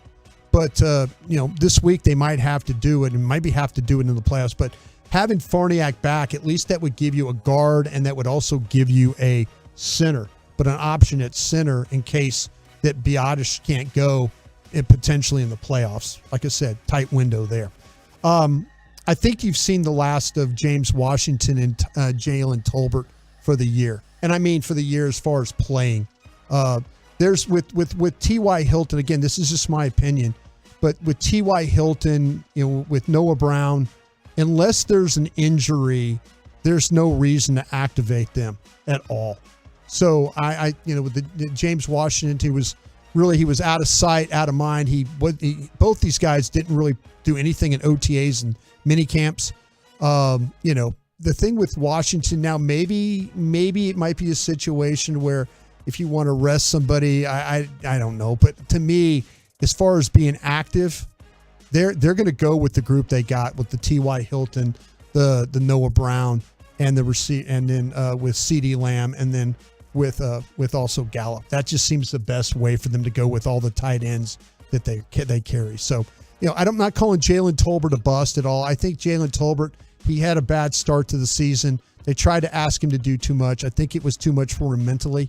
And when they had to ask him to play, he just couldn't do it. Well, salute to the great T.Y. Hilton. Yeah. That's all I know. Absolutely. Speaking of wide receivers, So that was quite amazing. The thing about with T.Y. Hilton and stuff, he has come in and he has given you what I was asking for if you got Odell Beckham. A guy that can make plays down the field, a guy that can convert third downs, that underneath guy. They throw him the ball, he runs, he gets up the field. That's kind of where I envision with T.Y. Hilton and with Odell Beckham, both those guys. So the Cowboys have got that situation. Seems very reliable. Yeah, very reliable, and I think that's going to put like James Washington and Tolbert to the side for a little bit. One final note, the texters are saying watch the video of Micah Parsons apologizing to the Eagles offensive line for the Cowboys beating them. Then you Google like Parsons and Philly fan and all that. He was supporting the Phillies. I think he might have been an Eagles fan growing up. No, well, he's from Pennsylvania. Yeah. So yeah, he's from I think that's why he was, I think so too. Friendly with Darius Slay. I got you. I just find it's funny. I mean, these players, they can have whoever they want as friends. I'm just saying it's just funny nowadays. It used to not always be that way where you reach out to guys like this and, hey, happy birthday. If you want to text them and all that, that's all cool. But I'm just saying if you want to be a Cowboys proper legend, just be a little quieter about it. And I think he's done a pretty good job being quiet. But now people are onto it a little bit. I know. That's where you bring it back a little bit. Or you just do you. You keep it 100% real and cost yourself like 40% of love from Cowboys fans. It's you did that cost-benefit analysis when you worked in Philly, didn't you, Brian? Absolutely. I did not let anybody know where I was from for sure. Overreaction Monday. You buying or selling these statements about where the Cowboys and the NFL are going into the final week. Then the Mike McCarthy press conference coming up next here in the G-Bag Nation. It has the entire sports world locked in. Jerry Jones Show.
down the stretch, and now maybe get a little bit momentum back if you play your guys. I'm not wishing them. I'm not saying they have to and being like that fan guy. I just know that coach is different, and he's trying to build a winning program there and going out and playing meaningful football. To try to beat a team and knock a team out in your division. That would be pretty strong stuff. Put them in the playoffs with essentially the same talent, maybe less talent. If you look at some of the guys that left, first playoff appearance since 2016 for the Giants, things are going in the right direction. But the overreaction, buy or sell, is the Cowboys are going to steal the NFC East and maybe the number 1 seed in the NFC. To me, that is an overreaction. That is way overreaction because I don't see San Francisco losing to Arizona. No, Arizona. That coach at Arizona is trying to get fired, and you'll probably hear the Sean Payton rumors there sooner than later when that's all said and done. I mean, you have so many things that need to happen. Like if you're going to call something like that, I would say, are you listening to your gut, or do you legitimately believe that chances are better than 50-50? And if you're taking something way significantly mathematically under 50%, you better tell me like you know something, or just you're going to call it. It's your once in a decade call, because that's how long those odds are of all three of those things happening. Yeah, my whole thing is, as long as Philadelphia, until they win a game, I've been really consistent. Just keep playing. Yeah. Keep playing and keep playing. And they've lost their last two. Now you have an opportunity. You think they're covering this Hurts injury up? I tweeted that. Yeah. I tweeted that, and like I got more hate, and that's fine. I just sat there, and they're like, "So what do you? Could this be like a factor? Like he can't play well? They can't medicate that joint. That's the thing. The AC joint you can medicate, and it doesn't bother you. So how long will it bother? This is going to go on all year. This is going to go. All he has to do is get hit, somebody fall on him. That's not an easy injury. Do you think it'll stop him from running in a playoff game? It very well could. Wow. It very well could. Wow. Or you're exposing him to potential damage, which they did. They kept him out there, and what happened? He got hurt. Got hurt worse. So yeah, I mean, that's when I learned this. That AC joint you can medicate. That other joint, SC joint, you can't. It's a dangerous thing to do. Well, that one's a lot of fun. If the Eagles could be significantly compromised or be in a situation where Gardner Minshew has to play, they're a total non-factor. I mean, I think that was a huge boost to Jalen Hurts' credibility as a top quarterback. But if he can't run as just a passer, there you go. If the defense knows he can only pass, things are going to be massively different for him. Yeah. Okay, we do have a little bit of breaking news here on The Fan, presented by BetQL. Smarter bets start with BetQL. Download the BetQL app or visit BetQL.com today. Cowboys Commanders is set for 3:25 on Sunday. Oh, so does that mean that what time is the Giants game then? It's got to be at the same time. It's the same time. Yeah. And the Sunday night is going to be Packers-Lions. Okay. Wow. Okay. Which is weird because if the Seahawks win the Lions game, the Lions are out, right? Okay. So, I mean, the Packers can only lose, I guess, really. Yeah. All right. Well, it's going to be an amazing Sunday, no matter. I mean, that'll be an awesome 7 So that means our pregame show is at 12:30 instead of 9 a.m. That's right. All righty. It is the G-Bag Nation's Overreaction Monday here on 105.3 The Fan. And, that first one is a lot of fun. There's so many interesting branches on that topic tree, and I know Cowboys fans would love nothing more than to see the tears rolling off the cheeks of Eagles fans as Jalen Hurts' injury might continue to impact him. And those Eagles fans learned, Just like those idiots in Denver learned that one year. You start calling out Brian Broaddus like he's some sort of a homer hot taker. You're like, who is this Broaddus guy on the radio in Dallas? Let me go after him. The next thing you know, you're going to be looking like an idiot. Well, I thank you for saying that. I just kept my mouth shut. I mean, somebody was asking me the question of why you keep playing if you're the Cowboys. And I tweeted because their quarterback is compromised right now. Yeah. I know he's compromised. And so, they're in a point where they now have to play them. They could have been in a situation where they could have rested him for another couple of weeks. But now they're having to play him to try and secure another bye. So, I mean, hey, good luck with all that. Okay, number 2, buying or selling. Brian Daboll has locked up Coach of the Year. I will say, it's a tough one because my guy in San Francisco has gone through quarterbacks. Heck, your coach here has gone through quarterbacks, to get I will say yes, because I think the Giants, nobody really expected anything from the Giants. I would say, I don't know, locked up strong, but for the sake of the programming, I'm going to say yes. Probably going to win it. Yeah, probably going to win it. Yeah, I'd say, yeah. Sirianni, O'Connell, Shanahan, Andy Reid, amongst the other names in consideration. And I would consider Mike McCarthy as good a candidate as anybody as well in that conversation.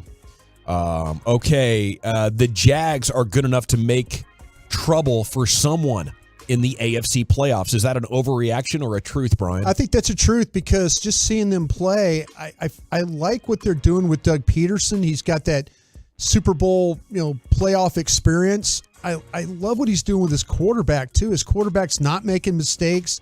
They're playing within themselves. Travis Etienne has been a godsend for this offense. He was a kid that, last year was just too banged up to play, didn't even really play. But, man, they hand him the football. Good things happen. Defense has been a lot better. They can pressure you. I think light bulb came on for the quarterback. Yeah, that's what I'm saying. Doug told me, he goes, I'm just trying to do one little thing a week with this guy. Doing a hell of a job. They are doing a good job, really are. Yeah, maybe Doug will win Coach of the Year next year if they make another jump. I'll tell you what, man. I mean, how about that? Man, he might be Coach of the Year, right? Maybe we thought about that. Yeah. For as important as Trevor Lawrence's development is and what we've seen over the last month. Who do we think would probably be worse, the Giants or the Jacksonville? When the season I would have picked Jacksonville to be worse. I would have picked Jacksonville too. So. Okay, next one. The Vikings will lose in the first round of the playoffs. If the playoffs started today, Brian, they would face New York. The Giants played them to overtime here just very recently. Yep. I would think that they would beat the Giants. I would think that they would. Minnesota at home, I think they would beat the Giants again. It's nobody trusts Minnesota, but still, it's the quarterback. It's that receiver. Yeah, and that receiver got shut down.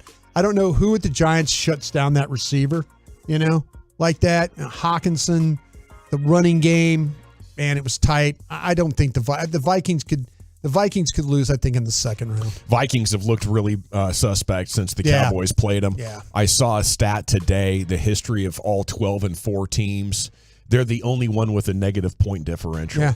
Minus 19. 19, yeah. I think most people thought that Minnesota maybe wasn't as good as their record when they were sitting there at 8-1. I did not think they would come apart as much as they have, but I do still have faith they can beat a team as bad as the Giants. Okay, up next, buying or selling. The Packers are going to be a dangerous team in the NFC playoffs. Yes, I think that's. But to me, they're dangerous because of the potential of what the quarterback and they've also kind of found out something with Watson there at receiver. They got both their runners healthy. Yeah, and the runners. Yeah, that's. But I feel like to me, they're playing that complimentary football. That's what they're doing. I would rather play a home game against them. I wish Dallas finds a way to win the division, and I feel like Dallas could probably move the ball better on Green Bay than they can on Tampa Bay down there. I just go back and forth. You're going to have to go through a Hall of Fame quarterback to go. Tom's like almost losing to the worst quarterbacks in the NFL on a weekly basis. Yeah, that's the matchup. Yeah, that's the thing about it is, but it comes down to, by the way, their defense is holding them in this game, and it's 16-13, and now you just had to punt to Tampa Bay, and he's got no timeouts and 40 seconds left, and next thing you know, now you're in overtime. That's the thing that scares me about both these quarterbacks. But it doesn't matter. You're going to have to go and beat one of them to go forward. So just go do it. Yeah, I guess I'm not worried about them in the big picture. Green Bay, Tampa Bay, it's the Cowboys, it's the Eagles, and it's the 49ers. And if you're sitting around and worried about any other team, then maybe you really don't have that much faith in this team. Nah. We talked about it earlier. Maybe you have a little bit of a PTSD. The thing to keep in mind, as much, traumatic conditioning you have about the past, or as rough as you feel about this team this year, nobody else is that good. Like everybody, you're talking about having to beat Brock Purdy and Gardner Minshew, and Green Bay and Tampa Bay teams that can, barely get over 500 or hold over 500. So this is the year. And all the negative things that you are haunting your mind about, I can't believe in this team because of this, that, or the other thing, all those things could be 100% true. And you could still find yourself playing in the Super Bowl here coming up in the not-too-distant future. We got to go because Mike McCarthy press conference is coming up, okay? We'll step aside when we come back. Mike will be chatting up there at the Ford Center next year. It's the G-Bag Nation of the Fan. Be a part of the show. Text us on the truckwreck.com fan text line, 877-881-1053. That's 877-881-1053. Join us at Odyssey as we all do our one thing.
All right, welcome back. It is the G-Bag Nation here on The Fan. We're going to head down to the Mike McCarthy press conference here as soon as Peyton Russell gives me the high sign.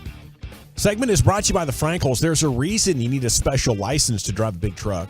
So companies that hire drivers and put them in a big truck should be held accountable for what happens when one hurts you. Frankly, you need Franklin Frankel. The consultation's always free at truckwreck.com. Okay, do you give Ron Rivera a pass here? Or is this a red flag that maybe it's time for another change? Maybe he did this on purpose to try to get fired. I don't know. You know, with some of these payouts, I wouldn't be surprised if somebody had tried that. They were eliminated, and apparently it was news to him because he took questions from the media, and when a reporter asked him about his strategy next week if the Commanders are eliminated, Rivera paused for several seconds and said, "We can be eliminated." And hours later, he was eliminated when the Packers beat the Vikings 41-17. So it was a large chain of events. What do you think here, Brian? Is this an excusable offense by your head coach? The fact that he didn't know that he can get eliminated, or the fact that he played Carson Wentz? Yeah, right. Both. That to me is that's the one that gets me, is that I get it. Taylor Heineke has been turning over the ball, but Taylor Heineke was the reason why you're even in this thing. Yeah. He's better than Wentz. Your situation was, not good. You haven't. You go back to the last time the offense has been this bad. It was when Carson Wentz last played. That's how long ago that was. And I can't understand it. The guy got you this point, and you're gonna just yank him, and that does stuff to the locker room. Yeah. That Cleveland Brown bunch had no business beating the Commanders in that football game. The Browns had one foot in the parking lot with the U-Hauls running. They were just, get out of that game, don't get hurt. For them to win 24-10, that says a lot about. It says a lot about the head coach. It says a lot about the coordinators. It says a lot about the team. The team just, they felt like that when you put Carson Wentz back in there, that you were giving up. Yeah. So we might as well give up too. Yeah, and maybe you're so wrapped up in fighting the quarterback battle to get your guy in there that you're not seeing the whole big picture. So I think it all sort of, would. For me as a front office guy or as the team owner, I'd say, hey, we gotta look into this a little bit more, guys. Is our guy not into it? Do we need to go in a new direction? Have we burnt out another head coach who now is having a hard time staying focused and on task? They need to quickly, get that team sold.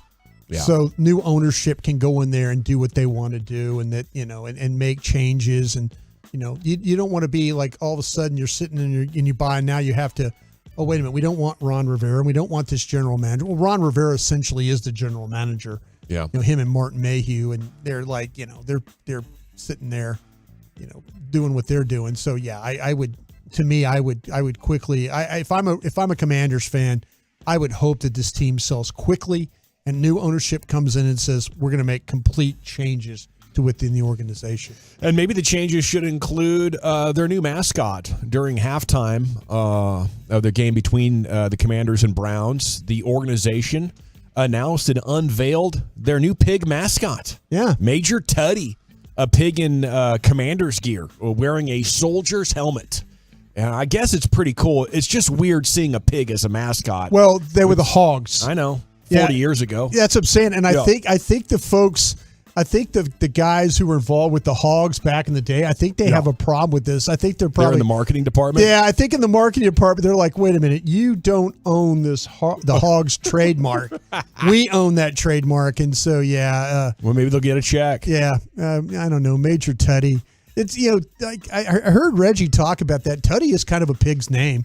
Is it? Tutty, little Tutty the pig. Yeah, I think that's kind of a nice. I like it as a nickname for touchdown. Yeah. But now that the Commanders are sort of calling it and naming their pig Captain Tutty or Major Tutty or whatever. Major Tutty. I just don't know how I feel about the whole situation. Whatever the case, they do have a new mascot, and they're choosing to be identified as swine, if you will. Yep. Okay, Eagles have now lost 2 in a row. Would you be concerned with momentum going into the playoffs if you're the Eagles right now? Or is it all, let's just get Hurts healthy and everything's going to be fine? I think their attitude about it is trying to get Hurts healthy and then go from there. But let's be honest, though, too. This Nick Sirianni, he kind of talks out of both sides of his mouth. He's one of those guys, it's like, he can talk all the trash and stuff he wants. And then when they lose a game like this, he's like, well, you don't want to get too high or too low. And, you take the good with the bad and all that as you're screaming at, the Colts fans and you're screaming after games and the Cowboys, how about it doesn't those play Eagles? so well when you're losing. It doesn't play well at all. Your No. act is a little tired when you're sitting there doing stuff like that. So, you can't be one or the other there, Nick. And to me personally, though, anything bad that happens to the Eagles on the football side of things, I'm totally okay with. No doubt about it. Okay, and speaking of bad things, there is a defensive end or outside linebacker. I don't know. But he's a defensive end. Josh Sweat. Josh Sweat, yeah. He came home from the hospital last night, neck injury in their loss to the Saints. He kind of landed on the crown of his helmet. He does have 11 sacks this season, Brian. He's vowing to return. How important is Josh Sweat for the Eagles defense? Huge. I mean, they're starting to lose players now. Well, and fortunately for them, though, that he was able to, he leave the hospital last night. We'll see what his status is for this week. But, man, I mean, he is a big-time pass rusher in that game against the Cowboys. He's the one that made the super athletic interception on Dak Prescott. Yeah. That's a – to lose him, to lose Lane Johnson, actually Devontae Smith, he walked off the field limping last night. We'll see what his status is. They are on the ropes. They're starting to get pretty banged up here.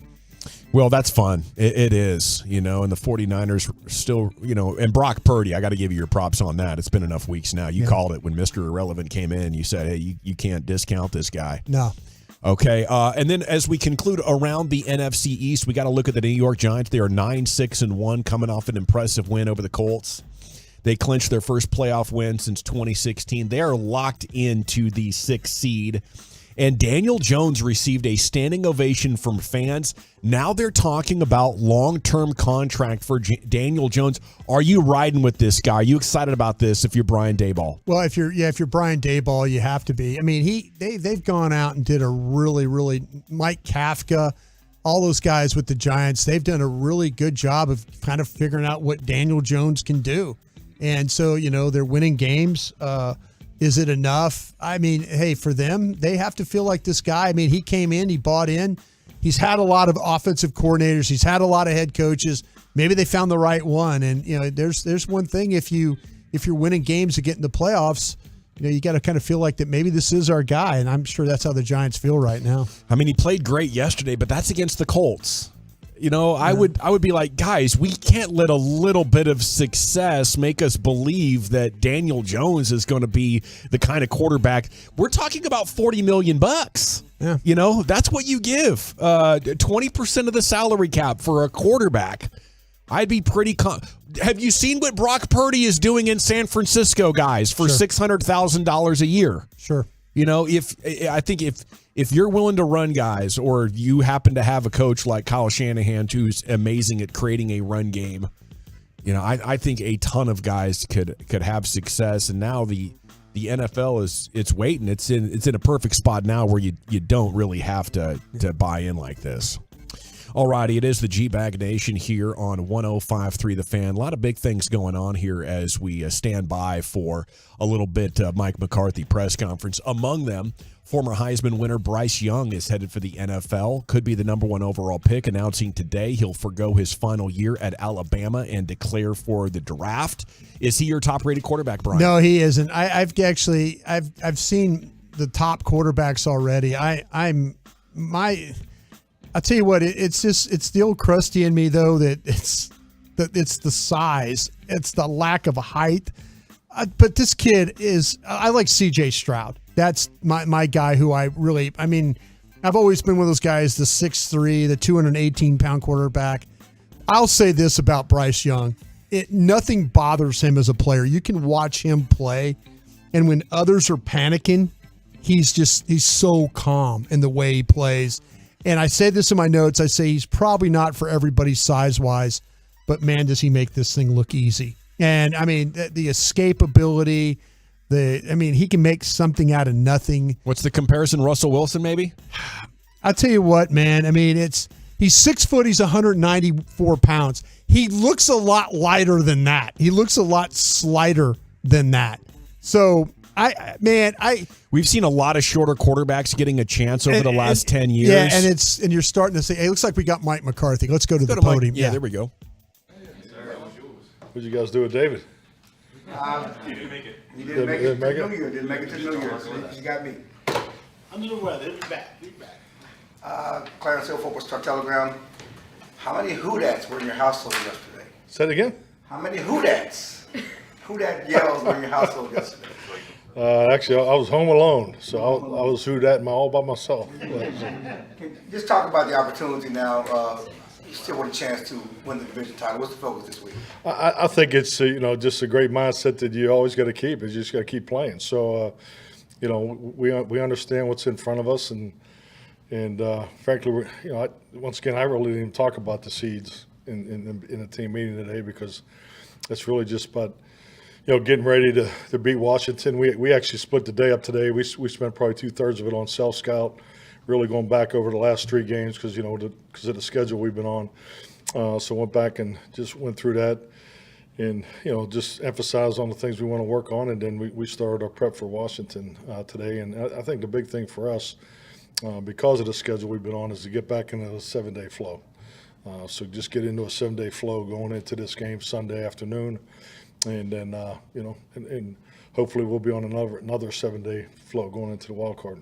The home field advantage, how important is that, or you just focus on, does it matter how you get in? Or yeah, obviously you want to play at home in front of your fans. Don't get me wrong, but yeah, that's not a top priority.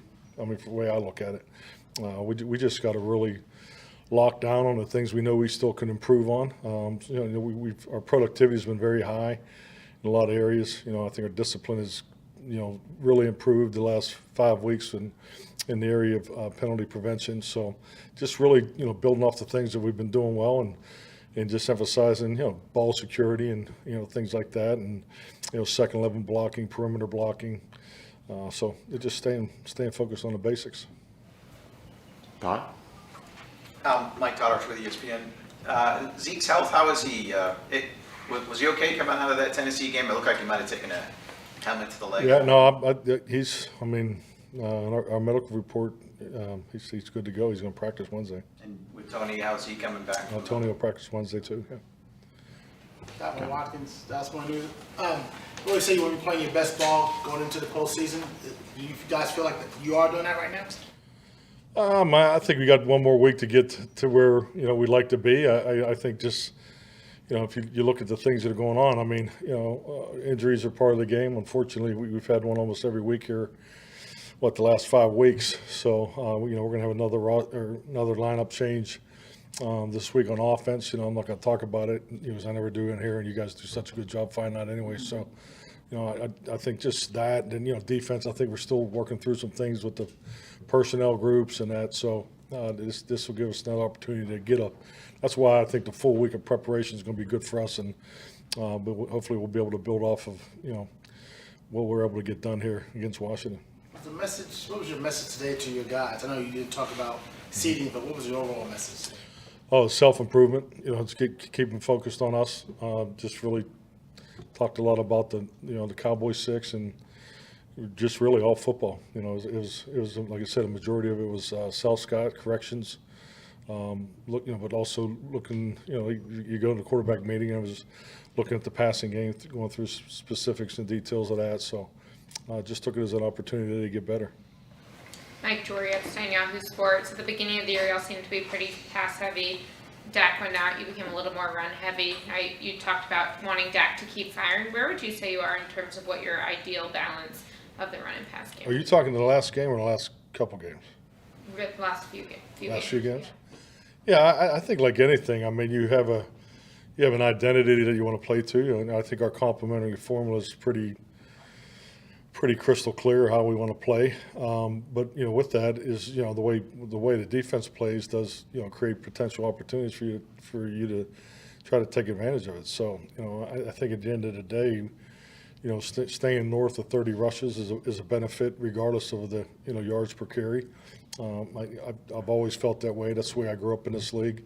But with that, the pass production numbers have been extremely productive the last couple weeks. So you have to be able to do both. I mean, we're getting ready to go play obviously Washington, but next week starts where you got to max out every series and every opportunity to put points on the board. Is your run game as productive as you want it to be in recent weeks? In recent weeks compared to prior weeks, no. I think the numbers speak for themselves. Michael Gump in Dallas Morning News. Is the second level blocking part of that? Was that the big takeaway that you guys got? Yeah, that's definitely one of the takeaways. I felt offensively was the second level blocking and perimeter blocking. So I think we had some tough angles. I think we put our guys in as far as how they declare. They obviously really challenged the box. As far as having a free hat and how you control that free hat, whether it's with motion, the quarterback, or an insert of a perimeter player. So just really tightening that up and make sure you have a good plan and just frankly really anticipate how we think Washington's going to play us. We're expecting them to be aggressive schematically and this will be a great test for us. Michael. Oh, Mika. Oh, I thought you had something. Oh, no. No. Babe. Babe Loffner, Cowboys Radio. It appeared you guys did a really good job in pass protection for 3 quarters, and Biotish got hurt, and got a little more pressure on Dak. They got a free runner at 1, and I know you effectively juggled 3 different positions there. Was it more of a schematic thing for the O-line in terms of pass protection, or any physical part of it? I'm trying to think of fourth quarter what you're talking about.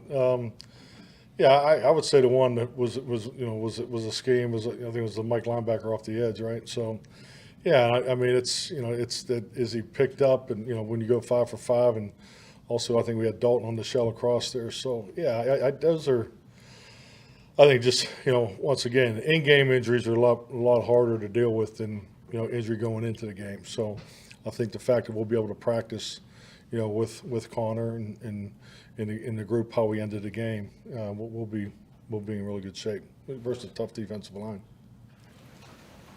Mike, with T.Y. and his assimilation here to what he's been able to do for you in such a short amount of time, how amazing is that? But beyond the fact that he's a guy who hadn't done anything from the end of last season until now. Yeah, I mean, obviously, I think it speaks volumes about him personally, but also I think professionally for him to come in, to be in game shape. He's handled everything that we've thrown at him. Obviously, he's a very accomplished receiver. Like I like to say, he has a lot of pelts on the wall. But I can see him getting even more this week. So it's a steady incline that we recognize, and it's just like anything. It's you got to get that connection with the quarterbacks, and he's doing a good job of doing all the extra. He kind of credited Cal Valero for a lot of the work that they did together. It was one of these things where they're just kind of locked in a room together. Yeah, all day, all night type deal. I mean, it started really from the first day he got here, and I thought Kyle knocked it out of the park with him. He did an excellent job. Focus this week.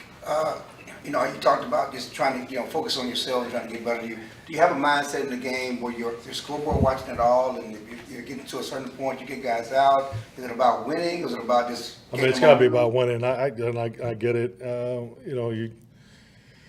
We're in, so it's different. I mean, the craziest game I've ever been a part of was the Y2K game. I was in Green Bay. We were playing the Arizona Cardinals, and there was a three-way tie between, I think, the Cowboys and the Packers, and who was the third team? Oh, Carolina.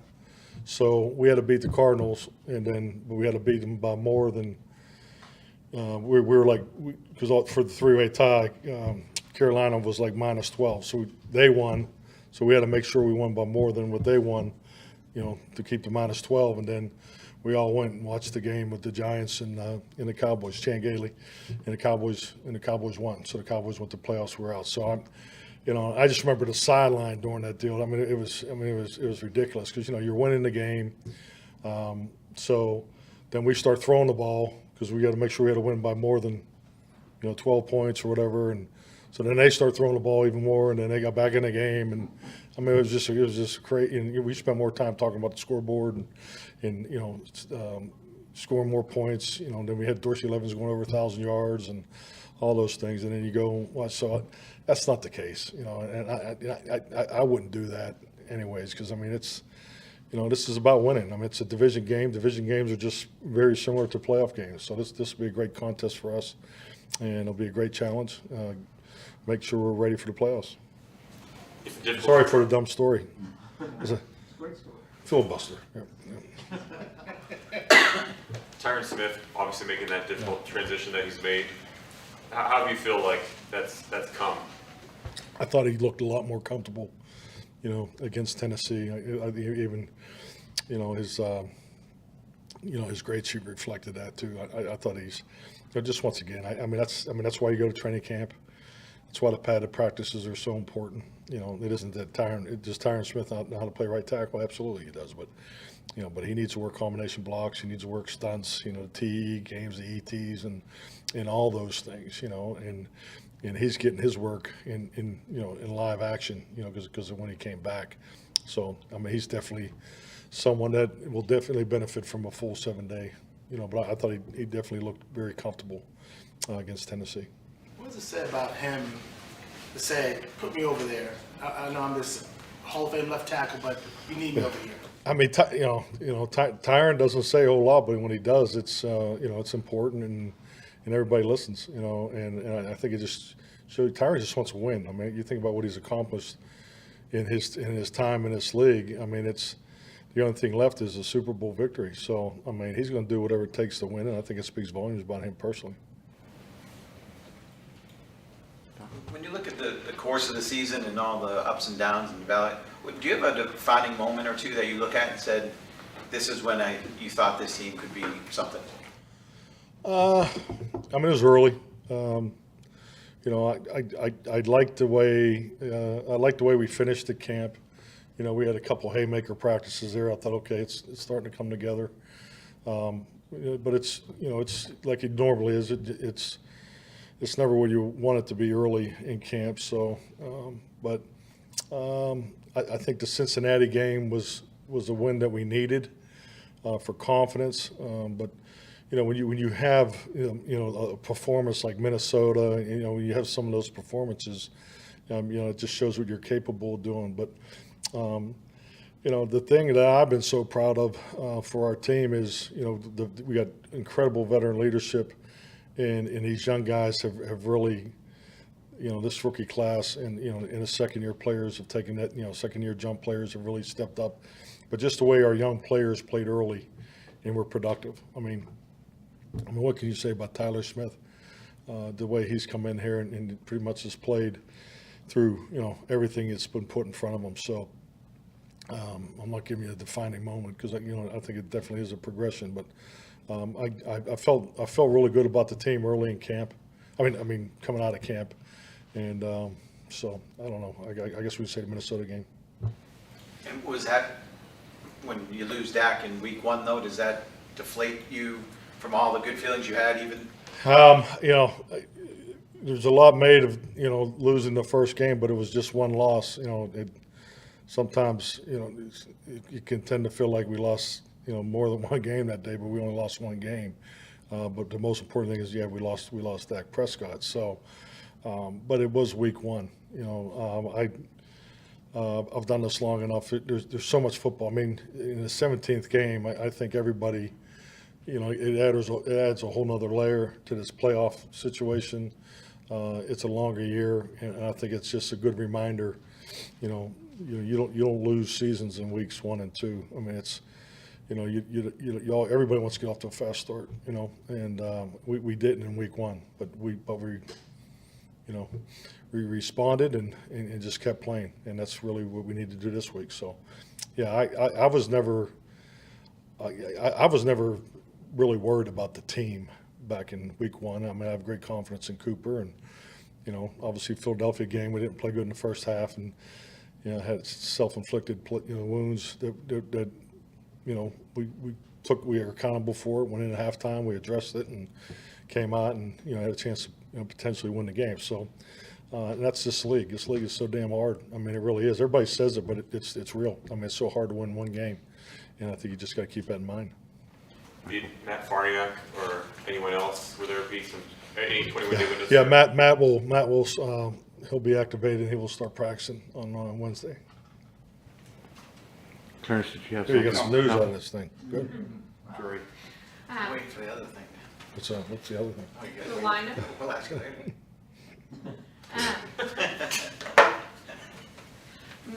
Mike, you all mentioned a lot throughout this season, just the feeling after that San Francisco playoff game last year, and your players have kind of continued to reference it. Have you focused on that maybe more with this team than you had in previous years regarding the playoffs, and how do you decide when it is and isn't the right time to bring something from last year in? I mean, unfortunately, if you're in this business long enough, you're going to have some tough losses. I know I've been part of them, and it really, it's something that gives you, something to point to. It really helps you with direction going into the off season. I think it's a good reference point in OTAs, off season program, training camp. There is a time or two in the season you may bring it up, but frankly, I can't speak for the players, but I'm not thinking about it. I mean, I'm more into our path, whether it's whoever it is, and how we're going to win those games. So, and this is what it's all about. This is what we're working for. I mean, we're going to be one of 7 teams in the NFC in the playoffs, and that's a special place to be because obviously there's 9 others that are not in that pool. So, yeah, I'm just more focused on what we need to do to beat whoever we're lined up against. John Michaud, The Athletic. It seems like most of the teams, if not all, that have go on to win the Super Bowl, they have really good defensive tackle play, and I know you obviously did in 10. What have you thought of your guys' defensive tackle play this year? That's an excellent observation.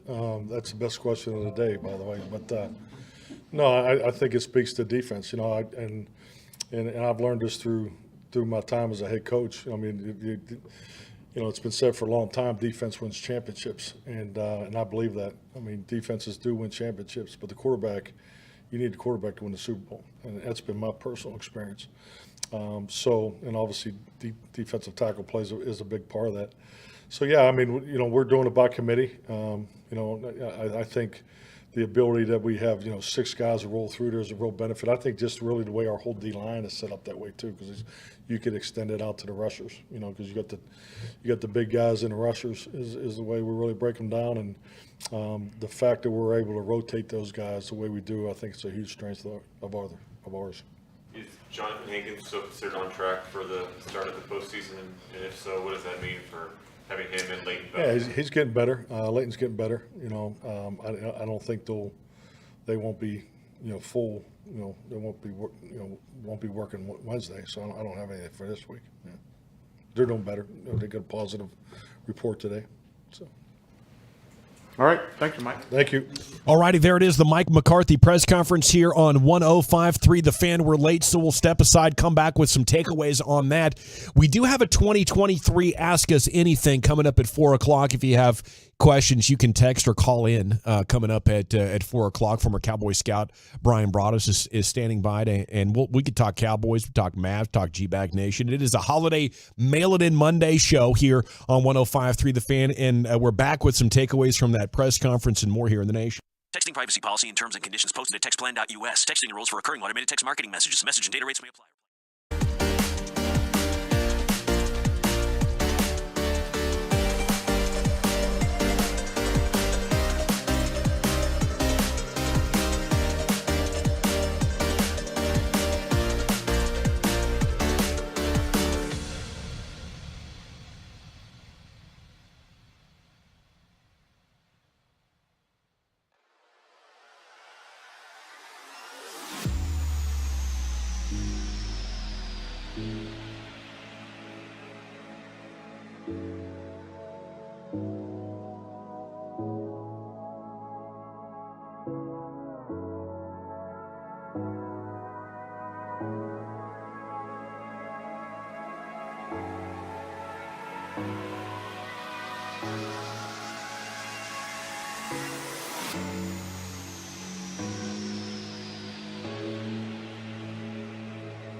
It all comes down to this. Classic Chevrolet Grapevine is leading the way to finish the year #1 in America. They never charge more than MSRP. Not now, not ever. Plus, they'll pay full market value for your vehicle.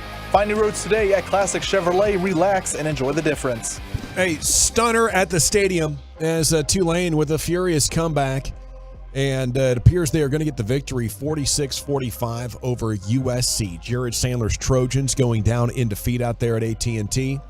46-45 with 7 seconds to go. Magical. Well, USC does have, 2 timeouts left in this thing? Yeah. It was a play that came down to Bauman, the tight end for Tulane, on a second down play. They just rip it down the middle of the field. Man, the guy made a great adjustment to kind of, keep the USC defender off his back and then extend to get the, get his hands on the ball. And then they called it on a review. It's initially called an incomplete pass. It's a touchdown. And it was a touchdown. So here we go. Heisman Trophy winner, Caleb Williams. He's going to launch this thing to the sidelines. Incomplete with 2 seconds left. Yes, that's game. That's game. Congrats to Tulane. USC has led pretty much all afternoon. Okay, Mike McCarthy presser takeaways. He talked about Tyron Smith having much better scores in the game against the Titans than against the Eagles. So that's a good. He said center Matt Farniok is going to have his 21-day practice window activated on Wednesday. So could give the Cowboys some options there at center. Tony Pollard's going to return to practice Wednesday. Concerned with him in the thigh? Or no. Should be good to go? No, okay? he should be good to go, yeah. And then he said T.Y. Hilton impressed in his 22 snaps against the Titans, up from 12 in the debut. Quote, I could see him getting even more this week. It's a steady incline. So there's some of the takeaways. Now, when we come back at 877-881-1053, as USC is attempting this trick play catastrophe and the ball's going out of bounds, there it is. Tulane has officially won. It is time for our first 2023 Ask Us Anything. Go ahead and text in. Leave your name and city you're texting from. We can talk Cowboys. We can talk Mavs. We can talk G-Bag Nation, Tolos, whatever you want. Any question is fair game. I'll get it started with a couple for Broadus, and then we'll get to your best questions. We'll read them on air and answer them next year in the G-Bag Nation. You're on the Fan. Commercial-free fellowship. It's the G-Bag Nation's Expressway 35 Street.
started and christened properly with a 2023 G-Bag Nation Ask Us Anything at 877-881-1053. There is only one rule.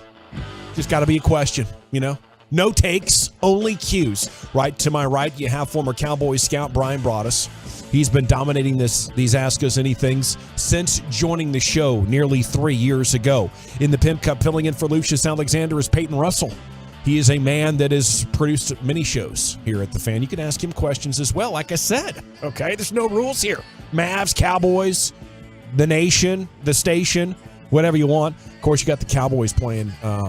Commanders wrapping up their season. You got a question about them? Mavs, Stars, FC Dallas, World Cup soccer, whatever it is. And Stars been playing really well, by the way. Yeah, it's awesome.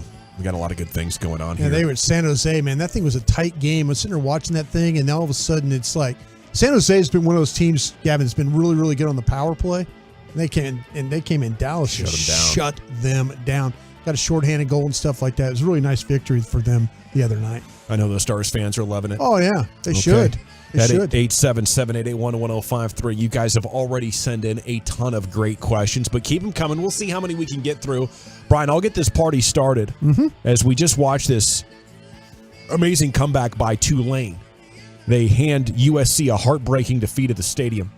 What's the worst loss you ever suffered as an actual player?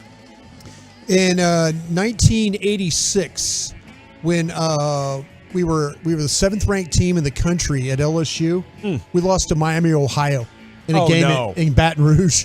We had 5 turnovers. 4 of them were inside the 10-yard line. Wow! In a game, and Bill Arnsparger, the coach at the time, we were after the game. We were all sitting there in the locker room, and he goes, "Gentlemen, you'll have to live with that game the rest of your life." Yeah. And to this day, I still.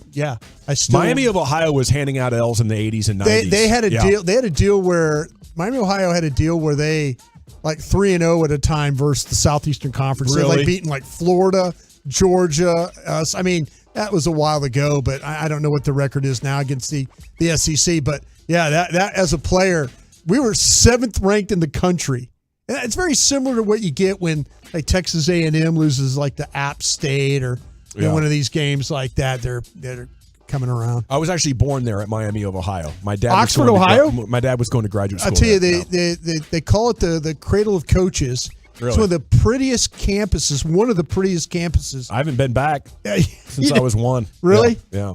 I'll tell you what, man. That Oxford, Ohio, that is a beautiful, beautiful campus. Okay, we got questions coming in here on the text. Would love to know Brian's thoughts on how McCarthy handles the media compared to Garrett. It seems like the Dallas media really loves him. Yeah, Mike does a really good job, I think, with Mike.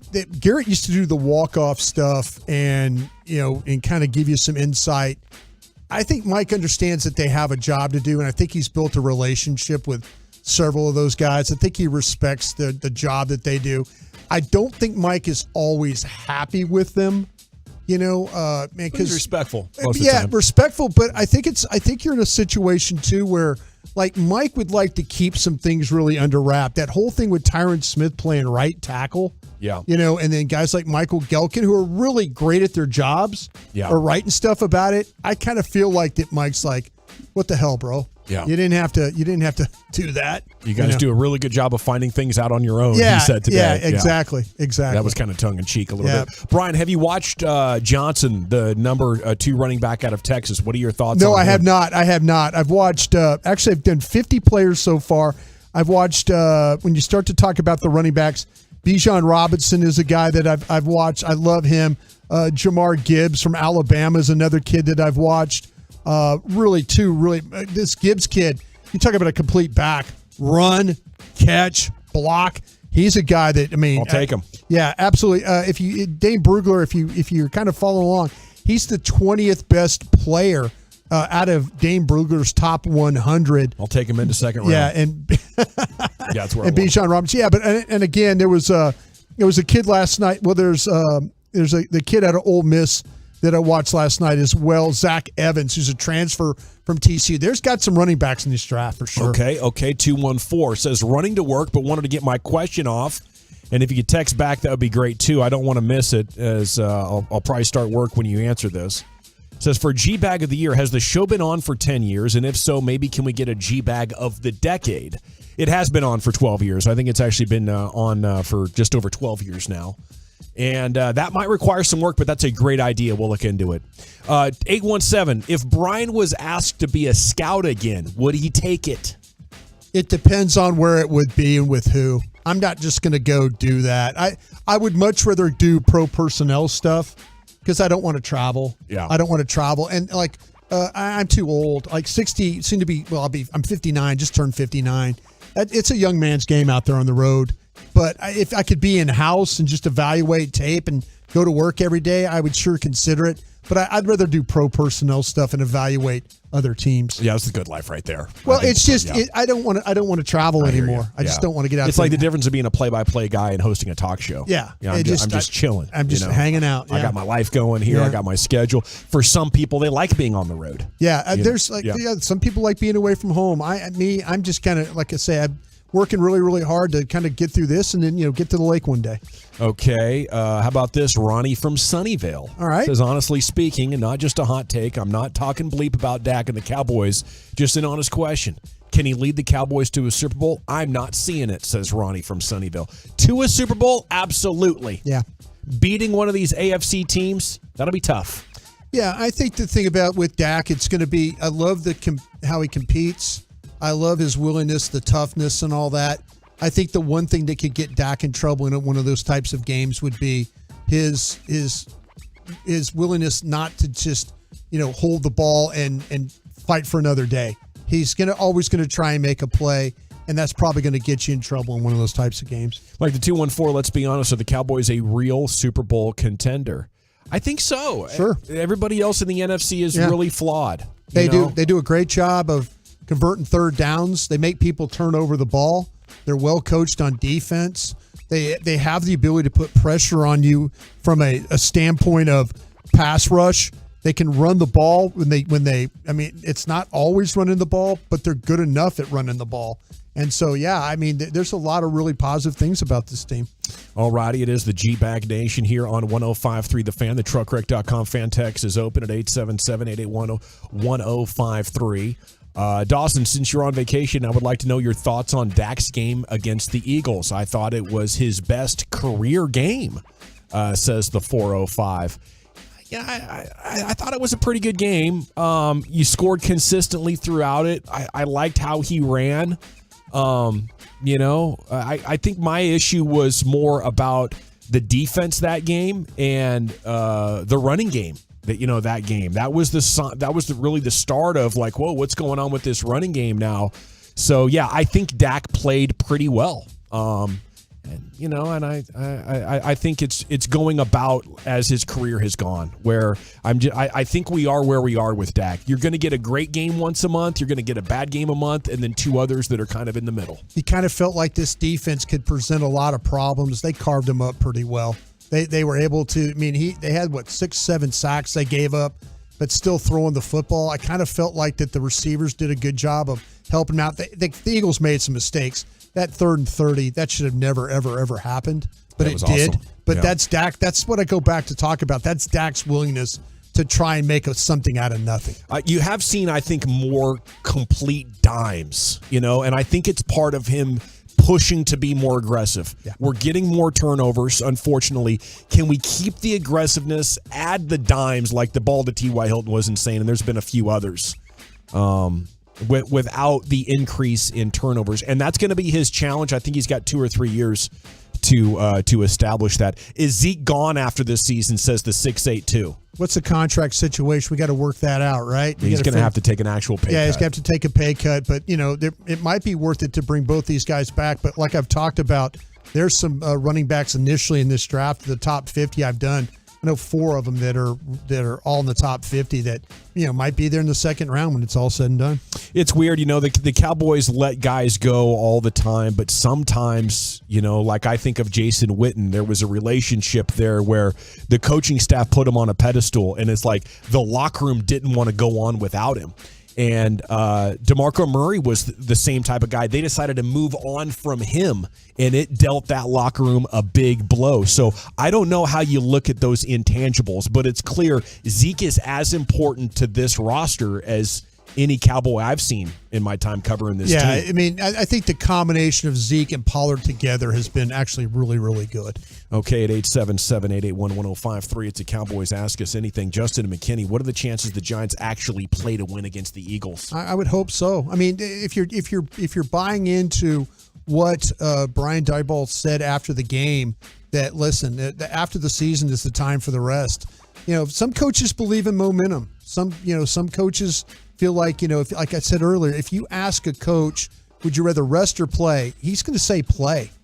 Coaches really believe that the thing that you get better with is playing or by playing. So I would think that maybe he'll give the opportunity here to play this football game. All righty, look at this. We have a couple of people that have called in that would like to do an old school phone call here for their Ask Us Anything question.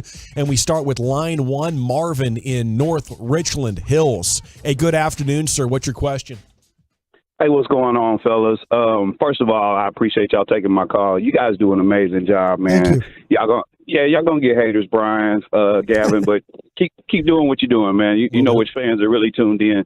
My question, real quick, to the general. Mm-hmm. Hey, man, what's up with the daily debriefings, man? You had those going, and you went away from them. Was I the only one looking at them? Bring them back, man. I appreciate you guys. You got it, Marvin. Thanks for the call.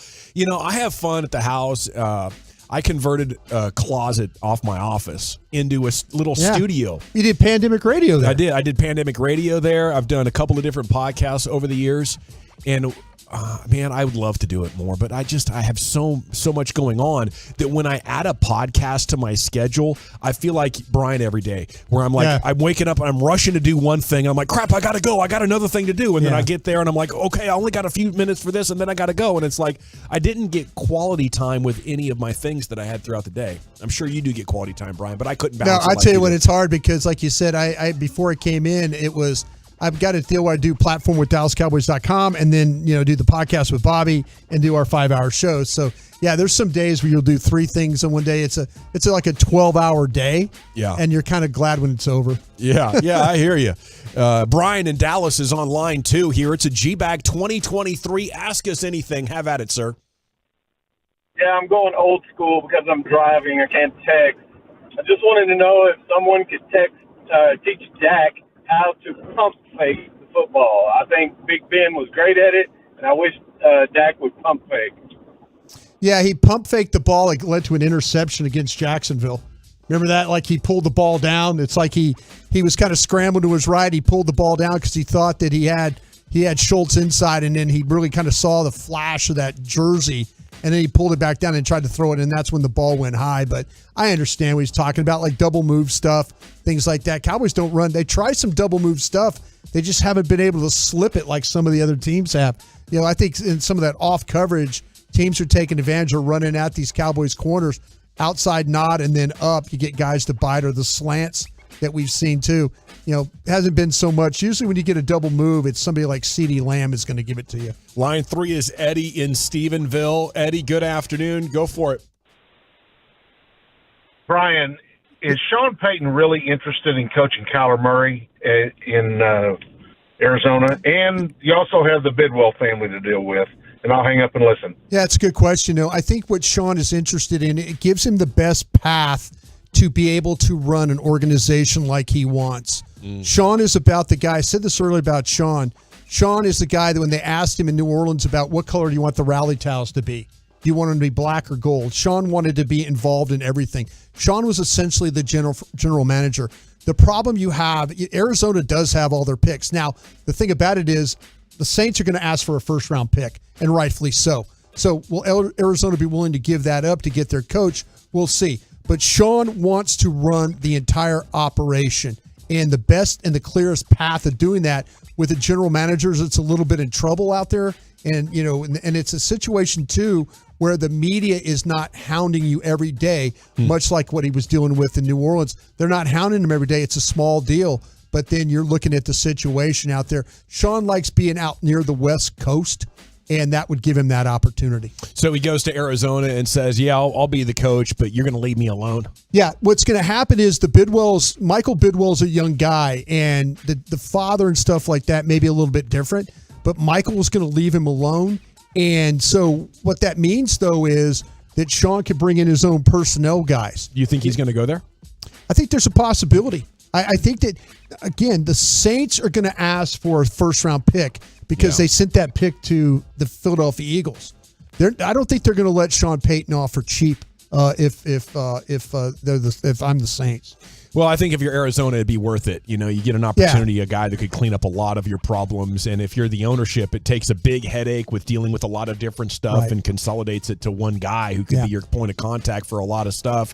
Makes sense. Now, for the Cowboys, there's no way we're moving on, right? Well, it's Mike McCarthy and it's Kellen Moore and Dan Quinn. Depending on what happens with the playoff game, if you go down there to Tampa, say, and you just lose badly and everything's kind of falling apart, Jerry Jones might step in and say, hey, we need to do something different. Now, to me, Dan Quinn then would make a lot of sense for Jerry Jones and Stephen Jones and Will McClay. You got to understand, just everything I said about Sean Payton and personnel is the opposite of Dan Quinn. So Will and Stephen can run the personnel department like they want, with Dan being friends with Will, like, hey, we're going to take care of this. We're going to take care of this. We're going to take care of this. So that if Sean comes in, it's like, we need to do this and this and this. Whereas Dan comes in, it's, you guys are cool. Yeah, I'm going to go do my thing. I'm going to coach this. I'm going to coach the team, and you guys. So front office wise, it's a big fit there. But I mean, could you imagine them going with a plan to make a better offensive coaching staff? Like, so you're going to go to Dan Quinn and he's going to stab Mike McCarthy in the back and hire a new offensive coach? That's where the big thing is. I think that, again, this is just my opinion, guys. I'm not talking to Sean Payton about how this could work. I'm putting it out there before everybody loses their damn mind. I'm not saying I've talked to Sean about this. I know that Sean would love to coach the Dallas Cowboys. Is it the right time? No. They got a coach. We'll see what happens if they get rid of the coach. I'm just telling you, though, I think Will McClay and Stephen Jones have the personnel department the way they want it and the way they want it run. Mm-hmm. Sean likes to be involved. He learned that from Bill Parcells. It would have to be a crisis that they want to escape. Exactly. To bring in Sean Payton. Exactly. Right now they have a good situation. Yeah, they would have to. It would have to be Jerry Jones telling Stephen and Will, listen, I don't have time for you anymore on this. Yeah. We're going to hire this guy because of this. And I don't think you can get that bad. Like, it would have had to start against the Eagles and continued against the Titans. Yeah. And now you've lost 4 out of 5 to end something that would, put it in serious question. Yeah, again. Okay, how about Jack in Louisville, line 4 here? Let's wrap up this Ask Us Anything. Jack, have at it. Hey, how you guys doing? I got two things only. I want to say something, and I got a question. First, now, everybody's all on Dak, but I think Dak's now earning his paycheck. He's now opening up. He's now throwing it down the field instead of stacking down, throwing to the side all the time. Now he's doing it. You know what I mean? He's going to get past this. He's going to get past throwing interceptions. So the guy over there in Seattle, he's on 2 big teams before he couldn't do nothing. He's now getting it. Dak's now getting it. And then my question is, why do they run the ball 99 times out of 100 on first down? This has been going on 15 years. Every team in the league knows that they're going to run the ball on first down. So when are they going to change that? When are they going to trick somebody and actually get off of that, run the ball and get a yard and a half on first down every time? I'm so tired of that. What do you think? Yeah, appreciate it. I know the last couple of games it's been rough. Play action then, right? Some of the waggle stuff they've thrown. You got to be more balanced. Yeah, you know, the thing about it is the first down runs, I'll tell you where they've been good is like second down runs and long. Like they've had some second down runs that have actually popped. I'm not against running the football. I understand fans are in up in arms about when they run the ball. But if you could get the quarterback to run and give you those 30 to 50 yards extra to what you're getting from Zeke and also from Pollard, I think you guys would have a different impression of this running game. I would say sometimes when the defense stops your run, even though it sucks, you're at 2nd and 9 or 2nd and 8, it served its purpose. You've conditioned the defense to want to stop your run. Yeah. It worked. Now that DC is going to think, oh, here it comes again. I'm calling the same play. Now, again, some of the runs are going to suck, but you're getting them to respect your run. And if you've established that they got to be scared of it, that's where Dak's effective. Let Dak throw on a bunch of first downs and second downs and third downs, and you're going to think, oh, boy, isn't it great we're not wasting plays running the ball? Once the defense adjusts, which they will in about a quarter and a half, your pass game's going to be toasted as well. Yeah. This is what you have to do to make Dak an effective quarterback. Keep running the football. And I know some of y'all don't want to hear it, so it's confusing to you why you would take a Hall of Fame talent like Dak Prescott and actually run the football. But reality and the history proves you've got to keep running the ball. Dak Prescott does not have a great chance of thriving in the kind of context you're going to create with the opposing DC. Wooly Bully's Top 10 at 4:20 is coming up next. It is National Science Fiction Day. Oh. It's also World Introvert Day. I'll tell you how we'll intertwine both of those when we return right here. It's the G-Bag Nation and the Fan. I've got to chat about the Frankels before we do that, though, because here we are. It's still the winter, and we're off into 2023. You know, it's been a nice day of weather, a few raindrops.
truckwreck.com.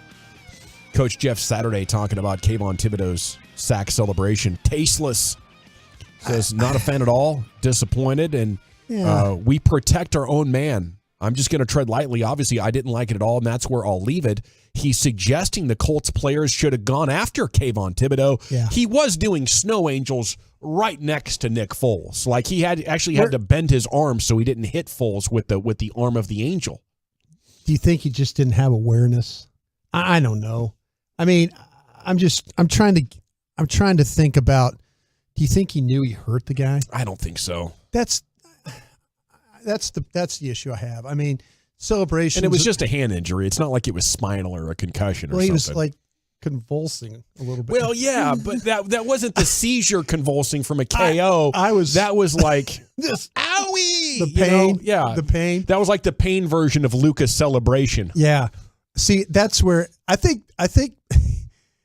Saturday has more problems with the fact that none of his offensive linemen went over there. And it's very similar. Remember what happened when Andy Dalton got just smashed in that Commanders game and nobody did anything? You're kind of checked out in a lot of those. Yeah. You're kind of like, they're trying to, but I don't know. I feel terrible for for Foles getting hurt, but I also kind of feel like there's really that Thibodeau maybe doesn't have the greatest awareness of the situation. Yeah. No, and I have no problem with wanting your players to go after somebody. I have no problem with that at all. It is a game of football. It's very, very violent. I think Thibodeau was just a little unaware and gave you an actual window into how they actually all think, which is cool. I don't like that guy. I need to get my money, and if I hurt him while I'm knocking him down, cool. That's how they really think. When the mics come on and the cameras are on, they act like, nobody wants. No, they're violent athletes. Oh, happy birthday, fam. All righty. It is the G-Bag Nation here on 105.3 The Fan, though, and it is time now for the top 10 at 420. It is National Science Fiction Day, Brian. Are you a sci-fi fan? No, you know what? It's funny. As a kid, I did watch me some Star Trek. Okay. I did watch some Star Trek but I'm not like the point where I was watching it every day. But it was only on Sundays. It was, I meant every day, like every week that I was stopping down to. But did you follow up with The Next Generation? No. Captain Jean-Luc Picard? No, absolutely A better show. No, it was a better show. Was yes, it? I will say this. I kind of like the 1960s version or 1970s version, whatever they were throwing down then. Yeah. With, I always liked the fact that the dudes that were like the security team that were wearing the red shirts. Yeah.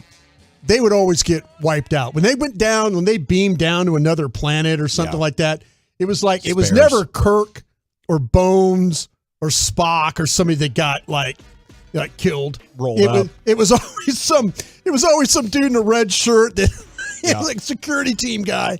And then it was like, oh, everybody kind of went, oh, this is serious. Yeah. We just lost a team member. Yeah, they better send Kirk down there to whoop exactly. Exactly. Sleep with their alien wives. It was so strange. It was such a strange but entertaining show all at the same time. Well, I do like sci-fi, quite a bit. I did, You ever watch Mystery Science Theater? Did all the time. Yeah. Tom Servo and those guys. When I got home from school throughout high school, it would be on Comedy Central, and I put that on, and then I jump over to BET for some Rap City with Tig in the Basement. That was my rotation. Yeah.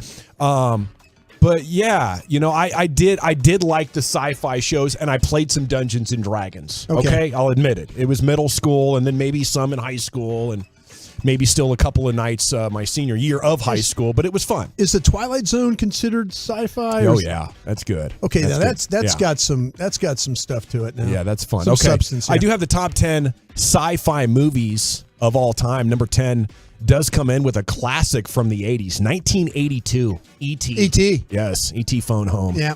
That was just so much fun as a kid. Yeah, but Lucius said that E.T.'s finger was something that like the other day when you were gone. Yeah. That's something you might see in a next to the bed kind of a thing. Oh, like a gal on the woman's side? Yeah. Okay. That maybe. Yeah. Lucius goes, you ever think about that E.T.'s? Because he had the glowing thing on the end. Yeah. Number 9. I think a lot of these are going to come from the 80s because that's when the great special effects started coming, and it really blew our minds and left like an impression. Number 9, we go back to 86, Brian, Aliens. Aliens. That's when the alien popped out of Sigourney Weaver, right? Yeah, On that one? popped right out of her stomach. Right. We stay in 1985. We are in 85, and we go back to the future. Okay, and for number 8. Oh. You got Michael J. Fox and Christopher Lloyd. That's and the Libyans, of course. Yeah. Might have been one of my favorites. Well, I look like the guy, right? Doc Brown? Is that A little bit, yeah. I've got the Doc Brown look. Yes, sir, you do. Number 7 is Terminator 2. The rare sequel that was better than the original, I feel like, with T2 there in the T-1000. All right. That wasn't Ray Liotta. That was a guy that looked like Ray Liotta, right? Yeah, I know. Yeah, I don't know the actor's name, but he was like he would morph. Is that the one where he morphed into different things? Yeah, he was like liquid metal. Liquid metal guy. Yeah, okay. Intelligent liquid metal. It was pretty impressive. Yeah. Number 6, I know you didn't watch any of these. Star Wars, 1977. No, my parents had me there in the front row as a baby. Yeah, see, in no, Oxford, Ohio. yeah, I didn't. The TV show I watched I watched a few of them. I mean, enough to be dangerous, but yeah, I was like 1977. Yeah, that and Batman were pretty cool. Okay, number 5, 1968. Oh, what happened in 68, Brian? Is that your birth year? No, 63. I was 5 years old when this was going on. 2001: A Space Odyssey. Blew everybody's sci-fi minds back then. Oh yeah, in way back. Yeah, way back then. Yeah. Number 4. I didn't realize this. I believe it was Hal. We go to 1999 for this one. Yeah. Neo. Never saw Neo. In The Matrix? You never saw it? Oh, The Matrix. No, I never saw The Matrix. Oh my goodness. It was never on our it could have been on one of our road trips. It could have been like one of the airplane movies, like we watched, but no, I never saw The Matrix. You need to, man. Okay. You need to open up your mind a little bit. Number 3, Star Wars: The Empire Strikes Back, 1980. Number 2, Alien, 1979. Is this a different Alien movie? It's gotta be Must have been different. Alien 1. Yeah. Okay, and then look at this. Number 1 overall. Number 1, starring Harrison Ford, Rutger Hauer, Sean Young. Ridley Scott's genre classic, Blade Runner? Oh, Blade Runner, yeah. Everybody loves this Blade Runner, I guess. I didn't even watch that.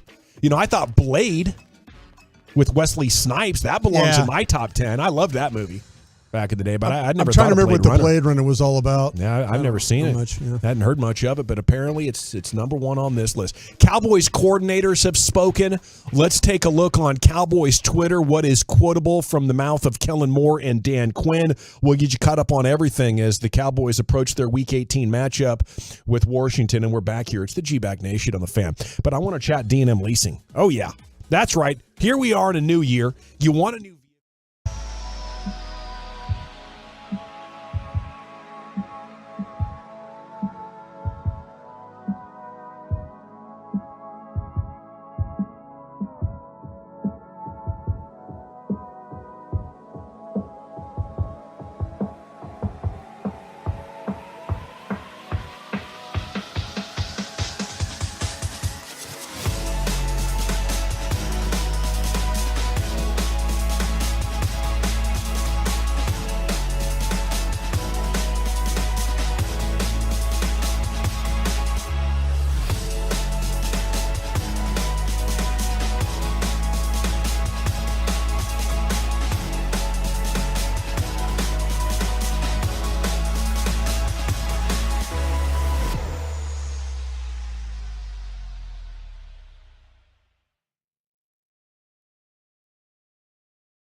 sports station is 105.3 The Fan. It all comes down to this. Classic Chevrolet Grapevine is leading the way to finish this year #1 in America. They never charge more than MSRP. If not now, not ever. Plus, they'll pay full market value for your current vehicle. Find new roads today at Classic Chevrolet. Relax and enjoy the difference. All right, welcome back. It is the G-Bag Nation here on 105.3 The Fan. You know, this song right here, this Lenny Kravitz, I Want to Get Away, I Want to Fly Away, makes me think of my trip to visit my parents. Oh, no. Was it trouble? It almost was. It almost was. We got on the plane, and I don't know what time it was. It was like, yeah, our flight was at 1 o'clock. That's right. So we're there at the airport.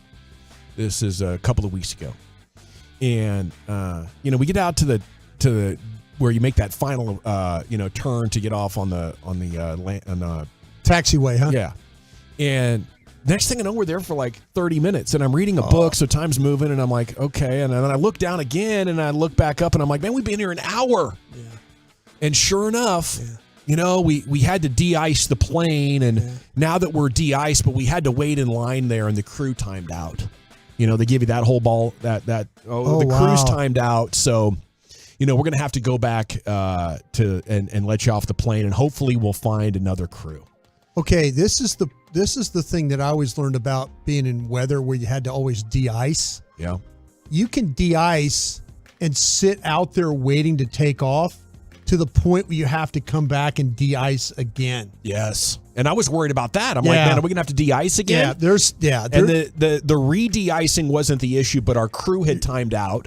And this happened to us like 8 years ago, and they didn't get another crew. They can't get another crew. So I'm immediately like jumping onto my phone and like trying to call and trying to book, but they're like, sorry, we can't help you. You're going to have to get in line. And we're like in row 26. So I'm like, this whole plane's going to deboard, and we're going to go up and be like member 170 in this line. Right. So I didn't know what I was going to do. Well, right as we get back to the gate, the pilot jumps back on and says, guys, you won't believe this, but there's a crew about to land at the next gate over, and those pilots have enough hours. We need to confirm with them that they're willing to take on this flight and get you to your destination. So, were you flying to Portland? We were flying into PDX, into Portland on Alaska. And and we totally luck out. Okay, let me ask you this: you were in Alaska Air. Did you go out of Love Field? No, went out of DFW. You went after Yeah. Okay. Yeah. Well, because Alaska goes. Yeah, they go out of Love too, because you have a little bit better chance of that. If we usually fly into Redmond, which is Central Oregon, about 30 minutes from Bend. Mm-hmm. But for whatever reason, the flights to Portland were a combined $1,300 cheaper. Yeah. Well, I tell you, Alaska Air does a great job. And they weren't probably going to leave you hanging. No. Every year they win the award for domestic for best airline. Oh, cool. Yeah. I really enjoy flying with them. I'll get to Cowboys Twitter here in just a second. There are a couple of things to update you on. So, our plane was delayed. And as it's delayed, we land in Portland, and a freezing rainstorm had just started. If we had been 2 hours later, I don't know if we would have been able to land. You'd have been landing somewhere else. So our plan was to land in Portland, drive over the mountains to Bend, which is like a 3-hour drive away to where my parents live. Mm-hmm. But because we were delayed, it's getting dark at night, and we're like, you know what? The freezing rain's coming in. Let's just go stay at your sister's house for the night. So we do that. Next morning, we wake up. The freezing rain had not relented. Oh. And my sister's like working, right? She didn't expect us to be there. Her kids are there. And I'm looking around and I'm like, Mom, Dad, I don't know.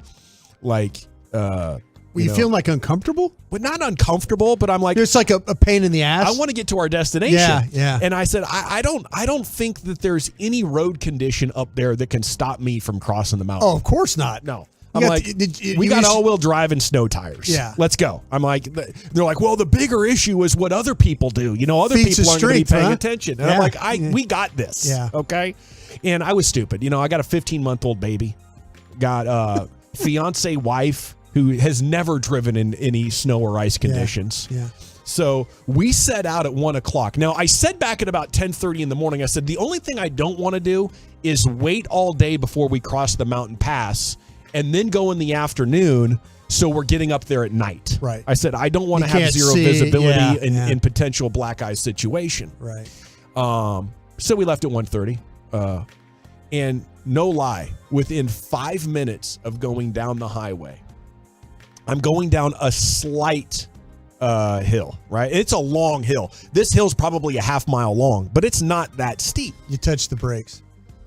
Yeah, because the guy in front of me was trying to stop. The guy about 100 yards up is trying to stop, and he's fishtailing and trying, and he's panicking. He's like in a little SUV. He finally gets it in control and decides to try to jet for the exit, which is like 3 lanes over in front of an 18-wheeler. No. Okay, so the 18-wheeler's bearing down on him like, womp, womp. Yeah. I moved to the far left lane.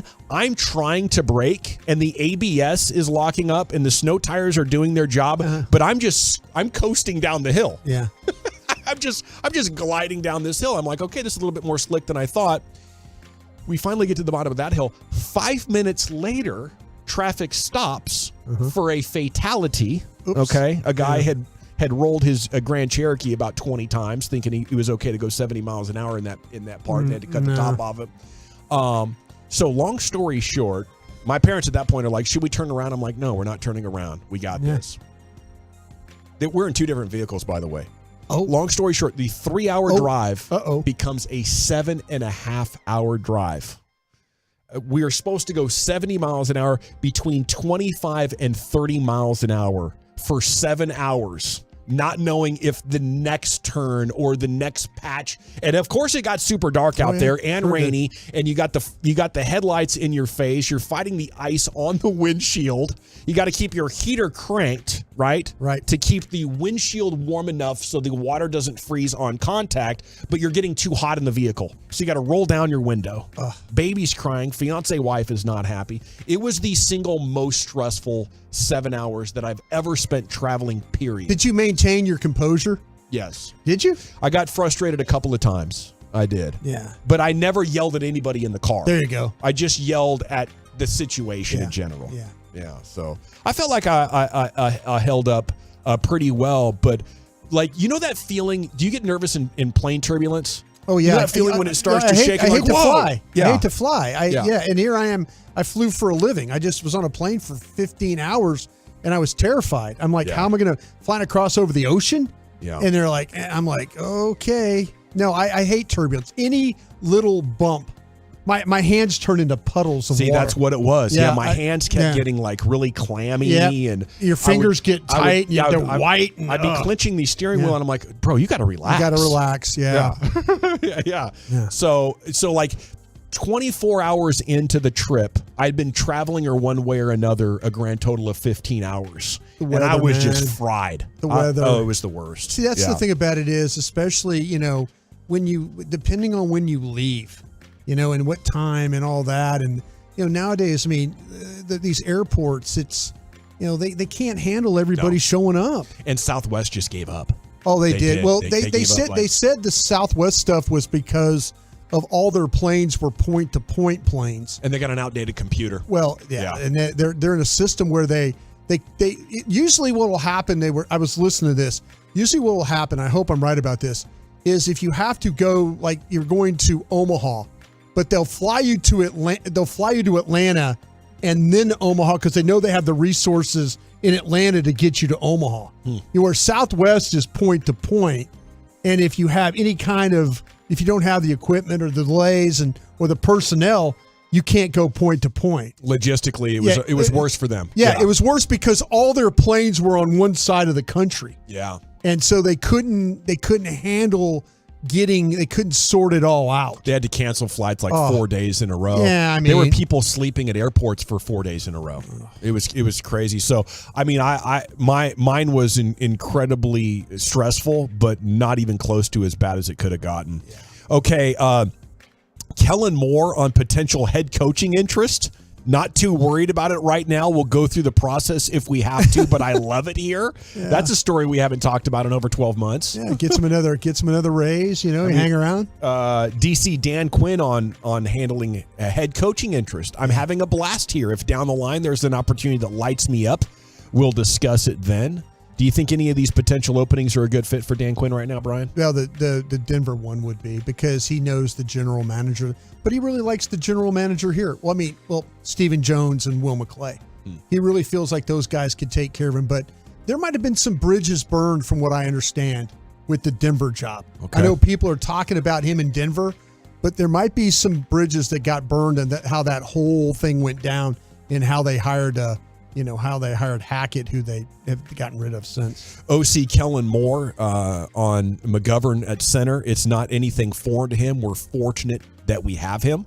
Kellen Moore on Connor McGovern playing center. Yeah. And Dan Quinn said the defense went from 7 focus errors in the Christmas Eve win over the Eagles to 2 against the Titans, and only missed 4 tackles in the second game. So a little bit of a cleaner game against Tennessee. That was really rock bottom in Philadelphia for a couple of those players. Rough. Okay, we got to run. The 5 o'clock hour is coming up now. This is going to be our fourth and final hour of the day, because coming up at 6 o'clock, we will get you to the Cowboys Hour with Brad Sham. But Steven was on with KNC, had updates on all the injured players. Brian can further illuminate these for you.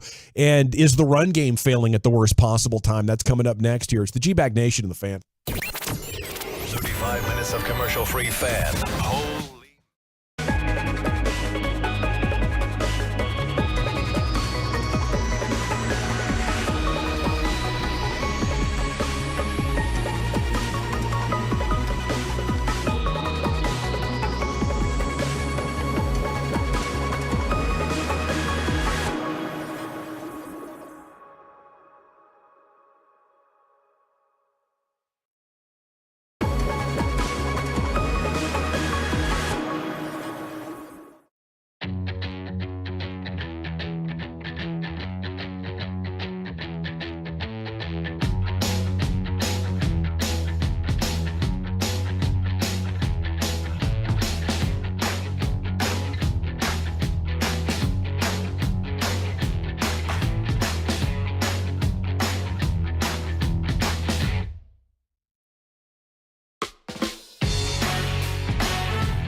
high ankle sprains. When you're an offensive lineman and dealing with that, the hardest thing is when you have to one-on-one, you have to you get guys that bull rush you or push you, and then you have to plant that foot and then hang in there. So that's the thing that they worry about. They know that Biotis is super tough. They feel like that if anybody can make it back, after this week and then get him ready for the playoffs, that it could be him. But man, it's going to be tight from what my guys said. By the way, if you missed it, Brian would rather have Green Bay at AT&T than going to Tampa against the Buccaneers. I'm surprised. No, I mean, I'm just, to me, I think that you play well at home. You're 8-1 this year at home, and you have a chance to be 4-4 on the road. And so, you should have beat Green Bay at Lambeau Field. Yeah. You had them down 14 points, and you couldn't put them away. You didn't look that good against Tampa. And you didn't look that. Tampa ran the ball on you. They might just have your number. The quarterback. Yeah. The guy's had 21. He's been in the playoffs 21 straight years. And now you have no Anthony Brown. They have two good wide receivers. Yeah. You don't think he would destroy Nashawn Wright for 3 hours? I'll tell you what, man. I don't know. Tampa, if they know that they can throw the ball, they'll just throw the ball on you is what they'll do. Yeah. There's no doubt about it. Cowboys are going to get a corner, right? You can't bring Anthony Brown back. He's not going to be healthy until December. Yeah. Maybe you get him some sort of a rehab minimum type of deal that works for everybody, but you need to either spend money for a veteran or draft a corner no later than the second round. Yeah. And I'm really thinking first round at this point. Yeah, Emmanuel Forbes from Mississippi State would be a guy I kind of liked. I'm going through these guys. Clark Phillips III from Utah, who's playing right now in the Rose Bowl. Devin Witherspoon out of Illinois, who played earlier today. Illinois. There's a lot of good corners. Yeah, there are a lot of good corners. Cam 20 to Smith, 30 range. Yeah, Cam Smith, the corner from South Carolina. There's plenty of good corners in this draft. Well, we need to find another one. Okay, here we go. Cut 4, Stephen Jones here with the KNC Masterpiece. Is there any concerns with your running game? Well, first of all, I love our commitment to the run. I felt like we stuck with it, even though it was tough sledding out there. But when you do that, it certainly opens up the field for Dak and CD and Gallup and now T.Y. Hilton and Noah Brown, our tight ends. It certainly made for us that we were able to get a lot of yards and, score a lot of points. And that's been something we've consistently done. The last half of this season has put up a lot of points. And I think it's because we're committed to the run. You have to take your hat off to the Tennessee Titans. They draft and are committed to stopping the run. They draft big men. Coach Vrabel's one of the best in the business. On the defensive side of the ball, you have to give him a lot of credit in terms of his game plan and what he put together. To make it difficult for us to run the football. I mean, most great defensive coordinators, when they come into a game, they want to commit to stopping the run. They did a good job of that, but we were able to move it through the air, and that's something we've been able to do consistently throughout the back half of the season.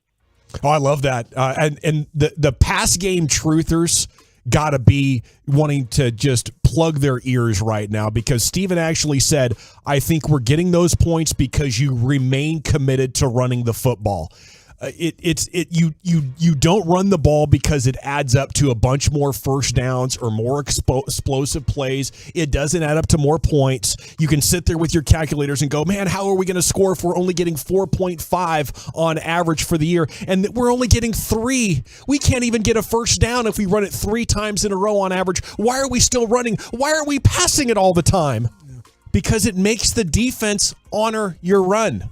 That's all it's for. Okay, and then you still end up with 28 to 40 points, and it's probably driving people crazy. It doesn't add up in math. You're not going to be able to do it. Like, the reason the explosive passing plays are available is because you keep running the football. And sometimes when you get knocked back for a loss or only a gain of 1 or 2 yards, you got the defense right where you want them. You've reinforced to the defense. Keep on bringing it. Oh, great play, Mr. Linebacker. Oh, look at that safety coming up. He really got us this time, didn't he? It only takes one big one.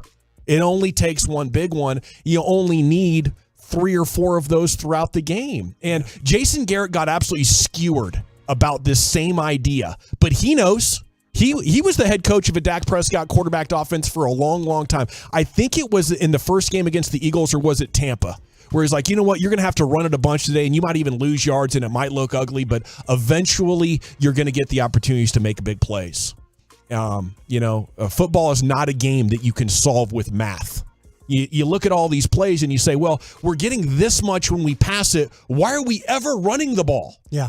I mean, it's an obvious answer. You run the ball to make them respect it. You run the ball so they can't just sit on your pass defense. And we've gotten to a actually pretty reliable place with this working. And even when you're sitting there with a win and 28 or 35 points, it's still not sinking in with a lot of these people, Brian. No, I think you're absolutely right about that. To me, I'm all for the running game because I think it sets up some other things like you were talking about. Stephen Jones was talking about. People say, well, gosh, why do you put Dak in such long yardage situations? Doesn't seem to matter. They're one of the best teams in the league when it comes to converting on third down, regardless of down and distance. Yeah. So to me, it's like it's that commitment to making people, just like you said, they can't sit on your passing game. Yeah. They have to say, well, hell, they might run the damn ball here. And Kellen Moore will. I mean, we've seen times where they've 2nd and 10, they hand the ball to Pollard or Zeke, and it's a gain of 7. Now it's 3rd and 3. We should have probably thought about maybe playing a little run defense on 2nd down. Well, there. I mean, 3rd and long stinks. 2nd and long stinks. But I know that, but the one thing it's one of those things you say, well, it's not sustainable. Well, they've been okay in it. Yeah. I mean, they found some way. They found way. The other day they didn't run the ball worth a damn. They were 62% on 3rd down. Yeah, they were in that on game. third. Yeah. And against the Eagles, look what they did against the Eagles. Yeah. To me, that's it's okay. Well, it's okay to run the ball. It is, especially because when you're passing on 1st and 2nd down, there's no guarantee you're going to have success. What's worse than 2nd and 8? 2nd and 10. 2nd and 10. And you have a lot of incompletions and a lot of 3 and outs when you stop running. Why? Well, I have more chances to make a big play in the passing game. Well, why are you punting so damn much? Because the defense is sitting on it. And now you can't pass or run. At least when you keep running half the time, you leave open the possibility that you can make the big plays in the passing game. Here's cut 5 from Stephen Jones. How do you feel like the team is playing overall? I think we're playing really well, as I mentioned. I mean, I think we want to just compartmentalize it, which I'm sure you can do that with a lot of things. We all know you can with analytics, but you compartmentalize the last half of the season. Our offense is as good as anybody's. Certainly the defense, they're doing some good jobs with game plans, whether it's what the Texans did, bringing up a practice squad quarterback who was a runner, and doing some unique things of getting the ball out in a hurry. I think conscientiously at the same time. I think that leads when you're having to make quick decisions to turnovers. And, we lead the league in takeaways and lead the league in takeover margin, and that's usually a good recipe for winning. So, overall, I feel like we're really playing well. I think we played more consistent throughout 4 quarters, but I think we're playing really good football, and I think we're just sharpening our pencil as we head toward the playoffs. Yeah, at times, Brian, I think this year they've played like a 9 or a 9.5 on a scale of 1 to 10. Right now, I'd put them around a 7, 7.5. Yeah. But they've had all the components to a perfect team. If they could just put it all together here as we go into January. That Minnesota game. Against this slate, yeah. They would steamroll everybody. Everything they've done well this year, put it together over a 3-week period, you're going to be in the Super Bowl. Yeah, I feel like, though, that they still, they're trying to figure out and maybe mask some of the things they've got going on defense. That cornerback situation, they're trying to figure out the linebacker situation, too. They're missing Leighton Vander Esch, and they're trying to figure out what's going on at one technique. And, with the playoffs, you're going to get Vander Esch back, and you're going to get Hankins back. And now then it's about, do you have enough experience or has Nahshon Wright grown enough, in these games that you can rely on him in the playoffs? Yeah. That's the one spot you're going to probably have to hide in this, going forward. But if you get the other components back, I think you get better on defense. Anthony Brown was getting lit up like once out of every 2 games was horrible. And like at least once a game was like, oh my goodness. Yeah. Who would have known it could be significantly worse? Because that's what we've been looking at here. Yeah, I think they're in a situation because they started off trying to play Kelvin Joseph. Yeah. That was, and they learned that they couldn't do that. So And we'll see with Wright. I think Wright needs experience. The one thing I applaud the Cowboys coaches for doing, there was a time where this team would not have replaced players that weren't any good or weren't performing well.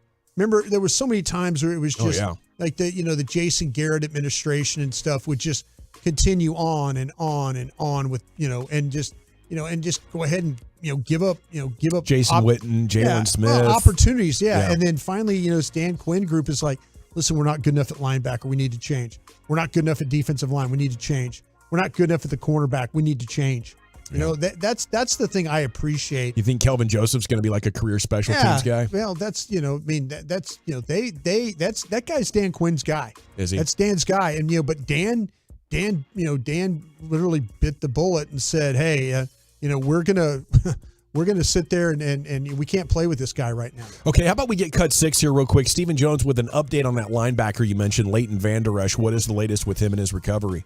Yeah, we're feeling really good about him too for the playoffs. We'll be welcoming back 3, really good football players, and Leighton Vander Esch, certainly Hankins, and then if we get Biotic back, that'd be a big plus for our group out there. We all know what Hankins does for that run game. Certainly, Leighton's a big part of that, and should just improve our defense as we move forward. At the same time, it's been good that guys like Damone Clark and Bohanna and guys like that have gotten some good reps, and hopefully just keep getting better. Yeah, you need some of these younger guys to. They need Vander Esch back because he clearly helps Clark. Clark is getting the reps that Stephen Jones talking about, but Leighton Vander Esch is that glue in helping a rookie understand where he needs to be and how he needs to fit. The quicker that happens for this Cowboys defense, the better off it's going to be to get guys like Clark going here. The lack of experience has been unsettling. It hurts. Yeah. It hurts him at linebacker, and it hurts him at left corner right now. Okay, let's hit the expressway. 35 minutes of uninterrupted sports content. What has to go right? And how many reasons can we find to believe in the matchup that now awaits TCU 1 week from this evening? We'll discuss that. And then we'll get Cowboys insider Bobby Belt here with us at 5:30 in the G-Bag Nation. I want to chat about Men's T Clinic before we do that, though, because 2023, let's make it happen. Let's get our edge back. Let's get back.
you could take it, take short plays, make them big. He's a red zone guy, third down guy, fourth down guy.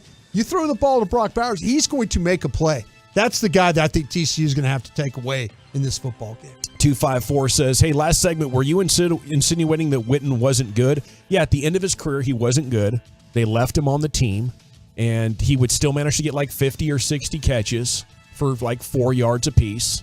And then when he finally left, he went to the Raiders, and they're like, this guy can't play. Get him off the field. He can't help us in any way. Okay. Does TCU give the Big 12 hope, for the future? Can they and Baylor and Oklahoma State and Tech, can you cobble together like a legit power conference still? Well, you got some teams that are going to come in and join once that Oklahoma and Texas leave. So that'll be the key. You got Sonny Dykes. You're in this thing. That's the thing about it is TCU can recruit. When you show up for national championship games, you no longer have to play second fiddle to anybody. Texas forever. Oklahoma forever when it comes to recruiting. TCU didn't have to play second fiddle. That guy, Dave Aranda down there at Baylor, I know it was a 6-6, 6-7 season this year, but that guy knows something about recruiting. He knows something about coaching. So yeah, they've got some legitimate programs in the Big 12. The other thing I want to say here on this college football segment before we get to Bob, and maybe it's petty of me, but I know Michigan fans are down, but, you guys were so loud for the last 2 months, and you've been mean. You were mean while demanding respect. And you've insisted that you belong with the top programs, and you just lost to a team that rarely gets any 5-star recruits. Yeah. So just pipe down there, Michigan. And you might be losing your coach. Yeah. You might be losing your coach to one of these NFL openings coming up. Get ready for that. All righty, it is time now for Bobby Belt, our Cowboys insider, every night at 5:30 in the G-Bag Nation. And a good evening, Bobby. How the heck are you?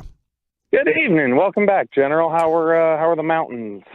Oh, they were outstanding. They were. Got some good sledding in. Took my 1-year-old baby on her first sledding extravaganza. So we did have an amazing time. How was the Belt brood? Did you guys have a good Christmas?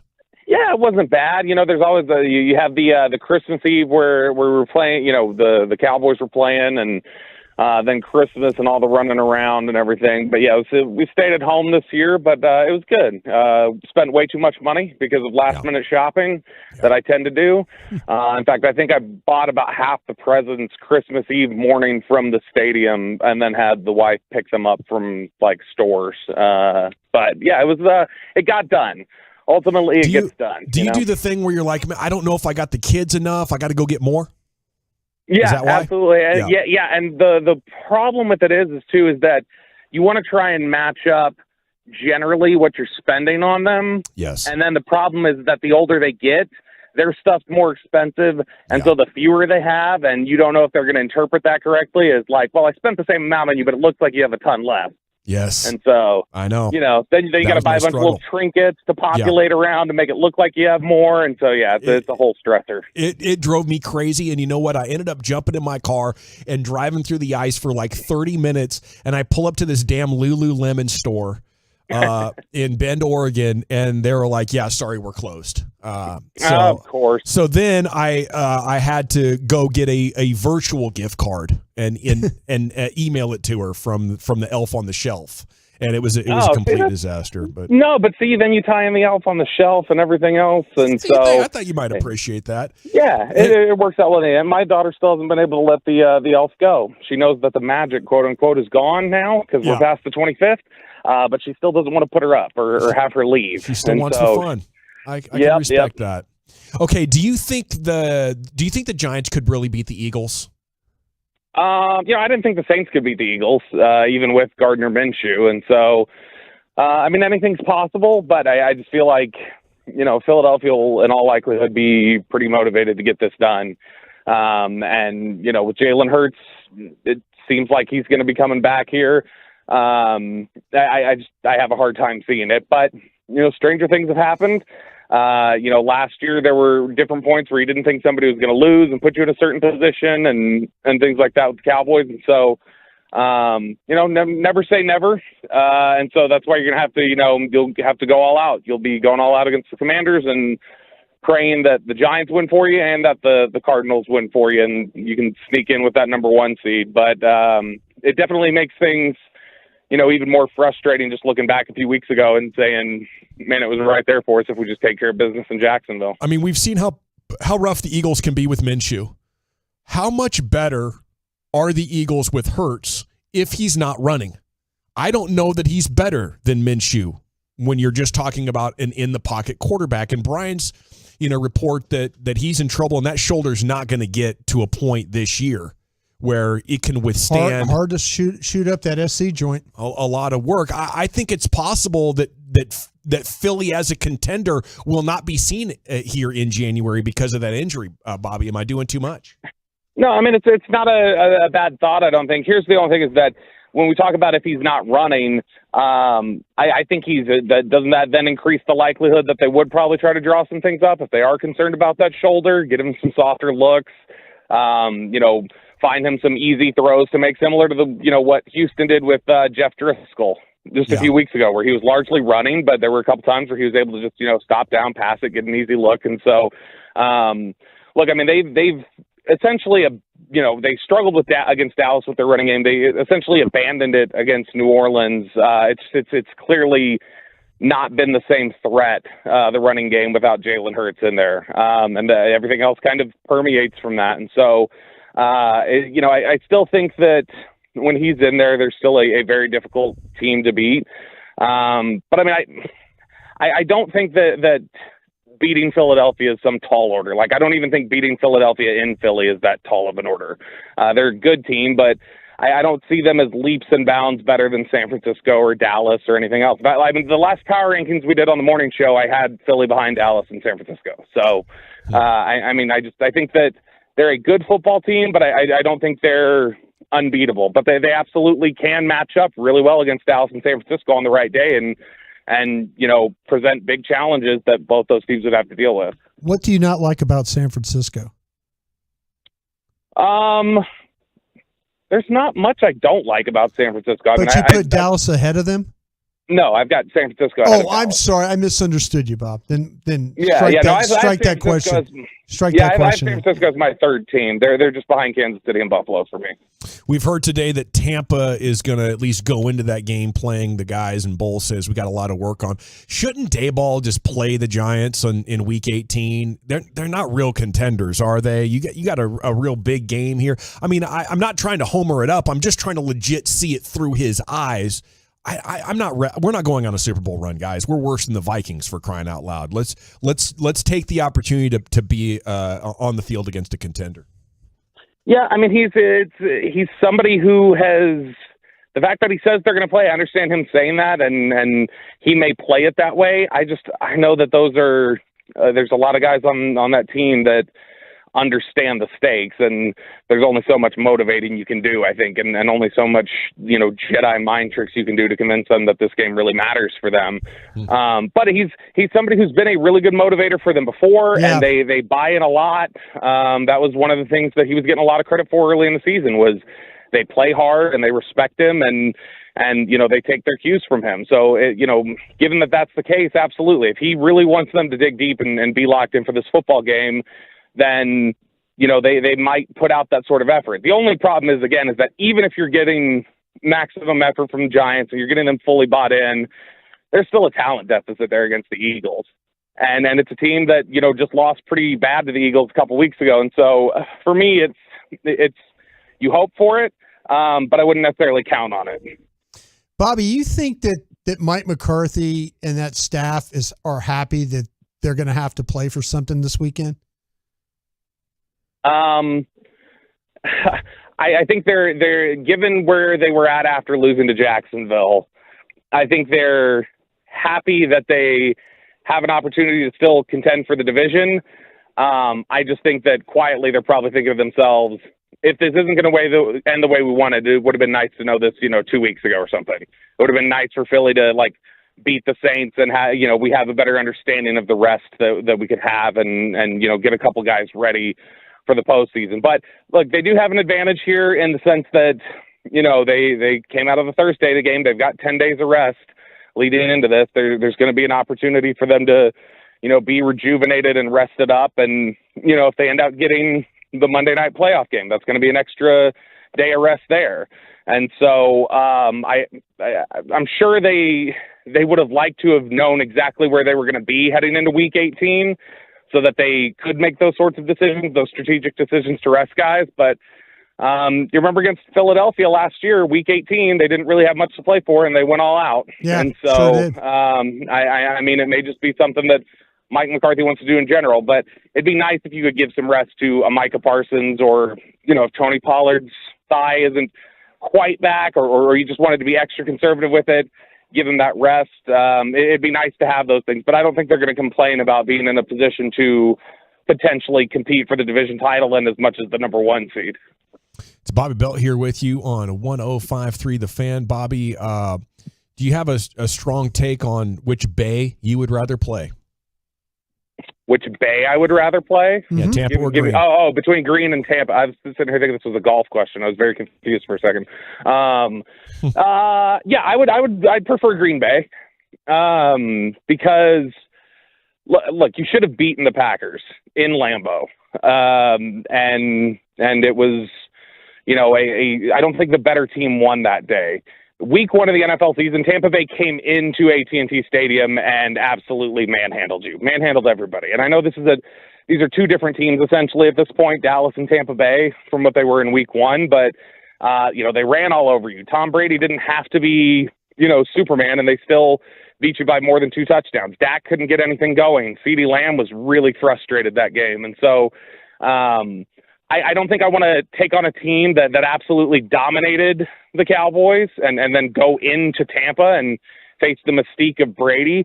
I'd rather take on the team you feel like you should have beaten when you were in their home field and have them come into Dallas and, obviously have the whatever added motivation might be there for, hey, let's correct what we messed up in November and actually win this game for all these former Green Bay coaches on staff. When you look at this, though, to me, I don't know. I've had people text me and feel like that, hey, would it be better that you let Green Bay get into this thing as the 7th seed and you're looking for somebody to go knock off one of the top seeds to kind of make things – because if Philly gets the 1 seed and Green Bay goes and wins, then that means Green Bay has to go to Philly now, right, and play that game? Yep. So do you want to – does that mean you should be okay with going and being the 5 seed and going and try and beat Tampa? Let Green Bay be the team that's knocking everybody off. I mean, I don't know. I don't trust Green Bay to knock everybody off, to be honest. I mean, the turnover differential's been huge for them recently. But even if you look at the way Aaron Rodgers has played in these last 4 weeks when they've won, his passer rating's like 86. It's not like he's setting the world on fire exactly. But they're getting turnovers. They're, making big plays on defense. They've, been opportunistic in that sense. They made plays on special teams yesterday. And so, basically I think what this comes down to is, which are you more concerned about? Are you more concerned about your ability to defend the pass and defend guys like Mike Evans? Or are you more concerned about how the run game has been leaky at times, and do you want to have to go up against Aaron Jones, who has absolutely wrecked you the 3 times he's played you in his career, and then have that soften things up and create some easier looks for Aaron Rodgers? Either way, I think the Cowboys are better than both the Buccaneers and the Packers by a sizable amount. I would pick them no matter if the game was played on the road or at home. But in terms of which is the more beneficial matchup, I think it's got to be Green Bay. Green Bay's defense has struggled a lot more than Tampa's has. They're not incredibly efficient against the run or the pass on defense in Green Bay. And I think that the motivation and the psyche boost it is to say, we know we were better than them just a couple weeks ago, is an easier sell than any potential, not that it would even be an issue, but any potential psyche hills that you'd have to climb over of, this is a team that punched us in the mouth in Week 1, and really the only time we've really gotten run out of a game was against Tampa Bay this year. All right, Bob, great stuff as always. Is there anything else before we let you go?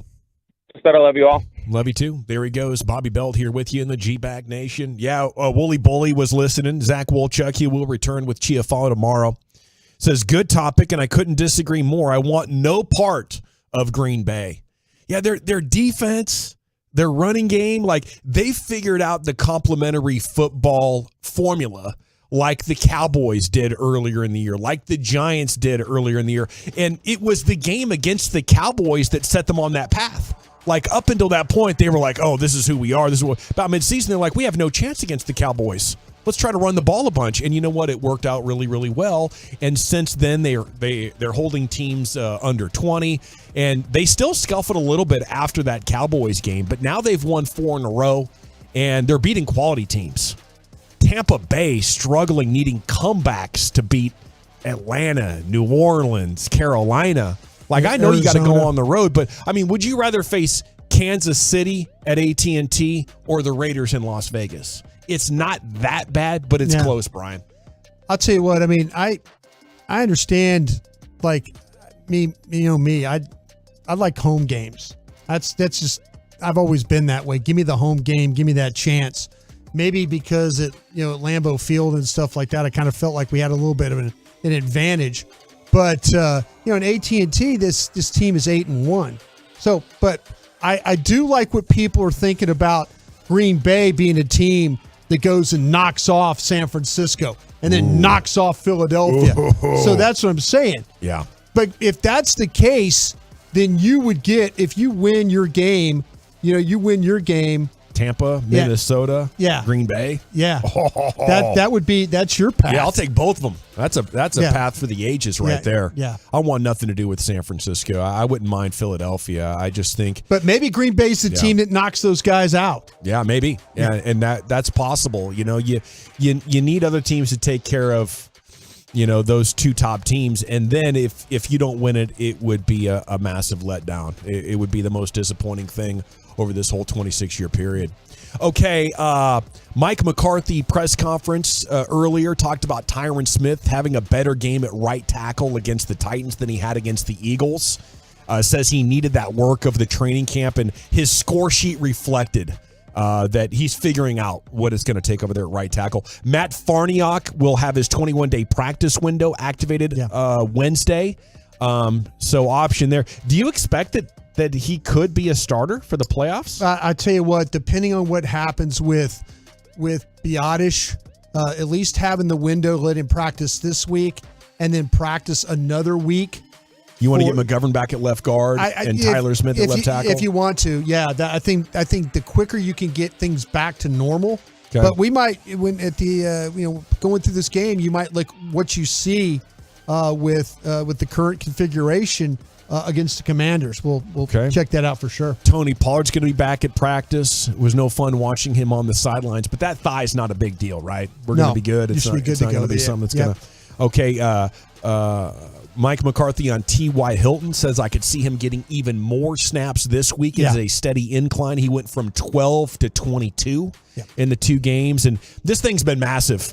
Like, considering how much talk we had about T.Y. Hilton before the signing and the impact that it's had, he should have been much more discussed as a top target out there for any team that could use receiver help. Everybody in the league, gang of 7 guys I know, were talking about him as being a soft tissue injury guy, that he can't stay healthy anymore. But then a couple of guys after the signing, went to me and they're like, hey, the fact that he hasn't played the whole year, you're probably going to get the best out of him for 3-4 games. Yeah. So that's something that you get when you have a guy like this. The fact that he hasn't had to play 16 games, I think people are like thinking now that, this is a pretty damn good signing. I mean, I don't think you beat the Eagles without him, even though it was just one catch. Yeah. That catch changed everything, and then it was good. And I tell you what, him along with what you got coming along here with CeeDee Lamb, Michael Gallup having a pretty good game. Maybe this wide receiver group is going to end up being quite a strength for this football team. Okay, elsewhere on Cowboys Twitter here, John Machota, according to Bet Online, the Cowboys open as a 6-point favorite against Washington. The Eagles open as a 13-point favorite against the G-Men. That is your Week 18 matchup, but that line has come down now. I saw it at 3.5 earlier, and it's at 4. So I don't know. Is Vegas telling us that the Cowboys aren't going to play their starters? There's no way you go into this game and not put your absolute best foot forward. I think you got to find a way to go win this game if you can with whoever you have. You got to go do that. So, yeah, this is because you just don't know. You just don't know what's going to happen in Philadelphia. They're dealing with injuries or quarterback. I mean, all it takes is a giant sack, even if it's by a backup guy. If it's not by Thibodeau or somebody sacks him and you fall on a quarterback, I mean, he could be in a bad spot. So yeah, you got to, the one thing that you've proven is, Cowboys can win games with their backup quarterback. The Eagles are having trouble